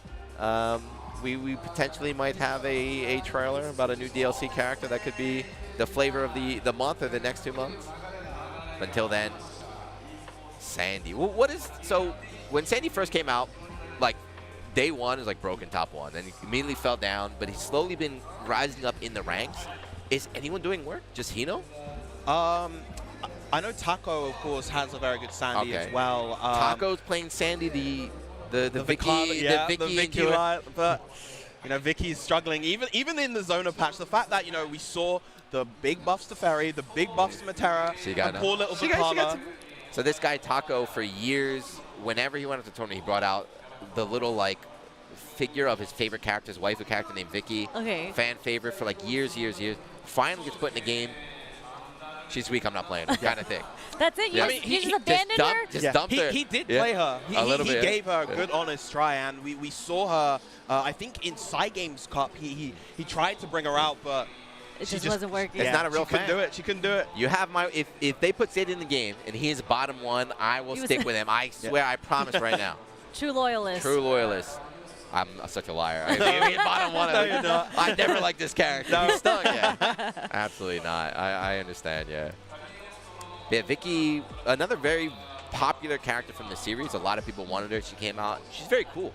Very unique playstyle, but a bit too unique, I think, for this game. Okay. Where she's kind of like a weird RNG-based zoner type character, but I mean, you have Cagliostro there. It's like, if you want to zone, if you want to play like trap-based gameplay, her zoning in particular is kind of weak comparative to like Ferries and Materas, and she still has a lot of the struggles that the zoners naturally have. She doesn't have fast up-close buttons. She has a lot of recovery on things, no meterless reversal, low health. So she's cute though. She's cute. She's a cutie. She's you need to give her more damage, basically, is what you're saying. I feel like when you have characters like that, the damage is actually the one thing that she does have. She's very solid in the damage department. It's just defensively and in terms of her zoning, she can just kind of struggle. One of those characters too that if she was strong, I think people would be very upset. At the game. I mean, when are people not upset about the game? You know, every single time a character gets nerfed or buffed, there's always complaints about why did you do that to this character? How could you do that? That is a fighting game tradition. We do love complaining. But here we go. So we're gonna see Debagame versus Hinokino. Debagame again, always very stoic. Like he represents Vasaraga, I guess, right? Just always chill, just like on the iron wall. I am interested to see how this matchup goes because Debagame, again, he was playing against a character like Lancelot where he's getting rushed down, but he just was not getting opened up. Sandy doesn't seem like that type of character because he's so fundamentally based, right? Yeah, he's pretty neutral. He could be a little bit more mid-range. Yeah. Eventually, everyone is going to have to go in against Vasaraga, but being able to like whittle him down a little bit. She is cute, yeah. Very cute, very popular character. Yeah, we'll see. Hino could, as we said, we can see Narmaya as well, another kind of like mid-range kind of character. I feel like the mid-range characters might struggle against him because of his armored moves, right? Like he's just looking for a way to armor in to get next to you and put you in that 50-50 mix-up. Yeah, you're always, even like the mid-range characters, going to have to go in eventually, but they can still be a threat outside. Like a stray poke mid-screen into like full conversion is stronger than what Lancelot has. Yeah. Lancelot really is nothing else but good at getting in your face. And of course, Sandy does have a very solid fireball game. We might actually see Hinaki lean towards that fireball game. I wouldn't be surprised if we saw light mode, wind mode, light mode, maybe even the water mode. Getting the orb out there. I haven't seen water yet. We might see him pondering the orb. Fire. Fire. No, never mind. It is a little bit, yeah. So playing the different elements as well. It's not super different, but you tend to have the one element you're most comfortable with. So maybe on paper, yeah, maybe water is better. Or maybe playing a wind zoner against us is better. But he's comfortable playing fire. He's sticking with fire. So here we go. Great solid damage from that. Oh, but gets a no escape throw. Oh, no. And Big DP. Yes. That is a huge damage. Close heavy starter. Yes. That's good, though. I mean, yeah, that's good. I like it. Whenever DP gets baited, you better melt. That's how it should be. Jeez. That's like 80% though. Yes. 3 BP he had and the command grab to finish. That was with no damage penalty. So if he had a damage, that might have been a 100% combo, right? That was insane. But that's what happens, right? Yeah. If you DP, you know, okay, I got baited. All right, that's fine. You can have this round. Especially coming from a character like Vass. Like if I get my DP blocked and Vass has me in the corner, he close heavies me, that's how much damage I should be taking. You're like, okay, you can have this round. You don't get too stressed out. It's like, all right, I guess wrong once. Rush it off. Water, okay. So water fireball is this very, very slow on-screen projectile that kind of wins neutral against characters that don't have an option. It also creates this strong kind of strike throw sequence as we saw. Nice catch. The stanky leg, that 5L. Good interrupt button here, and just like that. Complete 180 from what we saw in the previous round. Hinaki in complete control that time. So talking about mix-up too, so Lancelot mix-up we saw earlier, there's a lot of like teleport shenanigans all over here. It's very simple, right? Yeah. Put up strike throw, projectile, shimmy. It's not fancy, but it works. Anti-air, nice. 2H. Yeah, he tried delaying it here with the stomp, but no. Yeah, that is one of that's a rising 2H. The rising 2Hs in this game are pretty big. They go high. Comparative to some of the base game character ones. In the ultimate command grab option that time, right? He's going to be cycling through the armor or the invincible command grab, making it very hard to keep him pinned down. Ultimate fire, a hard knockdown, able to get that pressure going. Another one. Ooh, punish. Good recognition right there. That is -4 point blank, so you can get the throw punish. One in the vertical stance into doing nothing. Yeah, we see that combined with the projectile, the kind of judgment cut. I believe it's called silence. Oh. Nice command grab again. Plus frames on the U instinction. Another one. Big jump on the command grab, but doesn't get the conversion. Yeah, jump M a little bit too far. A little bit too high as well.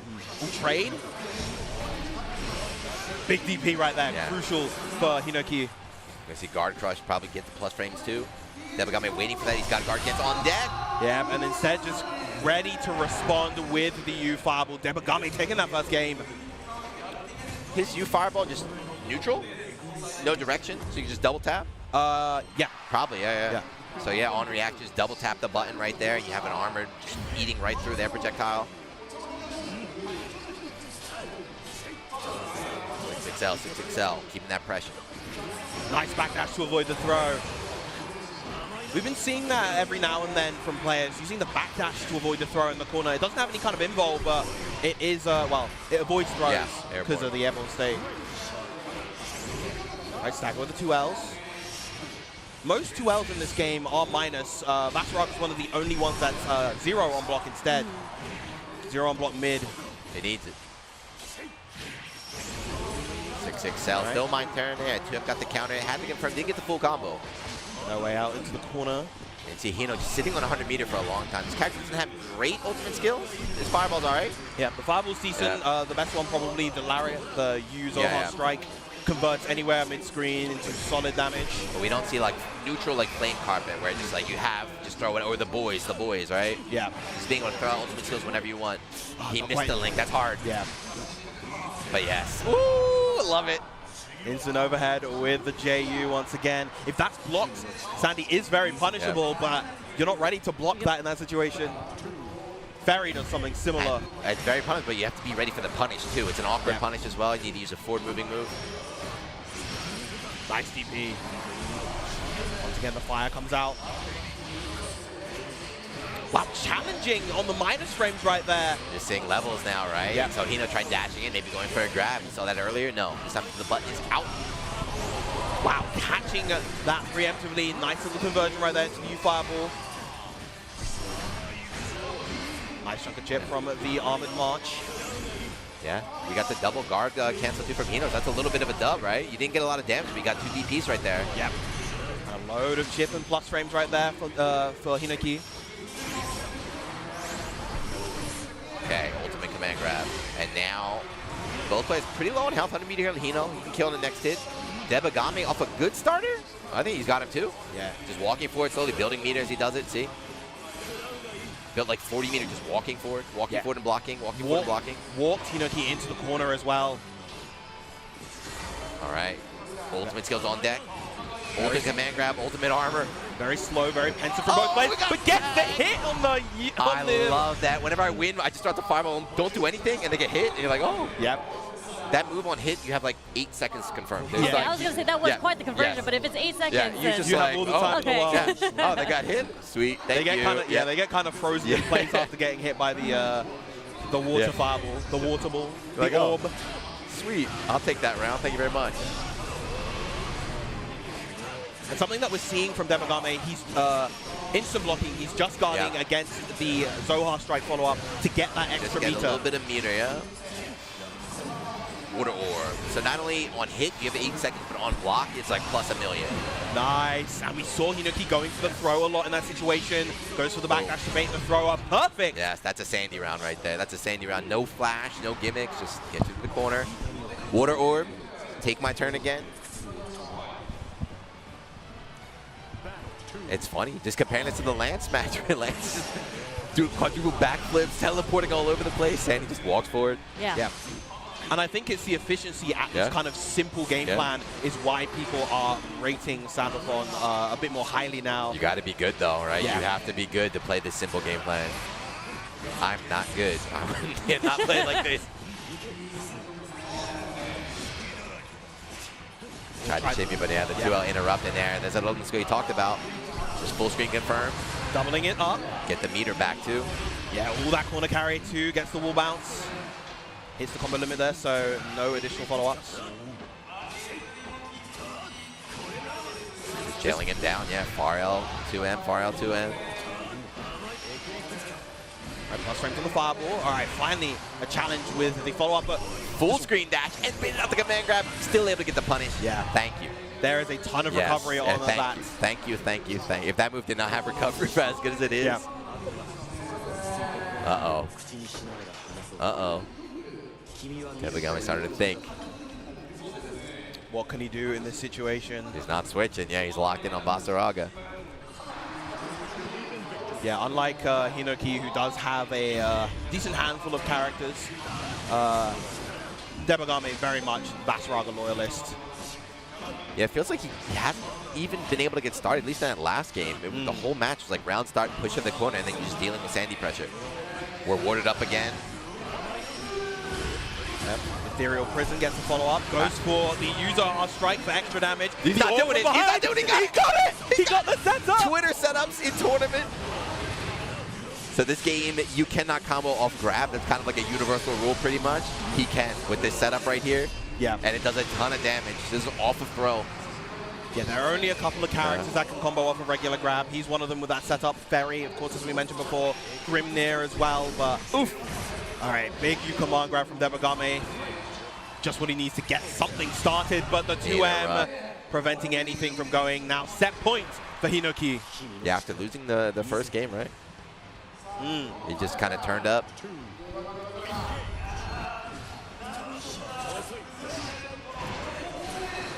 Was that dodge? I don't know if it was guard button dodge, but gets thrown, trying to recover.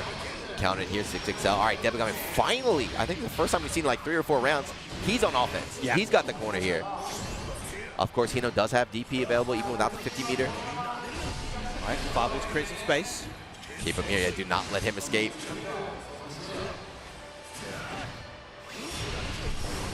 Oh, the fireball, yeah. I like that to get the hard knockdown to get back into the mid-screen. You get the hard knockdown, you get the meter refund as well. It's so good to do with him after basically any combo. Oof. whiffing and trying to press afterwards, but no luck on the side of Hinoki. Now Debagame, a nice lead, gradually expanding it as well. Oh no, wait, that was not supposed to whiff. No. What happened? He was ready. What happened? The first time we see the punish all day. Yep. Hey. Nice, he gets the counter on the light as well. Not going to build the meter to 100, but may still have the resources to get the KO here. How does he optimize? No. Uh-oh. Jump user threat now. Jump user threat. Doesn't even need no chip. Double fireball so fast. Lightning fast on the U Ecliptica is going to seal the set for Hinoki.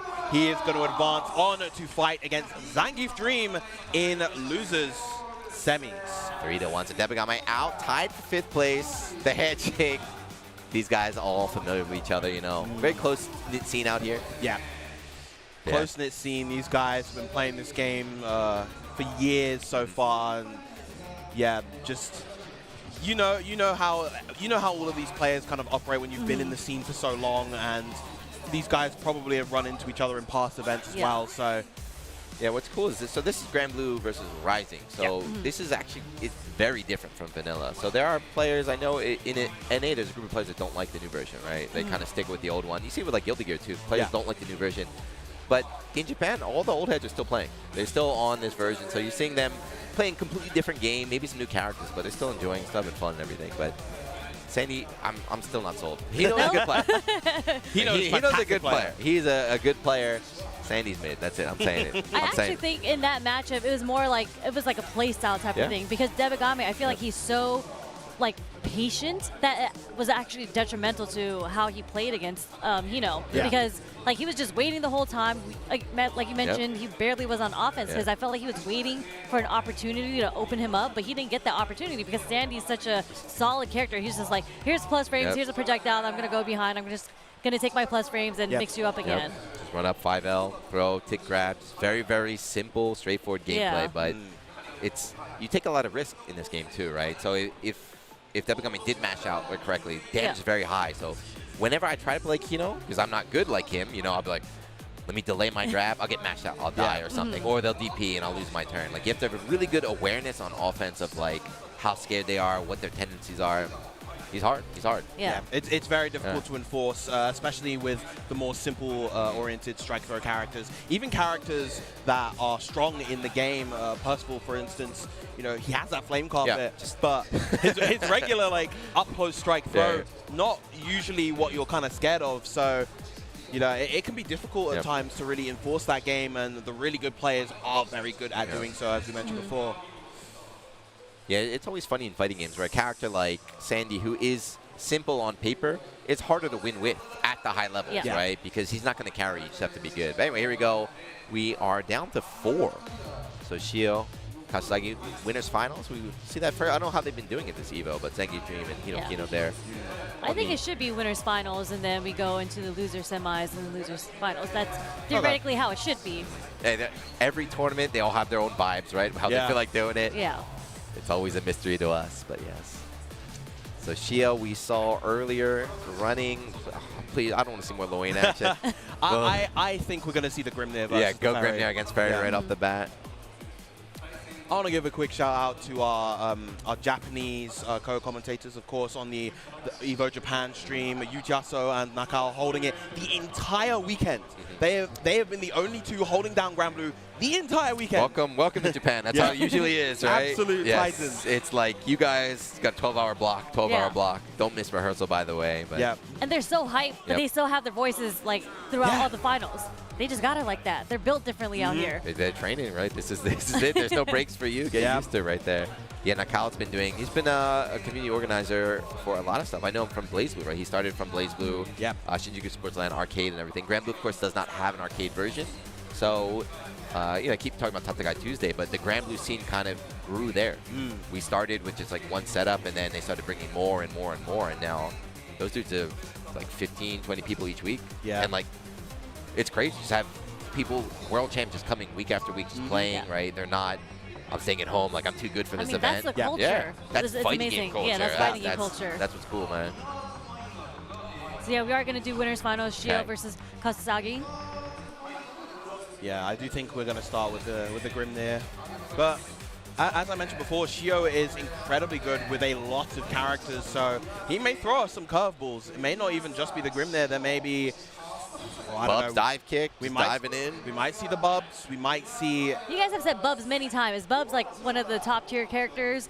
Beelzebub. So like the nickname is Bubs, but so from vanilla, like the story was horrible character on paper, then started winning like crazy. Yeah, and then he became very good at the end of base game. In this game, he's kind of like middle of the road. You're not going to see him very often. He's quite uncommon, but he has his share of tricks. But we are, in fact, starting with the Grimnir. Yes. For reference, of course, also Beelzebub he was like the first boss character archetype of the game, where he has like these kind of crazy projectiles. He has a big dive kick that's cross on block. Teleports. He can teleport. He has all sorts of stuff. But in exchange, he's a very kind of slow character, very mid-range focused. So yeah, winners finals. We're going to be seeing two characters that are not pure honest strike throw merchants. They are in fact 50-50 demons. We are technical characters here in a quote-unquote simple game. Yeah. One seals out. Yeah, the thing is, so we saw Shio only play one game with Grimnir earlier, right? Or I think it was 2, but he did not look too good. He did not. We did not see the 50-50 mix-up. We did not see a lot of B&B conversions. So hopefully warmed up backstage, we could see like the real grimy Grimnir play. Oh, tried to whisk 166 out with the 2M. Good reaction, yes, on the ultimate skill. Right out the corner, even though you didn't get a hit there, that was still nice. From downtown at 5L. Convert. Doesn't get the ender here. Yeah, that 2-1-4U for Ferry converts so well. -6 on block, so Ferry actually, I'm not sure. Ferry can't get it? Yeah, her 2L I think is very stubby, so I'm not sure if she actually gets the reach here. Gets the game. It's an over. Yeah. So a lot of times when we talk about fighting games, you say setups, right? Setups. So like what I always think of setup is like, you know, you gotta do this and do that and do this, and that's a setup. Yeah. Ferry just does a move and puts out a move, and it's like 50-50, like time to guess. It's like what? That's not fair. It was much more severe in base game where it really was like she gets the hard knockdown immediately off of the X whip and just does whatever. 50-50. Now she has to do a bit more. She has to actually hit moves at certain ranges, get particular combos. Time to guess. Like GG at that range, for instance, isn't really enforcing any kind of guess, but still a great pressure option regardless. Nice punish. Did not believe that 6XL was going to whiff. Yeah, just harassing once again with that far light. Such a good potent option for Ferry. So fast too on the dodge, right? So a unique thing about this game is whenever he does the fireball, the blue ultimate skills, if those moves hit or are blocked, you gain a little bit of meter back. Yeah. So you see every time Ferry's dodging to avoid giving him back that meter. And of course avoid stuff like chip damage as well. Keep it out as well. Nice anti with close medium. Ooh, finally, nice Shio finds a solid hit. Against a dive kick, and now we got setups. Oh. Yeah, he's really having a hard time getting what he wants going right now.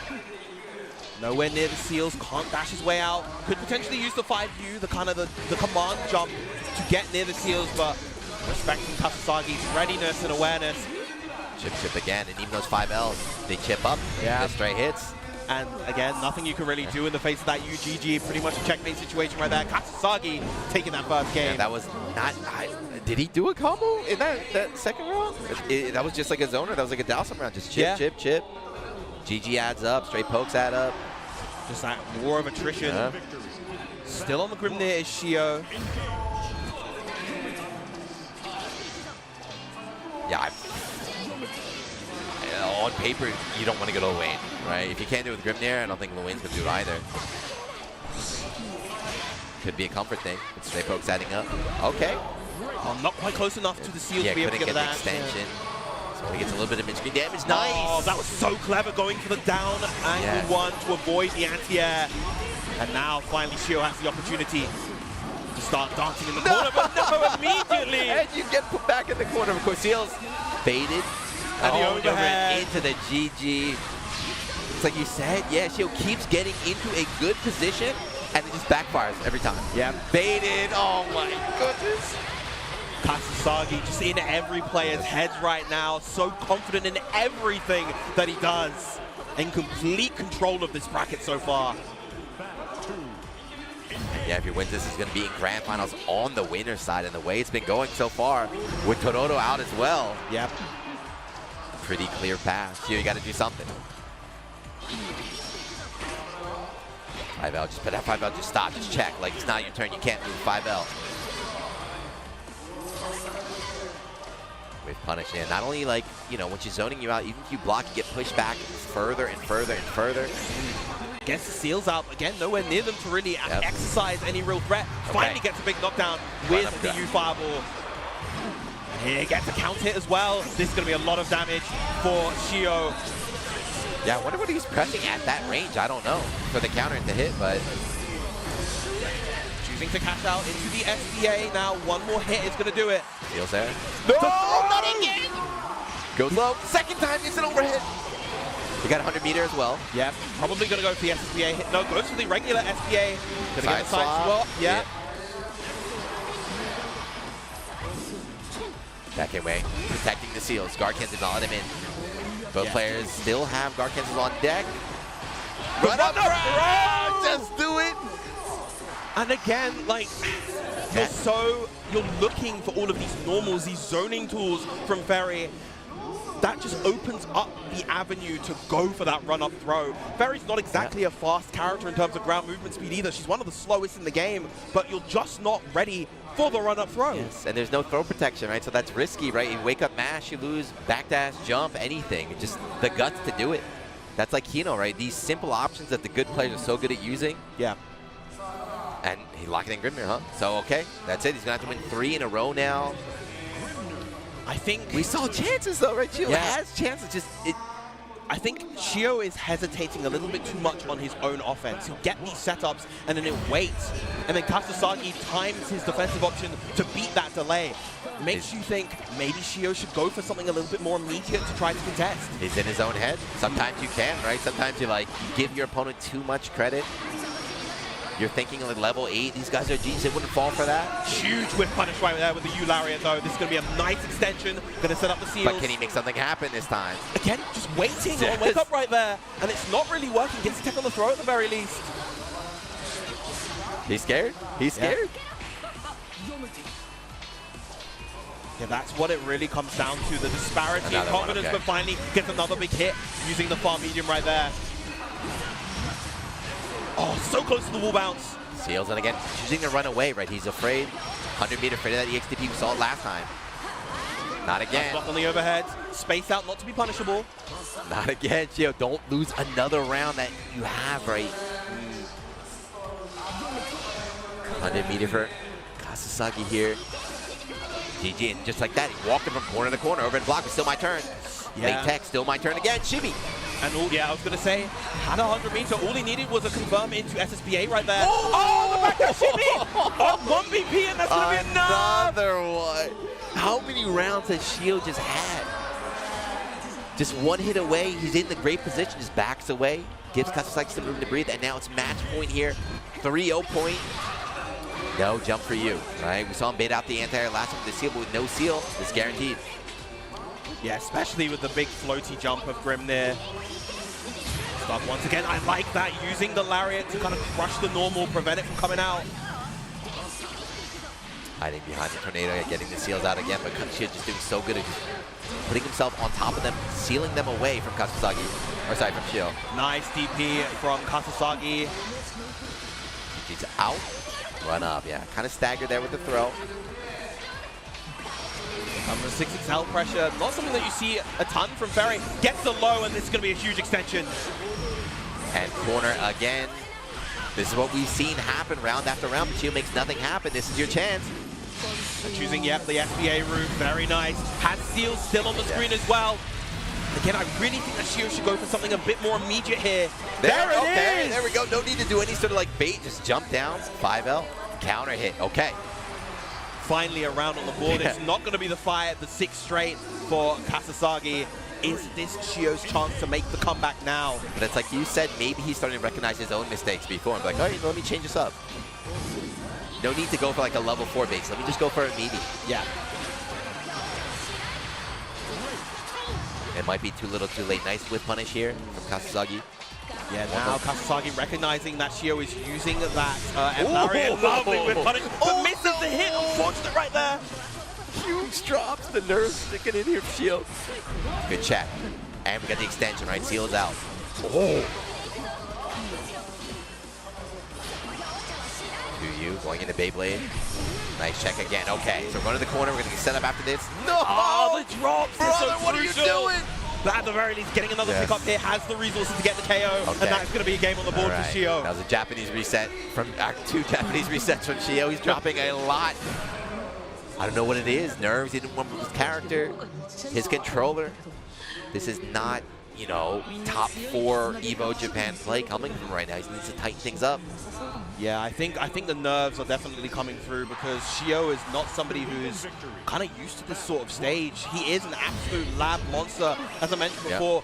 Probably the person in the world with the most knowledge of this game, but it translates differently to the world stage. Good recognition of the drill right there to know that it was punishable at that height. And again, these seals are being guarded here from Kasasagi. You're able to set them up, but you can't use them. There's no point. Yeah. Second time to charm here. Nice DP and jumps over the U-Fireball as well. Gets the throw.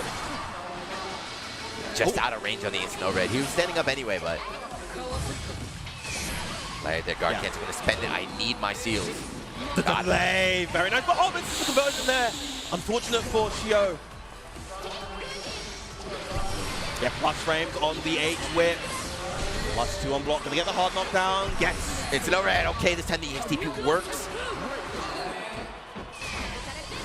Oh my goodness. Oh, and the pickup as well.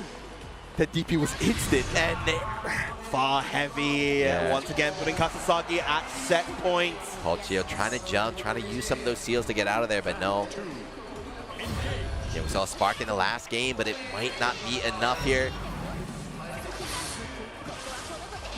Straight poke, GG behind you. With punish, nice backdash right before that lariat. Knew the spacing. GG out again.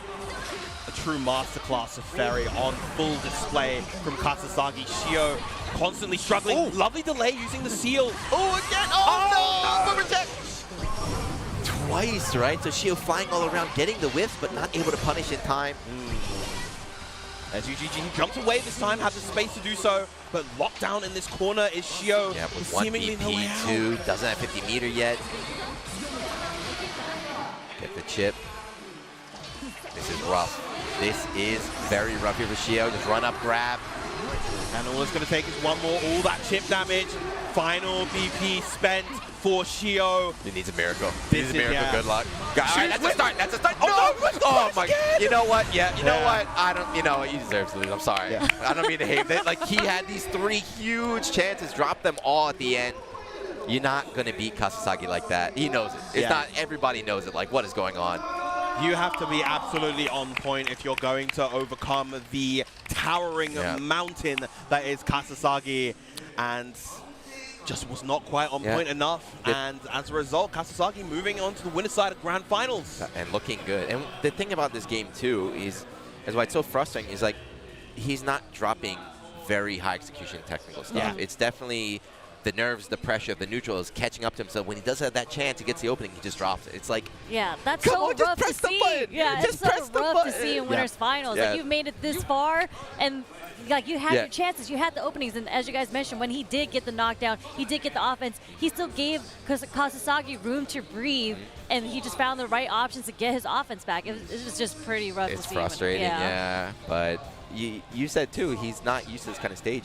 The thing is, nobody's used. This is the biggest stage for everybody out here, right? This is Grand Blue has an active scene, but mostly online, right? We have like weeklies and stuff, but this is huge. This is bigger than 2 years ago. I think unless you're someone like Tororo or Debagame, going overseas, been overseas, a couple of other players as well. As you said, they're not that used to this, and so it's really going to come down to how much overall experience in tournament settings in general do you have, because really, it is important to go and grind those online tournaments because they do help in terms of your composure. Time and time again, we see these online warriors, they pull up to these events and they're ready. They're prepared, they're comfortable. You wouldn't think that they would be considering the stage, but they are.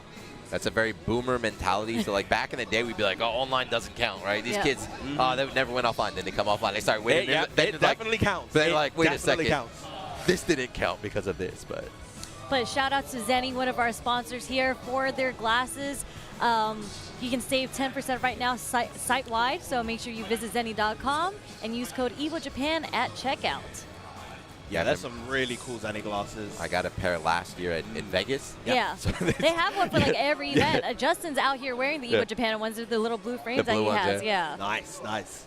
Yeah, so like, you know, I know Vegas is a desert, but I didn't know it was like that much of a desert. So I had those glasses. I went outside and just like, I was like, oh my God. I was like, hold on. Oh, it's thank like God. when the gamer comes out, they're like, what is this, son? Yeah, I was like, thank God I have these sunglasses. Shout out to Zenny. Thank you very much for saving me. But okay, we're going into loser semis now. So Shio's not out, so you know he has some time to kind of warm up, kind of think about how he wants to approach it while he's sitting in losers finals. But now we have Zangief Dream versus Cagliostro here. Of course, coming up, of course. Oh my God, why have I forgotten? I've just Hino, right? Yeah, Hino, sorry. Yeah, Hino domination. But I think if you're Shio, who just lost, right, it's like, what do you do? You're not out yet. It's like, do I just, like, you just in your head, you're like, don't drop the combos. But it's also like, maybe my Grimnir's not ready. Right? It's like, maybe my Grimnir, maybe I should go back. Like, Lil Wayne might be a better pick.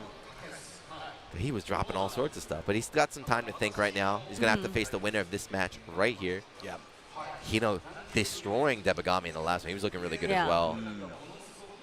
And again, honestly, both of these players, they completely demolished their respective Vasaraga opponents. I'd say Zangief, the poor Vasaragas. Yeah, Zangief Dream even more one-sided. What was that, 6 rounds straight? Yeah. I feel like all the Vasaraga players at home are going to be like, see, this is why we're saying he wasn't that good. Little did he know he got 5th twice at the biggest event in Japan. Out here. But yeah, so Cagliostro, now that they're fighting, Cagliostro is a very tricky character. She's going to play a little bit more, you know, kind of run away, but against Vasaraga, who doesn't have any options, he seems very strong. But of course, Hino, Sandy, standard character. He's got the tools to get through that. He can blow up the traps. We'll see. Yeah, it's funny because I was thinking in the matchup that she was going to run away. She actually just went in the whole time. She's like, here's 2 projectiles. Like, I'm going to lay the trap here, and I'm just going to go in on you fuzzy or low. Yeah. She's like really plays a zoner. Like aggressive zoner, right? So she puts the traps up. So when the traps are out, you can't challenge her, right? If you try to press a button, she'll block and the trap will hit you. So it's kind of like she gets set up and then rushes you down. But then, of course, you can also use the traps as a bait because, as I mentioned before, you can get rid of the traps by using attacks, but that gives Cagliostro opportunities to whiff punish you, and she can lead to some real high reward stuff with the correct hits. There's a lot of layers there. Yeah. Yes. She's one of the most, I think layers is a good way to put it. Like, so much can happen in a Cagliostro match. It's just very, very flexible in a game that, compared to some other titles, is not as flexible, a bit more kind of like people kind of grounded, but she's teleporting all over the place. The layers of the Cagliostro cake, overwhelming and sickening at times. I don't know what she's doing, man. When I fight her, it's like, oh no. Okay, so look at this. Sandy is not coming out. Instead, we're going to go with Narmaya. So we saw a little bit of Narmaya earlier in the winner's side, top 8 at the last game. Yeah, I think his first match, he pulled her out. Yeah, in the final game. So Narmaya's good too. I mean, Sandy as well, but she gets some good long range made buttons. So good at blowing up the traps, shutting them down, letting them get started. Yeah, because when Cagliostro gets hit as well, that also gets rid of the traps. That move right there, right? So Johnny's slash. Traps are going on the ground. Missed final at home. Has the meter to double up as well. Gets the restand with the Yusetsuna and the full corner combo.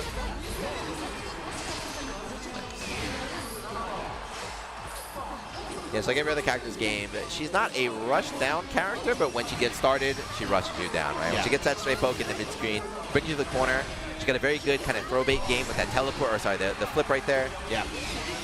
Yeah, that flip was heavily buffed. Wow, using the huge transient, and Zangief Dream now at chip point. Nice anti-air. So we saw Zangief Dream fought against Versusia earlier, who kept trying to react to teleport with 2H, but she's too tall and is too slow. Couldn't work. He ran it all day, but Hino showing, I have that answer. 2H will blow you up every time. Yeah, Narmaya, considerably smaller character, obviously. Oh, huge count hit right here. Multi-hit means that you don't get specialized punishes without special cancels, but yeah, I'll take that. 40, that's a lot of damage regardless, yeah. In the setup. Right, nice confirm into the H Kyokusui gets. Lost frame from the Sentinel. Wow, again, the U-Transient, beautiful reaction from Hinoki. You can see the experience in this matchup coming through. There's a throw, one more will do it. Another one. I love watching that in fighting games when you see someone recognize that this is really good, or they don't have an answer to this, and rather than going for something else, they keep doing it until you stop. I hate when I see people stop using it. It's like, just keep doing it. It's working. Yep. You don't have to adapt to layers that haven't been introduced yet. Yeah, very strong start from Hinoki so far. Zangief had a little smirk. You know, he's like, all right, I got cooked. All right, game when I get cooked, it's all right. I'll take notes. I'll adapt now. Going for the M teleport this time, but Hinoki not biting. Push back in the trap, take my turn. No, wow, able to jump out, avoid it, and get the hit. Nice confirm off of the far medium. The whiff punish as well. Wow, dodge in the DP. Again, just you can see how well prepared Hinoki is for this matchup, for this character, for this player in Zangief Dream. That was the Guy Man special right there. Try to grab out of range your opponent text, you get a punish. Yep. Wasn't that big though for Zangief, he could have got a full combo. We in Europe call that the Corona handshake. The Corona handshake. Back off, give me my distance, man. Yep. Oh yeah, too close for the light sentinel to be safe. These two just whittling away at each other at this range. Just backing away, right? I don't need to go into that trap. Double dodge, another one, let's go. Another one. It's like the Guilty Gear Clash videos out here in real time. Yep. Nice. Yep. Back dash shimmy, very nice from Zangief Dream. Yeah, finally starting to kind of get a read on what Hino wants to do. The shimmies are working this time. Yep. Damn, round start, 6-10. Oh, nice. Using the uncancelled L flip right there. Gets him knocked down. The pressure in the corner. Interrupts. That's not actually plus anymore. It's -2, but not going to get the link into the Kagura post heavy. It's a bit too slow. Yeah, going to get the side swap here. Jump JL. Nice air there. The delay with the teleport. That was really delayed too. Like that's a timing thing in this game. Yeah. I mean any fighting game too. Like if you're gonna do a shimmy or a delay, you know, decide how long you delay it. That was definitely gonna hit. Yeah, fantastic response from Zangief Dream. That's why he was smirking, right? He lost that first hit. He had a smirk. He's like, okay, no worries. And yeah, that is something that you can do against traps. If you're a character with a fast enough run speed, you can just run over them if Tag isn't there to block you. Nice pickup. Not going to convert any further, though. It's very risky, though, right? Oh, beautiful counter hit on the 2H. The double side swap. This time mashing out with the 5L. Nice counter conversion all the way in the corner. Has the resources maybe to get the KO here? Yes. For sure, right? Very nice. 3 BP, 100 meter. Finesse with the ending with the UDP as well. I like it. The pose. Yeah, losing the Kagura is very frustrating. Not only because she's annoying to fight, but her character too. So he's taunting you actually kills you. It's like, god damn it. Yeah, she is an absolute narcissist. She truly believes herself to be the best thing since sliced bread. And the cutest being of all time. Yep. The cutest alchemist. Committing to the guard button right there, but no, gonna get tagged here. Not enough to kill. We're gonna get that corner set up. Yep, build. Nah, not quite enough to build the 50 for the U-trap afterwards. Blocks the overhead. And good. No punish on that throw, funnily enough. And this is Hinoki's chance for the DP reaction. Good stuff to Zangief Dream getting another game on the board. Super, super patient right there, right? Not gonna bite on the throw tech. Saw your shimmy attempt. Ultimate DP. Right, back to the character select screen. We may see the shift back to Sandy. Maybe someone else. Gotta think, because whoever picks, he's locked in. This is losers right now. Gonna have to win 2 games in a row with this character. I think the reason why he's not locking into Sandy is because I believe Sandy is a tall character, susceptible to the F-Shiki that we saw before. So Namaya doesn't have to deal with that. Yeah, keeping on the Namaya, the tried and true. Yeah, I didn't think about that, right? He is a Shoto, but he's pretty tall, yeah. all these like That's why, angel primal characters, they all like to stand up tall or float slightly, and it's just like you're just gonna get hit by these. Yeah, but that's why they win the popularity contest, right? Yeah, the girls like him out here. DP. Right, DP. That got baited before, but you know, I love that too when an option doesn't work and you're like, you know what, I'm gonna do it again. Yeah. I'm not afraid of just giving up my tools. And you have to play with confidence, especially on a stage like this. Again, play DP. Air traps right now. Oh, good trade for Hinoki and gets the 6XL counter, but no conversion afterwards. Yeah, trade was big, even though both players didn't get any damage, able to just get rid of those 2 traps by hitting her. Big dub. Ooh. Empty mid with the 5L, tries to escape in Zangief Dream and not going to find it. Nice easy combo for Hinoki. Yeah, last time he did the super delayed flip, the falling flip at the end. This time just did nothing. Empty 5L. Oh, there's the Crescent Moon, gets caught. That's going to be a full combo as well. What happened? Was he trying to dash under? He ran right into it. I don't know. Maybe. Yeah. His judge is spacing, but put himself in the corner. Back grab though. Now throw loop's coming out. Oh, I got the air teleport too. That is such a sinister. You see the most obvious jump out the corner from the Maya player. You're ready with the 2H, but no, the slight delay from the Crescent Moon. That's Cognos' special as well though. Get a KCO medicine. Both these players just getting these big U skills into the side swaps. The BC coming out from Hinoki. Big 2M, but no conversion afterwards. Gets the crumple with the charged M Setsuna. Hinoki evening this up. That character select screen, like, just looked at her. Didn't even look at Sandy, just looked at her, took a breather. Got the tech. Sometimes that's all you need, the brief respite on the character select screen. Zangief not smirking anymore. He knows his tournament life is on the line right here. Game 5. Nice whip punish on the 6XL. With the 6XL. Yep, that's what you want to do, right? Backdash, see it, and then suit yourself. Oh! Nice pull out on the throw with the backdash. This is a ton of damage into the safe jump. Nice sweep though, not going to hold any of the pressure and instead going to take himself to set point in Zangief Dream. Dominating round, kind of a weird round too, right? Just tech mash sweep, instant. He just caught him right here. The double throw bait worked as well.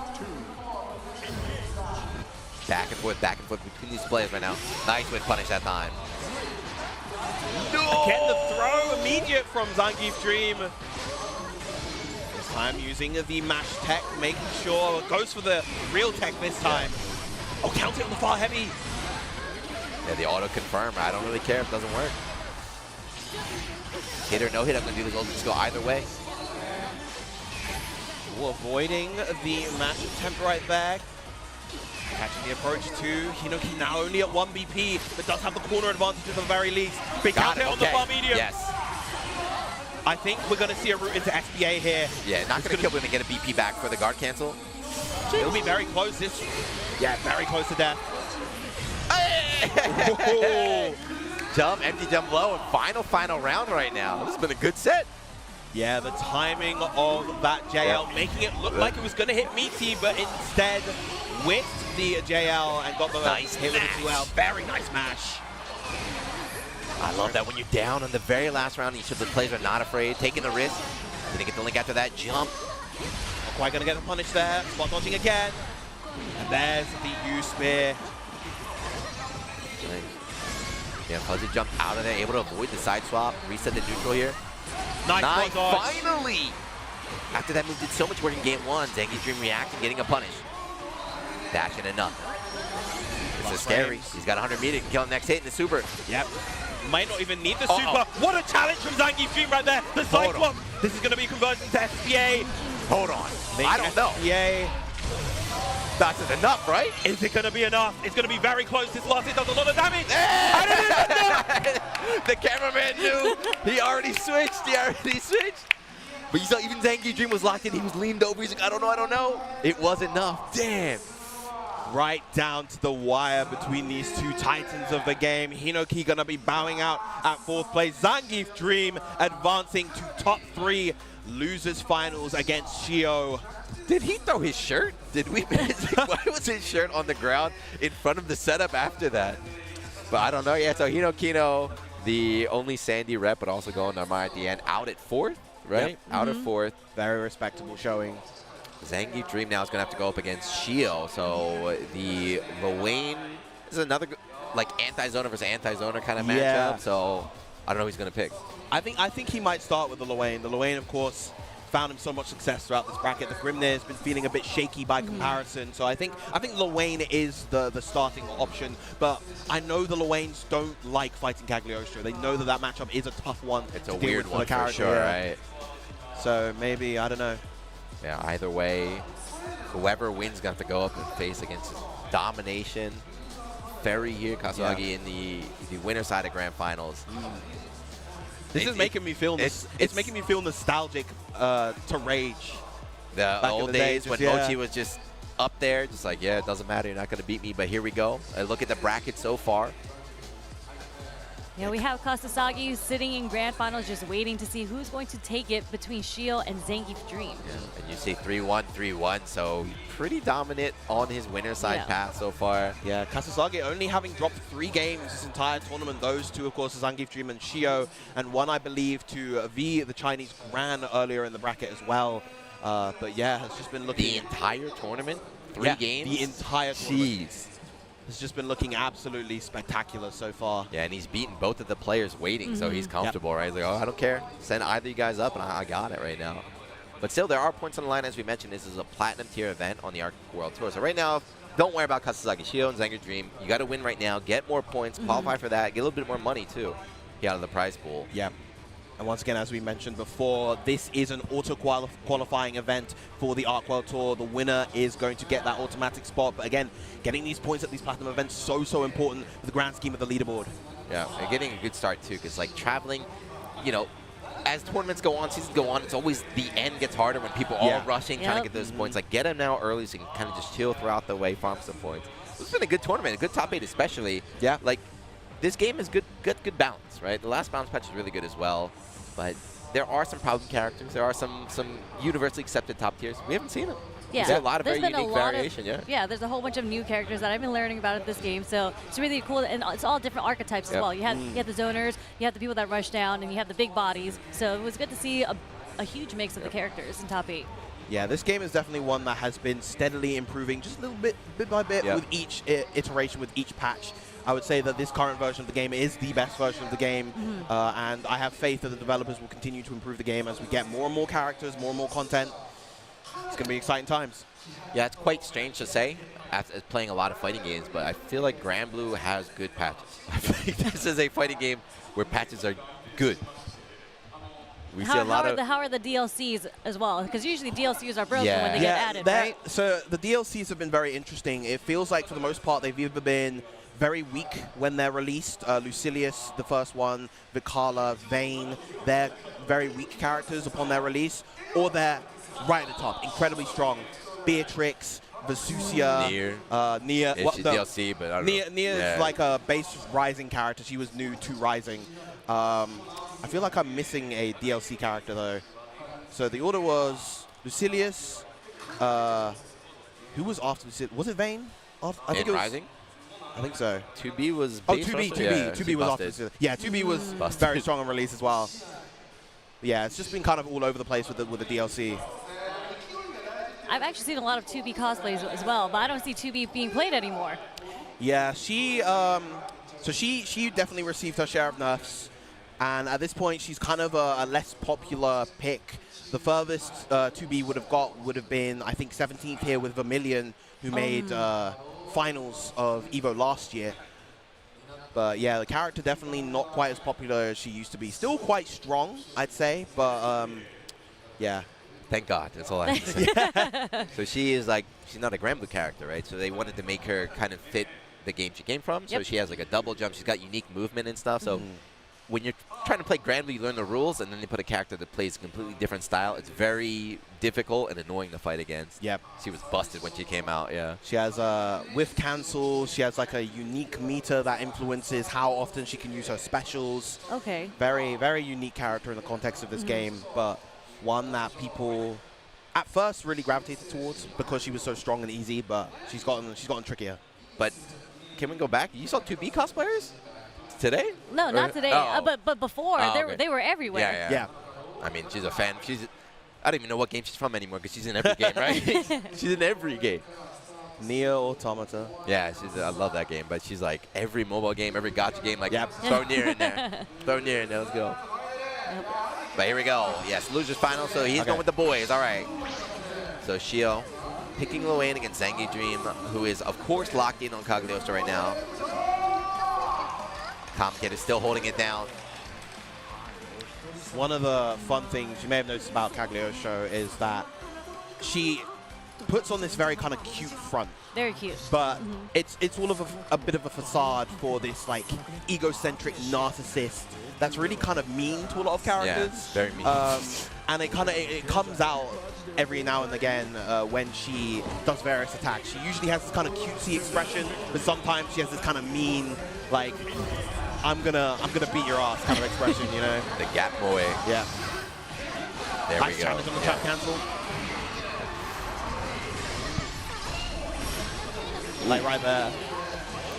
Yeah, so here, Luane gets hit, but the boys keep coming out. We saw that earlier, too, with the ultimate wheel. Pick up the JL, very nice from Shio. Gets the parfait. And the parfait restores 30 meter for Luane, so he gets to go for this full extension. It's massive damage. Gonna go for the catball at the end, and that is gonna do it. Does he? Do you still see extra hits after this? Yep. But he can run across the screen and keep her going. It's pretty funny. Like 50-hit combo. Yeah, wouldn't have been able to optimize that if not for the parfait getting all that meter. 96XL. That's a power RNG. Damn, so baited out the counter, but did not get activated. He was able to block in time. Big 2H, very nice. Luane, I think, is just about cool enough to be susceptible to the F-Chicky as well. I wonder. Or gets the spaghetti. Big health restoration. But he does have counter, right? So that could throw off the safe jump attempt to set it up.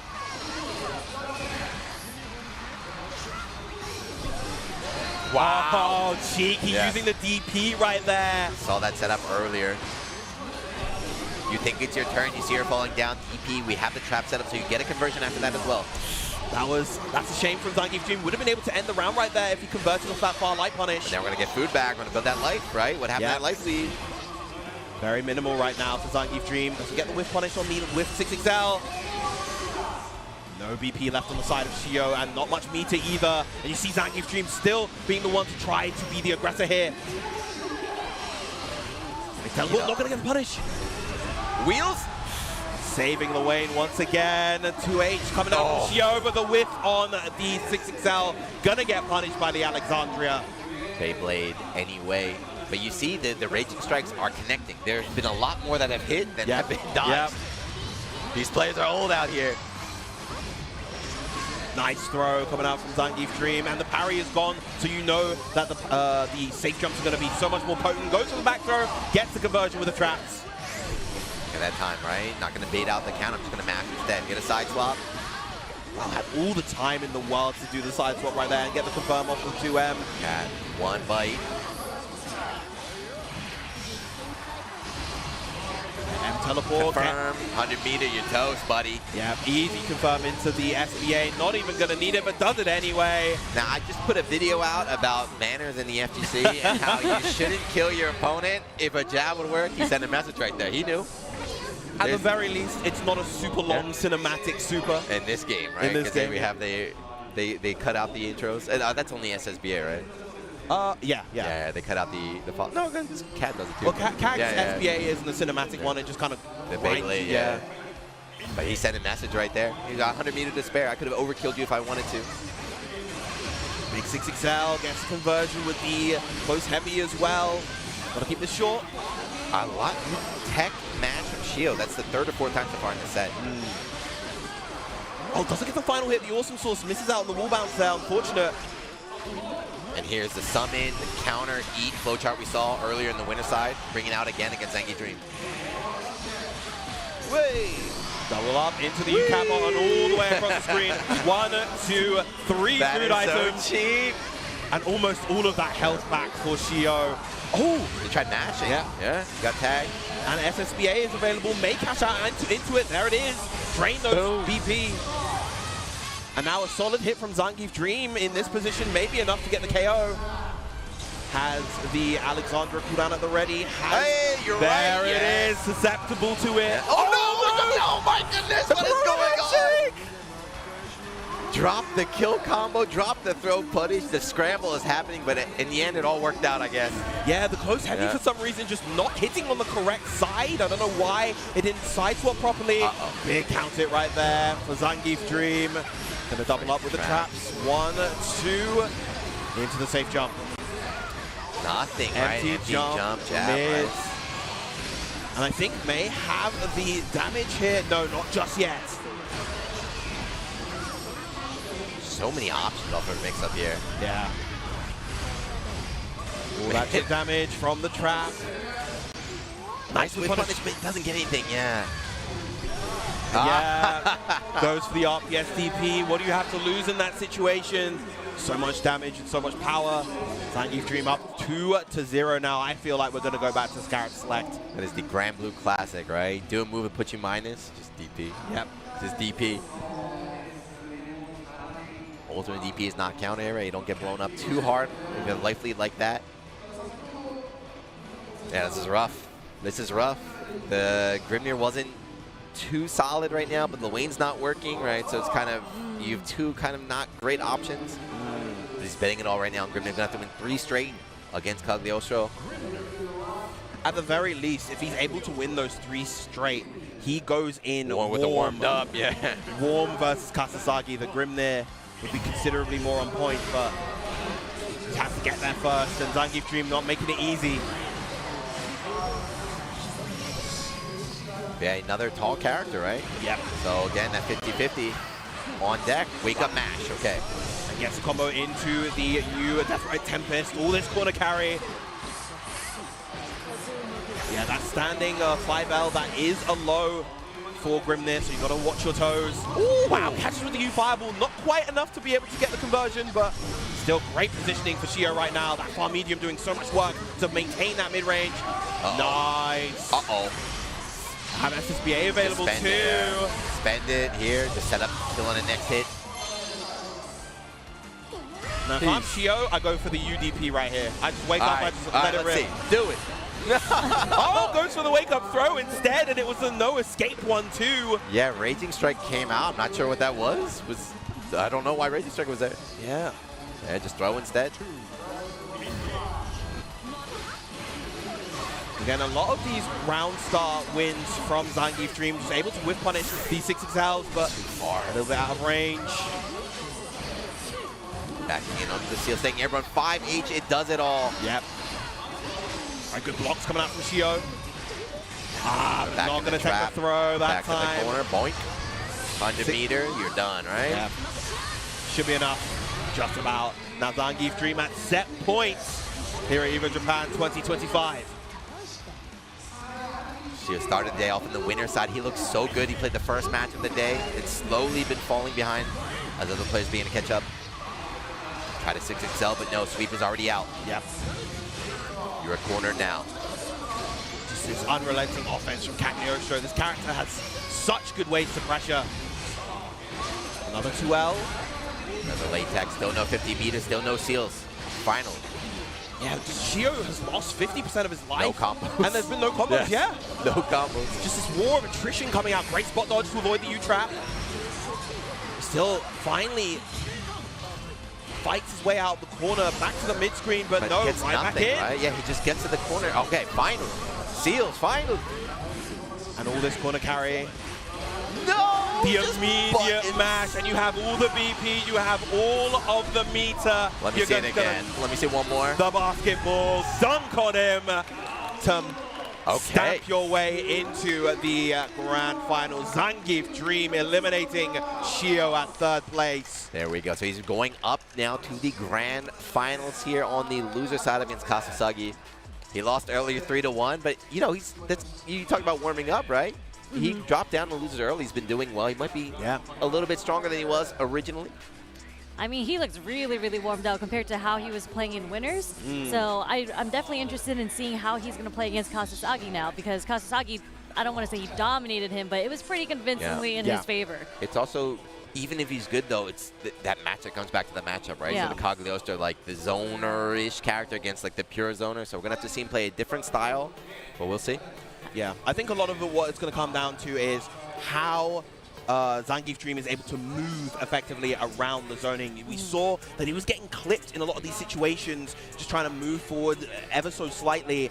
And I think tightening that up, I think, will be crucial in order to find a potential avenue for victory in this set. He's got to do it twice, though. That he does. I always feel like, as a fighting game player, fighting against zone, I know playing a zoner is also tiring, right? Because you have to be on point, but fighting against zoners is very, very tiring. So, like, both these players, if it goes the distance, it might become, you know, a thing about mental strain, like the physical. It's been a long weekend. It was super hot in here yesterday, too. It's a bit cooler now, but, you know, there's that whole aspect of fighting game tournaments, too, of, like, you know, longer in the day. Who's still focused? Who's still in shape? Who can still keep it up right now? But we'll see. Because at the end of the day, it's all people playing fighting games, and, you know, people are able to adapt to situations and their environments differently. And that is a huge, huge part of being a competitor, being able to physically and mentally keep on top of your game, even during the later parts of the bracket. When you're playing at home, you have your perfect setup, you know, your perfect monitor, perfect chair and everything, but you're out here in your PJs. So out here, it's like, you know, you got to use everything, right? You always see the players complaining. It's like, this was no good, that was no good. It's like, you should know that by now. This is how tournaments are, right? For sure. But Zangief Dream, I mean, he's got that momentum going for him. Like, he looks really, really warmed up, and I feel like if he's able to keep that offense, because we didn't get to see him have that opportunity in winners, I'm very excited to see if he's able to get this off on Kasasagi. It's hard for me to cheer for either character. I'll cheer for Zangief Dream because that's Tatakai Tuesday boy, but it's like Cagliostro or Ferry. It's like, oh man, I don't know. This is rough right now. We are, I mean, people have been saying this, we are kind of in this zoner meta right now, and it's kind of crazy looking at the core nature of Rising. Up until this point, you know, the zoners really were struggling. A lot of the Ferry Matera players, they were having like a hard time against a lot of characters. Cagliostro, I would say, is probably the one that has always been pretty solid in this game. Kind of weird, a weird position of like, what does she want to do? But. She was the one that, I call this the zone attacks. Cagliostro, aside from not having a meterless DP, she doesn't pay the zone attacks. She doesn't have low health. She doesn't have slow buttons. She doesn't have to deal with, you know, really being suffocated in those heavy pressure situations and dealing with a lot of the stuff that's Zona. She doesn't have an awkward anti-air. She has a very kind of conventional 2H. The 2H, so snake coming up. She has a lot of kind of normalized tools on top of being able to control space very well. Yeah. I mean, she plays as a zoner because she's a very different type of zoner. Yeah, I don't even know what she is. Like, we can call her zoner. She's very, like, hybrid something. Because it's just like she plants the traps, but she's still within a little closer to the mid-range, and she still puts you in the 50-50. Like, I feel like her game plan is to put you in the high-low situation or just, you know, with the traps and whatnot with punishes. So she can't do it against Ferry, though, right? The high-low won't work against Ferry. A little bit too short. We are thinking, I think, too, you know, this game in general is a lot about getting you to flinch. So a lot of the teleport mix-ups, like the jump, teleport, getting people to bait out throws and everything. Kasasagi so far, his defense has been impeccable. I think Kasasagi, he's the one in the winners. He was like punishing the teleports with, I think you said 2M it was? Or just they're doing close M, the anti-air. Yeah, close M as well as the DP, the Beppo, where she sends out the kind of big dog. So it's not really something you can do. It's not like reacting to the jump where you see it and you react. Like, you have to really be aware that this mix-up's coming. Like, I'm not going to flinch on the mix-up. I'm going to wait and see. I'm going to punish you for doing that. So he's very aware, very focused. It's one of those kinds of things that upper mid Cagliostros will go for all the time because they know how much reward they get off of it, and they know that it constantly beats people's layer 1 defense. What really differentiates, and this is how you can kind of beat a lot of the Cagliostros at that level, is that you literally just laser in on that because you know they're going to go for it every time. And you could just beat a lot of them by proxy. But grand finals here, Kasasagi on the winner's side, Zangief Dream on the losers. Run back from earlier on the winner's side. 3-1, Kasasagi took it. So Zangief Dream, do you have anything? You warmed up now? You have any new tech, any new answers? Can he keep his dream alive here at Evo Japan? The redemption arc post-slashback for Zangief Dream. He has had the run of his life so far, but he has a titan in Kasasagi to overcome. And that's what, like, this is so frustrating. It's like, you get through the corner, and then 5L just pushes you out, and now, again, you're midstream. But nice, able to reclaim the space, get back in there. Nice. Ooh, goes for the Raging Strike instead. Meaty, but not quite in range to get the 6XL extension afterwards. That said, though. Reversal throw, got a punish right there. Yeah. Again, Raging Strike worked. It worked. Kasasagi a little bit too early on that throw against Zangief Dream's Wake Up. As a result, got punished on their own.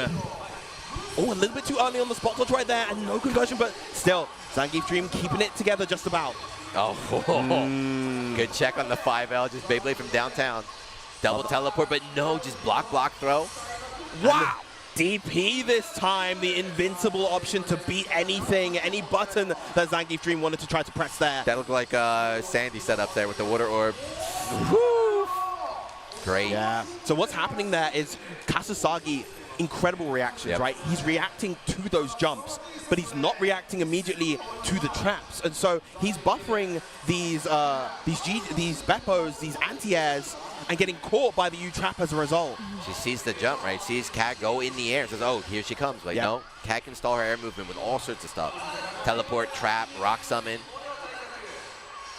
There we go. The whiff on the 2L, faking out the Meaty once again. Zangief Dream been doing that quite a bit, but the close M anti-air. Once again, side swap with the L whip, gets the conversion off of that. Very nice. Not quite going to hit the 100 meter, not going to get the hard knockdown either. We got space, you got your back, right? Ton of real estate to work with. Oh, very nice. Goes for the double 2L. In this game, if you try to go for a DP, that 2L block string will actually beat out the DP and hit you. Oh, caught him reaching again. Another round for Zangief Dream. That's 3 straight. Hold on, that's 3 straight, and they're pretty fast, too. Yep.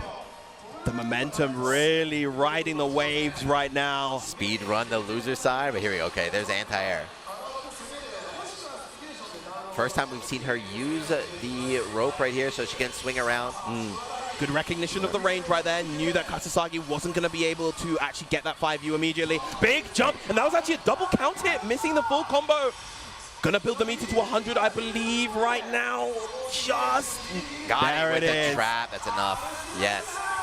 But we have seen, I think that's 4 or 5? 4 rounds straight. Not just that, but the throw whips. Yeah, he is trying to tech grabs. This is definitely something Kasasagi needs to change because Zangief Dream is running away with it.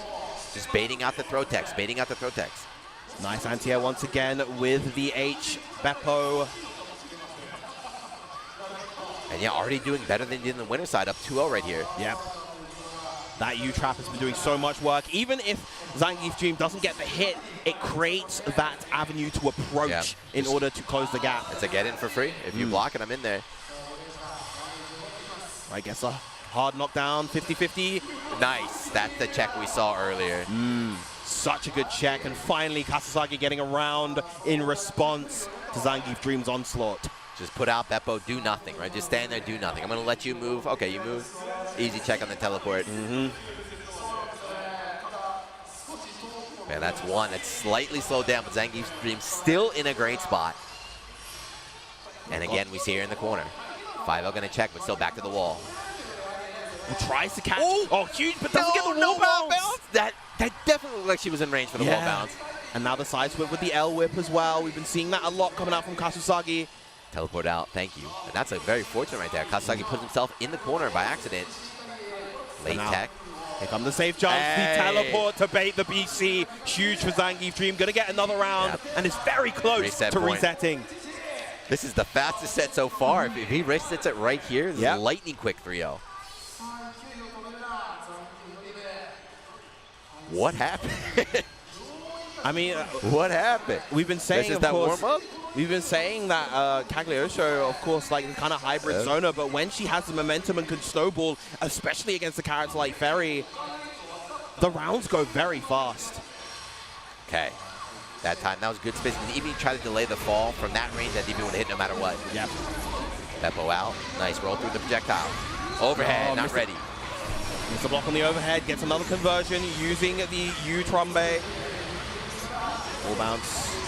Wow, challenging right there. The bravery from Zangief Dream. This is going to result into a big combo in the corner, sets up the trap, goes for the overhead, but it's blocked. Guard cancel out there, just jump away, reset some space. Swing back into the corner. Oh, gets a hit with the... Oh, he picked up off that with the crazy. Oh my goodness. Into the trap. No, he ran away. It's not enough. Still gonna get the side switch here. No, combo limit is hit. And the DP. Overhead blocked again. 6XL, my turn. Guard can't stay there. Ooh! Instant overhead with the JL. We mentioned it before with Sandalphon's JU. Ferry can do the same thing. So what's the setup? What was the setup right there? Guard cancel. Do nothing. Just guard cancel. Now you're in a 50-50. Come on. Come on. But damn, even that one game Kasasagi took fighting for his life out here. Zangief Dream, all you need is one more and you reset. You're back to 0-0. Why? All right, this time going for the jump to avoid the trap. Very nice from Kasasagi. Yeah, he crushed, right? 6XL was trying to catch him falling down, but able to crush. Ooh, count it with the 5U, preventing the teleport from coming out. And then much more ferry round right now. Oh, wow, the 2H of all options. He's been anti-airing so much with Beppo, and instead... There we go. That was definitely a ferry sequence at the end if I had ever seen one.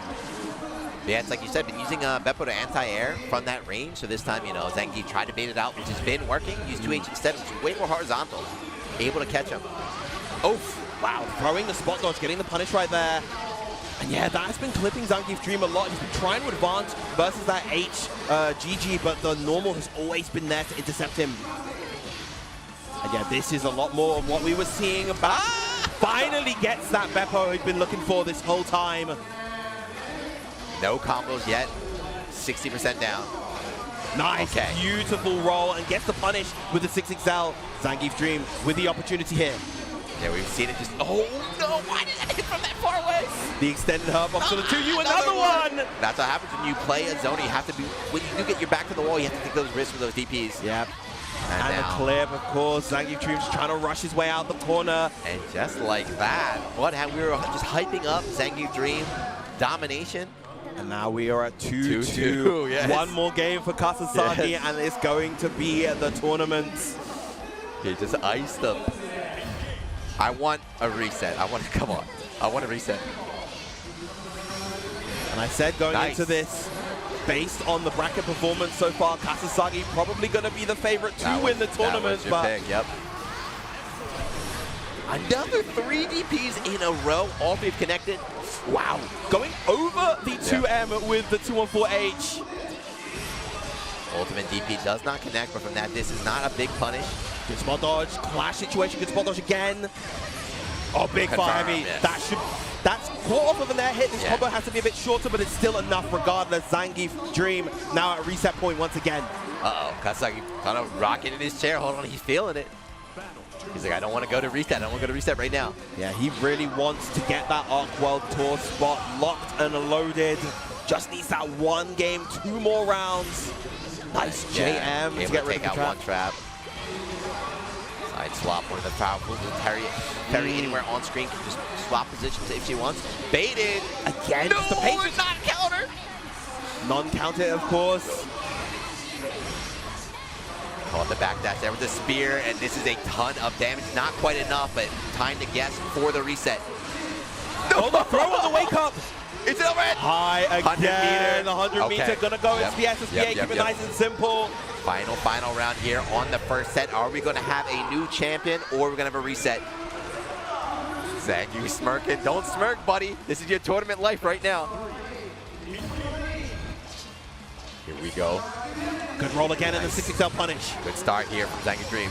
Traps are out in the corner. Late tech, a little bit of life. Ooh, converting off of the rock at that range. Nice. Check with the jab again. Side swap, yep, with the L whip. Oh no! That was a superb spot dodge again from Kasasagi. And another EX move interrupted. I tried to make it caught in the backdash, but a little bit too slow.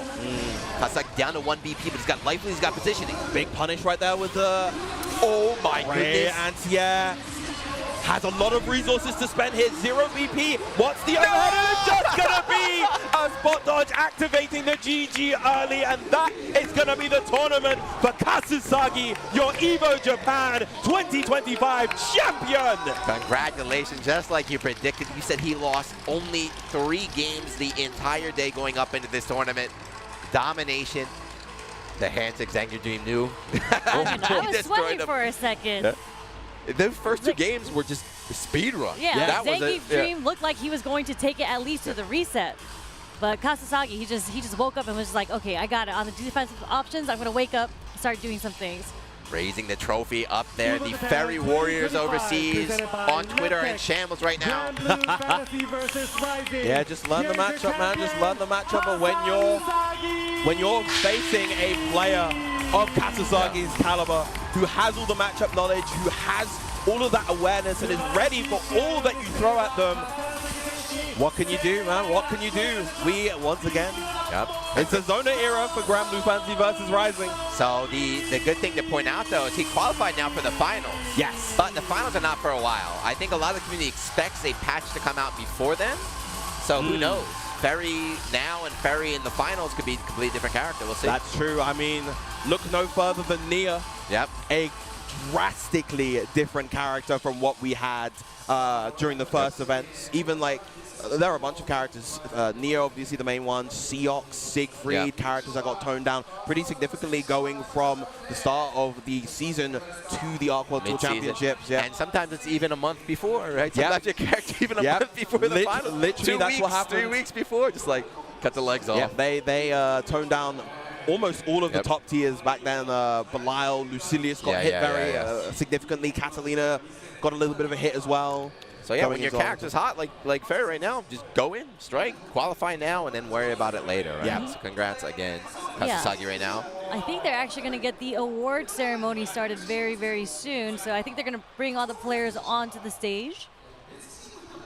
The soon. Grand Blue, the Grand Blue Boomers. It's really funny too, just seeing everyone pretty old, right? This is definitely like an OG fighting game, player game compared to like just walking around Street Fighter 6. Like everyone's very young now, right? A lot of like everyone. I mean, well, it's kind of interesting because of the newer players. It varies between region because Japan, of course, the scene here for Grand Blue is quite old. But you look at North America, there's loads of young bucks there for North America. It was fun looking at Arc World Tour. You see all the Japanese guys in their 30s, and then you have like Koji Koko, he's like 18, 19. You have Aaron also in his early 20s. Most of them were, you know, between like 18 to 25. Zippy as well, another young player.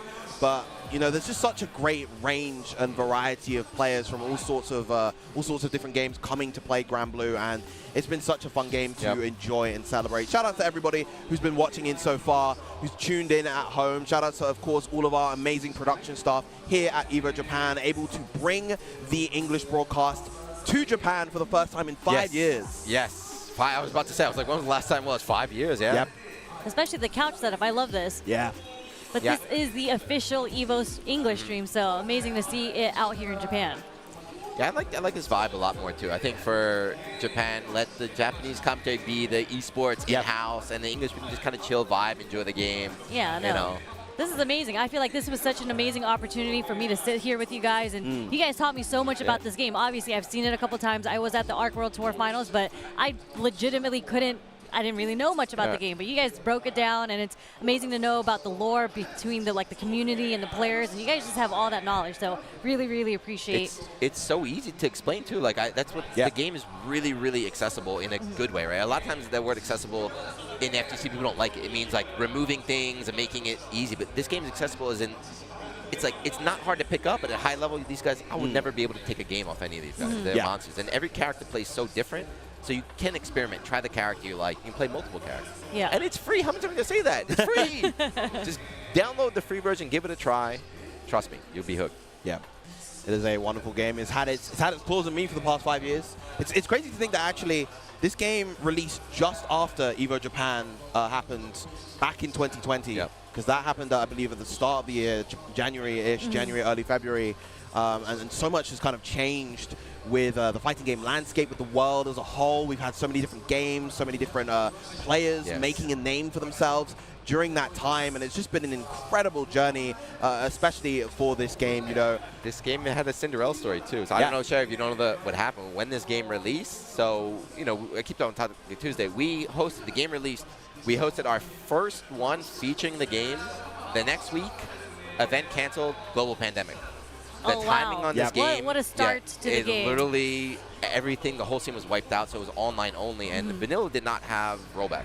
So if you weren't in Japan, it was very hard to find good matches and everything. So kind of didn't have huge success to this level in Vanilla. It had a scene, a very passionate scene. Shout out to those guys. But with Rising, kind of that rebirth of the series of the genre, you're seeing all these new players pick it up as well. You're seeing the tour picking up the game. Depth code's really good. You got, you know, Paragon, you have TNS hosting online tournaments like on an almost weekly basis, so it's thriving right now. Yeah, and I was talking to some of the Grand Blue community members. I believe Bancho, he's out here. There's like the community effort to bring all the players together. I believe he hosted an event here. It was just like a small, actually I don't know if it was small, but it was a single Elim tournament to bring all the foreigners with the Japanese players just so they can play. And they were telling me that sometimes he'll bring the Japanese players over to America and then they'll do the same thing. Yeah, that is what happened at Slashback last month. They brought over Zangief Dream, Patapon, and Zenith.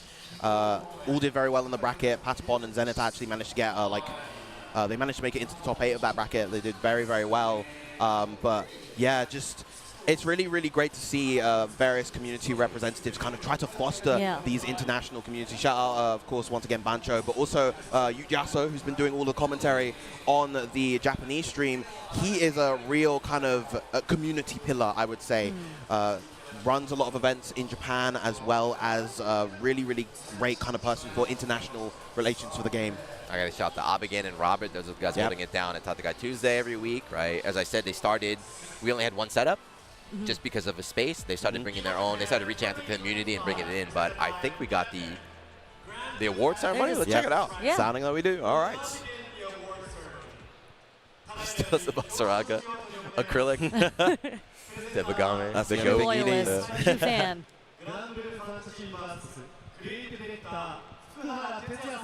Okay. Fukuhara's coming. Yeah, that makes sense. Mr. Tetsuya Fukuhara. Fukuhara-san, FKHR. Yeah, this guy did he's got the dash out, so he talked about that move. Look at his shirt. So he's wearing, like, he's the dev, he's memeing. I like it's a community shirt, they made it, he's embraced the meme. Love it. That'd be like if like Matsumoto for sure wore like a drive rush shirt or something. Just like a drive rush shirt, drive rush jab shirt. Or throw loop shirt or something. Yep.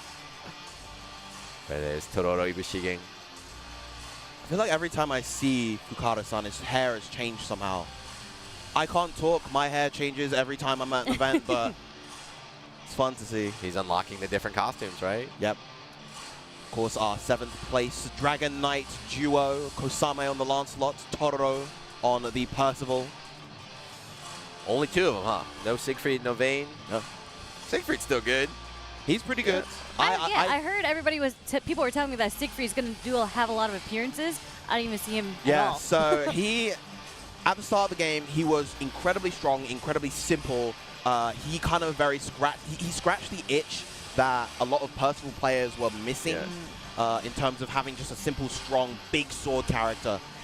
Over the patches, though, he's definitely been getting a bit weaker over time. This current patch is the weakest version of the character.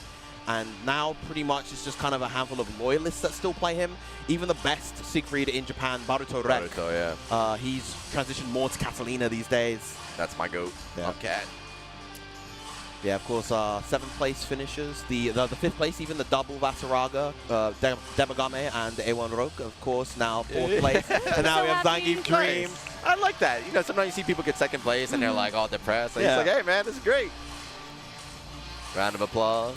Yep. 4th place, of course, was Hinoki. Of course, 3rd place, Shio. 2nd, Zangief Dream. And our winner and Evo Japan 2025 champion, once again, Kasusagi. Congratulations. Like, he earned it. He earned it today, man. That he did. Domination.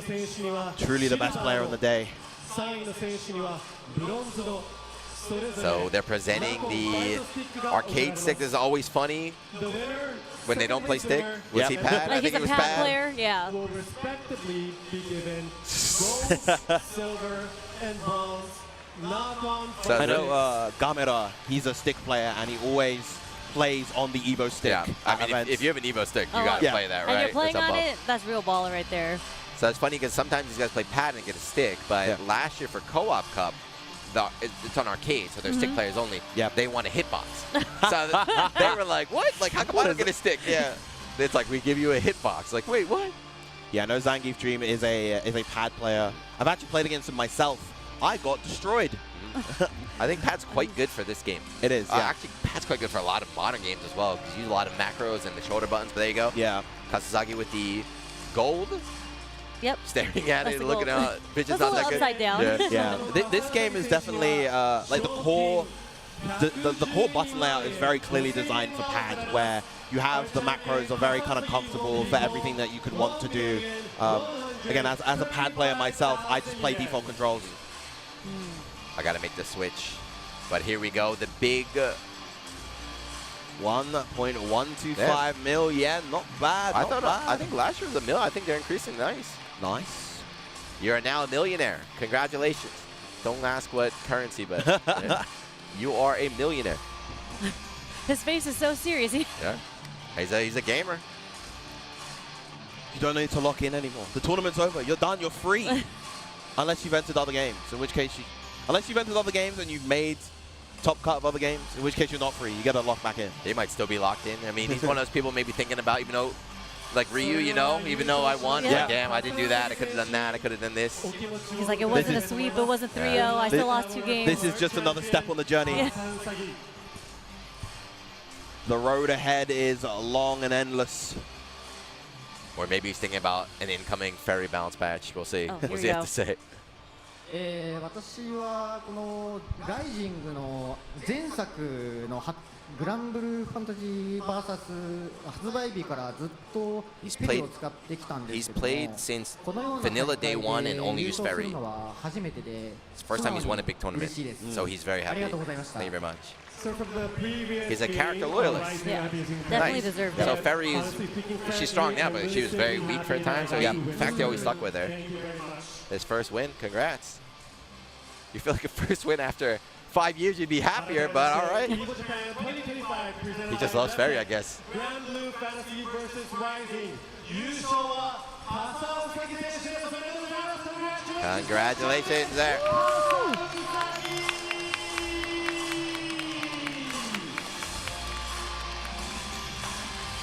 He's got the mind of his owner. The zoner mindset, always cool, always collected, never stressed. Truly locked in. I know I was watching, like I said, I was watching streams before. All right, hold on. I know people are not here to watch us. I know people are not here to watch us. When I was watching the Paragon stream and everything, people are here. They want to see footage of something. Yep. Yeah. I don't know. Are we literally? I'm waiting, man. I'm waiting. I mean, we have Fukuhara here. He Fukuhara is knows what the people want. So you're saying something might pop up right now? So they've already Possibly. announced the next character. Okay. We've got a trailer. So what they do, I actually like that a lot for this game. I guess they kind of did with Atlanta too, where they show the next character. They don't show the gameplay. Just they an give announcement of an announcement. But you see them in game, and you get hype. You're like, oh, they look Yeah. good. They look good. But we haven't seen the gameplay trailer yet, and it has been like a month or two. It's Evo Japan. Fukuhara's here. Come on, man. Come on. They might have something cooking over I'm there. waiting. I think we're getting something. I'm looking back there. I believe. Yeah, what's cool about Grand Blue too is the IP is so strong. We keep talking about that mobile game, but it's got not 300. I'm thinking different, but it's got hundreds of at least hundreds of characters, and like they're all so cool. Yeah. So it's not like there's like these 4 characters. The rest nobody knows. Like everybody has so many favorites. So the girl they announced right now, or last month, 2 months ago, like she's one of the favorites. So people are definitely excited. Yep. My character still not in. Who's your character? After 5 years, 6 years, Siete. He's Siete. another. So they have the popularity polls. Out of the top 10, 9 of them are in, except my guy. And my guy was like number 2 or 3. Season 3. 2 or 3. He's the front runner for season 3. Surely. Surely. He's the emergency brake in case of emergency. Yeah. Put Siete in. Like how they did Sandalphon at the start of this season. They just skipped over him though. Like you look at the pot, they're like him, skip. It's like come on. They're like, Giuda likes this character, so we're just gonna skip over him and release everyone else.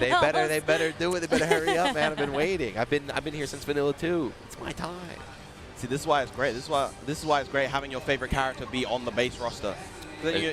Percy was your man? Yeah, any other characters is the bonus. Yeah, I played Percy in Vanilla too. That's another character I like a lot. But recently in fighting games, I enjoy constantly because I'm not a tournament player anymore. So I enjoy just trying everyone. So a new character comes out, let me try them out. Or this character looks interesting, let me try it out. And again, I know I keep chilling for this game, but this game is probably the easiest game for me to just experiment with everybody. Yeah. I'm like, learn the B&B, 6XL, okay? I can play them, and then I can have fun, so it's cool. Yeah, so 6XL is the input for the dash, That's, right? yeah. So 6XL, that's like numpad mode, but dash, light attack is what it is, Does it have an official name? Dash Strike or something? Dash Light. Dash Light. I mean, quite literal. Yeah. I mean, it's on the T-shirt. If we see Fukuhara again, it is Dash Light Attack, yeah. But yeah, it's also like that's the core. Every character has that tool to use, but all of their special abilities are really unique too. So kind of like I have my core like footsie tool, but how I use my specials, everything makes sense. It's a good game. It's a good game. It is a good game. Yeah, I mean, it was very easy to enjoy watching because it's not like the same archetype for every single character that's winning all the time. You're like, man, they're just doing the same thing over and over again. They all play very, very differently. That's what's fun. That's what's fun about it, right? Because whether you're playing the character or fighting against them, it's like you have a different match each time, which is cool. And I think even at a more fundamental level, just the game looks gorgeous. It's such a beautiful game in motion, and you know, Rising. It's largely visually the same as base game, but they like touched up the lighting engine to make it look everything pop just that little bit more. I don't know if you guys like it, but I like long cinematics, which I feel like it's actually a little short in this game. You didn't get to see them. That's the thing is we didn't get to see any of the. What's cool is if you do the long cinematic to win the round, there's an extra cinematic after and a custom win scene. It's so cool. That's cool. It's yeah, so cool. I didn't see any of that. I was just like, oh, the super's actually really short in this game. But the damage is actually pretty high. There were some times the super didn't kill, and I was like, oh, that didn't do that much. But towards, like, I don't know what the combos were. Even off of lights, some of these combos killed. Yeah. A lot of that is in part due to the BP system. So we've been seeing and we've been pointing out that, you know, when a player is at 1 BP or 0 BP, the little diamonds in the top, that's when they take a damage penalty. They take extra 20. We see something. Nope. The Japanese changed. commentator stopped talking. Okay. Oh. Whoa. Whoa. There we go. There he is. Okay. Fukuhara-san is going to talk. Just let this guy translate. Is he popping into English? Can they hear him? Presumably? Evo Japan 2日間グランブルファンタジー VS ライジングありましたけど、どれも素晴らしい試合でですね。Thank you for 2 days of Grand Blue Fantasy Versus here at Evo Japan. Every match was amazing. So for 2 days, we have the games of Grand Blue versus Fantasy versus Rising. All games, all matches were very good, and I was really moved, and it really touched my heart. エボジャパンに限らずなんですけど、こういう大会であるとか、熱いプレイヤーが戦っている場面見て、開発チームもなんでしょうね、感動したりしてますんで。So not just Evo Japan, but all different tournaments, the development team, everyone in production, watching the players play, gives them very condos of their moves by watching the players play the game. A lot of players playing our game and having fun and competing and becoming stronger.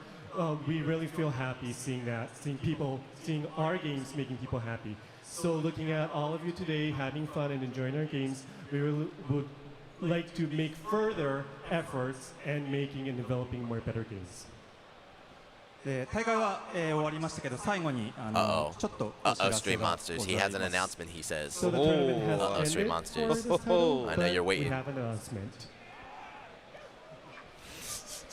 はい、次の新キャラクターがですね、春配信言ってたんですけど、そろそろ春かなと思いまして、トレーラーが完成しましたので、そちらご覧いただきたいなと思ってます。Okay, so the trailer's here, but he also said the next character is coming out in spring, but he said, well, it's already spring. So he didn't say playable, but he said the trailer, once you can be playable, let's see. All right, let's watch. They might announce it at the end. That tense.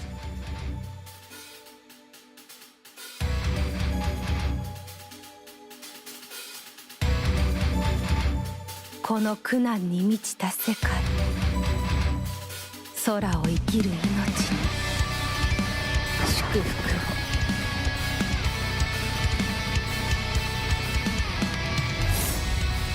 を。六竜の魂ガレオを全力を尽くすとしましょう。さあどうぞ得意点、あなたの全てを受け入れましょう。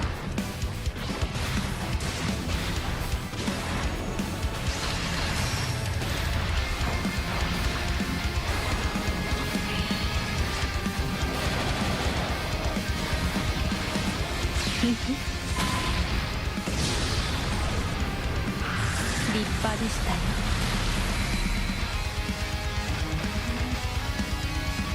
小さき命が力を合わせる姿は美しい。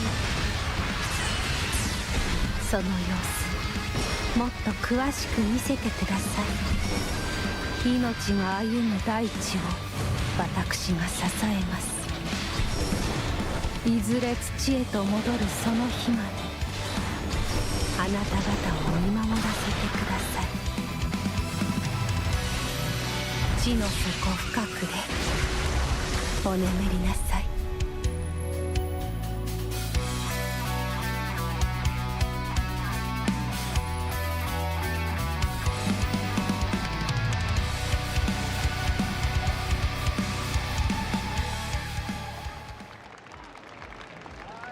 はい、ありがとうございます。 There we go.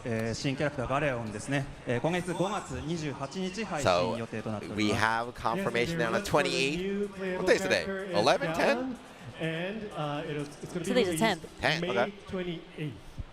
So less than 3 weeks. これらでちょっと察したという方もいらっしゃるかなと思うんですけど、ガレオン、多彩な投げ技を持ってまして、投げキャラに近いバトルスタイルにしてます。He said her playstyle, she's almost like a grappler. Oh. We did see a lot of throws. Yeah, We did see a lot of command grabs. Okay. He didn't say grappler. He said almost like a grappler. He's throw-based character, so grappler. That's interesting. Oh, wow. Can you cut, Hanzo, can you cut to the monitor? They're showing info up there. Galleon thrives. So, Galleon thrives. Galleon thrives at close to mid-range combat, using a captivating selection of command throws to keep her foes on edge by summoning meteorites to restrict movement and launching foes into the air. With Seizum, she can force foes to go on the defensive before throwing them back into the ground. She doesn't look like a grappler. Damn, I saw some command grabs, but you're talking about a command grab character with fireballs and a seismo, basically? Yeah, I don't know what that thing on the ground. She put like puddles on the ground. Yeah. One was like small, one was like huge. You saw like Festiva run into it and then go into that alternate dimension or something. But I don't know. We have another slide. Oh, yeah. I want to see what they do here. What do they need to change? I thought it was pretty good compared to Strive at least. It's like the core system is fine. It's when you're at like Master and Grandmaster, it's just you like need one more in the middle there. Yeah, maybe. It's just like, oh, hang on. Versus ranks will be updated using a numeric point-based system instead of. Oh, good. Get those diamonds out of here. Okay. Criteria other than the match outcomes will be factored in points gained. Huh? Criteria other than match outcomes. We're talking about like winning 2-0 or like doing a super move or something. Maybe. Based on the wins and losses, but that will be changed to numeric. I don't know what that means. If it's like a dominant, if you get like a perfect, I guess. Yeah, maybe. Probably get more points. Yeah, I guess the one problem right now too is like if you're, you know, at like S5 and S1, like you're the hard stuck at S5 or like, yeah. I guess, yeah, you're right. This one does need a couple changes here. The big thing as well is with a Grandmaster to Master, because Grandmaster is done by character, you could be a Grandmaster on a popular character or a Master on a popular character versus a Grandmaster on an unpopular one with more points, but you get points for beating them. It's a bit of an awkward situation. ちょっと遊びやすくなるというか、そのランクマッチ特有のプレッシャーの強さみたいなのが that's their motivation for doing this, which I think is a good idea. But people don't like playing ranked match because of the pressure. Yeah. So like in this game as a diamond, you can clearly see if you lose a diamond or whatever. So they're putting this in. So it's like even if you lose, you can gain more points depending on how it is. So they're trying to lower the pressure on ranked so more people play, so that there's easier for people to get matches, which makes sense. Because for this game, a lot of people play in the lobby or casual. So ranked's kind of hard to find people to play against. Gotcha. And the valuation and the details will be, we'll let you know later. And I wonder, that probably only affects up until Master, I would assume. Yeah. I would assume Master, Grandmaster is the same. Ooh, more event support stuff, I'm assuming. オリジナルアイテムの第9弾として、サンダルフォンのイラストを使用したアイテムが、6月から提供開始となります。 They've been handing out these kind of not quite plaques, but sort of these like sheets, posters at various sorts of events of different characters. And yeah, this is a new Sandalphon one. It says number 9 is going to be available in June. 公式サイトで申請方法であるとか。Oh, event support, that's what it is. Yes, so if you go on their website and apply for event support, this is the number 9. They're going to give it out from June. Anybody who wants to take part in it, who wants to lead a tournament, please look at our page designated for that. はい、じゃあ次お願いします。 Next one. はい、じゃあ最後ですね。アップ The デ update. ートの28日の前日 This is the day before Galleon comes ア out. ップデートの内容を Yeah, 紹介す they る like to do these showcase streams every now and then. They got Totoro on this So time. before the actual update of version 2.1, Shouts to which Twitch, will by the way. happen on Thank May you. 28th, It's been very hard to get before Japanese that, publishers we'll to be use doing a Twitch, live but we stream got it. program explaining about the new updates. Nice. MC におなじみの中尾さん。 Was balance update confirmed? Or is that just No, community? not yet, So, not yet. I mean, 2.1 update, I wonder. They haven't said anything yet, but I wonder. Yeah, because it's interesting because the balance update that we got for 2.0 wasn't super big. Yeah. Not It was compared to good, like, but it wasn't like, yeah, compared to say the 1.5 one, which was And huge. as a guest, we'll be welcoming Ibushi Tororo, who was the That's why it was like, yeah, it felt like it shouldn't have been a 2.0. It should have been like a 1.95 or something before a big one. Cosplay. I don't know Miko, but the other games don't really do this, but for Grand Blue, they have official cosplayers. Like, they're on the payroll. Like licensed cosplayers? No, but like, you are the cosplay for this character. Like, that's it. This is your character, and so they've been, like, this character here, Galleon, they have this official cosplay girl. I don't know if that's her, Miko, I'm not sure. But every time they do an event, it's her. They pay her to come out there and be the cosplayer. That's amazing. And I mean, she cosplays a couple of different characters as well. Okay. She cosplays Narmaya as well as Galleon. Is that Miko? Oh, no, just The the different one? person The one? who does the cosplay for Galleon also does Narmaya. I'm not sure if it's necessarily her. But that's super hype. You are the official cosplayer there. yeah, that's really cool about the Japanese culture too. Like cosplaying here, even just watching the cosplaying contest, they are so legit, and like they're famous. They're like celebrities here, so it's really cool. They deserve it, the amount of work they put into it and everything. They look like the character, like pulled from the game. It's really cool. Yeah, I think that's it for us. That was a very good top 8. It's very, very exciting, yeah. I mean, good top 8, good matches. We have a good update coming. You saw the developer. There's no drama at all, right? It's the scene's very healthy right now. Yeah. Grand Blue's in a good spot. Great competition. Yeah. I mean, there were 481 competitors here, so really, how was it for the other years? Was it just as big as this year? So I know that this tournament was the biggest Grand Blue tournament since Evo. Evo Japan last year, I think, was a similar size to this. And then you have stuff like Psy Games Cup had a good 200 entrants as well. So there's a lot of good competition, particularly here in Japan, but even internationally as well. Like Slashback had over 100 entrants. I know Combo Breaker is going to be really big for this game. What else? We got European events coming up. This month we have Brussels Challenge and Head Stomper at the end of the month as well. Next week, right? Brussels Challenge next week, Head Stomper right at the end of the month. What's super cool, too, is every region is strong. Right? So even though it's top 8, we had 1 Chinese player and 7 Japanese players, but it's not that they could just go to America or Europe and just dominate, too. Like, the locals can hang around the world, so it's always exciting to see. Yeah, all right. So that, I believe, is going to be the end of Grand Blue Fantasy versus Rising. Next up, we're going to be having Guilty Gear Strive for our final top 8 of today. Make sure you don't go anywhere. Thanks for coming through. Which camera? This one? I've been looking wrong all day.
Arrive soon. However, they are arriving now. Production, where are we going?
Let Sherry do it. All right, Sherry. Go. Sherry, All right. Sherry, Welcome go ahead. back, y'all, to the couch. Evo France, that video is so sick. We were just talking about how his grip wasn't the best, but he made it all the way out to And Evo. look, and he got them baguettes in the end. He got you know them what I'm baguettes. saying? We'll see him in the Evo Nice. Yeah, so you want to make sure you get your tickets. Do not miss out on Evo Nice. The tickets are on sale, I think, up until sometime in August.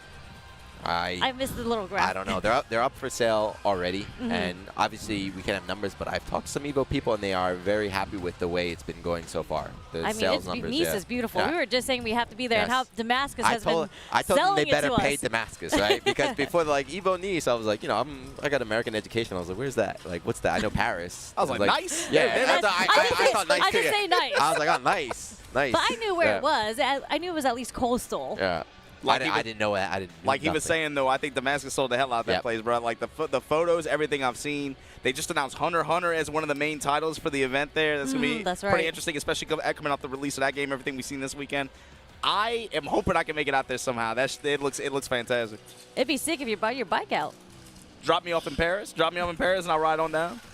So yeah, guys, we are here on the couch because we are here killing some time, right? I think we're in between top 8s right now. So we got a couple matches we're going to be checking out. I'm not sure what, but... Yeah, we're the connective tissue between Grand Blue and I think Guilty Gear Strive, I think is going to be going on next. Yeah, Grand Blue. So we still have some of the other semifinals, and we're working our way through the brackets. Of course, Tekken 8 and Street Fighter 6 are going to be tomorrow. Street Fighter 6, of course, with that 6,000-man-plus tournament. Second biggest in the history of the game up until this point.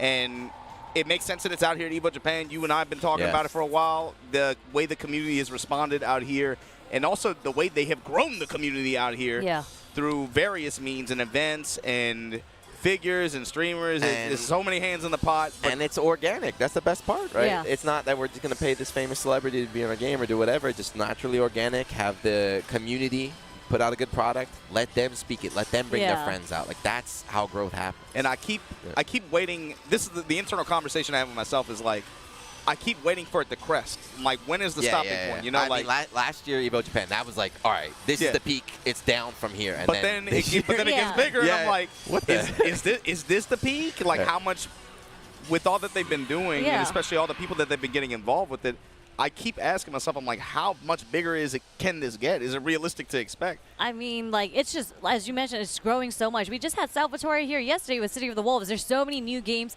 new fighting games that are dropping too. And it's just, I have no idea where it's going to go. Like, new publishers are getting involved. Like, it used to be so, we knew, like, Street Fighter, we knew Tekken, we had the anime games, but now we're going 2XKO is coming out soon, like Riot's getting involved. We just had a trailer with Overwatch getting involved with Street Fighter. Like, things are growing exponentially. And that's the funniest thing, because I know, Shai, you've been around for a while too, but like the numbers that people will complain about now, they're like, oh man, only like 400 people under that tournament. I'm like, what?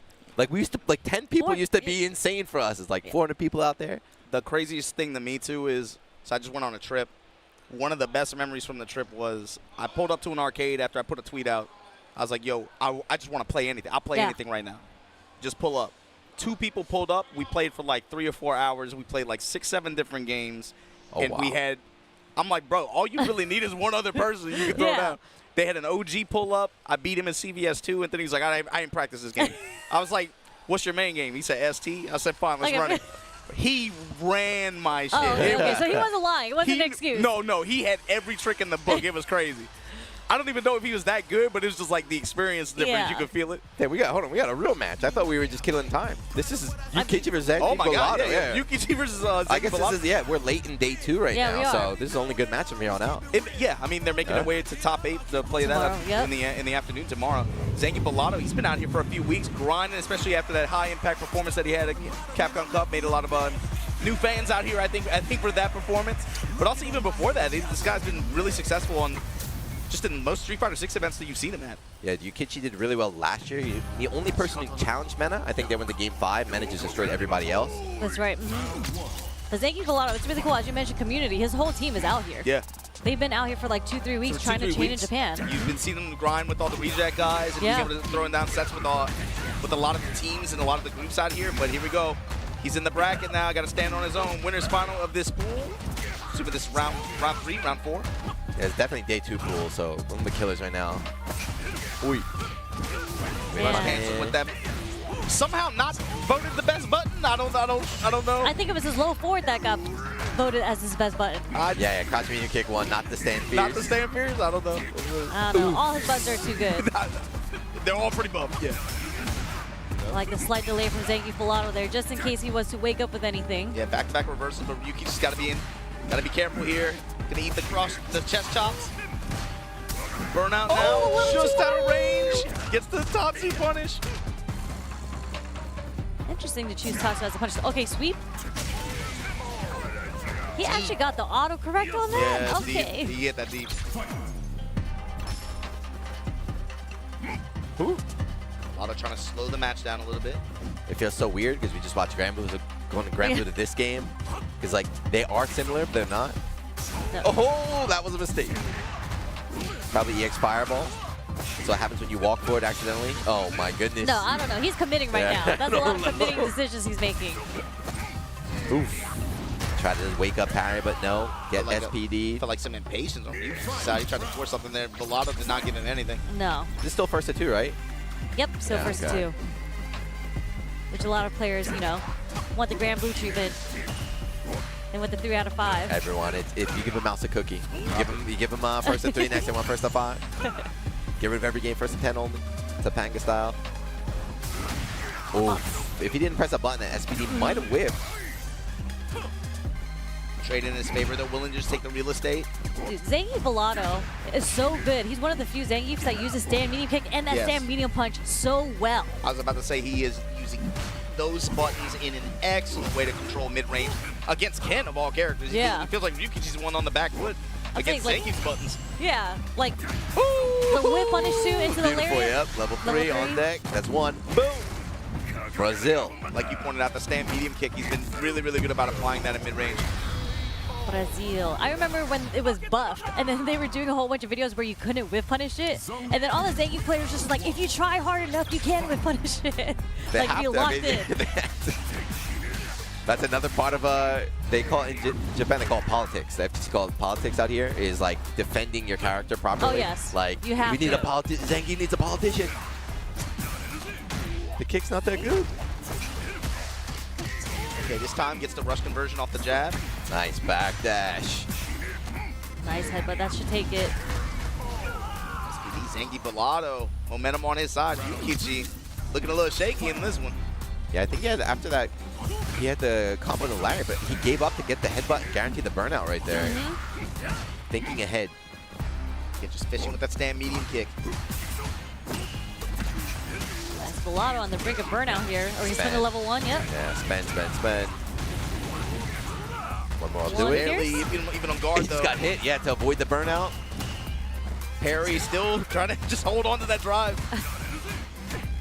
Nice check. Okay, tip and throw. That's the old school Zangief. The light cancel into SPD. Still was willing to push his drive meter just to go in with the green dash after. Get off this corner just a little bit, looking for any kind of touch. Trying to get the conversion. I mean, you really only need like 2 pokes and then a combo. Yeah. That's it. Yeah, I mean, it's for loaded Zangief. TA, right? Even off a stand short. Hey. There's that broken butt and that low forward that we all complain about. It was right. Money Bunny spends the bar to close the round out, but the thing is, you better do it. Yeah, I mean, I'm still looking at the bottom right corner of your screen, though. You better do it. She might build enough to get another SA1 conversion, but Zangief, is he going to give him the chance? To the corner we go. Yeah, you want to play that mid-range game against this stand heavy punch? Throw. Second tech on the throw loop. Interesting. Ooh. Styling here. Playing the long con, this time neutral jump pressure. Yeah, now you're chilling, right? Life lead. You got real estate, just chill, right? No need to try and close it out right now. But he wants to stand his ground. He doesn't want to let Zangief push him all the way to the wall. So he's got to still be able to contend if he wants to push, especially with the green dash behind him. Just has to make sure he gets the check. By standing like, at that range. Yeah, I feel like Zangief Bellotto, he did that dry rush early cancel to see how Ryukichi was going to react. Yeah. Because he's a jump back, I feel like Zangief Bellotto is going to fish for a super 1. A level 1 super. That's like his special. Get in there. Protect the sky. Shouts out to the Aqua Silk. The old snackers. Oh, yeah. The snackers. Got him, though. Not even going to get a chance. That low forward is going to take it for Ryukichi. Yeah, just chill, right? Life lead, no need to approach. It's like even by just backing away, the pressure's on Zangief in that situation. So just back away, stress him out, and then one touch, close it out. That's rough, though. Zangief was pretty... He kind of had it, and now we're tied up again. Yeah. He might have let that momentum go. Hey, Ryukichi definitely slowed it down. So in situations where he doesn't have a significant life deficit, I'm curious how Zangief Bellotto approaches this now. How he changes it up, counter poke, green rush after. Want to just take a small damage conversion, trade in his favor. Rush in and chop him up. What a confirm. But I can never hear this song without thinking of MTV Cribs, man. Mike Ross. So good. That wasn't even a punish Some of those counter. houses weren't even their houses. Yeah, yeah, that's how I found out later. Bro. Oh. Yo, this is where the magic happens. Bellotto in burnout, eating a lot of chip damage from these fireballs from Ryukichi. There it is. Oh, there it is, yeah. Wow. At the wall too, Ryukichi with this conversion, gonna be able to push it to set point. Just like that. It was looking rough for Ryukichi in the first game. Complete turnaround. I mean, even in that round, it felt like Zangief Bellotto had tempo control up until a certain point. Yeah. Then it just went hard 180. There's no slouch too, though, out here in Japan, of course. You got Kobayan, you got Itazan as well. So very high level Zangief players they can train with. on the regular. Nice, we finished run. Push fade here. Yeah, cancel the drive early. This time the jab actually going to connect. Oh, caught this. Ran into the sweep trying to get out the corner. Thank you, Bellado. Back to the wall. Yeah, let's go! 4 in a row! Stop the crowd strong! 4 in a row. 4 times the charm. Zangief life. Hey, oh, and there we go. Man, that was pretty, yeah, he won, but that was definitely stressful. Man, that gave me like season 1 Luke vibes, where you're just matching crouch on. You're just like, you're not going to whip punish me, because if you try, you're going to get counter hit. And that's exactly what happened. 4 times. So I believe that was still winner's side, though. Yeah, So Zangief Bellado's still going to have a winners. chance in this, but Ryuki's going to be moving on for this 6,000+ man Street Fighter 6 event. That's what happens. Though. You drop in the losers, and now like your work has just doubled or tripled. You're like, oh, damn it. I mean, at least he's pretty far in the bracket, unlike, you know, Bonchan, as you mentioned in Street Fighter 4, right, where you lose in the first or second. But before we go any further, I believe we're moving on over to Justin Wong, who's over at the Arcade Shock booth. Ooh. What's up, everybody? Justin Wong is here, and we're back at Tokyo Big Sight Evo Japan 2025. And, you know, I want to walk around and talk about some of the booths. Obviously, one of my favorites is Arcade Shock. The reason why is because they are deep in the modding business. If you have a specific, like, stick or specific buttons you want, they got it for you. They are creating some of the coolest things right here. This one is kind of like really awesome right here. This is the Sakura leverless controller, and they obviously have a joystick option right here. This is kind of this is really exclusive to Evo Japan because of Sakura seasoning right now. It's beautiful right here. I actually bought one day one. They only made 45 of these here at Evo Japan. You can only get it at Evo Japan. You can't even buy this online at their web store right here.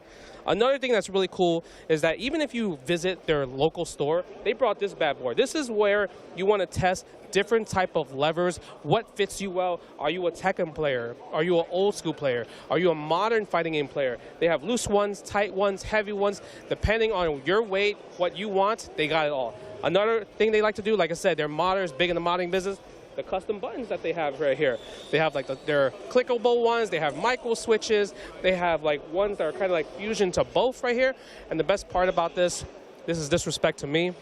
If you spend $15,000 here during Evo Japan, they made this. It hurts my feeling. They made this. It's a free gift every single time for $15,000 being spent here, only at Evo Japan. I don't know what they're going to do in Vegas. They might do another thing like this. So make sure you guys get your tickets to Evo Las Vegas right now. Visit Arcade Shock because they will make sure they change your life when it comes to controller business. Other than that, let's take it away to the casters. I got it. Yeah, so you guys saw Justin showing off the Arcade Shock booth over there. Just one of many booths that we have here on the floor here at Evo Japan 2025. Big ups to Arcade Shock, too, man. I took a visit to their shop in Gardena like just a few months ago, and they were showing off some of they were telling me, you know, like, yeah, we can actually make buttons, custom buttons like that if you have any kind of design like that. Oh, my goodness. Something interesting for some of the business out there. Man, I saw this matchup, this exact same matchup 2 days ago at Tanakai Tuesday in semifinals. It was Rangshu versus Chikarin. How did that one go? So traditionally, Rangshu has a difficult time against Chikarin. For a long time, that was one of the players that, especially in long set format, he really struggled against. In Tekken 8, though, and I would say towards the end of Tekken 7 and then Tekken 8, it's much more, I would say, even. Okay. But last time, Rangshu got the better of him. Chikarin was your champ last year, right? Yeah, Chikarin's the defending champion of this event. Now he's in losers. In losers fighting for his life. And I'm not going to lie, man, in the events, the big weeklies that led up to this event, the JP community, they've been kind of getting blown up, man. King Ray Jr. came out here, made a statement. Ty came out here, got a big win at the weeklies. You know, these are like 80, 90-man weeklies, too. Here we go, beach ball. This time running with the Panda. Rangshu, the trademark. Slide, get big one. punish, and likely going to get the wall as well after this. Nope. Oh, yeah, this is new. I haven't watched Tekken since this got added, but you have the damage and the combo numbers now. Oh, yeah. Counter hit throw, though. It's such a weird thing to see a combo counter on the Tekken screen. Yeah, training mode only normally. Okay, Panda. The bear Panda. The Bumblebee Panda. This is a different character combination, too. Rangshu has been running Lydia on the A lot of the players, I feel like they've had like pocket character picks that they'll go to on the side. Even the character loyalists. Raichu has kind of been experimenting with a few different characters that I don't think you'll play in tournament like that. But last time I saw this, it was Lydia versus Chikrin's Lily. This time the Panda, he's been kind of keeping the Panda, I think, hidden or keeping it in the pocket a little bit. I was talking to Steve before. He said that Chikrin is playing Clive. Let's see. Yeah, He's Clive. swapping buttons. So, speak of the devil, there he is. Clive. This character does have range. He can space you out. He has a lot of... He has the ability to kind of create like obstacle courses, especially with buttons like down back 2. He has the far-reaching uppercut with the blade, so it has a much wider reach. But then also his stance, I would say some of his stances maybe not as effective, but then there's the Phoenix stance, which is one that can move forward. He does have a lot of tools. You'll see. Chikrin is kind of like the Kazunoko of Tekken. If he's playing a character, the character's cheap. You can find just cheap effective strategies to win, right? Yeah, but I heard there's not a lot of people actually playing Clive though, right? Like Clive's a pretty rare character. I would say compared to when he first launched, not as many, but this character still has very good, he has merits for sure. Yeah. Full crouch mix there from, as you see, trying to chop away the Panda legs, working the lows a little bit. Now just both counter activate now in heat stance, and now we just freeze. I think in general, a lot of Tekken players don't really switch characters that much. They have their like legacy characters to stick with and maybe a sub character, but it's not like a brand new character's out. It depends on the player. Yeah, there's like a class of player where they just trust their Tekken core gameplay so much, and they'll just hop over to the character that is probably most optimal for that. So like for a lot of those players, you'll see a lot of players that switch off like Drag and Fang and Steve. Those players I feel like are not as character loyal, but then you run into some other characters that are, some other players that do. Kokoma comes to mind, you know, somebody like that who he'll run Drag sometimes, he'll run Fang sometimes. There you go. This is the other thing he's known for, this damage, bruh. This damage, especially if he, right here, gonna 1+2 ender at the wall there. And again, the full crouch low. Now working the lows, working the chopping the legs with that blade. Angry hook from Rangchu though. The range on that thing, it's a big, far swiping high. This character can just do so much chip damage, just so much you have to worry about. He is susceptible to some steps, especially on some of these delayed attacks, but man. Does the beach ball do anything? Yeah, it's part of some attacks. So you saw like there, it spiked at the end there. Reel him in, that's a new attack. I haven't seen that one yet. That's the Phoenix stance, and now you see the chip adding up here. Chikrin has wall advantage. Counter break on the throw, and just like that, Rangchu now with the advantage. Punish, got the splat, nothing after. 5 seconds left. There you go. Chikrin finds the swing there, finds the round. Is that natural combo or is counter hit? I don't know. In heat, in that situation, yeah, I think it was. Oh, went to try to crush the low, was expecting the bear swipe, but here you go, headbutt. Goes into heat now, angry hooks. So what does it mean when you go into a full animation like that off the headbutt? Because there were other times the headbutt didn't have an animation. It's the heat engager. That's the new Tekken 8 system, right? Yeah, so you can think of it as like an install, or like you play games like with V-Trigger or those kinds of mechanics, right? This game is after they've activated and they use one of those attacks that initiate that, you can use it again and be able to dash after it, or some attacks gain additional properties in it. So, for example, like one attack might not have a special animation follow-up, but then once you're in heat and you do it, maybe it does. Gotcha, gotcha. Or has an additional string behind it, you know. And Clive is one of those characters too. Like his down for one string in heat is pretty effective. You'll see it used a lot. Yeah, so not every attack, but certain attacks, if you hit with it, it automatically go into that mode. That's when you see that slowdown. Yeah. That's the heat engager. So that's the dash behind it. Big wall damage, and the 1+2 ender Chikrin right back in this thing. And Clive seems to be the correct pick. Yeah, I mean, he's not how he was on release, per se. He's definitely, I feel like the changes that they made to him, it forced Clive players to have to go to a lot more of the move list. When he was initially released, he was overwhelmingly strong, I would say. Like there were some attacks that were like so effective that you could really reduce the gameplay down to just a few moves. But since then, you see people having to dig into the move list a lot more. He's got a lot of attacks, but he's still actually just pick up friendly too. He's not terribly difficult to pick up. Ranger taking advantage of all the reach though that this bear offers and the damage. Ugh. Put the cheeks Toot out. that thing up. 60%. And the splat. Guard. Crouch at the offset. Guard. The break from Clyde. And the block. Rangchu finally notices that he's liking to go to the the full crouch low in some of these situations like that. Adequate punish there to be able to seal the round. Lightning spear, and now wall damage from Clyde, not bad either. Fishing with the 1+2, angry hook right back at you, full crouch low. Damn, he's got the Lars. That 1+2? What's that move called? Arc Thunder or something? Yeah, I forget. His version is, the problem was at first it was like too safe. It was like safe and then like too good for what it was. You see, like I said before, a lot more of the move list now than you did, and then the heat smash to close out for Chikarin. What are these animations? That's the heat smash, yeah. That's yeah.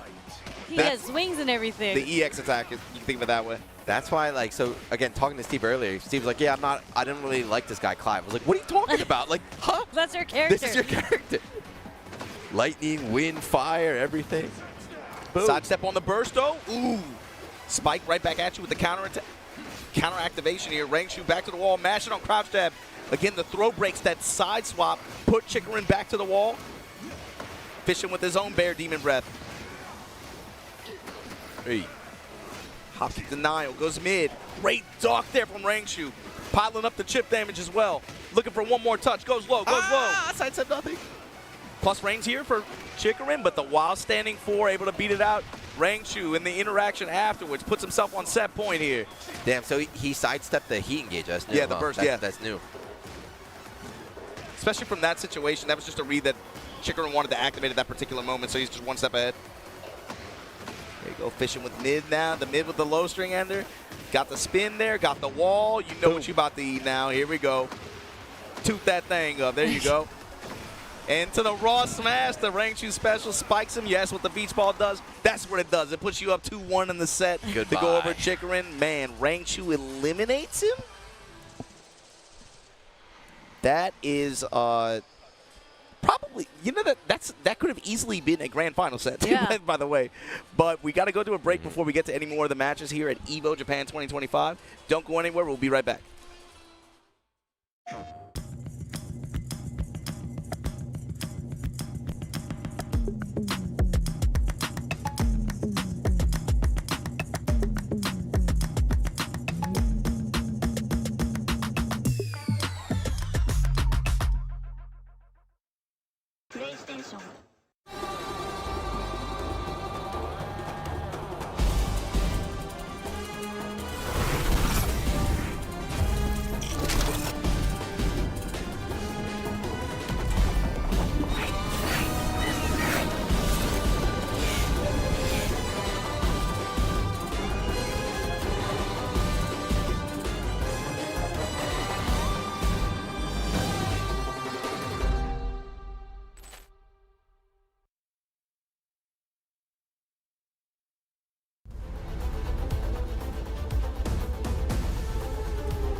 Sunglasses in the day, blue light glasses for the gaming at night.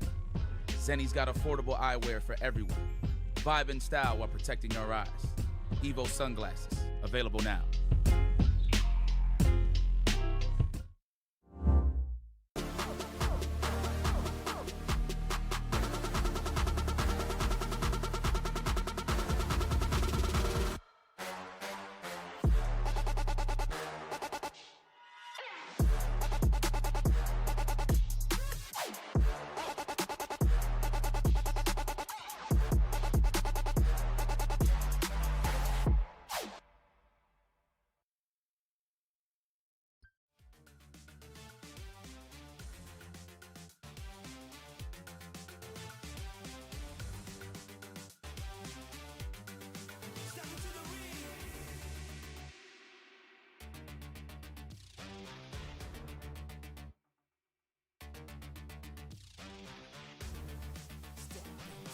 Welcome back to Evo Japan, everybody. Hopefully you've been enjoying all of the action so far. It's time to get into the nitty-gritty. We've been watching a lot of these top 8s all day long. Sajam, Steve, Rinch, and we are going to be jumping into the Guilty Gear Strive top 8 here in just a little bit. We also have semis running on a bunch of the different streams right now. I know Tekken is running their semis and Street Fighter are running their semis as we speak. So those are all caught up, and everybody's going to be watching those as well. So you can tune in and check those out while we're hanging out here, checking out these Guilty Gear matches. And it looks like it's happening right now. Oh, we getting in there? Oh! Yo, weren't you guys doing that? You guys were talking that. You know, I remember you guys' voices being there. We might have been called Red Ditto being the ARC World Tour champion, you know? Just, from downtown. Hoop Squad's own. Hoop Squad's own, baby. I keep telling people, I was like, that was my intro to Red Ditto.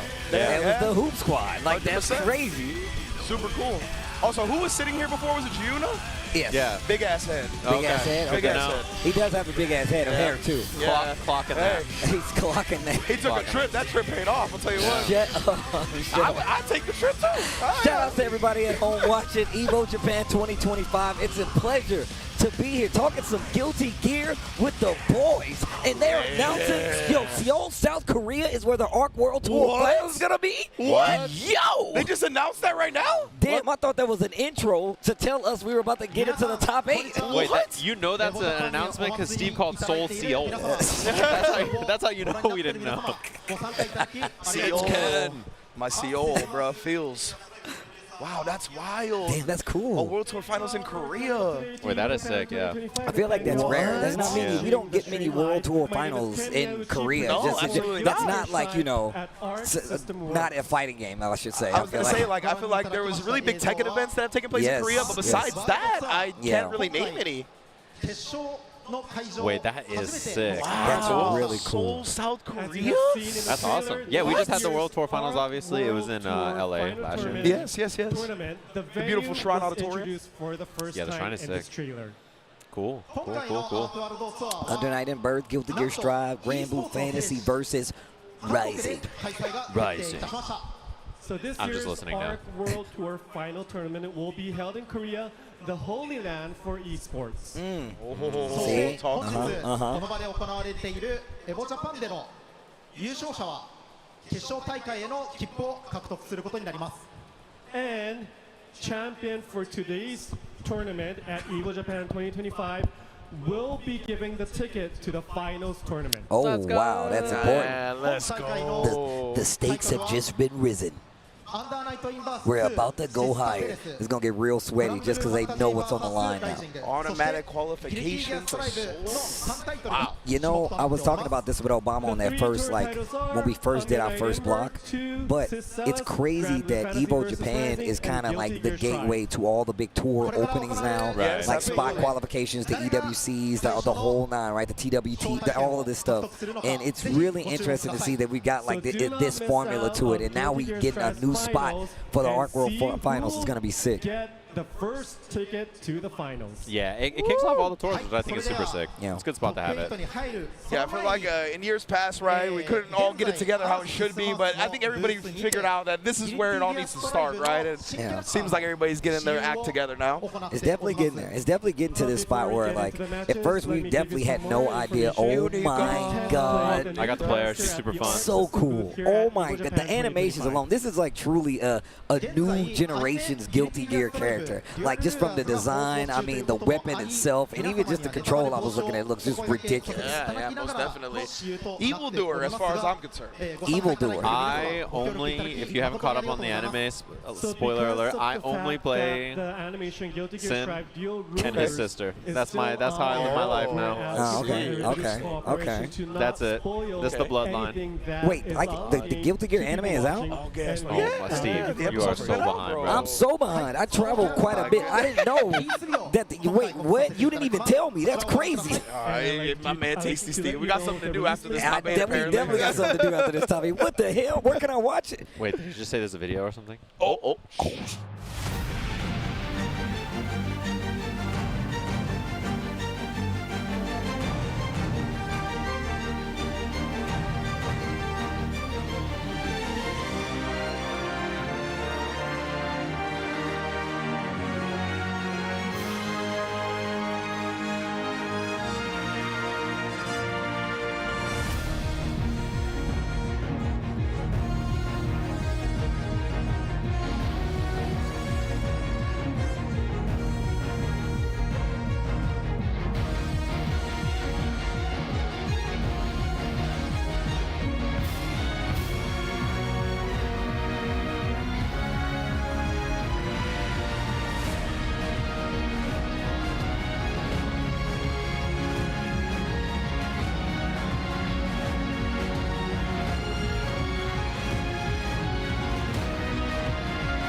私は私のルーツを知る。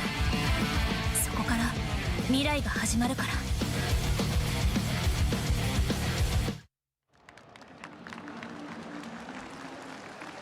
はい、ありがとうございます。今 Yunika's ご the 覧いた GOAT, だきま bro. した This 通り、 character is so ユニカ cool, の man. 発売日は Steve 5 has not 月 seen the anime. 27日 I might as well have Sejam just ruin most of it right away. My man said you haven't seen it, but let me tell you what happened. Spoiler. This dude's soul, like, Yeah, I was telling Steve that Viking to Tommy's concrete in the anime. Insane. You gotta watch Insane, it. You gotta watch it, actually. Steve. oh my god! And I asked the question, and so like, so it's not wood? He's like concrete. Concrete, bro. So you heard me. You heard me right the first time. Oh my For god! the sake of not spoiling anything important, the teaser only mentions a fraction of what's coming up, but the character trailer and starter guide will be released right before the character release date. Yeah, we don't want to spoil anybody out there. Yep. Keep it under wraps. I got the player here, and she's. I don't wanna. If you haven't seen her super yet, don't watch it. Oh, Don't dude. look. It's so cool. That dude Sejam spoiled the super too. He came in the back.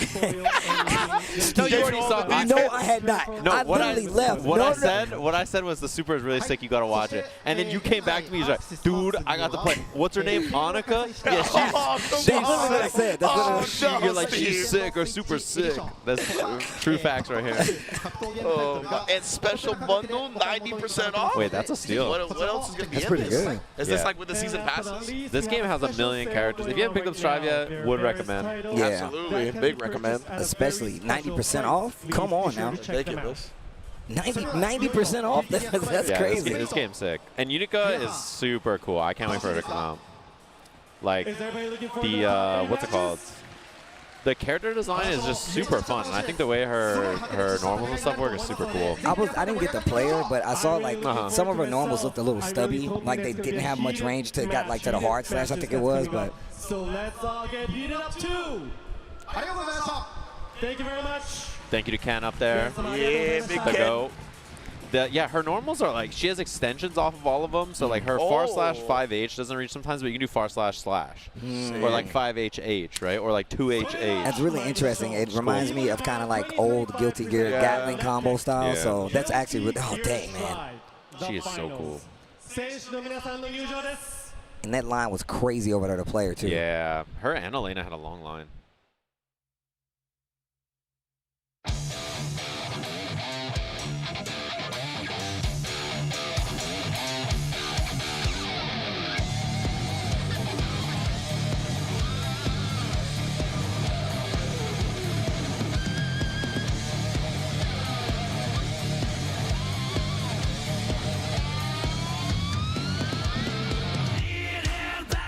Nobody is gone. I'm just saying, the step body do it our turn. So freak out, yes, nobody is wrong. You and I both just have a views, that's all. Someone will make me do crazy shit. When have I ever forced you to do that? Give me my place back, I won't take your special place still. The world is not so tight, right?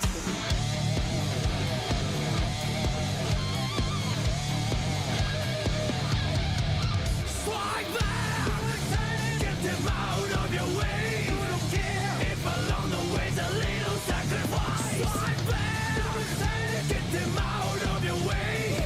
Don't melt in the world. Find your own way.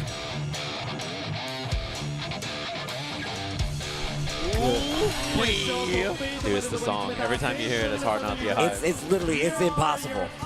Every time I hear him say strike back, I'm like, that's me, bro. I gotta do that. We got a sick top 8 for those of you who didn't see the quals that were earlier. They're super, super good matches that we saw. Gobo Venom, 9th place. The GOAT Arc World Tour finalist, Hoop Squad Zone, unsigned Red Ditto, Chipotle's strongest warrior. with all the guac. He is Chipotle's Angels. That's my boy right there. Chipotle's Angels? That's my guy coming out on the stage. Oh, man. You're hitting him over the intercom. You got something to do, Red Ditto. You got business to handle in Japan. Right. He strikes the pose. That's him up there. Officer. Arrest this man. Sir, I had nothing on me. He's confiscated all the Chipotle nearby. Daru Ino, everybody already knows the legacy that this man has left with this character and just entering tournaments and being dominant on top of that. And on top of that, my man looked like he lost some weight. He looked good up there. Yeah, he's lost a ton of weight. He's in way better shape. He's up against Red Ditto first. That's going to be a banger match, by the way. We got Polka, the young gun. I remember like 2 years ago, we were watching this kid on stage, me, you, and Yipes in San Francisco. Yep. We're like, who's this little 13-year-old kid playing Happy Chaos? And still back up in top 8 of this bracket. One of the Happy Chaos players representing up here. Obviously was in the Arc World Tour qualifier as well. The GOAT. Now, the GOATs. I've been watching this guy since I've been in college, bro. It's actually, I used to download matches in school just to see how my man was playing Chip, and he's still out here doing it like a boss. And on top of that, the outfits always go crazy. And even more so, it warms my heart because he actually remembers me. That's awesome, yeah. You've always been like a Chip dabbler at the very least, right? So, yeah. He just goes ninjas, man. Ninjas. I like the ninjas. And the Tiger Pop in the building as well. Another Happy Chaos representative. Happy Gonna be Chaos playing and some ABBA, yeah, indeed. And top 4 finished right, obviously, at the Arc World Tour Finals. Yeah. Really, really deep run there. Sonicon also, Happy Chaos gamer, did really, really well. Qualified for Arc World Tour as well. A lot of repeat players who made it really far and obviously made it to Arc World Tour last year in top 8 of this event again. Oh, striking the pose. Yo. And the bow to end it. And lefting. Evo Trying to get the champion. chip. Big left. Yeah, obviously playing both Happy Chaos and a bit of Johnny as well. Doing some dabbling with some Johnny. Gotcha. But obviously very, very good at this game. Evo champion. Rocking the mullet. Yeah, he is mulleted up. These days, the kids call it like the wolf cut. Oh, really? Not That's a just mullet. a nice Not a way, mullet. Gotcha. Yeah, a They're nice trying way to disguise it. Exactly. Get rid of that negative connotation. And then, of course, Churara in the building as well. Sinkai specialist. Yo. Let's see what he's got today. You see him throw up the Z for the division? Hold on. Yep. Hold on. That's fire. That's me. Right after I put the Roto Z in my eyes, I'd be doing that. Yeah. That's how I look. I throw up the Z. I need to see it 4K. There's winner side over there on the right side. And then left side. Yeah, both of the left side there. Those are the gamers and loser side of the bracket, obviously. It's going to be, this is our last top 8 for the day as well, if I'm not mistaken. Indeed, yes. We got KOF and Grand Blue earlier that a lot of people were watching. Absolutely, man. And yeah, Leffen, this is another top 8 for him in Guilty Gear Strive. Has been having very consistent performances over the game's lifespan so far. It's like a lot of these players, right? We're going to see whose day it is today, though, and take home the Evo Japan Championship. Yeah, it's not going to be easy, man. This is definitely one of the tournaments. If we're going to talk about our World Tour and stuff like that, I mean, I feel like it's always competitive, but when it comes to events like this, especially in this region, and just competitively, I feel like the world collectively has gotten so much stronger when it comes to just Guilty Gear anime overall. But we're still in one of the homelands, one of the meccas of anime gaming. Yeah, absolutely. Japan. And this is a 3 out of 5 tournament the whole way through. So a lot of the players you see on the top 8 are like all the players you kind of expect, right? Sort of that bracket. One thing that's interesting is that Red Ditto was doing a thing at the booth where he was playing a bunch of the players that came up. And I think the only set he lost, it was the first 2, was against a Japanese chip player. Who was really, really solid, which was pretty interesting. So that could be a factor if we see that later on. But first, obviously, he's going to be up against Daru Ino, which should be a good match. We have players from the U.S., obviously. We have Sweden. We have Korea, Japan. Wow. A lot of really strong gamers representing around the world here. So, yeah, and obviously Tiger Pop over from Great Britain as well. Not Grand Blue. I'm glad you said that. I'm glad you the other day. It's from Grand Blue. Repping the Union Jack. Yeah, that character is DLC in Grand Blue too, huh? Union Jack? Yeah, the one after Galleon. I saw the Galleon trailer. That character looks crazy. Summoning hands and like all kinds of stuff. I was like, what the heck is happening? Grand Blue continues to get wilder and wilder, it feels Yeah, like, I was about to say, every time I like, come back to it, it's some crazy stuff. It gets crazier and crazier, like I said before. I was playing Sandy. He was really fun. I saw that character was in top 8 of Evo too. Yeah, it was cool to see him up there. Oh, man. But yeah, if you missed the Grand Blue action, just finished. It was the top 8 right before this, and then Strive is going to be happening right now. Tomorrow is Tekken and then Street Fighter. So that's Tekken the order and for everybody who's tuning in. And I know it's late over in the US of A, if that's where you are. and other places on the planet. Thanks for tuning in to the English coverage here. We're going to be watching some Strive here. I don't know if we're going to be jumping around to anything else while it's happening or not. No, I think we're it's going like straight mostly to the locked top down 8. the Strive, because I know that there's also semis occurring for other games right now as well. Indeed, yeah. I know for KOF, we just ran KOF until it was over. I'm not sure how they did it with Grand Blue, but we'll find out. Obviously, we've got some elite competition. Another champion to crown here for Guilty Gear Strive. I think we're going to be starting with, what, is it Polka versus Samito? Yeah, I believe so. I believe so. That's going to be an interesting one, too. I think Chip in this version of the game is really scary. He has, like, new mix-up opportunities, new combo routes. He got the new move. One of the privilege to get a new move. Yeah, he got a rope. He's got a rope. Bro, this is the first time they gave my man a new move in years, man. Like, they took his taunt and turned it into a move. They're like, yep, that's a new move. I'm like, that's what you're going to give us? I forgot That's what you're going to give us? So I'm happy that he actually has, like, a new move. But on top of that, I love that it applies to this pressure. And me playing the game now, it gives him back this pressure of old Guilty Gear. So I feel like it really does. And I think this is why, personally, I think that's why Samito does so well, because it gives you back this constant pressure that you kind of lost over the years. And now that the game is played the way that it is, a lot more aggressively and even more defensively, because you explode even more, so it really helps him out. Yeah, it's really not just a new move, right? It's like almost the entire game plan revolves around it. It is an extremely potent tool. So yeah, looking forward to seeing Summit show it off today. Yeah, and he's going to be up against Polka as well, which should be an interesting one. And then on the other side of the bracket, Daru versus Red Ditto is going to be an explosive match. I think that one's pretty scary.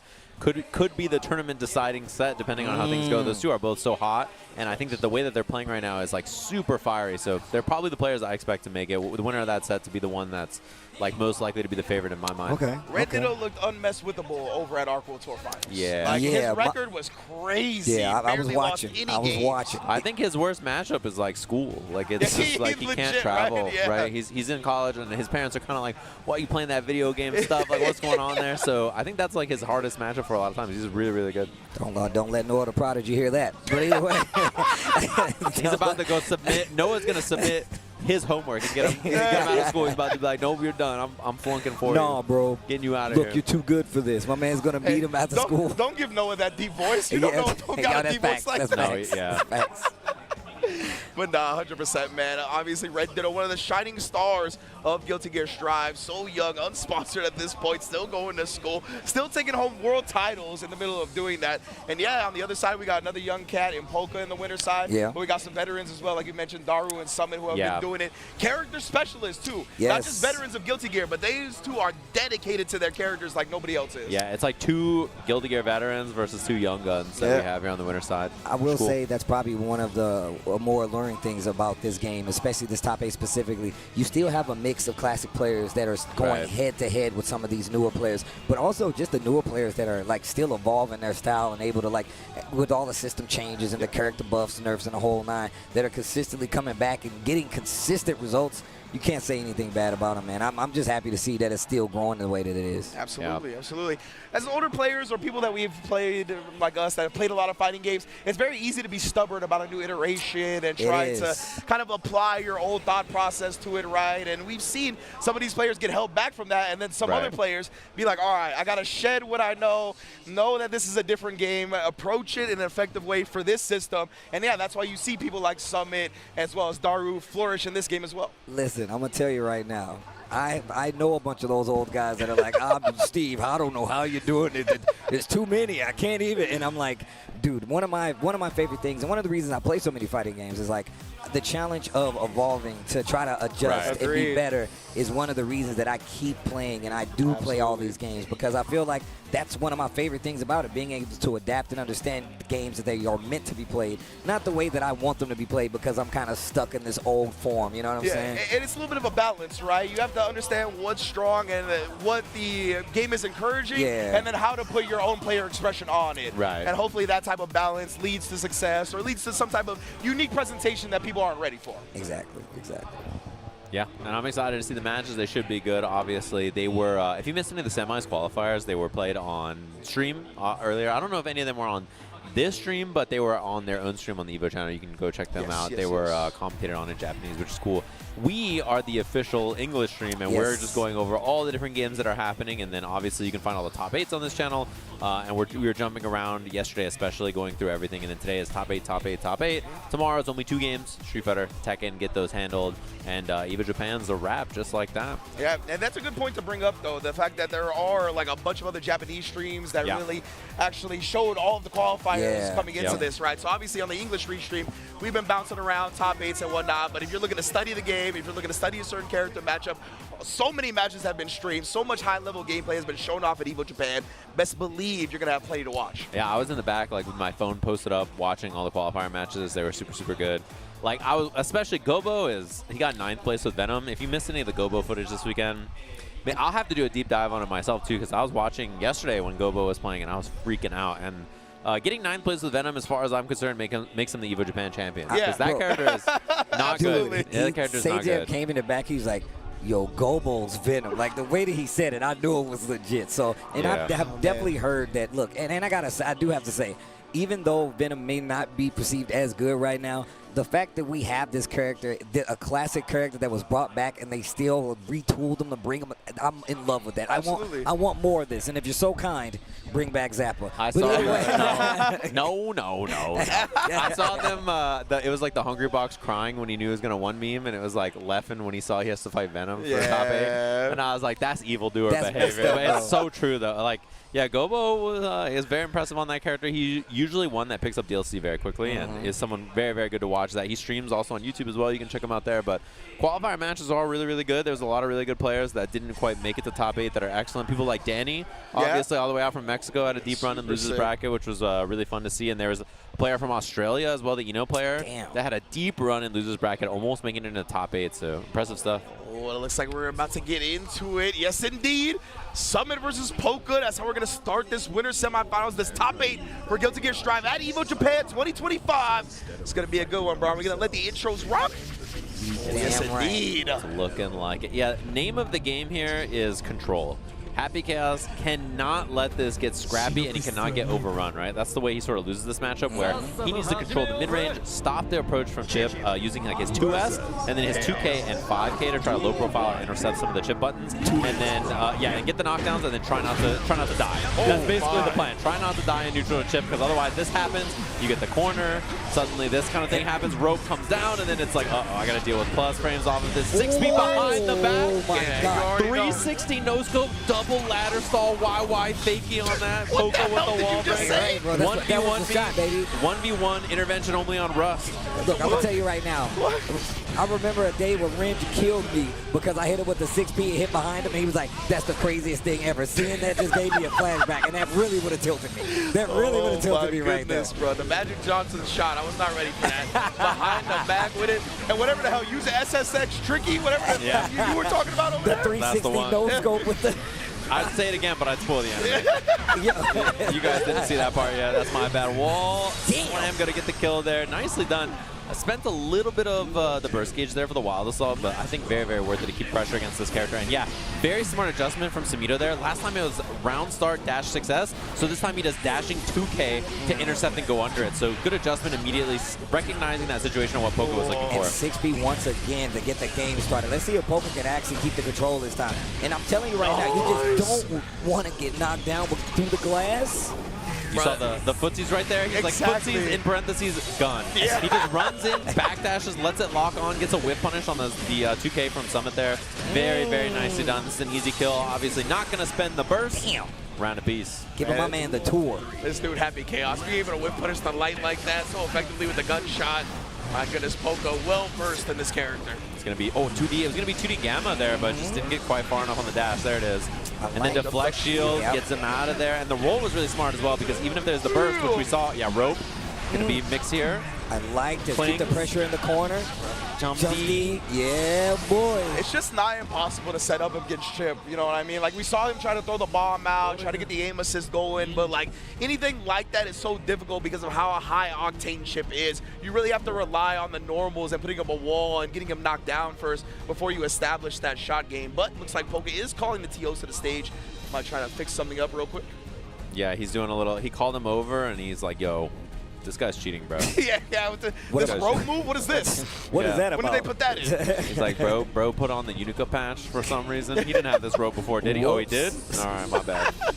The thing is, too, is that, as you mentioned, setting up is really difficult, but, like, even if you set up once, the minute you break the wall or you, like, space happens, chip is really, really hard to intercept. You're just kind of RPSing with your dashing 5Ks and 2Ks, and, like, he tried 6S, obviously, which someone immediately adjusted to with dashing 2K to intercept as well, and, like, it's very, very hard. The way characters like Chip or Milia or fast characters in fighting games make you fight against them is you just swing at the air, right? Because, you know, you can't react to their approach and stuff it. So you kind of have to swing at the air, like Bart Simpson it. You just like start swinging at the air, hoping that they run into it, and that leaves you open for them to whip punish you, right? So it's sort of the game plan is like, it feels dumb to swing, but you have to or you won't hit them, and then when you swing and you miss, and then they whip punish, and it's just how it goes. And all it takes is one time. I mean, like Chip in this version of the game, you get a knockdown, and he really does get to play. That's why you see some of the big gambles where he's like, look, I don't even want to try and guess, and that's why 6P is such a good call out, because no matter what side you're on, the hitbox is still going to be present, and if you get that big hit conversion in the shot,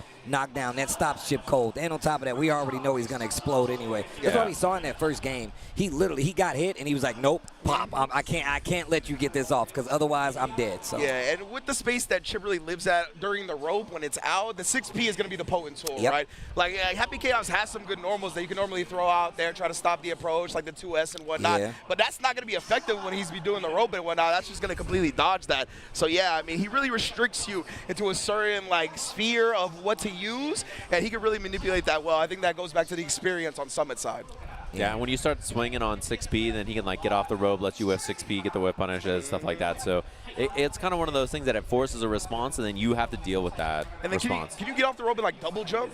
Yeah, you can get off the rope. Right? And you saw what he did. He literally did off the rope. He just did jump D just to kind of like feint him out. He did it intentionally because he knows he's probably going to swing. And now you see him doing more feints because he doesn't want to deal with the 6P, and he wants him to get that big whip. Yo, Sushi. Yo, Sushi, he says. Oh, yeah, see, that's it. He sets up a steady aim, full screen. Chip just does running 5K, 2Ds, and then easy wall break super. It's messed up. It's just so impossible to set up, bro. Yeah, it's difficult. I mean, it's the same thing when they played on winner side. It was Summit versus Gobo. It's a top 8 qualifier, and like first game you played Venom, and it's the same problem. It's like really, really hard for a character like that to set up versus somebody like Chip. Oh, no concentration here. Oh, that was so good. Yeah, you're right. He's trying to borrow this time. Backdash BRC didn't get the hit combo. And there it is again. All right, okay. Saw him put his hand on his forehead. He just blessed him. Yeah, real quick with it. My son. Same round start we saw again. Wait from Summit into dashing 2K. Yeah, you saw him jump there. Other side. Oh, man said your sins from launch have been forgiven. All right. Now you're fighting normal. Positive bonus here. This is going to be a scary spot. Poka has the flex shield available, so that's one thing you have to watch out for. But otherwise, defensively, not a lot on the line here. Yeah, and then RC, air dash, cancel, jump P. Well blocked, but another meter available. So if you get hit here, it's going to be immediate RC to try to keep it burst safe. And yeah, Poka finds a nice spot to get the burst. Okay. Super great timing on that burst, honestly. Delaying it up. Waiting for that exact moment where somebody committed to forward advance. Yeah, he might not break here. I was going to say, if he breaks, that's Stagger unfortunate. on the wall. It up. Oh, 2S. Oh, man, Ski Mask get pulled down. The Slump God is here. Yo. Oh, that's bars. Yeah, Summit was trying not to block. The plan was like, I don't want to block because then I'm going to have to deal with the mix, so maybe if I get air hit, I'll get reset off the wall. But didn't get afforded that opportunity. Now Summit, you already know. Stand H. He knew you was going to run in. Big damage. And again, that's what Poka's kind of forced into, right? Because he's trying to beat Chip to the punch of the neutral. Oh my God! The dancing on him, bro. Wall to wall, and the super on the wall break as well for the extra bit of damage at the end. Enough to kill the perfect 2-0. You see the wrist flick right there? That was nasty. Man's a ninja, bro. That man is a ninja. That's why those pants so baggy, bro. He's trying to live like his character. Man, Summit won with the Chip Xanoff, and Poka definitely looking like he's trying to get his composure together here. He's like, damn, son, I have no breathing room. Bro, my man is like, I cannot get this dude up off of me. And the smothering, suffocating pressure. But we talked about it, right? That was going to be the name of the game. It's going to be up to Poka to search for some answers. And this is one that I've seen a little bit from him online, rocking the Leo White Fang. I'm going to be real. This is what I thought we was going to see first. I thought we were not going to play that game. It's like, you know what? I just need to touch you one time. Yeah, this is the fight back character. You have better defensive options, right, obviously, and a little bit more that you can do in the neutral that kind of establishes from further away. You have booms, you have the armor, right, the guard points to deal with stuff like that. You know, it's a little bit nice, and that you have a DP as well, which can work out, and he almost got the pickup off of it. All right, gets the S-Fireball, the backdash BRC once again. And again, this is looking barely any different from the Happy Chaos matchup. Okay. Finally. Side switch. There we go. Gets the wall, calls out the burst, though. Yeah, good timing on the burst right there. And I love that, using the cling off the rope to get out of there off the alpha. And unfortunate here. Can take the wall break, and he chooses to because he has a meter for the hard knockdown. Wind it up, reset back to neutral. Now he's gonna see, he's gonna get this bonus. Let's see what he's gonna do with the pressure. 5K to close the distance. YRC to stop the pressure. Here comes Amir. I thought he was gonna flash kick it off.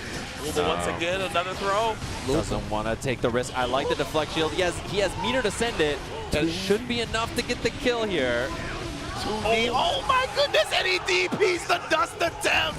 Yo. Summit on set point off that. Polka could do nothing but smirk in disappointment. Oh, look at that 6P. Oh, and he DPs on the plus frames on that. Now he's cornered already.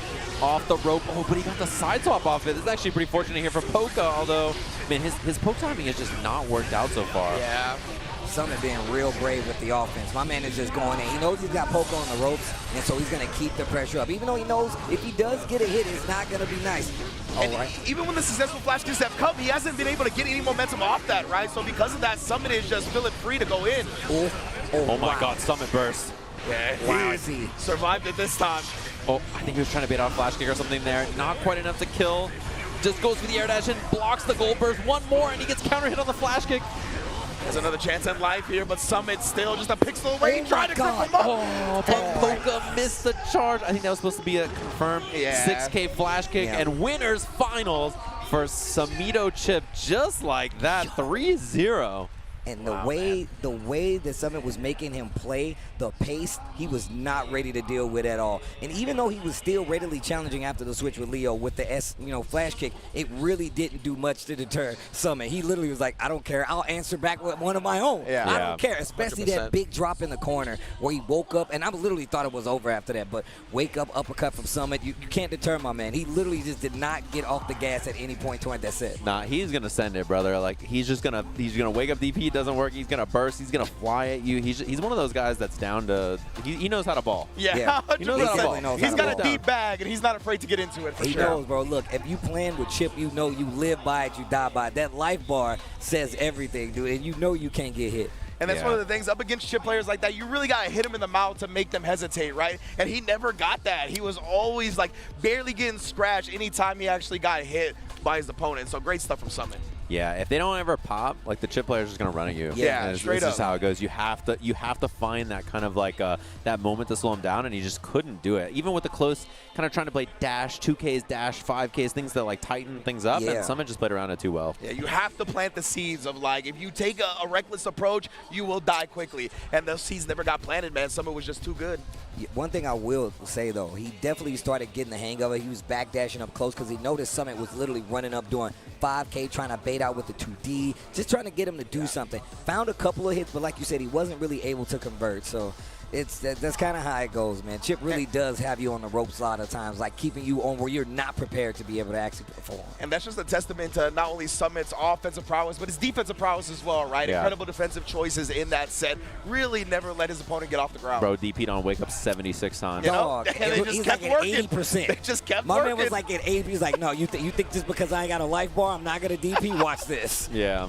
Yeah, that's the thing about chip players is you think like, oh, they're going to be afraid because like they have so little life that they won't wake up DP, and then they just do it, and you're like, you don't fear death? Yeah, like, exactly. You stare death in the eye? But like, I know what's waiting for me on the other side of the afterlife. Exactly. Yeah. Sushi, bonsais, Right? all the glorious things that Chip loves about Japan. Don't care, brother. Like, they're just down to send it. They're down to clown, and Look, I'm like, all right. I am a glass cannon, but I'm also a cannon. Exactly. Yeah, exactly. Don't get it twisted. All right, so the other half of winter semifinals here. We're getting locked and loaded. Daru Ino going up against Red Ditto. Here we go. Ditto. the Arc World Tour champion here, of course, and the scariest man on Ino in any gear. This guy is a dangerous being, of course. I think really makes people believe in this character. Wow, what a low profile there. On that. He makes people believe in this character, and he himself believes in this character as well. Like, that's the thing about Daru is no matter the version of the game, he's always been like, yeah, Ino's sick. You just got to get better. And this is one of the things. Look, not just his success, just the fact that I'm a character loyalist at heart. If you're going to take your character and make it work, you always have a fan in me. I tell you that right now. Yeah, I always find it extremely impressive when there's multiple Guilty Gear tournaments at an event and he's playing Ino in all of them. I'm like, bro, how do you do that? My hands get way too confused doing stuff like that. One thing about him as well is like against other Ino players, I think you can kind of mash on their pressure. You know, you can 5K, you can mash 6P, you can mash 5P on hit, right? But the way Daru pressures, you just can't get out of his stuff the same way. Precisely. He just has like a read about how to use hover dash and how to apply offense that's better than other Ino players. He just doesn't die to that in the same way as often. He really does a great job of knowing your instances where it's like, oh, you want to hit here, you think it's coming here, the 2K, the pressure, the stroke, the big tree. He really does keep you on your toes 95% of the time. So if you're not consciously interrupting his pressure, you're probably going to be in trouble for a long time. Yeah, and Red Ditto did not play the video game in that first game. He didn't. He was just wrong in neutral interactions, and then defense caught up to him. And just the timing from Daru, what an air throw. This dude has been playing Guilty Gear for so long. That's an old man Guilty Gear air throw right there. 100% on that one. He air threw with H. He didn't even air throw with D right there. He hit H, and the game was like, yes, sir. You're right. Well, fall in line. You right. Oh, yeah, he builds the tension with a positive bonus. Red Ditto trying to hold on for dear life in this round. Awful burst, though. Yeah, I was like, that's bravery. That is. On display. Looking like a Kami dive kick. Like, I'll call it how I see. Awful burst. I don't know about that one, Chief. Oh, my goodness gracious. Well, he gets the air hit off of it. I mean, suddenly a winnable round. Yeah, and he doesn't go for the wall splat here. He's just trying to keep it locked down in the corner, and he's going to get the round. Wonderful burst. Best burst I've ever seen in my life. Looking like a Kami dive kick. I'm loving what I'm seeing right here. The decision making from Red Ditto. Help! Incredible. Usually I say help when the opponent's getting rocked. I'm getting rocked right now. Dude, stroke the victory completely with the far S, not able to make anything happen from her. Here comes Daru Ino, though. Listen, he's got some tension. One of the problems with playing this character, too, is that Red Ditto has his burst back. He hasn't even lost this round, and he's... that's I thought he hated it. Yeah, struggle with playing a character like this who has, cross up mid-screen with the guard crush sword, rough spot there. We saw the tech from Daru. And yeah, he committed his air actions there, so it was kind of hard for Ditto to like sneak out of that interaction from Daru. When you're up meter in this game, any interaction like that lets you act first, force a response, and then RC, and then deal with what they did. So yeah, and Morthabato was very weird to get safe jumps on in this game, the way it works. So yeah, that's probably why we ended up seeing it connect. But also just, Ino's air dash, right? You commit to a button too early, you're probably going to get clipped anyway. If you do it early enough, he's going to kill out whatever. But that's what the thing we were talking about, Daru. You have to interrupt those strings. You have to make them second guess it. This is such a bad spot for Ditto. When he got wall broken there, he didn't have meter, doesn't have burst. Yeah, Daru was in such a good spot. He broke the wall. Ditto has no burst, no meter, right? And so he just dashed in and did 6P immediately because he knows that if he loses any interaction, then Daru's going to have 50 meter. He's going to have advantage to go for like HCL into mix like immediately. So he kind of felt forced onto a response. When the response didn't work, he basically gambled the round. Yeah, second perfect Daru's gone on Red Ditto in this set too. I do not remember the last time somebody's took convincing dubs on Red Ditto like this. It's Ino, man. These things just happen. Like it's one of those things. This character just does that to you sometimes. Missed too far for the wreck up. 6P, and he's second. He's got that's huge damage actually, and he gets the corner here. This is gonna be it's gonna be so hard for Daru to win this there because it's sword toss into mix, into sword toss, into can you survive the mix, into alright you're out. Yeah, exactly. That wasn't stopping anytime soon. All it took was one time. That was crazy. Red Ditto got like the one good exchange, and then the next scramble spelled out good in his favor. Red Ditto in the corner though. Daru on the offense gets a throw. Flawless to push him back out. Yeah, Red Ditto wasn't ready to immediately take advantage of that push out though, right? So allowed Daru once again to apply the pressure. He's really struggled to deal with this offense so far. He hasn't challenged a lot of like the hover stuff either. I mean, so much of what Daru's done has been tight, and this is going to be the round here just like that. So set point, Daru, very, very quickly trying to 3-0 the Arc World Tour champion. Man, that'd be a convincing victory. We might see those veteran specialists in that winners finals. Yeah, and I think this is going to be a tough matchup for Ditto too. This is the one that I was expecting to be like this because it's so tough to slow this character down, especially there's nobody else who plays like this. The delay on that, there was like 3 pump fakes walks into the jump D to bait the throw. That was ridiculous. Definitely drew the foul on that one. That's an and one if I ever seen it. You saw the sword like, damn, you got it. You got mixed. I'm still over here. Yeah. Oh, I love that stroke into the throw. One more guess for the round here. Did a block on the burst, and that's the punish. It missed it a little bit, but still worked out. Daro Ino 3-0. Winners finals just like that. In the pajama pants? I was going to say the PJs, mad comfy, bruh. But yeah, you talked about it, right? The way he structures his offense just rarely ever leaves any gaps. And then in the instance right there when he knows that the burst is the last-ditch effort that you're going to do, also structure it right there to where he's going to land, block it, punish. Amazing play from Daru. And against other Ino players, you can challenge and like 6P and 5P and all that stuff. We saw Red Ditto was just so overwhelmed, right? It's so easy for that to happen to you because when you fight someone like Daru, the way he pressures is just so different, and like the delays he puts in there to naturally catch you, he has like such an understanding of the flow of not only the offense of the character but the defensive choices of the opponent, right? So when he knows how you want to defend, he can put in little traps to try to bait you into things, and then you just fall over. Yeah, and he fishes for really big counter hits. And you saw it a lot in the corner after the knockdown. He knows that in the corner, that's where you really going to start trying to interrupt and stop them or even use your burst. And you saw what happened. He was prepared to bait the burst. He was prepared to punish. And on top of that, we saw earlier he actually baited out the super. And it did work out in his favor that time, but it really didn't stop the offense of Darwin. Exactly. It kind of goes back to what we saw in that first set, right? Where like, oh, some of the flash kicks landed, but after that, if you can't make them stop, you can't make them hesitate, then they're just going to pick up right where they left off. Yeah, and we did not see Ditto really get a lot of opportunities for offense. That was clean, right? I mean, the few times he got offense, he kind of just killed Daru, right? That's sort of how it happens, but he very rarely got it going. Daru's like neutral decision-making. He almost always won first interaction and then runs over, gets positive bonus. That 50% goes so far, and like we just didn't see a lot of opportunities for Ditto to kind of like make defensive choices after that. So he's going to be fighting the winner of the Leffen versus Churara set, which we're going to see next, of course, and then Tiger Paw versus Sonicon on that loser side. Could be the Happy Chaos mirror that we see down there, or we could see some Abbott Gaming depending on how things go, and then winner of that's going to fight Poka. So a lot of the Happy Chaos gamers going to be good old shoot off down there on the loser side to see who's going to make it out of that pit alive. Shoot out at the Wild West, baby. I was going to say maybe outside the saloon, baby. You already know. But yeah, as you mentioned, now I believe we're going to Leffen versus Churara. Very excited for this one as well. You think what is Churara going to start with up against the Happy Chaos? Yeah, that's a good question. I would kind of guess the Sin. I feel like he's been leaning a lot more on that character. I think it's a better character in this version of the game than Kai, and a cooler character objectively. So I was going to say definitely cooler. I agree with you on that one for sure. Cooler objectively than cooler than the king, huh? You got something to say? Oh, I forgot. Yeah, I've been hurt from Sin a long time, so we gonna. I will say he does look significantly cooler in Strive. Yeah, I saw someone saying that, like, oh man, the Exert design for Sin is like chef's kiss. They just made him look so much less cooler in this game, and I was like, what are you, like 58 years old? Like he's wearing penny loafers, and like he looks like a. I mean, I played Sin in Exert, but he looks like a dweeb, brother. Like let's be honest, 100%. He looks so much better now. My man had what are the pants? They don't even go all the way down, bro. Oh yeah, he had like terrible design. Nah, he's so much cooler looking in this game. Nah, he definitely looks like somebody, like a wrestler that's just starting in Exert, and now in this game he's like fully fleshed out, knows what he's doing, has confidence in himself. He understands his gimmick. Exactly. Yes. Exactly.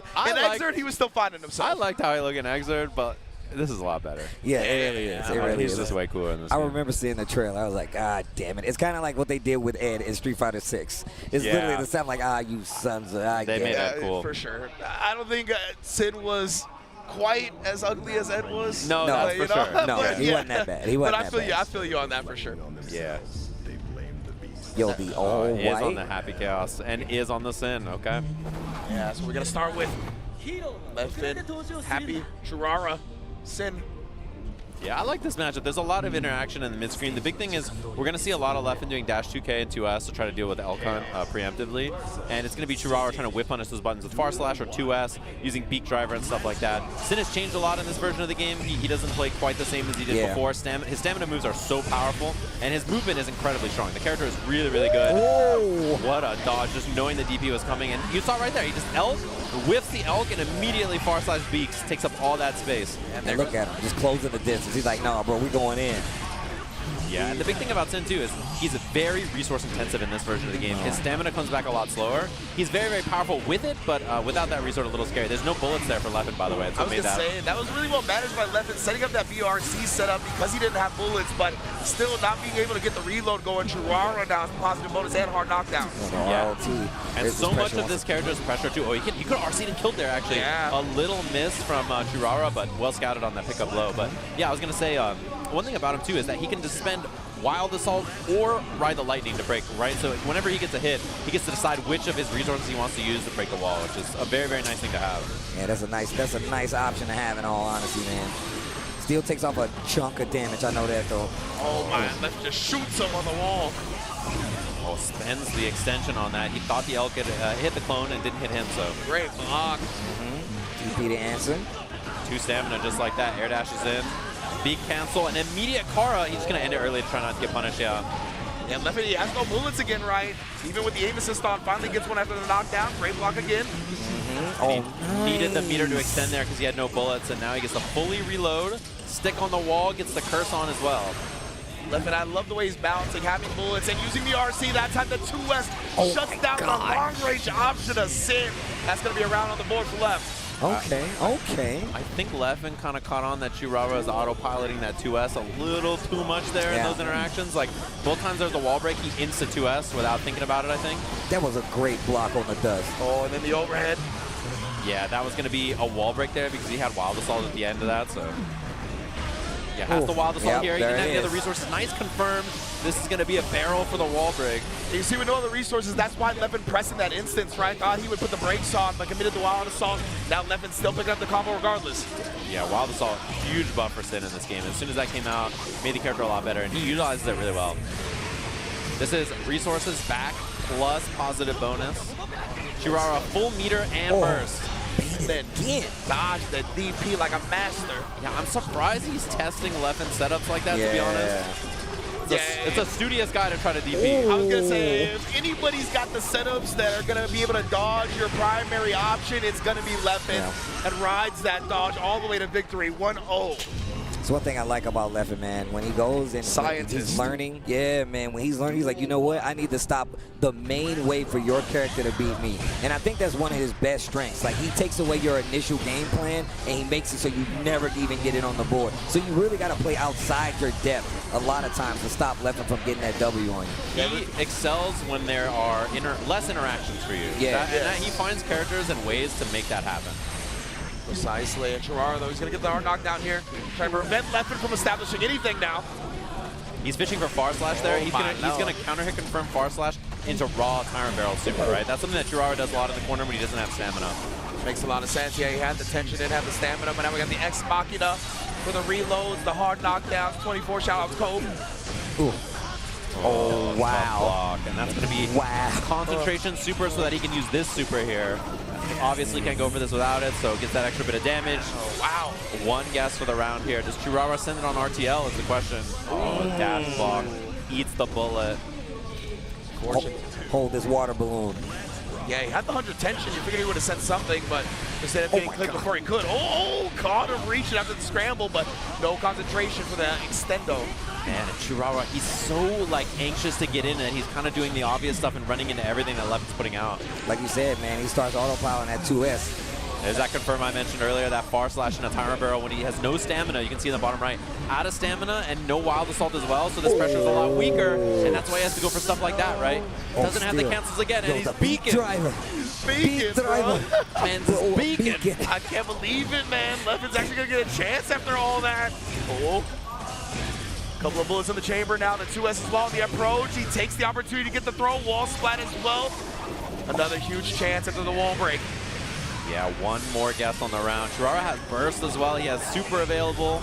There's everything you can possibly want. Long assault to take away that burst meter on Churara's side, making sure that he locks them down and forces a defensive decision out from him. Yeah, that was really, really smart. Denied that. It would have had to been YRC basically immediately as well, right? Which Leffen could have baited if he went for 2B or something, so. Big 2D sweep. Got the counter hit, calls out the early burst from Leffen. Yeah, and he went for 2D and he counter hit confirmed into Gazelle, so he spent some of that stamina gauge early. Starting to build back up, and again, just trying to force his way in, and Leffen closing all opportunities to approach. Yeah, you can feel it. Chirara is feeling the pressure to make something happen. Elk into burst right away. He really just can't get started. Yeah, he really, and look, he's forcing it. He's like, I need to get in. So you see him really pressing the issue a lot. Left is starting to piece the game apart. And now it's looking, he's a lot more in control. That was gross. The same side mix on that stomp. Yeah, it's been tough. And Chirara just can't get going. Trying to make something out, and he sees the YRC during the slowdown on the BRC as well. Just no chance to get going at all, and you can just feel that every door that he feels like it's open, he opens it, and it's like a Scooby-Doo door. It just opens up to a different place. It's like, no, wrong way. A monster pops out, they're chasing him between the doors. Yeah. It's just not the right door. He can't find a way to get started. Uh-oh. They're trying to get a reaction out of him. Chirara. Wall break. He RC's up just in case there's burst there as well. Super great job covering everything and left it. I don't know if he wanted to let him tech, but either way, taking advantage of it, go to the other side of the stage. Excuse me. Okay. Yeah, he tried to bait the burst there twice. Playing around the burst, trying to play out of all of the outs Chirara has, right? He's basically playing around any win condition that's left. Stamina. He had 100 tension right. At least gets him out of that situation. That's a big hit. Late RC catches left and trying to punish. Yeah, he's going to be able to break the wall here. No way to hard knockdown, though, which means this is probably advantage for Levin here. You get BRC forward, force a block, and then mix up on the other side. That gets the burst off the table, and now that positive bonus is coming back. He has 50 tension. Oh, he could have had something there. Nice block from Levin. Mix into the hook. Bull bash. Uh-oh. Oh my god, but no way in. Now he has no meter, and Levin's going to be able to apply mix with a 50. Oh my, the block! My What man's discipline. been so much tension on that. Oh, he baits the throw! Dash bar S. Oh my god, that was sick. Oh my god, a sign of life for Chirara here. When you're locked down for that long, like, it's rare you see an opponent successfully defend the mix, and wow, what incredible display of defense from Chirara. And right there, Chirara, he chooses to do that a lot. Instead of spending Wild Assault there to get the break, he chooses to spend all of his stamina. So he has no stamina left. It doesn't matter here. It's just going to be Tyrant Barrel 2-1 just like that. Okay, wait a minute. Chirara, hold on. Yeah, with a fist bump, you can see he's high up in the air holding that fist. He knows. He's just making this is the thing about Sin. You just have to make a couple things happen, right? Yeah. He's one of those characters. Just a couple things you got to get going. Wow, round start hoof. He's looking for a low, probably like 2K or 2S or something like that. Yeah, looking for the low crunch property. VP in the pressure instead, and using the cancel to apply the Oki. Back throw into the corner, Elkon. Counter hit, Elk is a huge starter. He gets double 5K 6H into the eat, into the wall break with barrel. That is a massive starter. One of the worst things to get hit by Sin. Super sick against Chirara. He's really putting a whole lot of momentum down Leffen with a hero burst himself. Yeah, not a great burst there, I think, from Leffen. And he just waits for him to land, punish on the throw. That is definitely a tournament nerve burst. Yeah. And that's the kind of thing you need to get back into this if you're Chirara. I was about to say, already making the strides to do so. He's taking the steps to actually get back in this game, but with one on the board and his game moving a lot slower, this looks like something he can bring back. Yeah, and Leffen stuffed an Elk, and I like that Chirara went for air approach after instead to try to like throw off that timing, and then did Elk later. He's trying to change things up. Oh man, and the stomp mix again. Finding the actual hit with the stomp, and then obviously the easy conversions with the bullets. That's the Happy Chaos gameplay.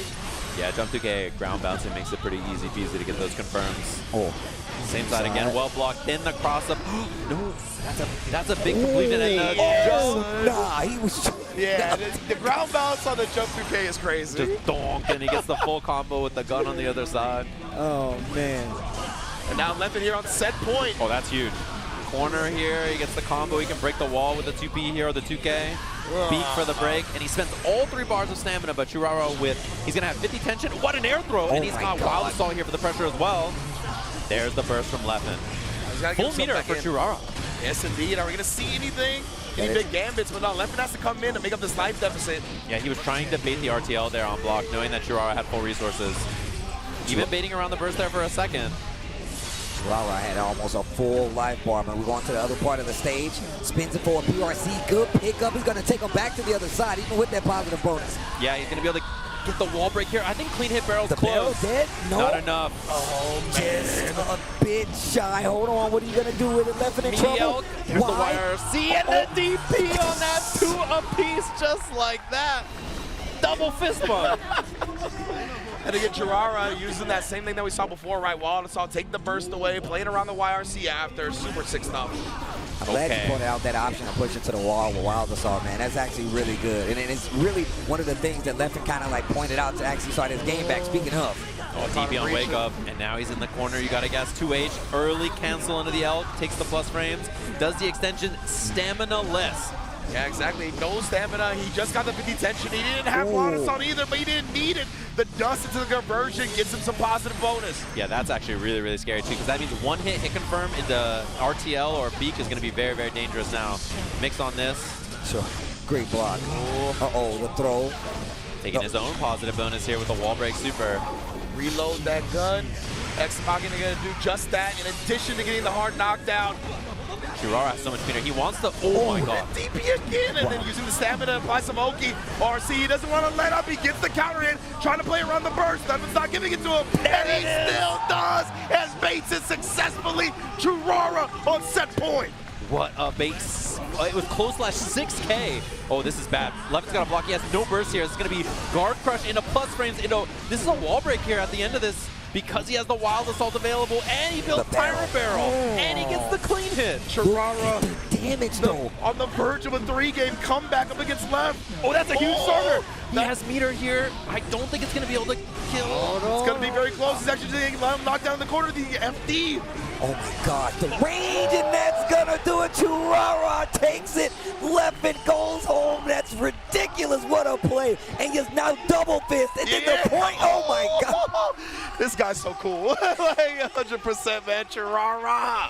Yo, the fist after the win, though, he's just looking at it like, yeah, you know what time it is. Fighting down on stamina and then just making a lot of really smart choices. You saw a lot of the way Sin plays in this version of the game is like, I go. I'm spending all of my stamina, and then as soon as he's out, it's about spending your tension gauge or your Wild Assault gauge until stamina comes back, and then you can go back in, right? So he's really just like the full speed ahead, put the brakes on, wait, full speed ahead. I love the savagery. Like straight up, like using all the stamina, get in his opponent's face, and then he's always so clean with what you talked about, right? The far S counter hit into the barrel, confirm. Like always so clean. That does mad damage anyway. Yeah. So it's so cool. I really love the strat and the way he played the character. And you don't have to do that either. You can like, there's routes that you can do that don't spend all your stamina to break the wall. You could be spending Wild Assaults or other things, or just keeping the corner and stuff like that. You know, you have decisions that you can make there. But Kirara always does it. He just spends all the stamina right away, and then he just fights without it. So I think it's kind of cool that you can make those decisions about whether you want to spend that or not. And I think especially in a matchup like Happy Chaos, it's very, very scary to break the wall and have 0 stamina after and then have no tension, right, to get in. So, you know, those kinds of decisions, I think, were what made him struggle in the 2-0 deficit, and then he kind of came back and found his footing afterwards. In a franchise like Guilty Gear, right, where so many characters have their own unique properties and whatnot, being able to juggle the resources like that and maximize one and minimize the other to make sure you have what you need to convert in the moment, I mean, it's such a cool way, and I mean, it's the essence of Guilty Gear itself, honestly. It's what makes Sin fun in this version of the game, I think. Like, juggling all the resources is really cool. Yeah, definitely very unique character when it comes to just, you know, managing the fist, managing the resources, and just even cycle through them. Kirara was really on the ropes when it felt like Leffen got that first game back, and it felt like it was going to slow down enough to where he was going to be able to take it, but it's Kirara, bro. You can't count my man out. Yeah, and stuff like this too, spaced out. I love that right there. Spaced out and just doing a hoof stomp at a timing like that. People are really good at blocking hoof stomp if you're using it in block strings or cancels, right? If you're doing like button, hoof stomp, right? Or like, you know, your run up hoof stomp. People are ready for that. But doing it spaced out like that was really, really smart. And then even this routing here too. There might have been a way to kill off this, but yeah, I mean, hard to find it, I think, in tournament there. We even saw at the beginning of the one round where Kirara tried the hoof stomp, right? He wanted the low crush. That's what he was looking for. He was trying to counter poke. He was doing things like that rather than just using the overhead property of it. The cameraman here are ridiculous, bro. He was like, you thought Happy Chaos had the double finger guns. That's me. And yeah, I think that's one of the biggest upgrades Sin got is like Beak and Elk were good before. Yeah. But Hoof Stomp, being able to combo off of it in this version of the game naturally like that is such a huge buff to the character. I always want to call it Bull Bash every time I see heard stuff. you say, you did say that. When you said Bull Bash earlier, in my heart I was like, he's so right. Yeah, right. Because it is Bull Bash. Like, in the old game, it's the same thing. It's Bull Bash. You want to talk about you having a flashback. When you said bull bash, I was like, we back at the house, I'm getting counter hit by Kizzy, and I'm dead. That's what I thought of when I heard bull bash. When you like up back, air dash or something, and then you just see him doing the animation for a bull bash, you're like, I'm dead, bro. Yeah, like I'm right. actually dead. Oh, that's man. like the flux where you just hit the pause and you're like, all right, restart the match. Like I understand. I understand I'm dead. All right. Air thrown dead. Back from the top. That's how it happens. Yeah, we saw Tiger Pop obviously had a good run over there at Arc World Tour Finals, and his opponent was also qualified, although had that tough group where Red Ditto was cooking everybody, and Tsutomu was the person that made it out in losers. That was Group D at Arc World Tour Finals. But Tiger Pop had a good run, played a lot of ABBA there as well. Indeed. Who is, I think, a very, like, polarizing character. She wins hard and loses hard, right? She's one of those. I gotta say, I'm not too familiar with ABBA. I've only fought her like very few handful of times, and I don't know many ABBA players, so this is gonna be news for me. I think they did a great job really capturing the essence of the character, like translating it into stride, because as Sajam said, very feast or famine. And that's how she's always been, right? When she's got the install in, you gotta run for your dear life. It's so scary, like you don't know what's about to happen. But yeah, without that, she's got some strong tools, but you really gotta be on point as a player to make it work. The self high five. Oh, but we're not even gonna see the ABBA. We're gonna start. High five. The Happy Chaos Mirror, the Diamond Dallas Page. The pink glasses are clean though. They are. But I'm always partial to the Golden Gun costume. Yeah, I do like the gold gun. I think it's pretty good. It's color 10, I think. Yeah. It's a good one. And it's color 6. Tiger Pop? Yeah, on the other side. Although I think Tiger Pop usually plays golden guns, but he must have got stolen, yeah. Problem with playing the mirror. Ooh. And now we're scratching and clawing right now, looking to establish something significant, and then catches the back dash with a 2K after he escaped the bullet. Can't escape everything. Slump God status. Yep. Yeah, this is a bad spot to be. Little 2K stagger, a couple of slumps. The thing is because Happy Chaos defense is pretty weak to stuff like this, you know, I think it makes sense. Wow, try to get tricky on him. The FD pushes him outside the dust range as well. That was so clean. But all that defense. Oh, finally the back throw incident. Wait, Tiger Pop, they have a chance to cook here. Oh, but the 2P match and a burst. You're down to clown. Everybody right here, they are believing in themselves. He really wants this round. He was willing to spend it. He's got a pixel, and he spent that burst, bro. You better be careful. Yeah, you better win this round. If you can get Sonic, oh, that's gonna be a baited the burst. Baited the burst. Oh my! Wait, and who's going faster? I think he's gonna hit him. Oh! An actual shootout. Yeah, an actual shootout. An actual shootout. High noon. Let's take 10 paces from each other. Turn around and shoot. Oh, that's a DPS diff right there if I've ever seen one. Facts. Let me get him. Let me get him. Well, the Instamog as well is getting locked down in the corner here. Sonicon letting Tiger Pop get out. Yeah, and this time taking the wall slump and then breaking the wall with it after getting the resources back. Mix on the roll. I like how they both did 5K at the initial start, thinking they were going to both dash or BRC. Yeah, and after that BRC, I think he was trying to sneak a throw in, right? But not going to happen. Too active already on the big S. Yeah, Tiger Pop, they were just too prepared, I think, with 6S. Wow, that was tricky. Oh, drop opportunity with the tap dust right there. It all worked out. I know you're rocking the blue outfit, but you ain't have to crip walk on him, Tiger Pop. Tiger Pop's like, my bad, my bad. Dodger blue. Yeah, facts. Otani fan spotted. Dude, here Otani's every single billboard. It's like it's flossing. Every turn around and he's there. Every hat in Japan is a Dodger hat because of Otani, that's what bro. I'm saying. I feel like I'm back home. I'm legitimately. Last time I was here in Japan for the Dodger home opener. Oh my God. And I was telling them, bro, I got to the airport. I've never seen this many Latinos in Japan in my life. They were asking Steve for help. They're like, you've been to Japan before? Tell us where the Tokyo Dome is, brother. We got to go. Yeah, when I was last coming to Japan, my Uber driver was like, I'm going to watch the Dodgers in Japan. I've never been. That's so fire, bro. Sick. But either way, back to the game. Sonicon and Tiger Pop. BRC to slow him down and tried to sneak something in, but got thrown, whatever it was. That's a good burst timing, although a very scary burst. This is a winnable round, though. Yeah, that's going to be the good. Tiger Pop will literally have a pixel and be like, we bursted. I'm winning this round. And I love the way he switched up his sequencing after the burst here, because last time when Sonic got still had the burst available, he tried to bait it out hard body, right? This time he just went in. He was like, yeah, nah, I know you think I'm going to bait it. Not this time. Yeah, I think it's smart to just commit sometimes, right? Absolutely. You got to bait the burst, but sometimes you got to just send it and see if they're down. Sonicon just staying onto that burst, and I think it's a smart idea. Now Tiger Pop, they are mixing here. Yeah. Which way did he go? Nice back dash, ducks the bullet. Ooh. Fast RC low that time. Air dash back, jump D, and then the cross-up roll. Burst gets built on the last little bit here, but it's a long road here for Sonicon. Absolutely, man. He had to because he doesn't have a heart left, right? This is his last one. But boy, it's still a long way to go. Oh. This is a tough one. Although Happy Chaos, the way this mirror goes, right, is whoever's in control has so much advantage because the defense for this character is not great. What a catch on that 6S. And yeah, just the curse available means that steady aim shot going to be there a little quicker on the draw. Great stuff from Tiger Pop once again. We talked about having the ABBA in the back pocket, but he's opting for the mirror, and it's working out great. Sticking to his guns. Or literally. Guns. Yeah. Oh, what a bait.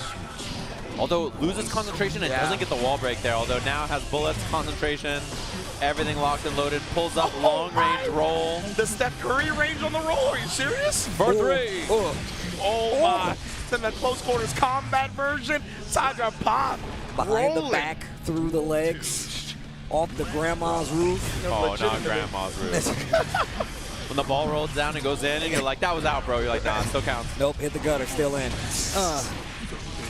Oh no. In the front mix. Sonicon's getting his opportunity now to apply some pressure. Make Tiger Pop's life a living hell here. Get the X Machina positive bonus, the hard knockdown and all that. Okay. This positive bonus. Okay, YRC just trying to steal the turn back. Reload just a bit. Hard bait, but a little too high, I think, to get that punish. 2D is pretty fast. Yeah. Oh, the reversal! Literally same frame. Bro, multiple showdowns at high noon. Legit, man. All right, no burst that time. Tiger Pop down to hold on to it. I feel like we're about to hear a Will Smith song in the back in a minute. Yo, Wiki Wiki Wow? Yeah. Wiki Wiki Wow. We gotta watch that movie again. Yo, I was about to say. I'm sure it's terrible now. It's horrible. And now again, on big bait on the throne. That's a huge reward for Tiger Pop. Builds to the 50% tension as well, so you know what's coming next. Yeah, this is a gas for the round here. If the wall is involved, it's going to be a big problem. And there's the mix on the other side. Double, so you get the side swap. I love it. What a decision on the combo routing. Tiger Pop, so smart. Moving on in the bracket, 3-0, just like that. Literally couldn't have been calculated better, right? Because of that routing, the moment he got the burst back was the moment he got wall splat. Nothing available to do about it. Incredible choice from Tiger Pop. Yeah, that routing was perfect. Like, yeah, it was a good call on you. Mix and then double mix, or a double side swap on that, and it comboed back into the wall. Like, that was clean. Tiger Pop, man, they're off to the races here. Always repping Oni as well. Going to be moving on to losers quarterfinals. And that's round one of top 8 in the books. Yeah. First 4 matches of top 8 just like that. It's been some good ones so far. So Sonicon and Leffen, 7th place here at Evo Japan. First stop on the Arc World Tour, which we just learned is going to be in Korea, right? We saw that at the beginning of this. Seoul, South Korea next year for that, which should be really, really cool as well. And yeah, an impressive showing from them, of course. This is a really tough bracket. I think it's the 3rd biggest bracket here for the event, right? Hey. Only brackets bigger were Tekken, and Street Fighter was a little bit larger. Just a little bit. Yeah, just a little bit. Yeah, you know, Street Fighter in Japan is definitely quite popular nowadays. Yeah, but I mean, it's been 2K plus at main Evo in Vegas for many years now. A lot of people still playing Strive. Really, really cool game. And impressive gaming we saw from everybody here on this version of the game. I can't wait to see also what we get when people get to mess with all of the whatever the next big patch is going to be and everything like that. It's obviously coming up on the tour as well. This tour should be really, really fun to watch.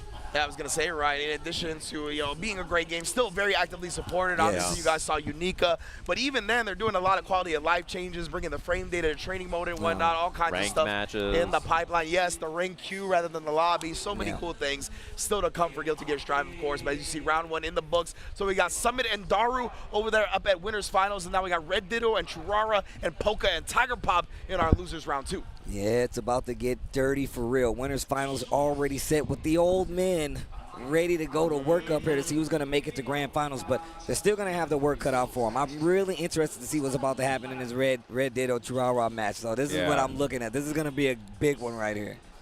Yeah, that should be really interesting as well. There's actually quite a lot of, I think, Sin players everywhere. Like, Sin's a decently popular character.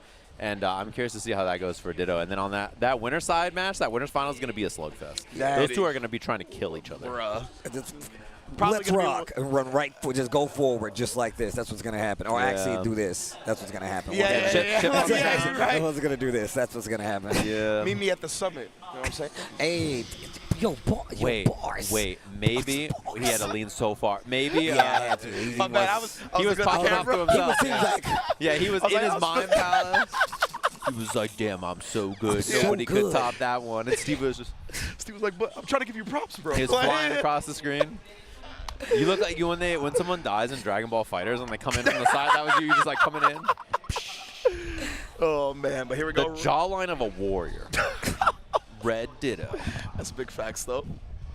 My People guy. would kill for that jawline. I swear I hate you. You're so stupid.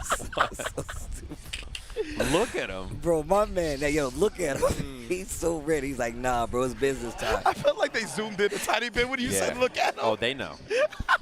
That's what I'm talking about. They know. Oh, they know. Oh, man. And Chirara on the other side here already has come back from a 2-0 deficit, right? Turned it around 3 games straight up against Left to get into this position. So coming in with a lot of momentum. And on the other side, Red Ditto has yet to actually claim a W in this top 8, right? Got 3-0'd himself by Daru. So this is definitely a tale of the opposite ends of the momentum spectrum. It's one of those things. I think if you're Ditto and you're trying to justify in the brain, it's very easy to die like that to Ino and be like, that happens. That happens, especially Daru, right? So I have to see this one. Yeah, one thing about this matchup, that Ram Far Slash real good at hitting Elcon for some reason. I was going to say, low to the ground. I was like, why did that not low profile? You may have noticed. That do be happening. Okay, then in the explosion, interrupting Sin's move. He could have recovered for free on that one. That was actually really cool looking. I ain't going to even start. Yeah. There was that cool clash cancel on the DP in the beginning of this round, too. Yeah, this matchup, I think Ditto is very, very controlled and good at containing. I think it might be difficult for someone like Chirara to do the stuff against someone like this. So we'll have to see how he establishes. Okay. Yeah, he was looking to throw him till death right there, and again, finds it once more, and now Red Ditto, he has no super to threaten with this time. And the low profile again, crushing the 2K attempt. She's not quite dead, but very close. Burst is available, and the hoof stomp for the kill. Yo. Wow, what a way to bring it back. Throws and hoof stomps. Street Fighter 6. Shit. It's time. Get off, made the burst. Using it nice and early from Chirara. Wow, indeed. Okay, playing back 6P. Cross up, yeah, nice block. Really good. Chirara's seen that one before. Red Ditto was farming people with that in Artful That Sword. is so cheap. The explosion, making sure you can't move after the recovery. That's sick. Okay, air dash, Fallens to get out, DP to answer back. And yo, my man, this dash up hook, yo, this dude is crazy. My guy is a hoof merchant right now. Yeah, it looked like Red Ditto might have did 2A, recovered, but still obviously wasn't blocking overhead. Okay, YRC. Saw that 6 feet last time. That's actually what got Red Ditto started. I like the combo route decision there. Didn't quite make it all the way to the corner, but 5H is going to get smoked. Nice. What a find. Red Ditto's been very good about intercepting stuff like that so far in this set, actually. It's a very classic take on a dealer with pressure, too, with Guilty Gear. You 6P because I know you're running at me like a madman. Oh, and I love the burst timing from Ditto here, too. There's no stamina left for Chirara and no wall break, so he didn't get positive bonus out of it, which is pretty bad for him. Not getting anything out of spending all 3 bars of stamina as Sin is pretty brutal. Great recognition indeed from Ditto. Oh, and then the super PRC stuff. Another throw. The loop. Oh, he ran forward. Wait, it is Street Fighter 6. Yeah, legitimately. That was Momochi. He just dashed up and threw him like. Red Ditto's been studying the tapes. Same side. Oh, DP works out this time. Dashes out of the corner. Again, bro. Wow. Wow, and he runs into the tail end of that. Should be an easy peasy combo to get the kill here. Nice find from Chirara on that 2S. Okay, wait a minute. Yo, this is kind of a slugfest. The back and forth is crazy. Yeah, that 2S was like perfect. He hadn't really looked to intercept himself very much in this set so far. So I love the change of pace for him to do that. Bro, chill. What? Chill, man, chill. The micro dash DP at round start? Right, at the beginning, right out of the gate. He is a sin. Man, oh, nice. Confirmed. Look at the damage, by the way. Damn. 2-piece. Far slash counter hit confirmed, Tyrant barrel. That time, the timing on that from Chirara, he goes close slash. He's like, oh, I've been doing hoof stomp over and over and over. 2K, 2D, RC because he has the positive bonus to build the bar. This time, 6P round starter. He can do no wrong. And then the dash from Brother Ditto knew exactly when to switch it up. Busting a Yui real quick on a backdash, baiting out Churara's throw. Turn this car around. You already know. Okay. This is huge. He can get the wall break here. Doesn't need to spend any other stamina, just the easy barrel. Right back to the other side. I like this part of the map better. Bringing some of that damage back too. RC to keep it safe. He guard crushed left right at him out of the wake up super. That was was a absolutely 6P. ridiculous. Actually timing the jump with the explosion. I'm about it. I see you. And Wild Assault here for the pressure. Tap dust block correctly. 2 PRC. Oh, Stuffs the jabs hook. him out of it. Oh my God. What Wait is a that minute. And the adjustment? super. Gets a knockdown. Confirm on the counter hit. Churara. Hold on. You're in trouble.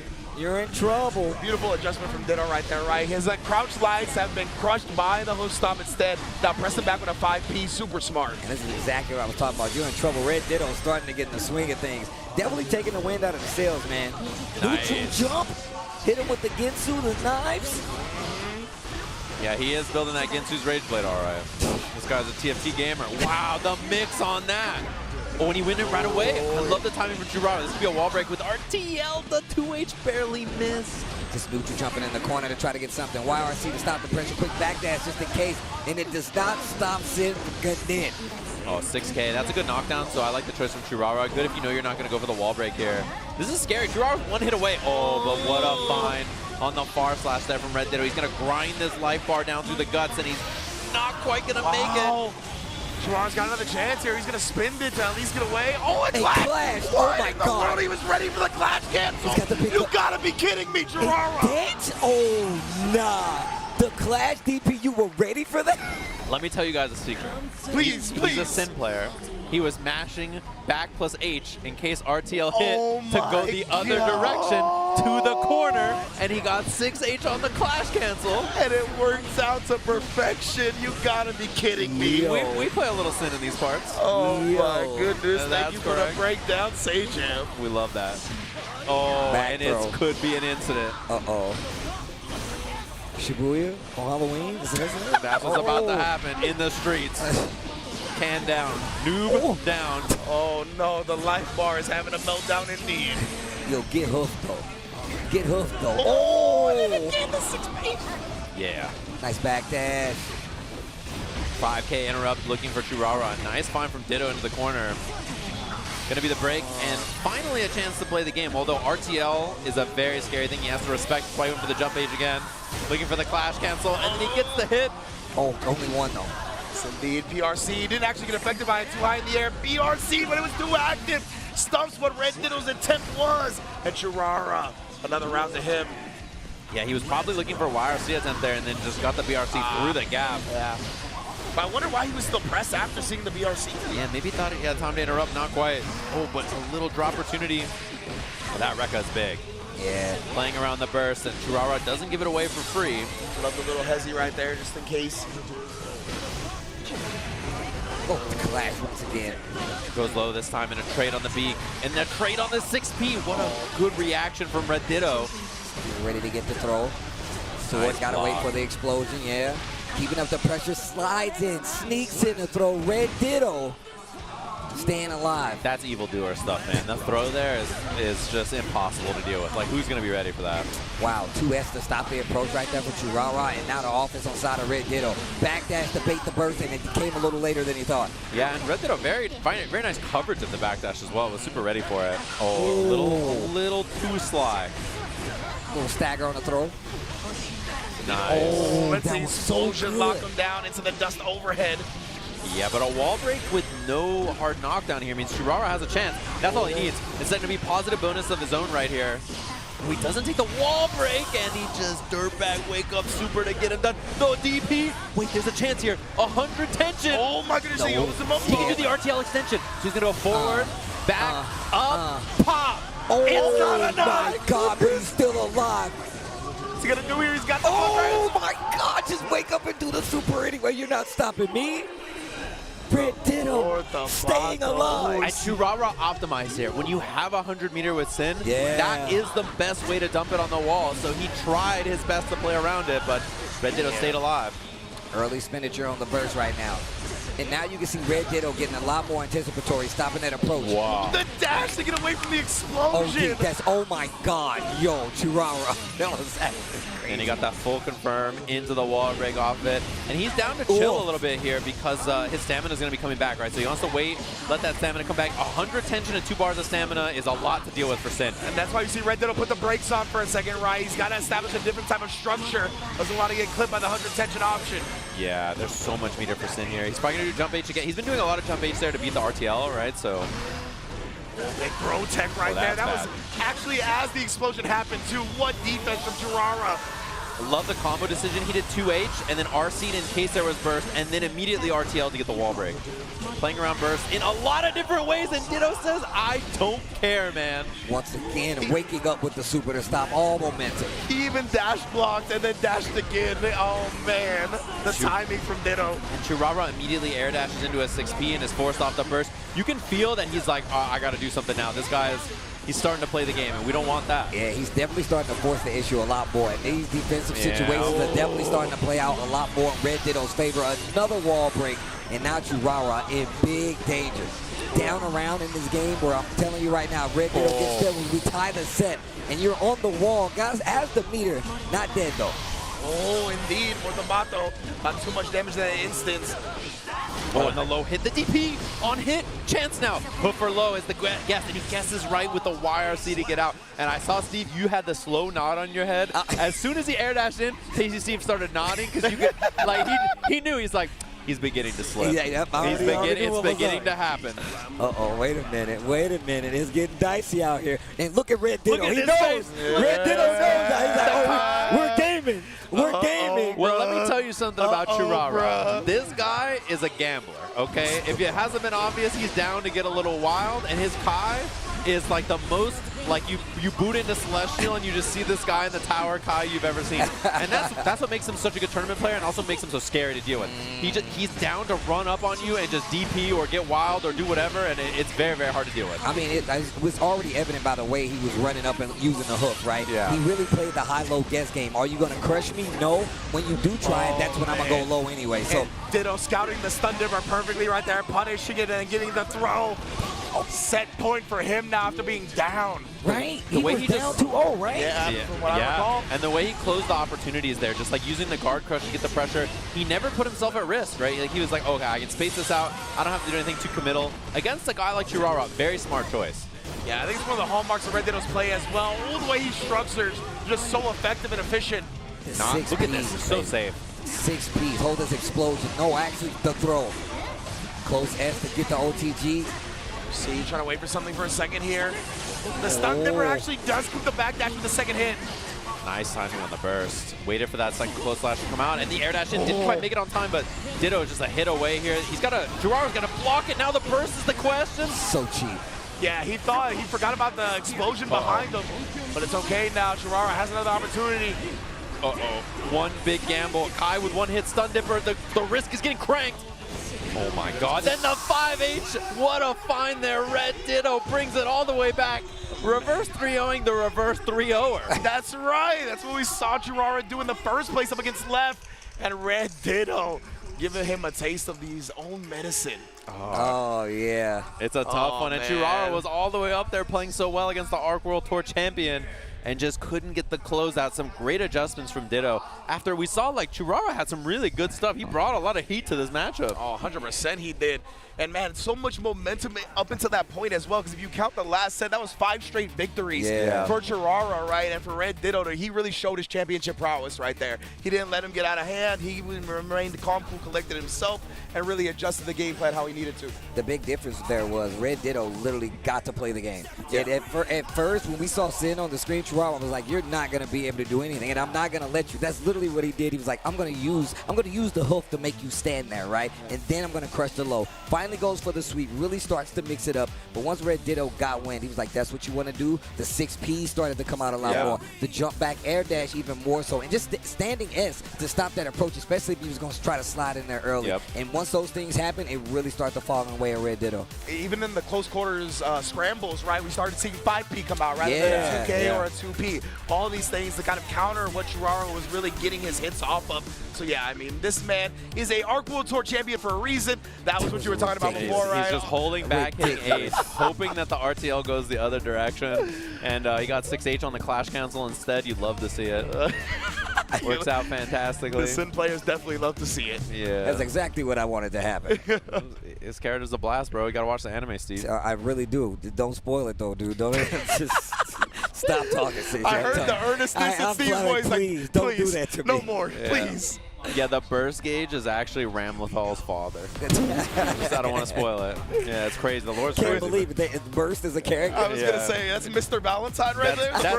That's John Burst to you. John Burst Valentine. That's John Burst Valentine Sr. That's JBV.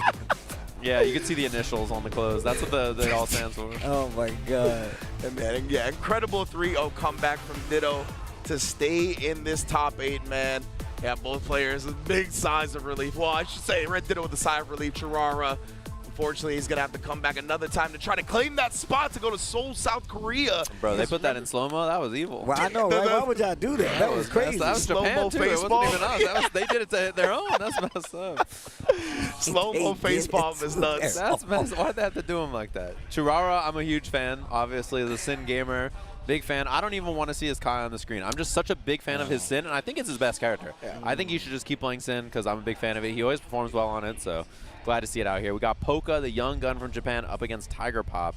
And same thing we saw earlier. I'm assuming it's going to be a Happy Chaos mirror. Okay. Yeah, I think that's how we're going to start. I'm interested to see if somebody pivots early, right? Obviously, I don't think maybe Tiger Pop will just because of the success of the last set in the Happy Chaos mirror. But we did see Poka bring out the Leo White Fang at the end of the last set. So I'm interested to see if he takes it out early, we'll get a switch up or not. Yeah, that's definitely an option. Both of them have secondaries they could choose instead. But I think Tiger Pop, if you just 3-0'd like that, you're probably feeling comfortable starting on the mirror, as you mentioned. Yeah. And Poka, he's got a Dizzy too, right? Yeah, he played Dizzy at Arc World Tour Finals.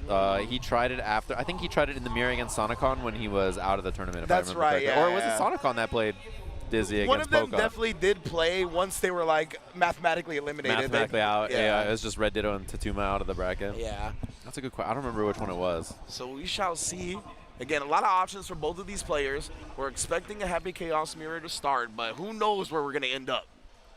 Yeah, that's a good question here. And this is just like the Happy Chaoses are dropping. This is the end right here. Whoever makes it out is the last one in the bracket. Last one standing. Going to be fighting Red Ditto in that loser's semis. On a mountain of bodies and bullets. Right. Just climbing up Mount Fuji past all the Happy Chaos players. I was about to say, it's nothing but clones in the original ones. You can't make them out from one another. The clones, that's right. Yeah. Forgot about that Just aspect frozen of this on character. the side.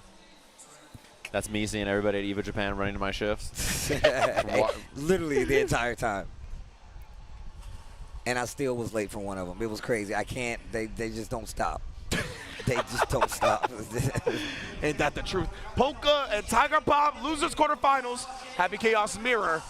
See who gets the first bloodshed. Yeah, it's just about finding the burst timing here. I imagine we'll see it, and there it is, Poka finding it. There was a little delay from Tiger Pop, and then he was like, oh, no burst, and then that's when they go for it there, so they didn't get the bait. Okay, both of them emptying out the burst.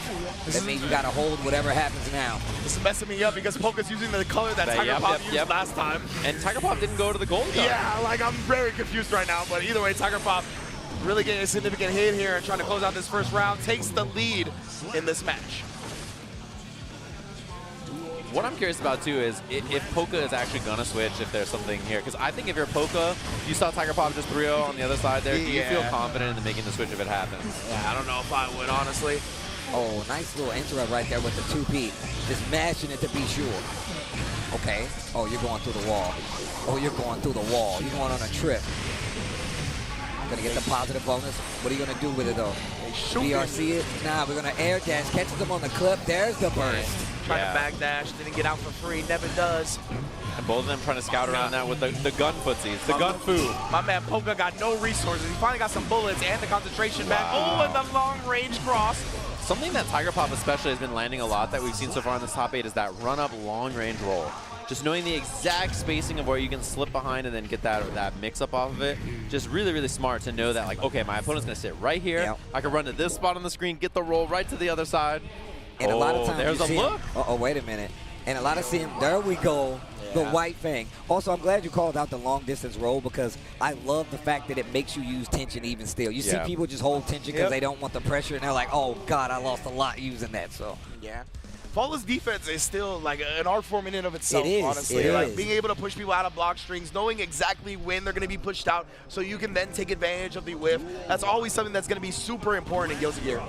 And sometimes FDing like doesn't actually create a more beneficial situation for you, right? You space yourself out to a position where you don't want to be. So absolutely, you FD a move that's minus or punishable, and then suddenly you just made it safe. Or you IV a move and then suddenly make that punishable like that, right? So I've always loved the defensive options when it comes to just flawless defense and then instant block and then reflect now. Like there's a lot of things that they added to it. Yeah.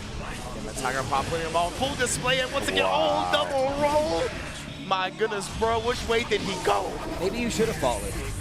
Maybe you should have fallen. One nice thing, though, is at least Poka gets the burst back. Happy Chaos builds you a lot of bursts when he hits you, so he does give you a burst every round. At the very least here, right? And then he tried to fish for the 5K, and then backdash gets clipped after once he saw it didn't work.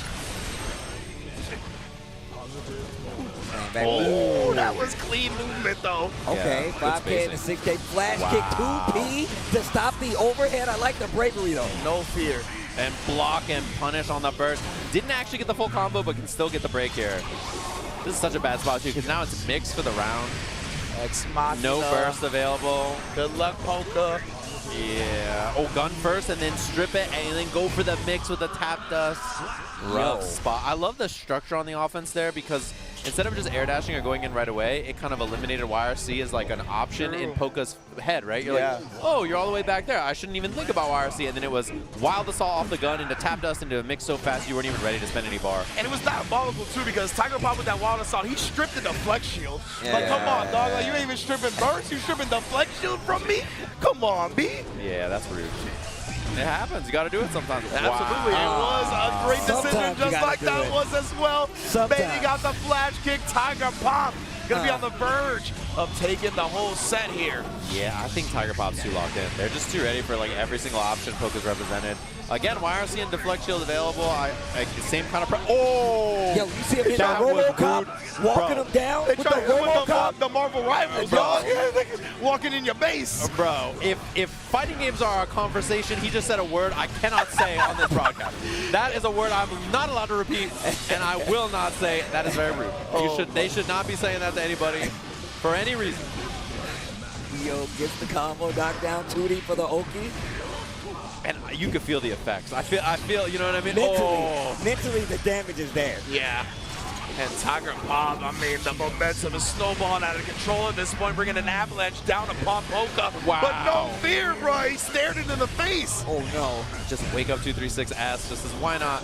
Oh, nice spacing on that. The jump. Wow, Tiger Pop's defense, though. And I love the roll right there because even on hit, you got out of the corner because of the burst. Man, that 2D, it actually saved himself from covering the bullet. Combo. Unfortunately, in the throw on the Berserker, they're just too ready. Tiger Pop 3-0 over Polka. Polka had a big opportunity. Aura farming. Yeah. That was crazy. Oh, my Trying goodness. to sneak it in. That is definitely the Leo last-ditch effort. It's like, nothing's working. I'm going to berserk it. Oh, damn it. Oh, never mind. That's what it is, man. You're like, I need to make something happen. So you try to go for the cross-up, get the hit, get the meter, get the conversion. But if you fight somebody who has experience versus Leo, they already know what you're going for a lot of It's in their DNA. Yeah, I have to. To backthrow that. I gotta say, Polka's a better man than me because if he walked me down like that, you ain't getting no damn hug after the set. You getting a fadeaway fist bump, like you getting I'm out. I'll see you next tournament, bro. The aura farming was unnecessary roughness. That was just 15 yards on that one, easy. Yeah, just like pulled it out and started walking. Oh my Yo, that goodness. was actually ridiculous. That that was for sure. mad anime. I'm about that. Yeah, but Tiger Pop, I mean, he's looking absolutely lethal on this Happy Chaos, right? Forcing people off of the mirror, just showing his superiority. That was clean. Everything about the performance was really, really good, especially a nice understanding of burst timing and like defensive decision making. Consistently won all of the interactions in neutral, and then just played really, really well around defensive options on the system level and also on the player decision making level. That's 100% true, man. Just seeing, and that's why I was talking about it earlier. Just seeing how they use faultless defense, how important it is to actually push back, especially when you fight Happy Chaos, which has been a really big thing. I mean, the IVs on top of this, and then of course, just how do you navigate getting past this, especially when you fight a character that literally his whole game is to be like, stay over there, stay over there. And I love him establishing, or excuse me, I love them establishing like the gunshot and the 2S, and then at that range, that's where he sneaks in the long range roll, right? Conditions you to block at a certain range to open up that window, and yeah, Red Ditto, I mean, excuse me, Tiger Pop did a great job in that set. Of course, he's going to be facing Red Ditto in that loser semifinals, but before that, I'm going to head back up to the top, the winners side of things.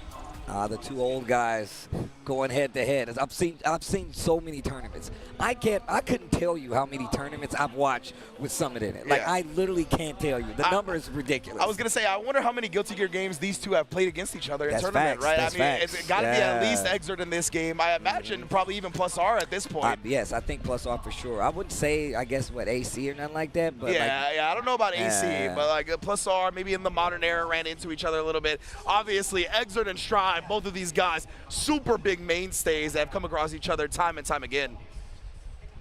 Yeah, they're going to be winners final of the tournament here. Both looking extremely strong, by the way, in their performances on winner semis over their opponents. And I'm excited to see this here. Yeah, it's a classic match between these two. Going to be a really, really sick one. Eno versus Chip. Really explosive, too. I think somebody's getting run over. Legacy players, legacy characters. Yeah. This is some Guilty Gear right now. Levels on the levels right here. It's still terrifying, though. I know for a fact, look, Chip definitely has a DP, right, to kind of like fight back. But once you get knocked down, man, holding a note from Eno is not going to be fun. Holding pressure from knockdown after, you do not want any parts of that, especially as Chip, because you make one wrong guess, you're dead. Yeah, I mean, she looks like a high damage character when she fights Chip. Yeah, that's a great point, yeah. So, yeah, both of these characters, I mean, when you're knocked down, they just turn into horror movie villains, right? Like absolute terrors on offense. So both of these players will be fighting tooth and nail. I'm going to be interested in seeing what the gambits are in neutral, right? What they're going to do to try to gain that advantage in the first place, because we know once that offense pops, it ain't going to stop. Yeah, and the scary thing is, like, obviously Chip has a DP. There's no good defensive option here from Eno besides system stuff, but it's still going to be a match that I think is, like, interesting to watch because of that. All right, we're jumping into it. And Daru being a longtime player, he's used to that, right? He's like, I don't have invincible reversals like that in any of the games. I've been able to hone my defensive strats to make up for that. And that's what you got to do when you're a character loyalist like this. So we're going to see it here. Daru versus Summit winners finals for Evo Japan 2025 Guilty Gear Strive. And remember, everybody, the winner of this automatically qualifies to the Arc World Tour Finals in Seoul, South Korea. And I'm glad Seijan brought that up when he was just talking about the fact that Eno doesn't have many options. If she gets knocked down by Chip, just the same, she's gonna have to hold that gas. And that new rope, you really gonna be holding. Oh yeah. But here we go. Not gonna be much advantage to be had once you're on the ground. I mean, Chip or either of these characters really, and that's why you see both of them took their space at the beginning, right? They don't want to get caught committing to something reckless. I like that chemical love to stop that movement in the backfield from Chip, which is really good. And you see he gets on top of the rope as well to dodge the horizontal chemical love. That's super smart already from Summit. I'm standing on the roof. I can see you. PRC, oh my God. And the movement, right? He's trying to call him out with like a stroke, all these things, but he can't pin him down. He's so slippery. Yeah, but you can see the commitment to just finding that hit from Daru, just constantly dashing in. Now it's time, right? He's going to get the hard knockdown because of the super at Summit. He has a deflect shield. He has a YRC, but both of those things can be easily baited by Daru. And he actually tries to take to the air. The MLA is going to shut all that down. And look at that. What an intercept. You see what I was talking about? It was going to be this. Yeah, you talked about it. I already knew. Look at every time. Literally, that's how the round started. Both of them up forward like that. Gets the throw. These characters, man. And dash H. Oh, trying to swing out of the 2S. Couldn't quite find the hit. And look at that, just using a dive to get the offense started, and now you're stuck in a corner. Yeah, and if you bait the DP, you're in trouble. Absolutely. I love Daru just committing to the combo right there, right? He's not going to try to hard bait out the burst. He's like, I'm going to take the damage. I'm confident in my neutral right now. But Summit able to get the back throw incident and maybe turn this round around. Okay, 6H gets through the wall. We're at the neutral, and Daru's got the tension advantage, though. Not for any longer. Oh my God. PRC on the bonsai. Calls out the rope to the corner. We go, baits the burst. Summit saw it coming, and that's gonna be a round on the board. One apiece. Let me get a heart. My man took a quick exit off the rope right there. He was like, nah, I think this is where you burst that. I'll take this out. Right. He saw the exit. Yes, indeed. Now Daru here, he got caught reaching for a second, but was able to recover in time. Rope shenanigans again. Yeah, you see, falling off the rope, getting into the air, using the jump 2K. And back to talking about how faultless defense works again. He's literally, Darlino's using faultless defense just to push back Summit so he won't be close enough to have to deal with that far S, some of those pokes, but now you're on the other side of the stage. And I love the confidence after the deflection, right? Immediately taking his turn, just like that right there, but he actually compensated for that, dodging the Shrunk the Big Tree. Amazing stuff from Sumito. Oh, the IB into faultless defense, the 6P, oh my God. The defense there from Daru to survive that out, just blocking the whole situation even after his deflect shield didn't work out. Oh, you saw the little delay close S right there from Daru? Flex shield again, only to the air right there. Someone knew that was gonna happen though. Tries to backdash, gets clipped by the light. You ain't going nowhere. You ain't going nowhere. Little jump S and then OS immediately ready for the backdash there with a close slash afterwards. Nice work. And yeah, you see that look on his face, he's like, bruh. Bruh. Bruh. What am I supposed to do, bruh? It was a close match. Absolutely, man. And explosive. Wow, really? No Summit way. hovering over the ABBA? He's having a think. He's got the color hovered as well. Interesting. Like we talked about it, I mean, this whole time, thought to be probably the best chip Yo. in Guilty Gear, maybe history. This is a new one. I thought I would never see this. This is what a development. Yeah, this character, very, very feast or famine, as we mentioned, but I think very difficult for Ino to deal with her when she gets going. Yes, indeed. I mean, that Dawn's Eye is going to completely shut down a lot of what Ino wants to approach with. Yeah, and you can RPS with, yeah, we just saw right there, shake out and then 6 feet. You can RPS with a lot of scary things. Although I love that snipe on the approach from Daru, just so ready with the HCL immediately. Yeah, huge win here. Yeah, I was gonna say, like, what do you do when Ino air dashes at you as Ino, like as Abba, right? Like, what are your options outside of like 6P? Yeah, she's probably going to be trying to RPS on defense here with Hop or Command Dash. Yeah. Oh, the Don's Eye right through, yet does not care. Precisely, that's what we were talking about, right? Definitely abuse and feast when the Don's Eye is out, but a big throw from Daru OTG as well, trying to close it out. He's going to at least lock Ino down for a second. Yeah, this is a big super, gets although the hit. Yeah, all of the jealousy gauge is gone at the end of this, right? So you have no meter left here. That's why we see the notes coming out and just no way to get started. Yeah, it's so tough when you're on a pixel of life like that. Can't afford to trade anything with Daru. Oh, the air-to-air conversion here, that is definitely huge. Stabs as well to get the big jealousy meter pump. Yeah, the Rekka Ender gives you so much of it, and right here 2S trying to scout overhead connects. Kara, Don's Eye, knockdown situation here. Key grab Ender gives you that meter back, and then double key grab. Look at how much meter there is here. Yeah, immediately got right back to full, but Daru popping off. Oh, wow, wait a minute. Wasn't guarding long. Oh, this is the lockdown super. Yeah, force you to run in there, and then, cross-up corner steal. What? That's going to be the kill here at the end of this. No. But there's a burst, and Daru's down, he's down to spend it, and now there's no jealousy gauge left. Yep. This is so bad. What a call out. Knew that jealousy gauge was going to be gone, and now you're stuck in the corner. Catches the back dash. This is trouble. Summit goes to the other side. This is not looking good. Do you stick with this character? I'm not sure, but I just want to talk about the processing speed of Daru real quick. Like, to realize, like, okay, it's better for me to burst here, take advantage of no more jealousy meter, rather than save the burst, because he was up around, right? Yeah. He didn't have to use it there. Right. That was just amazing, because he knows back to the neutral, that gives you a chance to get the jealousy going again. I've got to play around Don's Eye. Screw that, I'd rather do it now. Just incredible stuff. And to answer your question, Steve, he's going back to the chip. Yeah. And died the same way in the end of those rounds, right? Trying to back dash and wake up. Daru just covered with a close slash, just too ready for those situations. It's hard to scramble when someone has something so prepared like that. And at the end of the first game, Summit bet on a DP and lost. And then he switched. So now you see he's a lot more reluctant to do it, knowing that Daru's looking for it. Yeah, he's trying to be a bit more tricky about his movement with the rope, right? Not just trying to get aggressive and get in Daru's face. More trying to bait out some options, hopefully take advantage of the neutral. And man, did he take advantage here to start this round. Yeah, taking the wall break here. Often the decision with Chip is like, can I break the wall with super? Yeah, if not, I'm going to just put the rope out and get mix up off of it. So probably the best option. DP, wow. What a call out. Close as big counter hit. Looking a little better. Gets a heart on the board. Yes, indeed. Now Daru here. I mean, we've seen multiple 3-game comebacks already in this top 8. This is the beginning. This is how it starts. Man, that was an expensive wild assault. Oh, what a confirm off that from Daru. Almost making it to the wall on that and counter hit jump S. This is big now. The no navigation was crazy, bruh. MLA for the wall break. Oh.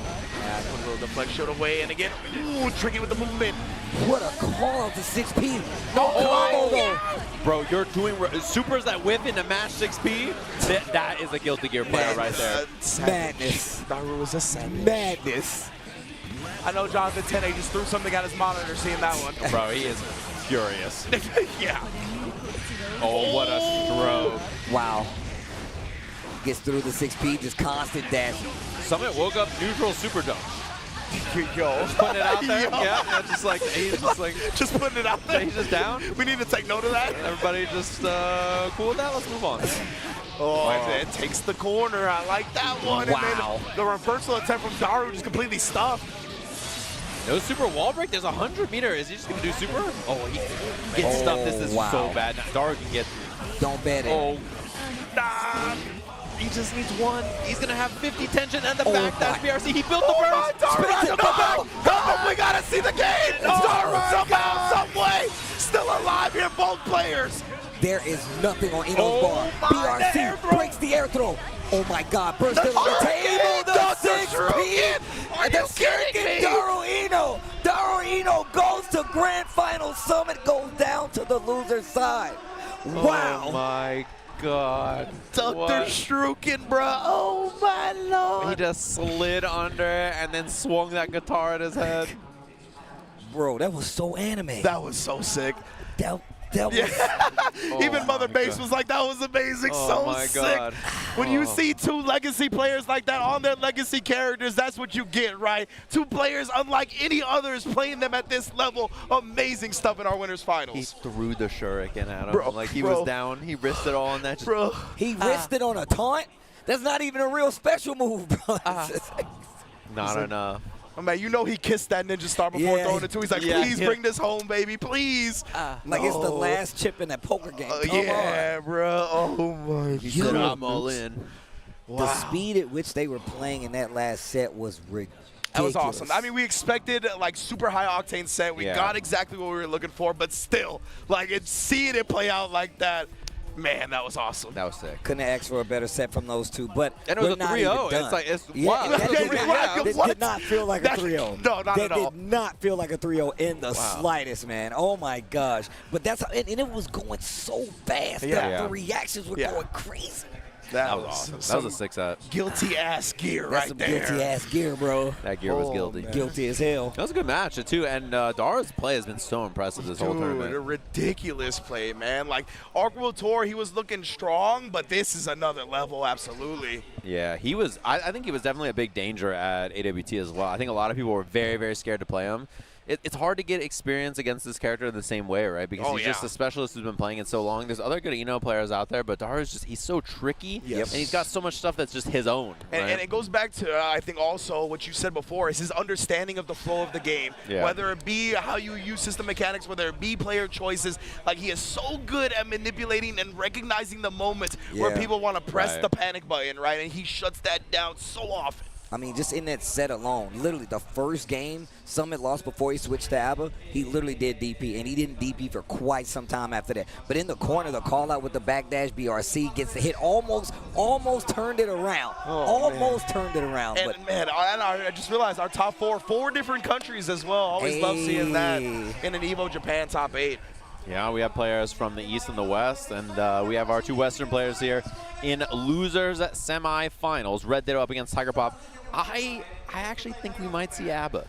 Yeah, to start I it. think we might see Abba. The reason I say that, okay, so the Happy Chaos has looked hot this whole top 8 so far. Tiger Pops isn't looking good. But if you watch North American Guilty Gear Strive, you have probably seen Red Ditto and Jack play 4,000 times. Like just that Ramlethal versus Happy Chaos matchup you see over and over and over. And I'm curious if we see Abba instead, just because it gives you more room to RPS and make the neutral a little bit harder for her to deal with, and you can get going. And you know that Red Ditto has so much comfort on the other matchup. So I'm curious what we see here. Precisely. That's what I was going to bring up, right? Ditto, that matchup is 9 to 5 for him. Like, he checks in, checks out of that. That is his daily ritual. So because of that, maybe the Abba is there for some more uncomfortable factor. But Tiger Pop, I respect it, right? He's been extremely lethal on this Happy Chaos. At least start with it, because that's what brought you to the dance in the first place. Okay. Good burst timing, too. Seeing the 6H on that, it's going to be a rock. No confirmed to the corner, though. If it was sword toss maybe or something else, oh, you got to guess now. Yeah, counter hit. That's the round very, very quickly, although not quite enough with the Mortabato, no Calvados. Yeah, Tiger Pop does still get clipped, just close as he's going to do it. But yeah, I wondered if Tiger Pop was able to get a burst out or something like that, maybe get a moral victory, but Red Ditto not letting that happen. Yeah, and immediately burst, gets the corner here. Very scary. I love the caging here, just not letting Tiger Pop out of the corner after getting that offensive burst. 6P hit him so far up in that instance as well. And Red Ditto recognized how high it was up, right? That was a clean juggle that he did after. Yeah, 5H spacing on that perfect as soon as the curse gets applied. Tap dust. Burst is about to be available. That's why Ditto RC'd like that. It was to try to scout around the burst timing coming back up, just in case Tiger Pop was mashing burst on cooldown. Nice jump to get out of there. Nice PRC. punish.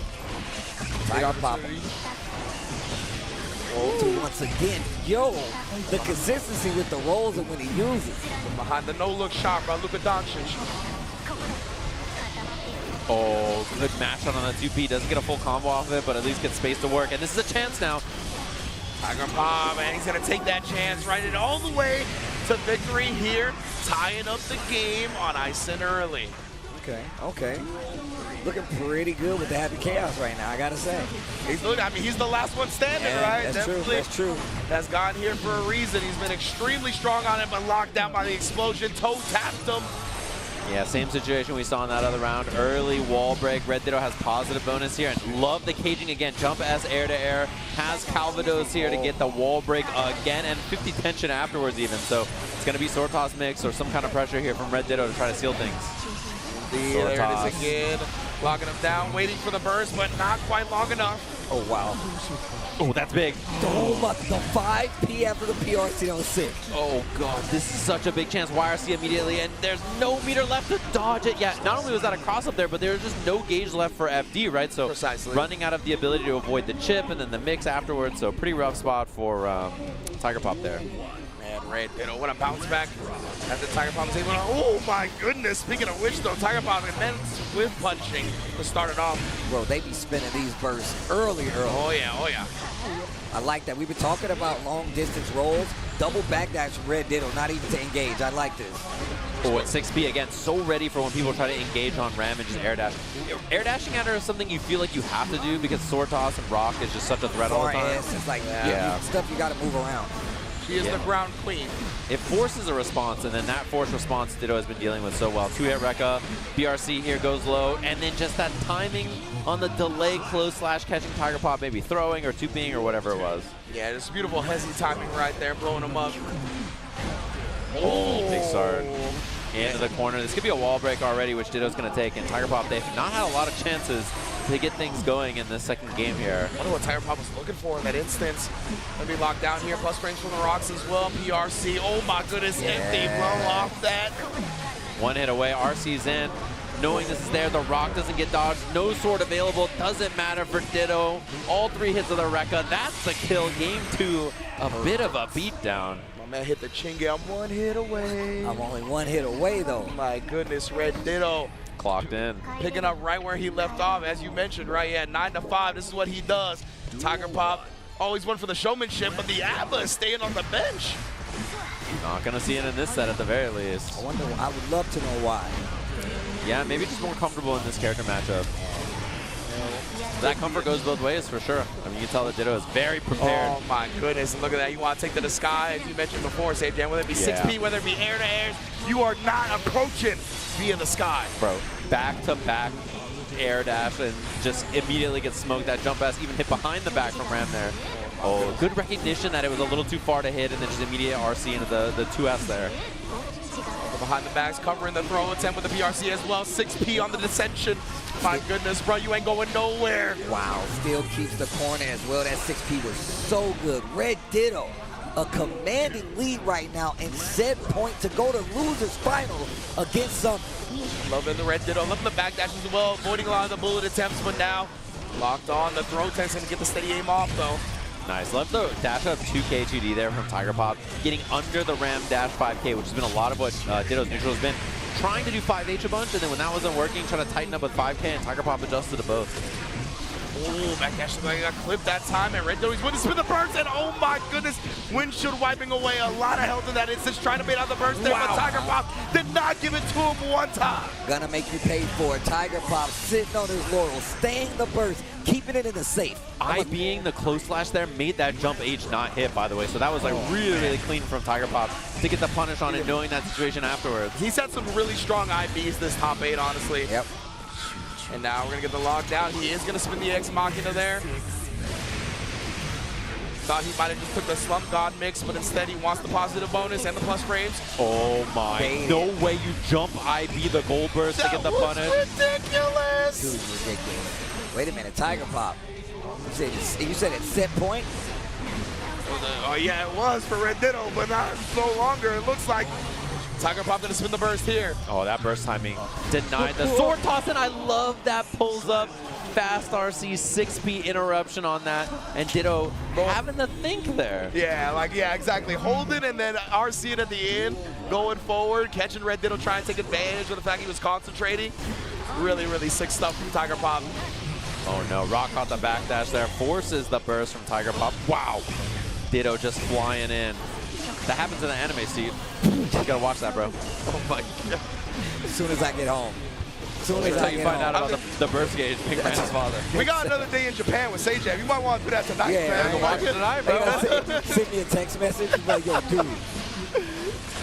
Oh, counter hit. Yeah, he was trying to run it down, but that falling jump S is a potent tool. Didn't get a big conversion off that. Oh my God.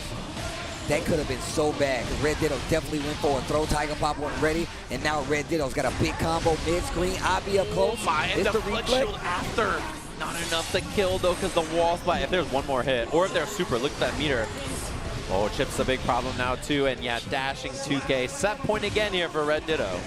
Trying to get to this losers finals. And Red Ditto doing a great job as well, like building in some moments of pause in those sequences as well, playing around YRC, already defensive mechanic. Ooh, dashing 5K, nothing there. Trying to put that stop sign, big hit, counter hit, far slash, confirm into the Daro. Right then, about the wall break here. Red Ditto looking to keep this momentum up, and again, just trying to beat something out. Tiger Pop didn't even actually have anything to threaten with in that instance. Oh, the falling overhead mix. It might be enough on the wall here. That's going to be the kill. Red Ditto eliminating Tiger Pop here. 4th place for EU's last warrior. And top 3 finish for Red Ditto, trying to fight against Summit in that losers finals. Absolutely, indeed. Do we know if the ARC World Tour champ of 25 is automatically qualified to 26? I don't think so. You don't think so? Okay, yeah, I'm okay, pretty sure he's not. He's fighting like the rest of us. All right, that's good to know, baby, for that qualification spot in Seoul, South Korea. And the top 3 finish is guaranteed, but you know he's coming for that first place. Yeah, and he's going to be up against Summit, which is interesting. I mentioned earlier, because I thought this matchup might happen, is that the only match he lost, I think, at the ARC World Tour booth that he had here was to a Chip player from Japan. So that could be a factor here that we're going to see. It's going to be Chip versus Ram. Another one of those matchups where you got to play in the pocket, you know, try to fight up close against and stuff those approaches from Chip on the way in. Yeah, I mean, but also, if Ram Lethal get a clip, that's all it takes, bro. You're going to be sitting in the corner, and I dare you to DP. And one of the things that we really saw that was a hallmark of Red Ditto's gameplay in that last one was shutting down the air approach, right? Which is going to be super important versus Chip. We talk about how potent Ram's ground game is. It often forces people to approach via the air, and Red Ditto has that covered, I think, better than pretty much any other Ram that I've seen. Yeah. And Summit, like, he's trying to scramble. Yeah. He's trying to be a little slippery guy. That does not work against Red Ditto in the corner, not. I think. He's not one of those players that you can, like, kind of slip and slide. The way he died to Daru was that Daru enforced the mix, right? Yes. Like, controlled neutral, got the neutral interactions, won the offensive sequences. That's how it goes. But if you try to play slippery against Red Ditto, I think it'd be very hard to get going against him. He's got some of the fastest processing speed in fighting games, in my opinion. And, like, trying to scramble against them like that, it's not going to work out more often than it will. Just because of how quick he's able to recognize situations and how quickly he picks the right choice in those situations. And it's like swatting a fly in this instance because, you know, Ramlethal's got these really big buttons. And look, she knows that you're going to go to the air. We've seen how Red Ditto uses 6P, not only on the ground, but for the air approach as well. He has crazy sword setup, so he's definitely going to put you on block stun. Yeah, and that's the thing is, like, on defense against Daru's, like, he was trying to backdash and escape. Someone was trying to get out of there. You know, he's trying to be a little slippery guy. Like, you can't do that against sword toss pressure. Sword toss pressure is on you. Guard crush, you're stuck, like door stuck. Like there's just so hard to get out of that spot. So I don't think we're going to see a lot of him like escaping those kinds of things unless he just blocks it out. Yeah, and it's going to cost you a lot of resources to do so, right? Because you're going to want to push back. You're going to want to faultless. Going to try to use that deflect. Like, you really are going to spend a lot if she gets started. Whether it's on block or hit, you're really spending a lot of your resources to stay alive. And Ditto is extremely good at recognizing those moments and making up for that, right? Seeing he gets the flex shield and seeing he gets flawless defense, and he'll do the flip in or the air dash, something very quick. And he's also so good at structuring the explosion into a block string, into making you take the mix, like so strong. But also, Red Ditto's adjustments are crazy. We just saw him come back from a 2-0 deficit on some like, oh, I got to hit a 6P. And let me hit an S right here, and it changed the fate. Against somebody that was on a 5-game win streak, right? So much momentum on his side, and he never gets shaken. That's another big thing about Red Ditto is he's so stoic, so solid always. I never see this dude panic. I never see him scramble. I never see him do something uncharacteristic. He is so confident in his play. Well, we're about to see. His next opponent is going to be Summit. Red Ditto going up against a Guilty Gear Legend Summit. Japan versus USA, our next match about to go down. Hopefully everybody at home has been enjoying this Guilty Gear Strive Top 8. Yo, it has been ridiculous being on the couch talking Guilty Gear. Revenge and Seijan, bro. It's been too long. I'm so happy that we got to do this together. And on top of that, it's the beginning of the year. It's the beginning of the tour. And it's not many times you're going to get this kind of excitement to start off a big tournament year. I think the last time you and I did Guilty Gear together was like 2 Evo Japans ago. Yeah, that's facts. Yeah, that's been a long facts. time. That's wild. And yeah, I mean, Guilty Gear is a big game for all three of us, honestly. Like, in terms of our relationships to each other. That's real. Like, you know what I mean? Like, definitely. So it's super sick to do this all with y'all. And we're going to have the losers finals coming right at you. Summit versus Red Ditto. Let's get it cracking. Wow, early start. I love that far slash, goes right into the Wild Assault, and then immediately that 6H break. Oh my god, it's going to be so bad. Burst gets baited. Immediate hard knockdown on this. No defensive options for Red Ditto. He's in a bad spot. What you going to do, Red Ditto? FD, that's the only defensive mechanic available to him right now, and it's still not going to let him escape. Backdash BRC. Let me get that first round. Wow, before you can even say anything. A perfect on top of that. Man, that 6H counter hit on the rope was deadly. Okay. Like this. We're going to see a wall break here on this for Red Ditto immediately. Get some of those resources back. Positive bonus and try to get things going. He's about to have 50 as well. 6P. For S. PRC. Sword mix. Who the hell was that? So you don't even know how to block it. That's crazy. You rhyming evildoer. That was messed up, bro. The double jump and then the sword pushing back in the front. Yeah, dude, that was so dirty. Nah, that was stupid. Like you said, he said it was a neutral jump. Like the push is what determines which side you're gonna land. That was ridiculous. Yeah. He's a cheater. He's a cheater. Wow, Red Ditto, okay. Leaving us a little speechless here. Now Summit, though, we're gonna put him away. He don't want to see that ever again, let me tell you what. Yeah, the same thing. These two, you know, they're going to run each other over in terms of offensive prowess, right? Like, that's kind of the scary thing about both these interactions, so. And Red Ditto, he's looking to shut down the air approach. You can see a lot of jumps here. A lot of preemptive stuff. I love that. Using the air throw as well. Not even trying to risk the 6P. Gotta block it out. 2S hits. Brock does not combo after, so it's out of there. 2D, I like the burst to keep the corner here. Agreed. And that mix hitting is so important. Both swords were gone. So if it didn't work out, Red Ditto was going to be in a bad spot there, swordless. And now instead has both back, plus the meter. Jump 2K gets him out. Oh, gets the throw. Wait a minute. Run up, air dash H. Here's the pressure. YRC successful. IB just to keep the pressure going. Bonsai PRC. I'm out of there. Backdash 5K catches it. Gets the full pickup. Oh, he's going to have 50 here to do Rekka in the mix, and the backdash PRC instead. Game 1 there. Damn. Off that overhead mix. It's too fast. It's way too fast. And that IB to not get pushed back by that 5K was so ridiculous, bro. Like, he was able to maintain that sweet spot of chip pressure. You get pushed out a little bit more, then Ram can start threatening with stuff, right? Whether it be the lights, whether it be the 2S, something like that. So amazing from Summit, man. Yeah, and Red Ditto did 5K there and then just blocked, too, to respect DP, right? Because he's down to do it. And he didn't go for it. He immediately took his turn back and took advantage. Really, really smart. Oh, man, Summit. That was an incredible play. Oh, no. Red Ditto looking a lot better in this second game. Oh, far as counter hit, though. Going to the ropes. Juggling them both ways. Oh, DP whip. I love the rock there. Burst. And the burst. You gave him the burst on a golden platter. Just handed it over for free. Oh, tell how thirsty Summit was to take that corner and apply the offense. He is one of those. He likes to spend the burst like that. He's down to like immediately pop it and get back into the scramble. So you can catch him sometimes on accident in those scenarios. Ooh, 6P. Just to stop any kind of air approach. So you got to be careful now. Air dashing in, back dash gets caught by the delayed 5K. Charge does. Look at this corner combo. Red Ditto trying to get control. He did it again. Showing no fear. He talked about a Summit. He's always going to send it. Wow, nice interruption. Dude, Red Ditto, the awareness to 5P the Gamma Blade right there. Sword is out. Chip's the problem now. What are you going to do? Faultless. Just standing there while the Faultless is there. DP anyway. This dude Summit is crazy. He's fighting for dear life here, Oh my God, he did Gamma Blade on a pixel. He did. Yo, I'm out. I'm out. I'm on the rope. I'm off the rope. How's he doing this, brother? Bonsai. He's found an opening. He's going to keep the corner as well. He doesn't want the wall. 6-8 counter hit Summit. Oh my God. Oh my God, that entire last sequence. It was like 5 interactions and Summit still held it down. My God. What a choice to keep the corner out of the wall break and knew exactly what the option Red Ditto would go to, but now Ditto, leading the slide bar to start the 3rd round. It's like you thought that was cute. Wait a minute. DP again. Bro, he's like, you ain't gonna bait it, I'm gonna keep doing it. Backdash, BRC myself, and now you're still in this corner. He didn't have the sword tosses for the combo though. FD cancel in the air. Nice block on the other side and then blocks again. Tried to run under. Summit takes his turn back. The rope is out. Oh my goodness, set it up here. The 2K challenge, but right back at you, Samito. Yep, gets the 2D, 5P to stop the projectile. Here comes Red Ditto once again. Hold the explosion to the other corner we go. Summit, you're in trouble, and you're going to the other side. Not enough to kill a pixel of life. He's got burst and 50. And he did it again. He still got burst though. Burst the YRC. He's trying to kill him. Most definitely, bro. Oh, he blocked the cross-up. FD low to protect his life. Throw. He still did another sequence.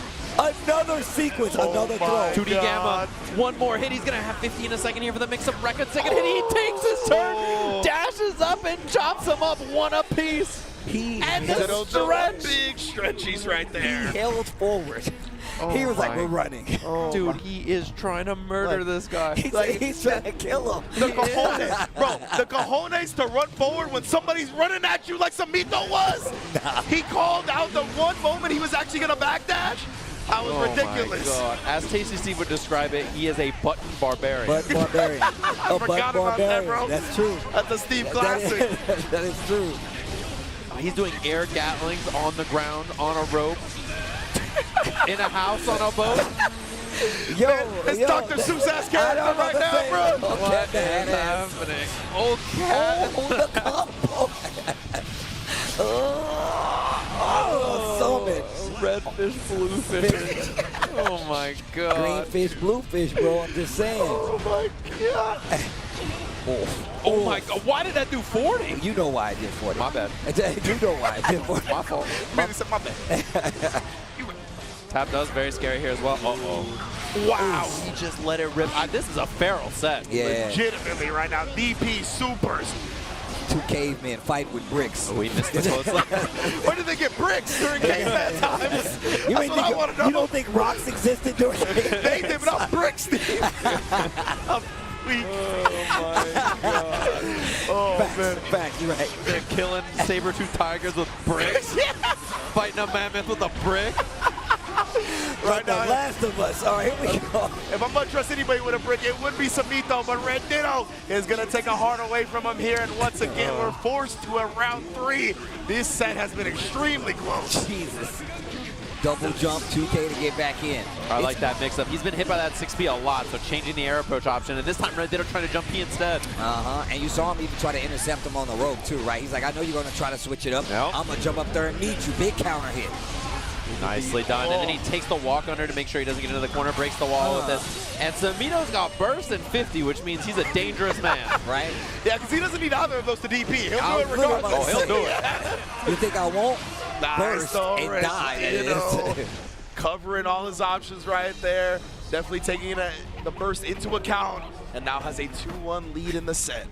Yeah, Summit is famous for bursts like that. He's famous for just doing these bursts that are like, brother, what is going on? And that's for better or for worse, right? That's just how he is. And that's what makes him such a scary player to deal with. I like to call him momentum burst.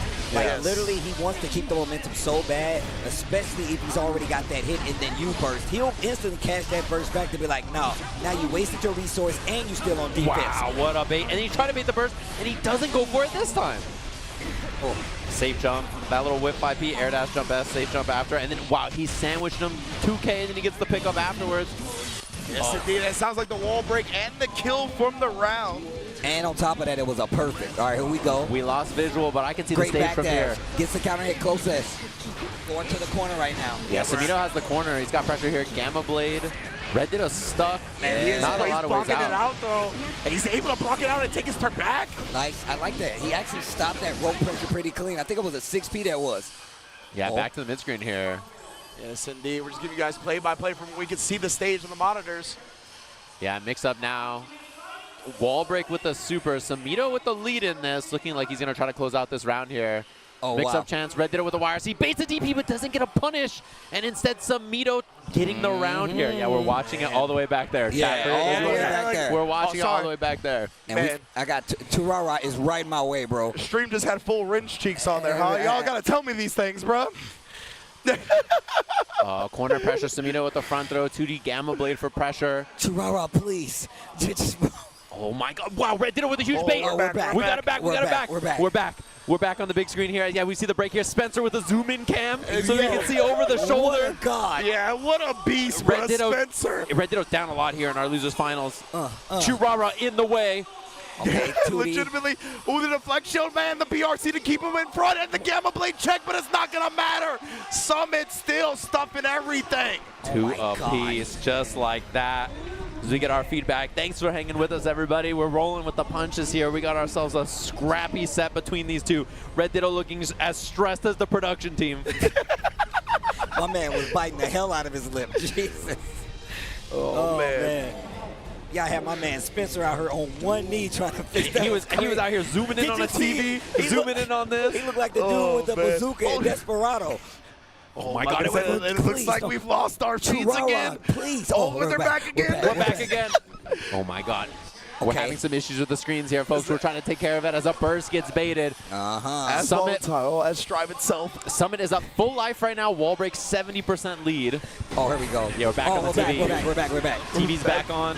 Faultless to push him out. He already knows. Stays in front with the hard slash on the rope, and right now, Double this rope. dude Summit is making sure you don't get to play the game. Red Ditto needs an answer right now. Bar slash counter hit. Set point already. Bad spot. Just bonsai. Just breaks the wall immediately. Red Ditto down a lot, and the momentum just shifting away from him. Wow. He's getting a little punch there, but these back dashes. BRC was still active. He couldn't take advantage like he wanted to. I love that 2S 6P combo confirmed dash up. DP, you don't think he'll do it? Like we said, no burst, no RC. He'll still He send did it again. Wants it one more time. Oh my God. And Red Ditto has the confirm here. Should be to the wall with the Calvados. Double beam dream, send it. Final game, final round between these two, just like that. Oh my gosh. Man, I hope y'all enjoying this at home. Oh, did get the whip punish at round start. And they're both on a burst, although Summit down the burst already. Oh, the rope. Did he dodge that? Oh my God, burst available. He's gonna pop it so he doesn't get wall broken. Dude, he's got to dance around the rope.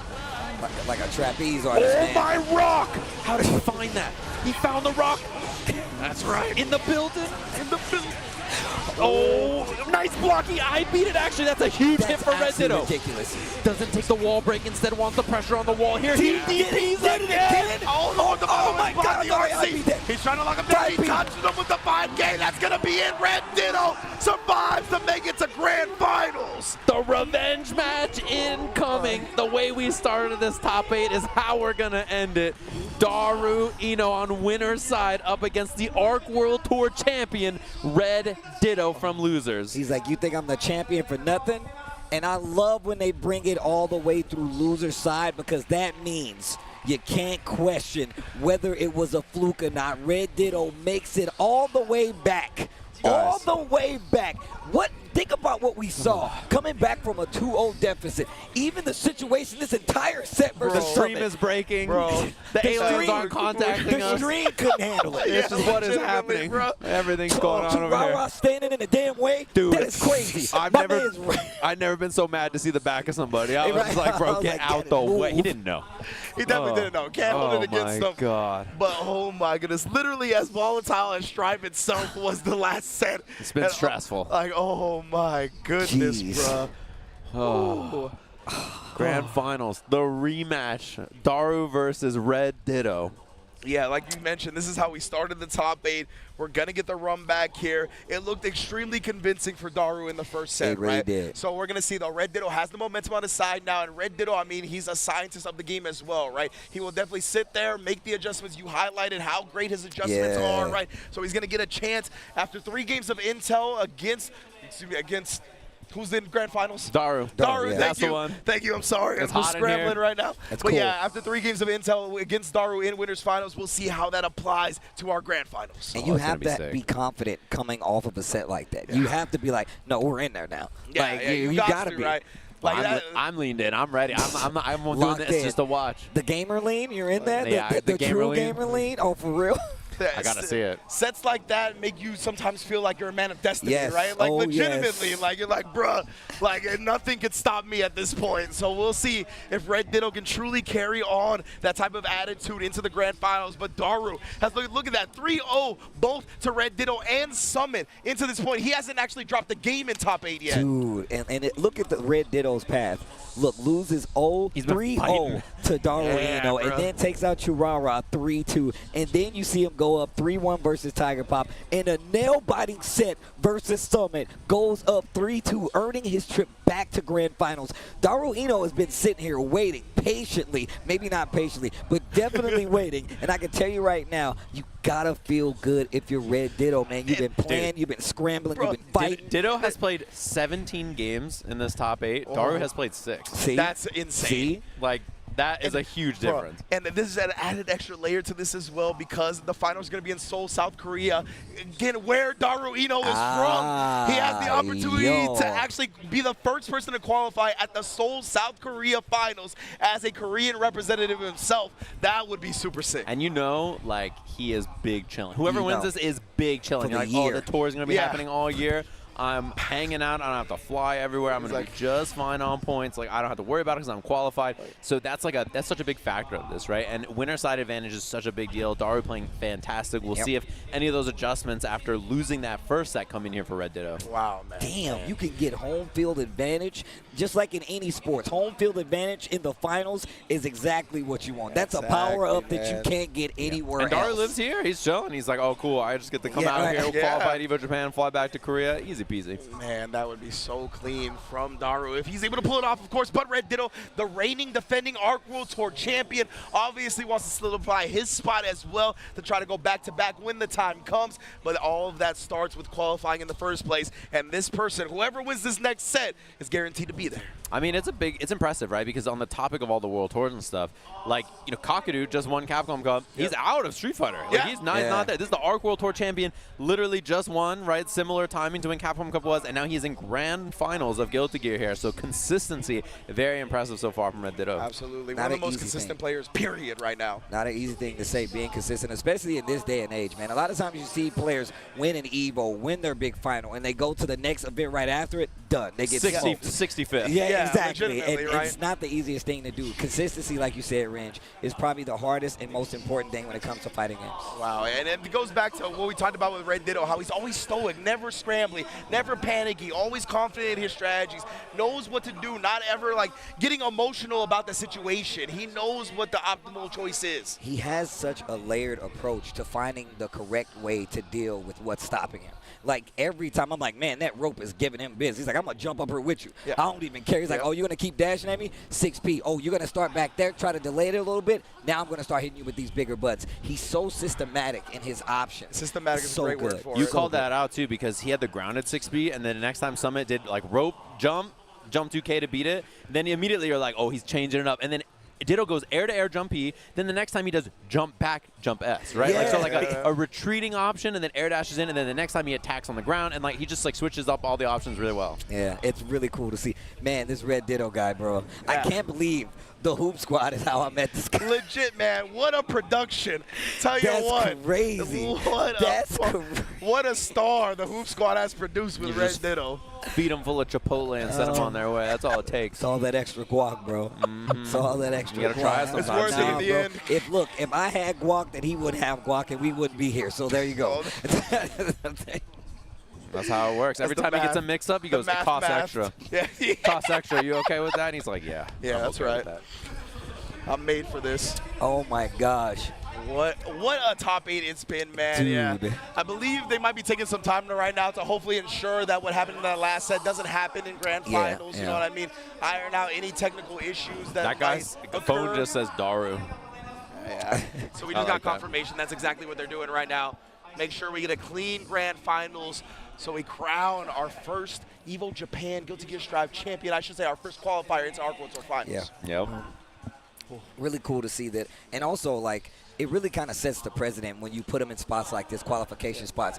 I feel like that's one of the reasons you get these so tooth and nail finals, because they know what's on the line. And like you said, I'm trying to chill for the rest of the year. Yeah. I don't have to go anywhere. I can watch you guys struggle, fight tooth and nail to try to get a spot while I'm just chilling. You just kick your shoes off at home. You're like, have fun, everybody. Right? Yeah. I'm going to be sitting at home waiting for all the DLC to come out, vibing, reading the patch notes. And you guys are going to be holding bricks. Yeah. Holding bricks, fighting each other in the streets. Holding bricks. Just throwing bricks at each other. I can just imagine the spacing with a brick. Why, yada. He said spacing with a brick. Spacing with a brick. You want some of this? You want some of this? Come at me. Brick. Oh, man. To the face. How do you deal with them approaching you? Brick. Yeah, brick. Oh, man, what's that? We got to come up with something for that. Instead of the avalanche for the rocks, we got to come up with something for the brick, bro. I got to Oh, keep my a goodness. brick in my pocket. I got a good idea. Someone pulls up a big brick. Rock, paper, brick. But, man, what Just a take top them 8 out. it's been. And, yeah, man, you know, Steve, you actually kind of touched on this a little while ago, how it's dope that it's us three for sure. Oh, no, I definitely, dude. yeah, No, it's straight up. Very straight much up. close Why to keep my making heart. me lean so far in? I just be wanting to show him love. That's what I'm I got to saying. get all the way over here to dap up this guy. There My you guy, go. T. Get in Steve there. right I promise here. I don't stink. This guy, I promise you I never don't do. stink. You never know. I've known this guy for what, like 15 years, something like that Yeah, now. bro. Guilty Gear is one of the first games that I Yes. ever cut my teeth on with Yes. you. You put me on to the Yes. game. I definitely learned fighting games via playing some Guilty Gear with you. So, yes, Steve, thank you very much for introducing to me to this great franchise. First off, you ain't got to think, but I also remember Sajam telling me, he's like, yo, man, I want to commentate some gear with you, bro. And I'm like, damn, and it was so long ago. Yeah. And now I was like at the crib. Y'all don't know how humbling it was to see you guys. I was at the crib watching the finals, and I'm like, damn, it's Sajam and Range on the finals. Two of the homies that I know I put them on together. I'm like, yo, play this gear. 100%. And now you guys are like, y'all at the creme de la creme. Tasty was that guy being like, yo, this anime game is sick, dude. You got to get the Korean 100%. soundtrack of this old Yo, game. I was He literally like going to the bring dude. that up. He was I like was the dude. literally going to bring that up because that was my first exposure to Guilty Gear. My first exposure to Guilty Gear was not the game itself. It was this guy in a car being like, I'm putting on the Korean soundtrack to AC. Like, legitimately, that is a true story. Godlike. God. It's easy to sell someone Guilty Gear, though. It really is. It looks really good. is. It sounds good. It's fun to play. It's fast. Like it's easy to get someone hooked on it. Yeah, and I will say there's a lot of quality of life stuff that they've definitely added to this game over the years that it has made it so much more enjoyable. It's not saying it wasn't enjoyable at first, but just made it so much more enjoyable and adding a lot of competitive aspects to it that have really kind of gave you varied responses and results across the board, and a lot of people to propel themselves further into like this community and just competitively and possibly make it to Arc World Tour Finals right now. And you can play any version of it, right? Like that's the cool thing. You can play Strive obviously very easily. You can play Exert very easily. You can play Plus R AC very easily. Like the game is easy to access because you can play all these different versions with rollback whenever you want. It's really, really awesome. Man. Super sick. And it's definitely a franchise that deserves it. You know, every game is very unique from one another as well. So it's always scratching different inches. It definitely brings in different styles of players depending on which iteration of Guilty Gear it is. So I'm really glad that Arxis went back and made sure all of them are properly supported online. It's really cool. Dude, they added rollback to AC. They added replay takeover, bro. They paved the way, dog. They was no, we want y'all to see how well it's go. The 15 Bro, we were in the dark rooms. ages. You have to understand, we were in the dark ages trying to play this game online. Yeah. And I was out there marching. I was like, guys, my man had a flag out online. Front, like, give it to Dude, we want to play it online. Sucks. I was like, it sucks to play these games online. Then comes AC plus R, rollback. The world as we know changed. All hell roll back here, baby. Yeah, we were marching with our flags. Oh, man, yeah. So Plus R, of course, done a tremendous. And, yeah, it is a packed house in Evo Japan, of course. That's a lot of gamers. I'm glad the commentators aren't so different. That's exactly what we do. See something funny in the crowd. Point it out. Oh, man. Definitely a great time already for Evo Japan. And again, this is just day 2. We also have Tekken 8 and Street Fighter 6 top 8s going down tomorrow. Sunday finale on top of everything else. It's been a hell of a time. Yeah. Oh, man. And there's lots of cool games here, lots of side turns here. There's a lot of cool stuff happening for everybody. So a lot of cool stuff to check out. Definitely, when I go home, I gotta go watch everything. There's so many matches that I didn't get to see. That's facts. That's facts. On stream, off stream. I'm really one of the hardest parts, and we always try to do this, right? When we go to the big events, we know we're not gonna be able to catch all the matches. So sometimes you want to get people out there, but also sometimes you gotta look back at the bracket and be like, "Yo, damn, that was crazy. Who beat who?" Yeah. Man, I just found out Brown Man, a commentator brethren, took out some of the craziest players in Tekken 8, and I feel like, yo, just those kind of things you miss while you're out working, while you're out doing other stuff as well. I didn't get to see any of Gobo's Venom, right? Gobo's Venom is one of the highlights of this tournament, getting 9th place. So, yeah, I want to go home and watch that boy cook. Oh, speaking of which, while we have some downtime here, I forgot. I wanted to bring this point up earlier. I feel like Gobo is, like, one of the only players that I've ever thought of with, like, not the best results in the game, but I still consider him maybe the greatest player in the game of all time. I like the way you described this. You know what I mean? Like, usually when you think of somebody that's the greatest player of a certain game, they usually have the accolades, like crazy accolades, right? Evo champion, World Tour champion, whatever it may be, multi-time major champion. Gobo has a couple of big wins, but for the most part, he doesn't. But the way he's expressed himself and paved the way for so many characters in this game, it's hard for me to say anybody's ever better than him at this. Bro, he's Picasso. Every time a character comes out, I'm like, he shapes he molds the meta a lot of times of those newer characters, and people really do kind of shape their approach of these new characters off of how Gobo plays. I mean, I remember when this game launched, right? Like, I mean, I was one of the disciples. I'm sure Sajam was, Jonathan Tene. Like, we were in the Gobo YouTube, Everybody was hitting the different characters, This man was teaching us how to play the game. So definitely big ups to Gobo. Wish we could have saw the Venom in top 8, but again, as you mentioned earlier, the Japanese streams have had so many qualifying matches, so all that Gobo Venom footage is out there if you want to check it out yourself. Check out his YouTube, too. He streams all the time. There's tons of footage of his Venom on there, and also if you look up any of the replays, there's tons of replays of his Venom. Super, super good. I always turn on like some replay when I'm going to bed, some game. Watch Strive or Street Fighter or whatever I'm feeling like watching Shao Hai beat everybody with Hotaru for 6 hours in a VOD. You know, I just like turn on something, and Gobo Venom is in something I watch a lot. Yeah. And of course, the Evo Events YouTube is also a big popping off right now. So that's another thing to check out. And Wooly has a bunch of recaps going during the daylight hours. It's a fiendish time right now in the U.S. I don't know what time it is, but good luck. That was me doing the Capcom Cover stream from 7 p.m. till 4 a.m. every day. Yeah, it was I feel like you got a pretty structured sleep schedule. So, like, for you to mess it up with that, Don't let that fool you, bro. It'd be late night gaming, and he a degenerate. Don't get me wrong. I'll be like, bro, I'll be running into him like online on rank. But I feel like he's a structured degenerate. He is. Yeah, I get him better like 2:30. Look, 2:30 it's not after hours and hours of games. He's like, all right, let's go to sleep, cats. It's like 2:30. Yeah, me and the cats. That's how it is. Shout out to Boot. Little Boots. Little Boots back home. Boots. Shouts to Chopper. That's my dog. Little Merlin. We're gonna shout with pets right now. Merlin. Shout out to you post your animal. If you have one, everybody who's a streamer in the chat or subscribe to a streamer, post their animal in the chat. Do it they now. all got one. Do it now. Yeah. I don't have a pet of my own, but shout outs to Santos. I miss you, bro. Oh my That's God. my guy. Santos. Y'all know Santos. Y'all know Santos. Yeah, we all know Santos. That's crazy. Santos sick. One of the sickest greyhounds I've ever seen. Bruh, he's so cool. He's got tattoos for the stream at home. And a Legit sweater. got tattoos and shoes. Mad sweaters. And Mad multiple sweaters. shoes. My man be styling. I'm just saying, bro. He ain't mine, but I love him like he's mine. We all know that. Shout out Santos. Yes, absolutely, man.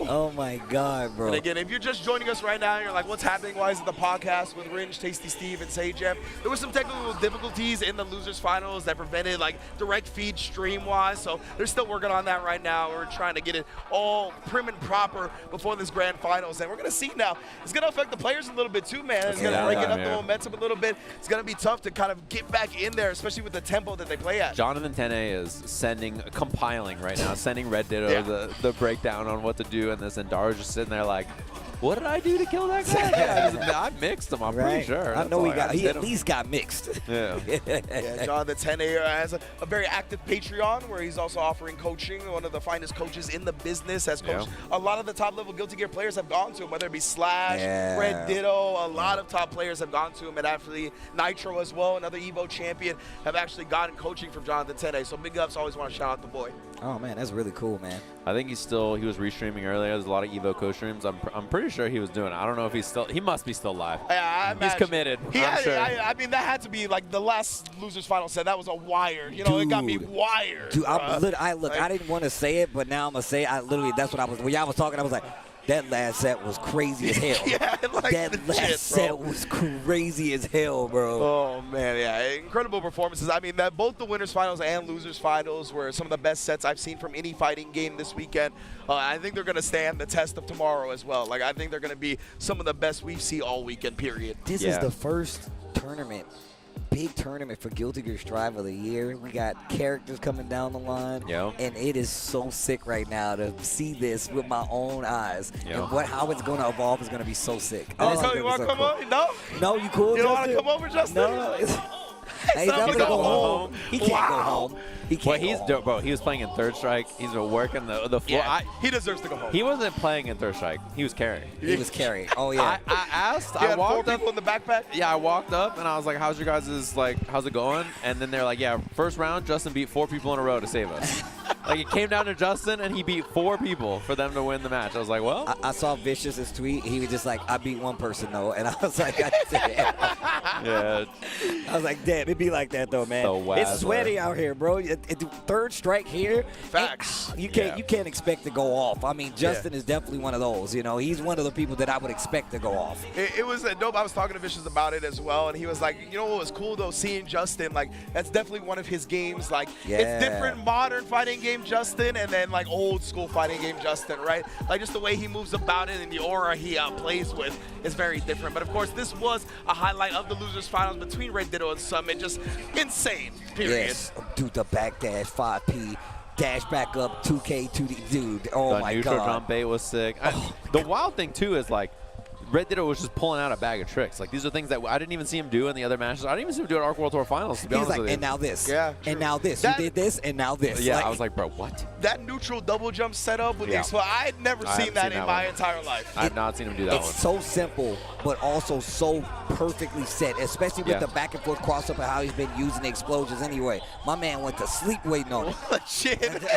Maintaining the focus right there, the stasis state from Red Ditto. I'm excited to see it. Of course, it looks like Daru's still remaining loose a little bit as well, right? Always a loose fella in general. I was about to say, You know what he's always chilly like that. It would be worrisome if he was kind of stiff and stoic, right? That's when I would be a little bit scared. He's a jovial guy. Yeah, he really 100%. is. I mean, and also, just to, like, give Daru even more, like, props, My man shows up to so many tournaments. Yeah, like he goes everywhere. He goes everywhere. Frosty, I see this dude so much, and I'm like, damn, he's here for Guilty Gear. Like, what else could you ask for? Yeah, You exactly, know? 100%. It looks like they're ready. He's asking him. He's like, good to go. He hit him with the big hit O. the house. He hit him with the big house. O, yeah. You ready to go home? Home? House? Home? Oh my goodness gracious. All right, yes, it looks like the technical difficulties, have been ironed out, unlike my speech.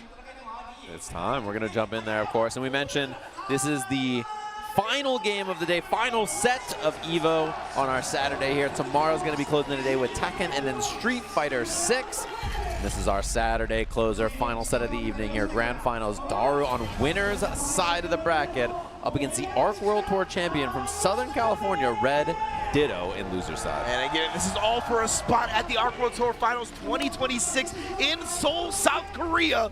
See if Daru can confirm that spot for himself, or if Red Ditto is going to try to go back-to-back eventually. These last two characters you're going to see today, one of them is going to be a champion. It's going to be an Eno or it's going to be a Ramlathar. Don't get knocked down, because I'm telling you, you might stay there. Here we go, though.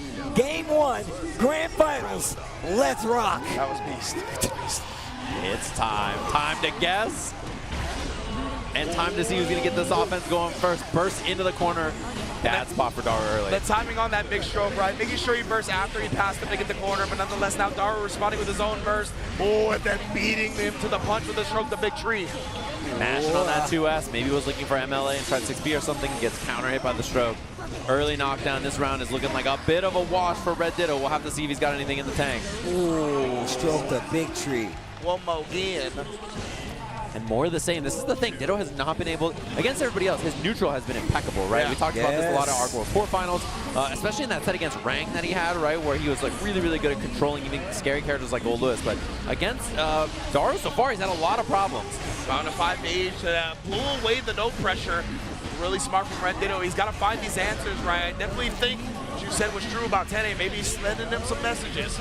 Bro, the fact that in the corner, my man Red Ditto did duck while that air dash was happening from Eno, my man's brave. My man is brave. And confident as well.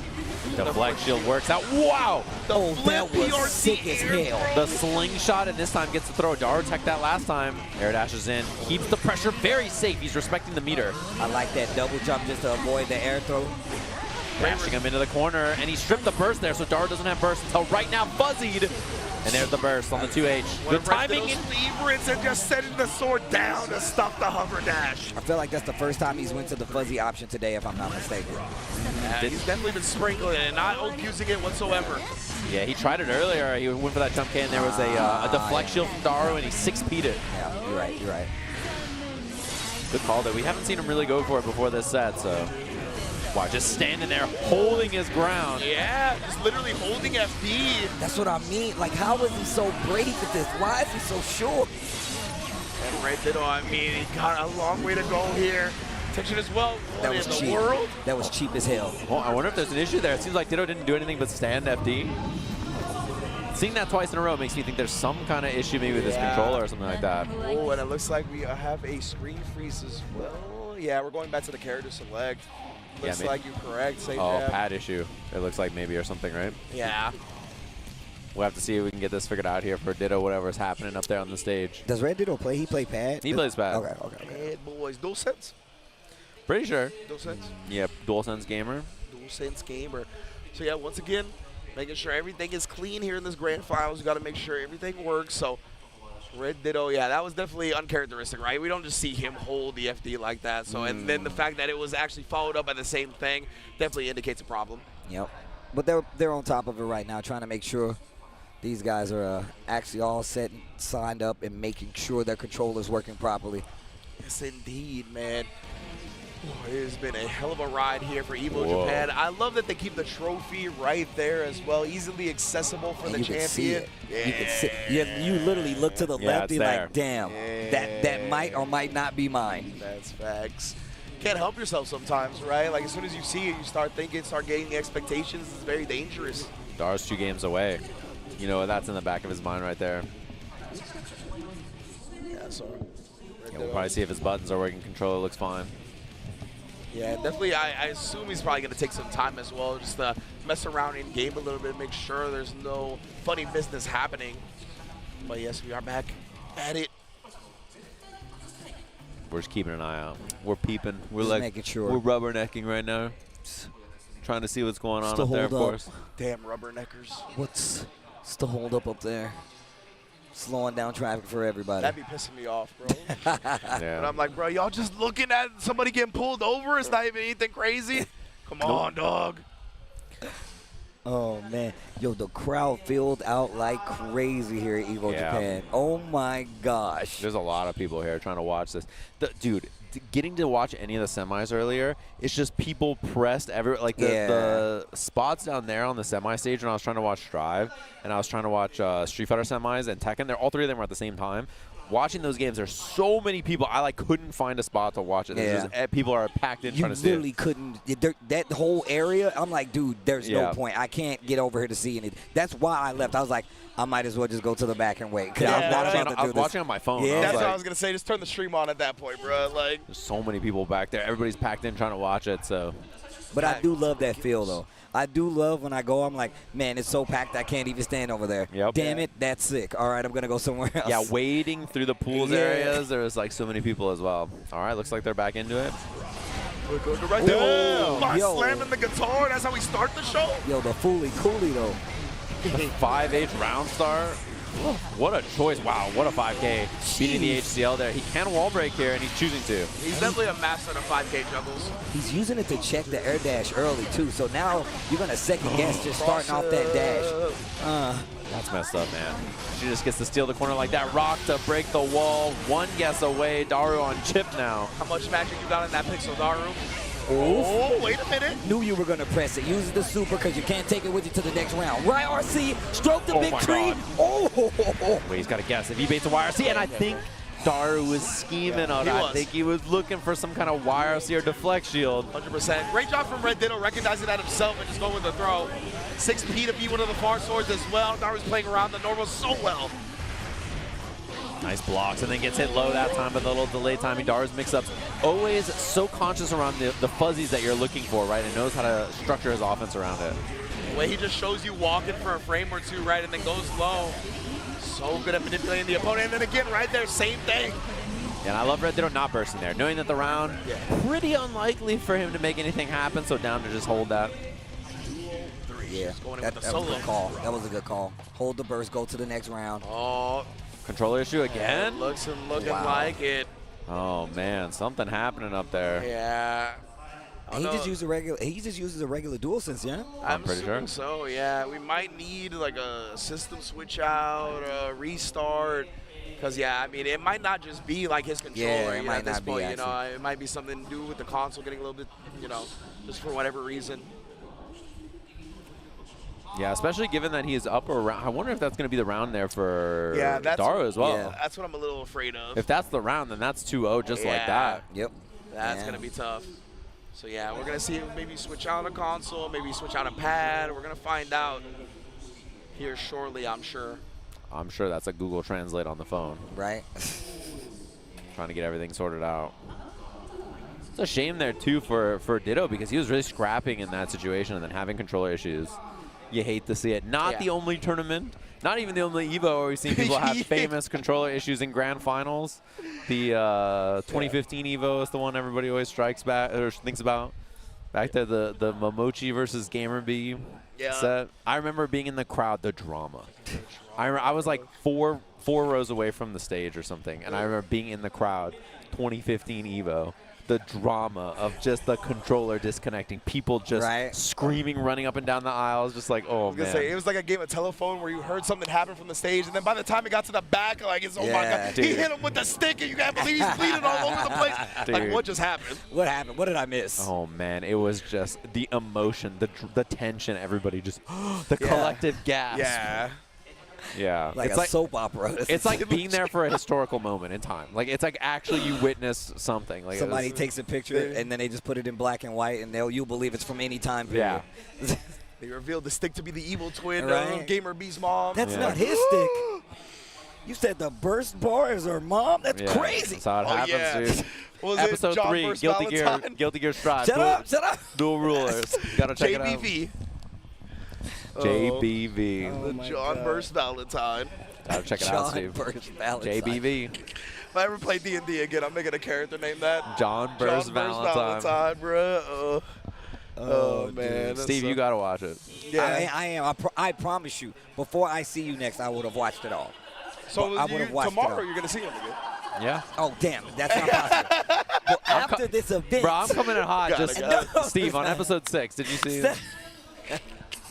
He's like, I'm coming tomorrow. I was like, oh, yeah, you're right. I forgot. I meant after the tournament itself. That's what I meant. Oh, man. I expect a write-up when you've seen it. I'm actually using the homies Crunchyroll, bro, so it's cool. I'll take that. I need to, bro. I'm in trouble. Yeah, you just... Like, what?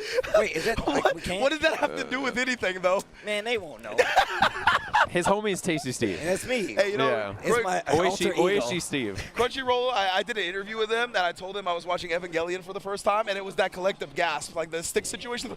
Oh, Yeah. Like, oh my God, yeah, because I guess everybody has seen Evangelion already. I mean, it's one of them. I feel like Have you seen it? I feel like Yeah. you would really Okay. like Evangelion. I feel like that was something Yeah, I you gotta really go like. finish it. It's pretty good. It's Yeah. pretty good. It's pretty good. I haven't finished it yet, but man, yeah, I watched it definitely- on my own Crunchyroll. as Steve did. Yeah. I did too. But yeah, I also have the DVD, so there you go. That's real. That's for you sure. have a lot of physical media. I You're do. a big physical You know, media there's a Radio Eva pop-up in Shibuya Parko. Yes, I actually, when my first day here, I bought a couple of, my first thing is an Evangelion shirt that and no one knows that it's an Evangelion shirt. Yeah, it looks cool. Yeah, they have a lot of cool stuff. I don't know who does their stuff, but they actually don't know. make They were some cool. really cool clothes. That's for sure. That's for sure. We were like walking the mall, and then we were shopping, and Sykkuno was like, "What? There's a pop-up for Evangelion," and he like bought like 5 things. I was just like, Bro, you know what else is in there that I went to and I spent way too much money in? The Samurai. It's the Samurai Champloo store And your job that was is- on the top floor. yeah. Bro, I bought like 5 vinyls, 3 shirts, cup holders. we were like, trying to convince Sherry to buy a tent. I know exactly what you're talking about. They got Yep. like an outdoor display and it's literally made to look like a campsite. We walked in and we were like, "Wow, that's a cool tent." She's like, "Are you kidding me? This it's got a mud room. It's seat." She's like, "It sleeps 6 and it's a Japan 6. Like it's a real 6. In America, if it says it sleeps 6, it actually sleeps 4. Right. And like not only that, but you have space here for that." And I was like, "Sherry, why are you selling me a tent? I'm not gonna go outside." She was turned up on that Tully's, bro. That's what I'm saying. I was like, "Chill, man." Like, and then we were trying to convince her to buy. It was a Golden Week sale. Oh, and we were like wow. trying to convince her to buy a tent. Sherry, it's got an upstairs and a bathroom. Like, Yeah. what, in a tent? I'm down. It's a 4-bedroom, 3-bath, and I was like, "It's a tent. Like, how is this possible?" Oh man. But yeah, Guilty Gear anime out. You gotta now watch on it. Crunchyroll. I have to watch How it. many episodes are out now? It's either 5 or 6. Okay, so plenty I to don't catch remember. up on as well. Definitely a good look. Yeah, you can actually catch up before it ends. When does, wait, what? I think there's 8 episodes. Oh, That sounds about right to me. Yeah, I think there's 8 episodes. What's crazy is like, and I know it's like a long-going joke that like that Guilty Gear anime is supposed to be come out for like 20 years now. I remember they had like the original anime teaser on like Guilty Gear That's right, XX, yeah, and we yeah, talked yeah. about it for like 15 years, and it never came Yeah. out, and now they have it. So You and I gotta, haven't you gotta watched watch it. You gotta watch it, man. So it's actually crazy. You're literally like the target audience for it. 100%. Yeah, you're bro. like the actual. When I thought about it, I was like, the person who has to have seen it is Steve. You know what's crazy? I was over at the booth and I was like, "Oh, they're advertising the anime. I can't wait for this to come out." They had the flyers at the booth, I literally did not know that it was out. That's crazy. That's crazy. That's good stuff right there. I gotta admit, that's good stuff. Do you even remember what I spoiled? I do. You're putting it out of your brain. I do, Oh, and okay. I'm trying to. It's I'm okay. trying You're to. a Guilty Gear fan, so you will. I knew what I knew when I watched the first episode. You'll see what I mean. Okay. I made some you know, judgments immediately. What's your favorite track from the Korean AC soundtrack, Steve? Mine? Yeah. Seizures. It's the Zappa theme. Oh, Of course. Okay, besides the Zappa theme. Besides the Zappa theme? Yes. It's Empress of the Underworld. Oh, that's a good one. Yeah. That's a good one. Yeah. That's a good one. It's too Whose is good. that? It's Millions? Milia. Millions, Yeah, right? he says yeah. it like I know. That's like when the patch notes got all the move names in like Japanese, and I'm like, can we get a notation? Yeah. Can I get a gotcha. quarter circle forward? Can I get a 236 S? Right? Can you give us yours in layman's terms instead of the actual title? I like the Eno theme. The Eno theme, Yeah, the Eno theme's was it good. Midnight Carnival or something like that? Oh, that's the that's Japanese the one, right? regular. Yeah, the regular but one. Super sick one as well. I'm partial to, I think my top 3 are, of course, the Eddie theme, though. But besides the Eddie theme. Oh, the Eddie theme's really good, Yeah, though. the Eddie theme is really good. Dimensional, right? Yeah. It's yeah, so yeah, good. Super good. It's so good. Potemkin and Kai are my favorites. Pillars of the Underworld and the Potemkin theme are so crazy. Dude, it's so good. The main, for the main themes, yeah. It's so good. It's so good. It's so good. For the main theme, I really like Bridget, Slayer, and Slayer's is ridiculous. I think the best one is Justice. Justice theme is really good. I've never heard anybody say that. I've never. I heard love the Justice theme in that. You know who's is sick? I think it's called Ricochet, and it's Bikins. Yes, it is. It is Bikins. It's Yeah. so good. Yeah. Oh my God, it's Bro, so in good. the anime. Really. Really, I swear to God, I'm gonna flip this chair over. I'm gonna flip this chair over, I swear to God, dude. Oh my God. Yo, if you've watched it in the chat, don't say anything. This is why I don't talk about the stuff that I haven't seen on the internet. Yeah. I never even say that I'm gonna watch it, because if you get people who are like, oh, Steve, you wanna watch this thing? Well, do you know in episode 4 they hit the F? They'll DM Yeah, but you. I like don't ever spoil anything. That's I just true. cannot believe that you hadn't watched. As you know, I literally did not know it was out. That is unreal. I picked up the flyer I'm at the crying booth. at that. That's my favorite like, story of the weekend. I was like, damn, I can't wait for this to come out. I swear to God, that's what happened, dude. It's so funny. Clown, bro. A week. And then you were getting spoiled at the booth by watching the Unico footage. Dude, I didn't even shut realize up. it. Yeah. Shut up. You're doing it to yourself. She's so cool. Oh, man. She is really cool. The bike is also the weapon. That That's is crazy. wild.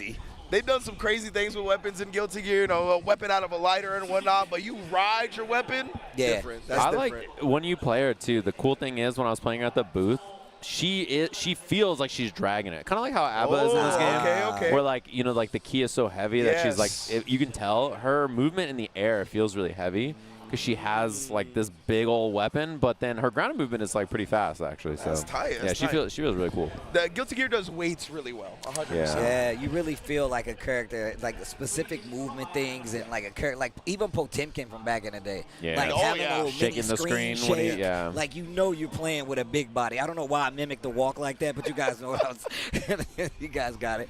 Oh man! But also like one of my favorite things about her is that she feels like a brand new, like Guilty Gear character. There's nothing like borrowed, and it's always kind of felt that way with Guilty Gear. Yeah. She feels like a next generation, brand new Guilty Gear character. Can't wait to find out who she is. It's crazy. Me too. Can't wait either. The cool thing too, one thing about this is like there's so many cool character designs over the many iterations of Gear, but to me, I think the coolest fighting game character design in like the last decade to me is Gold Lewis. I think the way he works is like so incredibly cool. Yeah, Design-wise, you really can't like. The way the behemoths work is just one of the coolest things in any fighting game to I me. mean, it's been such a staple of like Gear, like Guilty Gear over the years to have these very specific. I mean, the way Slayer was introduced, Bridget's movement with the yo-yo. You know what I'm saying? Like, there's so many different things. I mean, even like the way Zato is played, where you're this puppet character that you literally have to keep track of the entire time. Him having a fly, you know what I'm saying? Like, there's so many things that they've added to the game, characters specifically, that make these characters their own, man. And I think that's the beauty of anime games, because they really have so much personality in every character. And to me, one of the beauties about Guilty Gear specifically is that they're never afraid to go full with it. They go all in. They don't shy Zato away. is the puppet character. Yes. He offers the most control over the puppet out of any other puppet character in any other fighting that's game. facts. Gold Lewis, they went all the way in, right? Like whatever. Yes. How many Half Behemoth Typhoons does he have? Eight Behemoth Typhoons. Like, they go all in, and I love that about Guilty Gear 100% because that's the vibe they bring, and I love that they make sure that the characters translate to that vibe as well. I mean, even like one of the things that's been a big thing about Guilty Gear Strive and like is bringing back old characters, right? The system of the game is so different that you have to change these characters to some degree. That's why it's super sick that Venom is back and he's an active. Yo, what the? You see that? Look right there. Whoa. That is sick. You see that? You guys can't see it because There's a Unico cosplayer. Yeah, it's actually sick, and she has the giant sword got a slash giant bite. sword. It's actually crazy. Wow. But yeah, like even characters like Venom, right? Like super creative, set up your own, make your own setup, kind of create your own play style character, and they still brought him back with new ways to play. Robo-Kai being there as well. Like, that was really funny. I love that kind of stuff, man. Yeah, they got tired of bacon breads. They're like, we gotta go kick some ass. That's how it goes. Oh, man. Hopefully everybody at home is enjoying. Obviously, like we said before, man, there's been some technical difficulties. This time mostly on the side of a controller. Hopefully Red Ditto gets it figured out because he's been having a few issues. I don't know what the count is going to be because we've already talked about how he had that first one, and now he's had another one. So hopefully this is going to be a tall climb, man, because one, he's coming from the loser's side, so that means he's got to win, and then you got to reset and then win. But you got to reset after not losing going 2 games down. And yeah, that's and having a big pause too, right? Like having this break and then having the feeling like, oh man, I hope my controller works, and then he's going to be playing. You know, it's going to be on his mind as well. That kind of stuff is hard to deal with. That's the part that I really like. That I think sucks is that is probably going to be in the back of his mind, right? Because I think Red Ditto is such a composed competitor that even a big pause like this, he's one of the best players in that situation, I feel like. But having that in the back of your head, I think it's going to be a bit of a handicap, I think. Yeah, they say icing players is a thing, right? Like you can kind of like stall it out, but on this side of it, like it kind of like stalls out both people, and it kind of like puts more pressure on the person that kind of lost that set, or lost the game because of the technical difficulty. So that's why, like, if it wasn't for the controller thing, I feel like I think Red Ditto still has a good chance. The controller thing makes me doubt it a little bit, unfortunately. Daru's looking on fire too. Yeah. And just, in general, how well Daru has played again, like we said, hasn't dropped the game in top 8 yet. Man, dude has been ridiculous from start to finish. Obviously fighting for a spot in his home country as well. So there's an extra added motivation for that. Man, oh man. Yeah. Not an easy thing to go through, man. I'm not sure, like you said, what, 3rd most entrants here for Evo Japan? Yeah, that sounds right to me. And it's not really, I'm going to tell you right now, I said it at the top of the broadcast, the fact is this is the anime gaming mecca, bro. Like, you playing anime games, you're good at them, you're somewhere over here. The fact that it's going to be a career is actually amazing. Yeah. I also feel like you said, we don't really get other esports outside of, Dota and League and all this other stuff. They call it like the esports holy land, right? Like, of course, it's been home to many, many other esports and world championships and whatnot. As we mentioned earlier, when it comes to the fighting game side of things, it's more here. Definitely in Japan. Tekken's been one of the only places where we've seen a lot of Korea tournaments being held. But it looks like we just got info that we're going to be restarting soon, and the count is going to be 1-1. I believe they're going to be starting with Max Gage, if I heard correctly. Oh, wow. Okay. Okay. All right. Interesting. Okay. Well, that's Colonel good. Mustard in a ballroom. With the pipe. Yeah. Okay. From the Evo Japan rules, apparently, that is what we are going to do.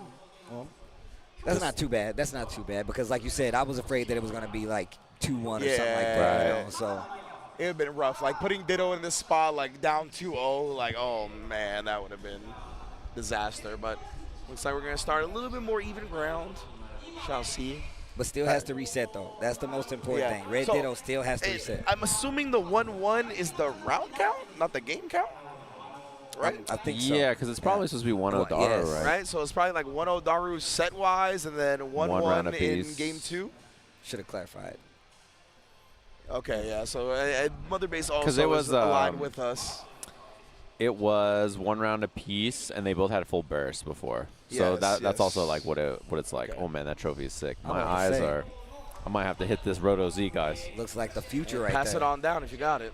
I might have to. The wind is hitting me, you know. Oh man, yo, you really got the Rotos on you? Oh, you know.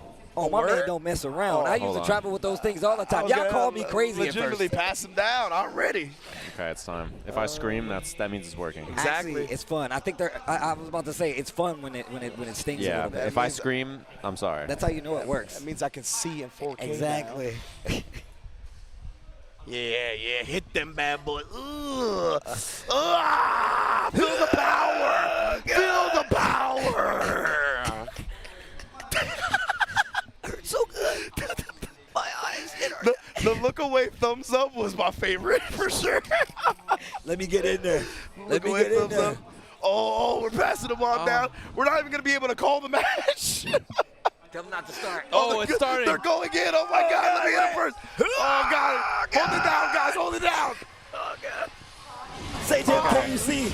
I actually can't see. And it's been years since I've done this. You know, he's letting him kill him. We're okay. We got a second, everybody. All right, other eye. Other eye. I did the other eye. I did both already. I did both eyes. It's been so long since I did this. It hurts so good, though. Yes, it does. Yeah, I can see. It hurts so good. Bro, these lights are bright as hell. Hell Jesus yeah, Christ. bro. Like, these sticks is detailed as hell in front of us now. Jesus. I got to do the other eye. Bro, that's gold? Oh, damn, these sticks are crazy. Yeah. Yeah, indeed, as we talked about, right? Max gauge on both sides. Oh, God. One up. Oh, Max burst. Okay, Max burst. That makes a lot more sense. Here we go. We're getting into it. All right. Grand finals here. All right, real matches now. 1-0 for Daru Ino. We are at grand finals. Oh, wow. The flex shot immediately. Get off. Yeah. Want some space. Using the chemical. Using the chemical love. And air blocking that HCL there means that jump hasn't happened so fast. There, rough spot there for Red Ditto. Down the line here, not on burst, and this is such a big hit already. Double jump D into the corner already. Has burst available. Daru waits it out. BRC for the mix, and he's so ready for a 2-0. The Daru Ino here. Picking up right where he left off. Doesn't look like the positive momentum has deterred him whatsoever. Yeah. And Daru seems like it's like it wasn't a beat in his gameplay. My man was still ready. Oh yeah, and that 5H again, something that we saw him leading towards on the round start. And same thing working out again. He literally started the game with this 5H. Like, yo, hold that. And now you can see, I was actually really curious to see what Red Ditto was going to do. We're going to see a lot more preemptive buttons to stop the approach, especially considering she's going to have to go in the air. But that's when you see the Ino switch to the stroke the big trees. Yep. That's exactly when you see it. And finishing the Rekka here has more than enough meter to get the kill. So round on the board for Red Ditto just like that. All right, that momentum. Once again, systematic when it comes to his approach. Starts the second game, goes right into another option. And now no longer challenging on the ground, just decides to go for the jump. I like the empty hover throw as well. Something that Daru's bringing out. Whip punish afterwards. Doesn't get the full completion. Air to air is beautiful there from Red Ditto. Yeah, it looked like Daru even trying to compensate for that deflect shield with the 6H, but Red Ditto still beating him to the button. Wow. Oh, stroke to avoid the sword toss. Immaculate. Oh, wow. Tries to get out of there. Back dash gets caught as well. Daru Ino not taking off the gas in the slightest. And back to the other corner. You thought you were getting away? Oh my. No. Was that stroke frame kill into the hover overhead? My goodness, bro. He's so ready. Set point here. Tournament point for Daru Ino just like that. And he gets an early hit. What a stagger mash. And then the 6P afterwards. And again, the chemical love keeping him locked down here. Oh my goodness. Well, chooses not to break the wall so that he can get the slump here and get the pressure after. Oh no. Walking him down. Backdash works out. Gets the throw. What's going to happen? What a stand-up to make sure you get the proper block. Oh, no. It feels like yet another issue has happened. And this is a heartbreaking way for this grand finals to play out. Yeah, I'm not sure. Oh, I think are they going to game? They look like they're gaming. All right, going back in. The burst in. One last guess here for Red Ditto. Gets the counter hit 5H. Big damage on the board. Breaks the glass. We're going somewhere else. We're taking a trip. Pack your bags. Flex shot again. Give me my space back. YRC on top of it. Daru here. He's close to closing it out. Just needs one more hit thrown out of it, though. Red Ditto still alive here, trying to close out this match and put a dub on the board. And we'll do exactly. Nope. He RC'd instead of doing the super. He would have got the kill. The HCL hits one more for Daru, whipping the wild assault. One last chance. Oh my God. Oh Jesus. The 6P will come down. Defeats the Ascension button. Daru Ino qualifies into Arc World Tour and takes home the Evo Japan Guilty Gear Strive Championship. Man. And the champion is crowned. Like we said before, he's going to be waiting at home for Arc World Tour to come full around the globe because he's already qualified. Daru Ino, one of the old mans of the game, a legacy player of my own. I have so much respect for him. Going to be our first qualifier and our Evo Japan 2025 champion, Daru Ino. And I feel like this has been a long time coming when it comes to Daru, right? Yeah. Like, he has definitely been one of those players that has been a fan favorite, has thought up to be one of the best players in the world for a long time, but hasn't quite had that major result that matches his status. And here he's finally achieved it with the Evo Japan title. Definitely big ups. Glad to see this man take some hardware home. Yeah, man. I'm just really happy. I'm glad you brought that up, man. There's a lot of players out there that really don't even get that opportunity. And here you see this player who continues to travel around the world, constantly striving, no pun intended, to get those big W's and show just why he's one of the big names and one of the legacy players to talk about, you know? Absolutely, man. Yeah, and despite some of the technical issues, too, he was on fire before that anyway, right? It's one of those things where there's no doubt in my mind that this guy is deserving of the W he got there today. Played incredibly well, and impressive performance, obviously. Second place for Red Ditto. Really, really good run from him, the ARC World Tour champion, and I can't wait to see him on the rest of the World Tour this year. Absolutely, man. He has made his name being the ARC World Tour champion already, and I really hope he gets more and more opportunities to go out there, whether that be the ARC World Tour sending him, whether it be the Hoop Squad sending him, but hopefully he stops being criminally unsponsored and gets a real proper org behind him, because he damn well deserves it. That's crazy. Yeah, that's actually facts, bro. I can't believe Red Ditto out here playing like this. Yeah. First in ARC World Tour, second at Evo Japan, and you still ain't got no sponsor? How ain't there no sponsor in front of this man's name? How do y'all not understand y'all need to have this guy on your roster? I'm sending him somewhere this year. If he's not on a team, I'm sending him somewhere. Right. I'm getting him qualified. I know what that is. I've done that too. I know exactly what that is. Holding it down. You have to, baby. Literally, you sent Rangchu around the world, and he is a two-time TWT My man did not champion. have a sponsor. I was like, nah, bro, that's criminal. That's crazy. And he's like, yo, I'm always Tasty Rangchu. I was like, that's what I like to hear. But of course, man, shout outs to everybody who has stayed with us this entire time. And obviously, like we said before, this is not the last top 8 that you will get. We got Street Fighter 6, we got Tekken 8 that will be coming tomorrow, but we're getting set up for the award ceremony here after this incredible top 8. Obviously, we did have some technical difficulties, but that does happen sometimes. But like you said, man, you still can't take away from some of the amazing sets. I mean, Dar some of the 6-0'd before he even made it to grand final. So, like, there's no doubt he could have done it. No set lost. Yeah, exactly, 100%. And the player that was against him in grand finals, he had 3-0'd previously, right? So definitely, I mean, he really did earn his title 100%. And regardless of the very end set, that winner's finals and that loser's finals were two of the best Guilty Gear Strive sets I've ever seen. Point blank, period. Yeah, the gameplay was super, super awesome. And this game, as we saw earlier, 90% sale right now. You can pick it up. It's got 4 seasons worth of characters, a huge roster, good online play, really, really fun game, and it's getting a lot of updates and stuff. There's a new character coming at the end of this month as well, and then this summer sometime we're going to get Lucy, which is really, really cool. And you can catch up on the anime if you haven't seen it yet on Crunchyroll, which is really, really awesome. Have you watched the Cyberpunk anime? Oh, yeah. Oh, okay. I have not seen the Cyberpunk anime. Well, let me tell you something. Yeah, hit me with it. I played the games, though, so, you know. No, this goes beyond. This goes beyond, though. Am I tripping? I'm okay.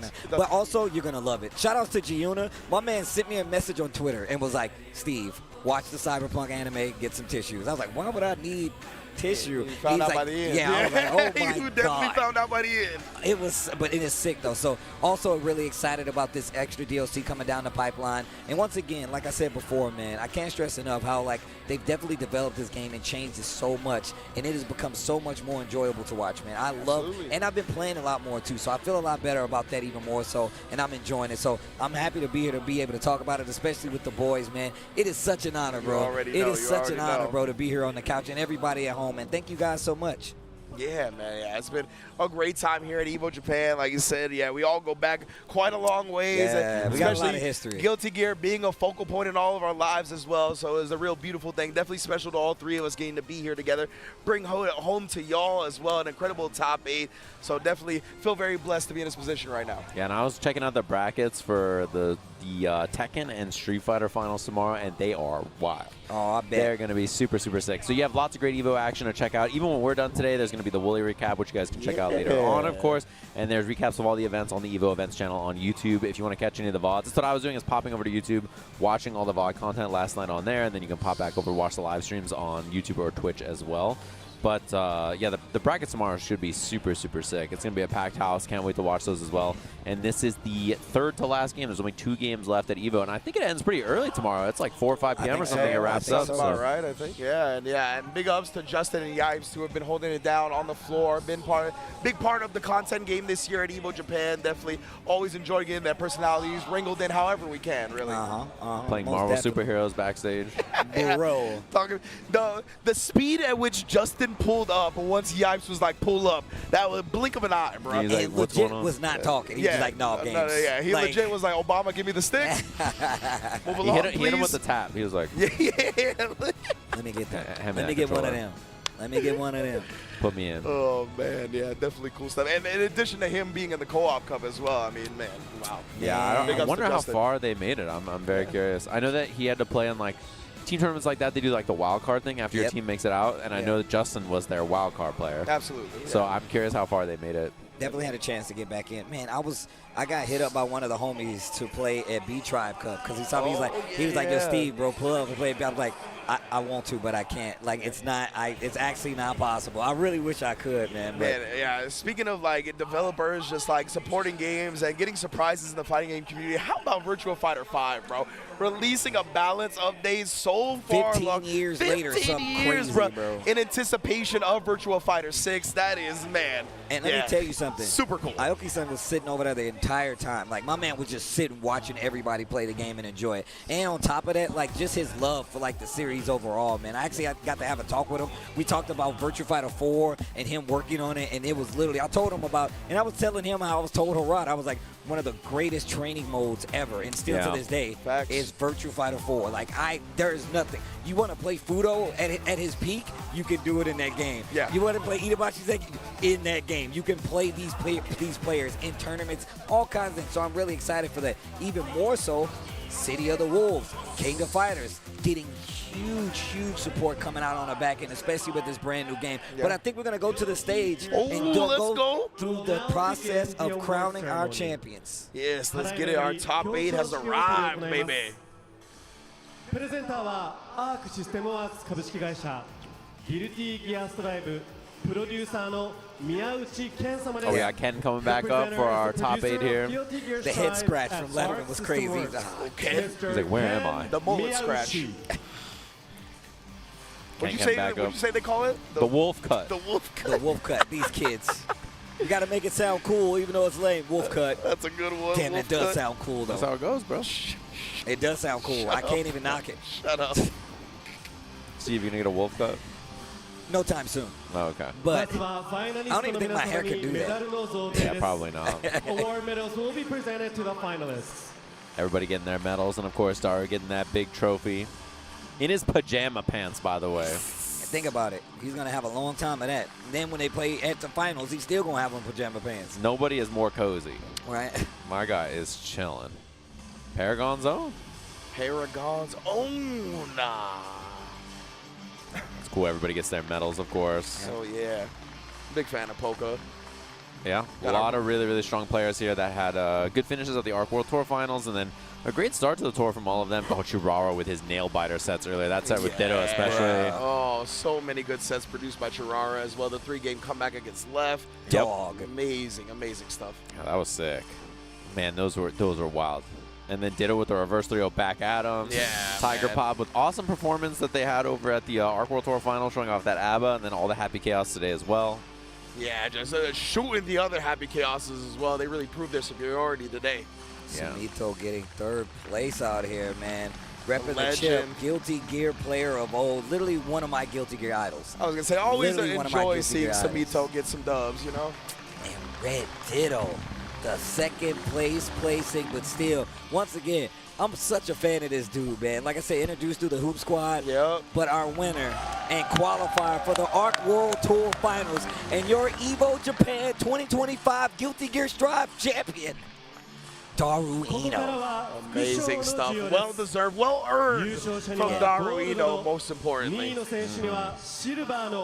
They're comparing what it says on there, of course. Well, they have prizes. Oh, yeah, these are the official sticks right there, the bronze, silver, gold. Second place winner, 3rd place winner will respectively given gold, silver, and bronze knock-on fighter sticks. Yes, sir. Yeah, these are cool. I love arcade sticks that are box shaped like this. That's your jam. This is right up my alley. Yeah, I think the jam. shape of this controller is like my favorite for arcade sticks. Yeah, really nice weight to them as well. We have some in front of us here. Yeah. Touch these things. Really nice weight. Really great shape and size. Red Ditto is like, what is this? Like, huh? What do I use this for? He's a child. He's like, I've never seen this. It's like a VCR to him. Right? Yeah. He don't know what a VCR is. That's what I'm saying. He don't know what this is either. My man post-date a VCR, DVDs. Blu-rays even. Yeah. That's way too Oh, much. this is nice though. Yeah. This is definitely nice. Also, like right here by the where your hands would go, it has like a little textile. That's really sick, actually. Yeah, I actually really like that. And these buttons are nice and big too. Oh my God, the big check. Oh, the big check. That's a lot of prize money. 1.25 million yen coming home with Daru, as well as the trophy, collecting some hardware and some cash. Beautiful, beautiful stuff. And that's like 7,000 or 8,000 USD, I think, for first place. Something around there, yeah. It looks like so much money in yen too, because all the zeros, man. Yeah. It's like so much. Yeah. It's for them bad boys. Them I'm four like, zeros. it's how many thousands of yen? Whoa. Yeah, nice big check there for Daru. That's a nice chunk of change, and he doesn't have to travel anymore for the rest of the year. But the cool thing is, Daru will. He's going to be traveling anyway. He's going to take that money right back to the bank and be like, I'll take one ticket to Combo Breaker. Right. As always, man, Daru really lives for this. And you mentioned at the top, he's actually at the top. せっかくなので言語3つ見物使って話します。まずは韓国語からいきます。에보라는 이름을 건 대회에서 우승하는 건 진짜 제가 격투 게임 지금 22년 길티기어 하고 있는데 진짜 오래된 꿈이었습니다. 마침내 오늘 그걸 달성할 수 있어서 정말 기쁘고 응원해 주신 분들 감사드립니다. 私格闘ゲーム22年やってて、まあギルティ22年なんですけれども、その中でエボでの優勝は本当に長い夢でした。ストライブになってもう何回も失敗して、まあ途中で止まってたんですけれども、今日最後結局結果出せれて本当に嬉しいです。ありがとうございます。This is really my old dream. In my fighting games life, name is Evo. Evo's win is probably all of fighting game players' dreams. So really today I succeeded. I love this. Thank you.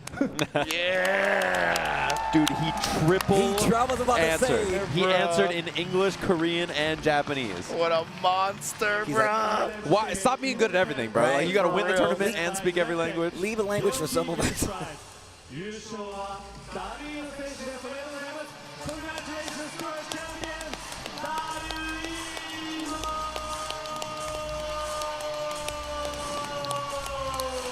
And I love not only seeing his hard work in game rewarded and earned with this championship, but also, as you mentioned earlier, that he's been working on himself physically, right? He's dropped a lot of weight, has definitely started taking that part of his career seriously as well, knowing that his physical health will also affect his in-game skills.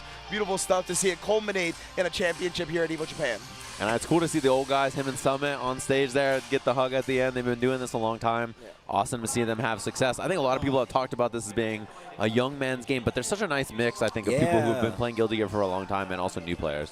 It definitely has like a gradient to it, right? Like you see people who came around playing Rev 2, they're still here. The brand new Strive players, and then of course you have like the classic players that have been playing for a very long time, man. I mean, Guilty Gear is definitely one of those franchises that has definitely built a legacy of people and players and fans from years and years to come. I mean, and I feel like it's going to keep going no matter what. 100%. Guilty Gear is that series, baby. It is. Yeah. It really is. 100%. One of my favorite things on the planet. I promise you. I'm not even. That's not an exaggeration. It's one of my favorite things on the planet, bro. Yes, always bringing the style, always eye-catching, always satisfying experience to enjoy. Big ups to Guilty Gear Strive, but it does look like we are wrapped up here today. We got Wooly, of course, going to be on the watch party once we go down here in Japan. He's going to be holding it down with Wooly, and I believe MTL Reggie are doing the watch party over on this official channel. So we're going to go live after that. We got Street Fighter 6 and Tekken 8 top 8 tomorrow. I believe you mentioned Tekken 8 and then Street Fighter 6 in terms of the schedule. But I do want to get your guys' thoughts before we wrap up out of here. Say, Jam, how was your day today? How's your Evo Japan been so far? Awesome. The match has been super sick. All the games have been really fun to watch. I loved watching KOF and then Grand Blue today, and then also Strive to close out the night. Super, super good. And I was looking at the brackets for Tekken and Street Fighter tomorrow. They're like absurd. I cannot wait to watch them. Ridiculous. Tasty Steve. Man, it's just dope to be back talking about Guilty Gear with you guys again. It's been a minute, obviously. We don't get to do this as much as I obviously would like to, but the fact that they got us out here, they flew us all the way here for us to talk about Guilty Gear, and of course, catching up, man. I had to go and do like a lot of looking because I hadn't been so deep in the trenches before, but you guys make it easy because y'all professionals more, and you some of the best in the business if you ask me. I would ask for nobody else here, especially when I'm talking about some Guilty Gear, and I can't wait to see what happens at the rest of Evo, man. It's been a pleasure. I hope you guys stay for more, and everybody new here, come back and join for more, you know?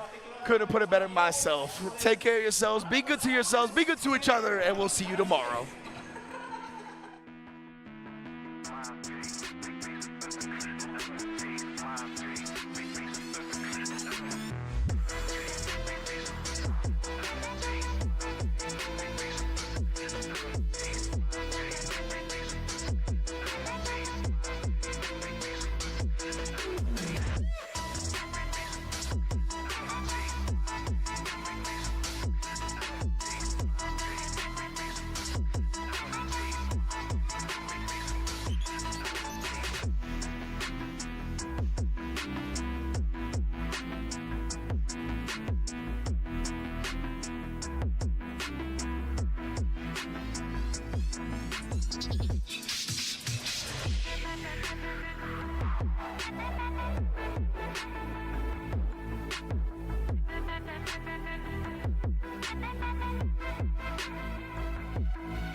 PlayStation tournaments are on PS5, featuring the biggest games, more players, and more ways to win. Get ready to compete on a global stage with new and exciting daily tournaments, all at the press of a button. So whether you're a seasoned competitor or just starting, come for the challenge and leave with glory and incredible prizes. It's time to join the competition. Sign up now on PS5. PlayStation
Protect your eyes styling under the sun. Blue light glasses while you're gaming, having fun. Zenny's got affordable eyewear for all warriors and monsters alike. Evo sunglasses, available now.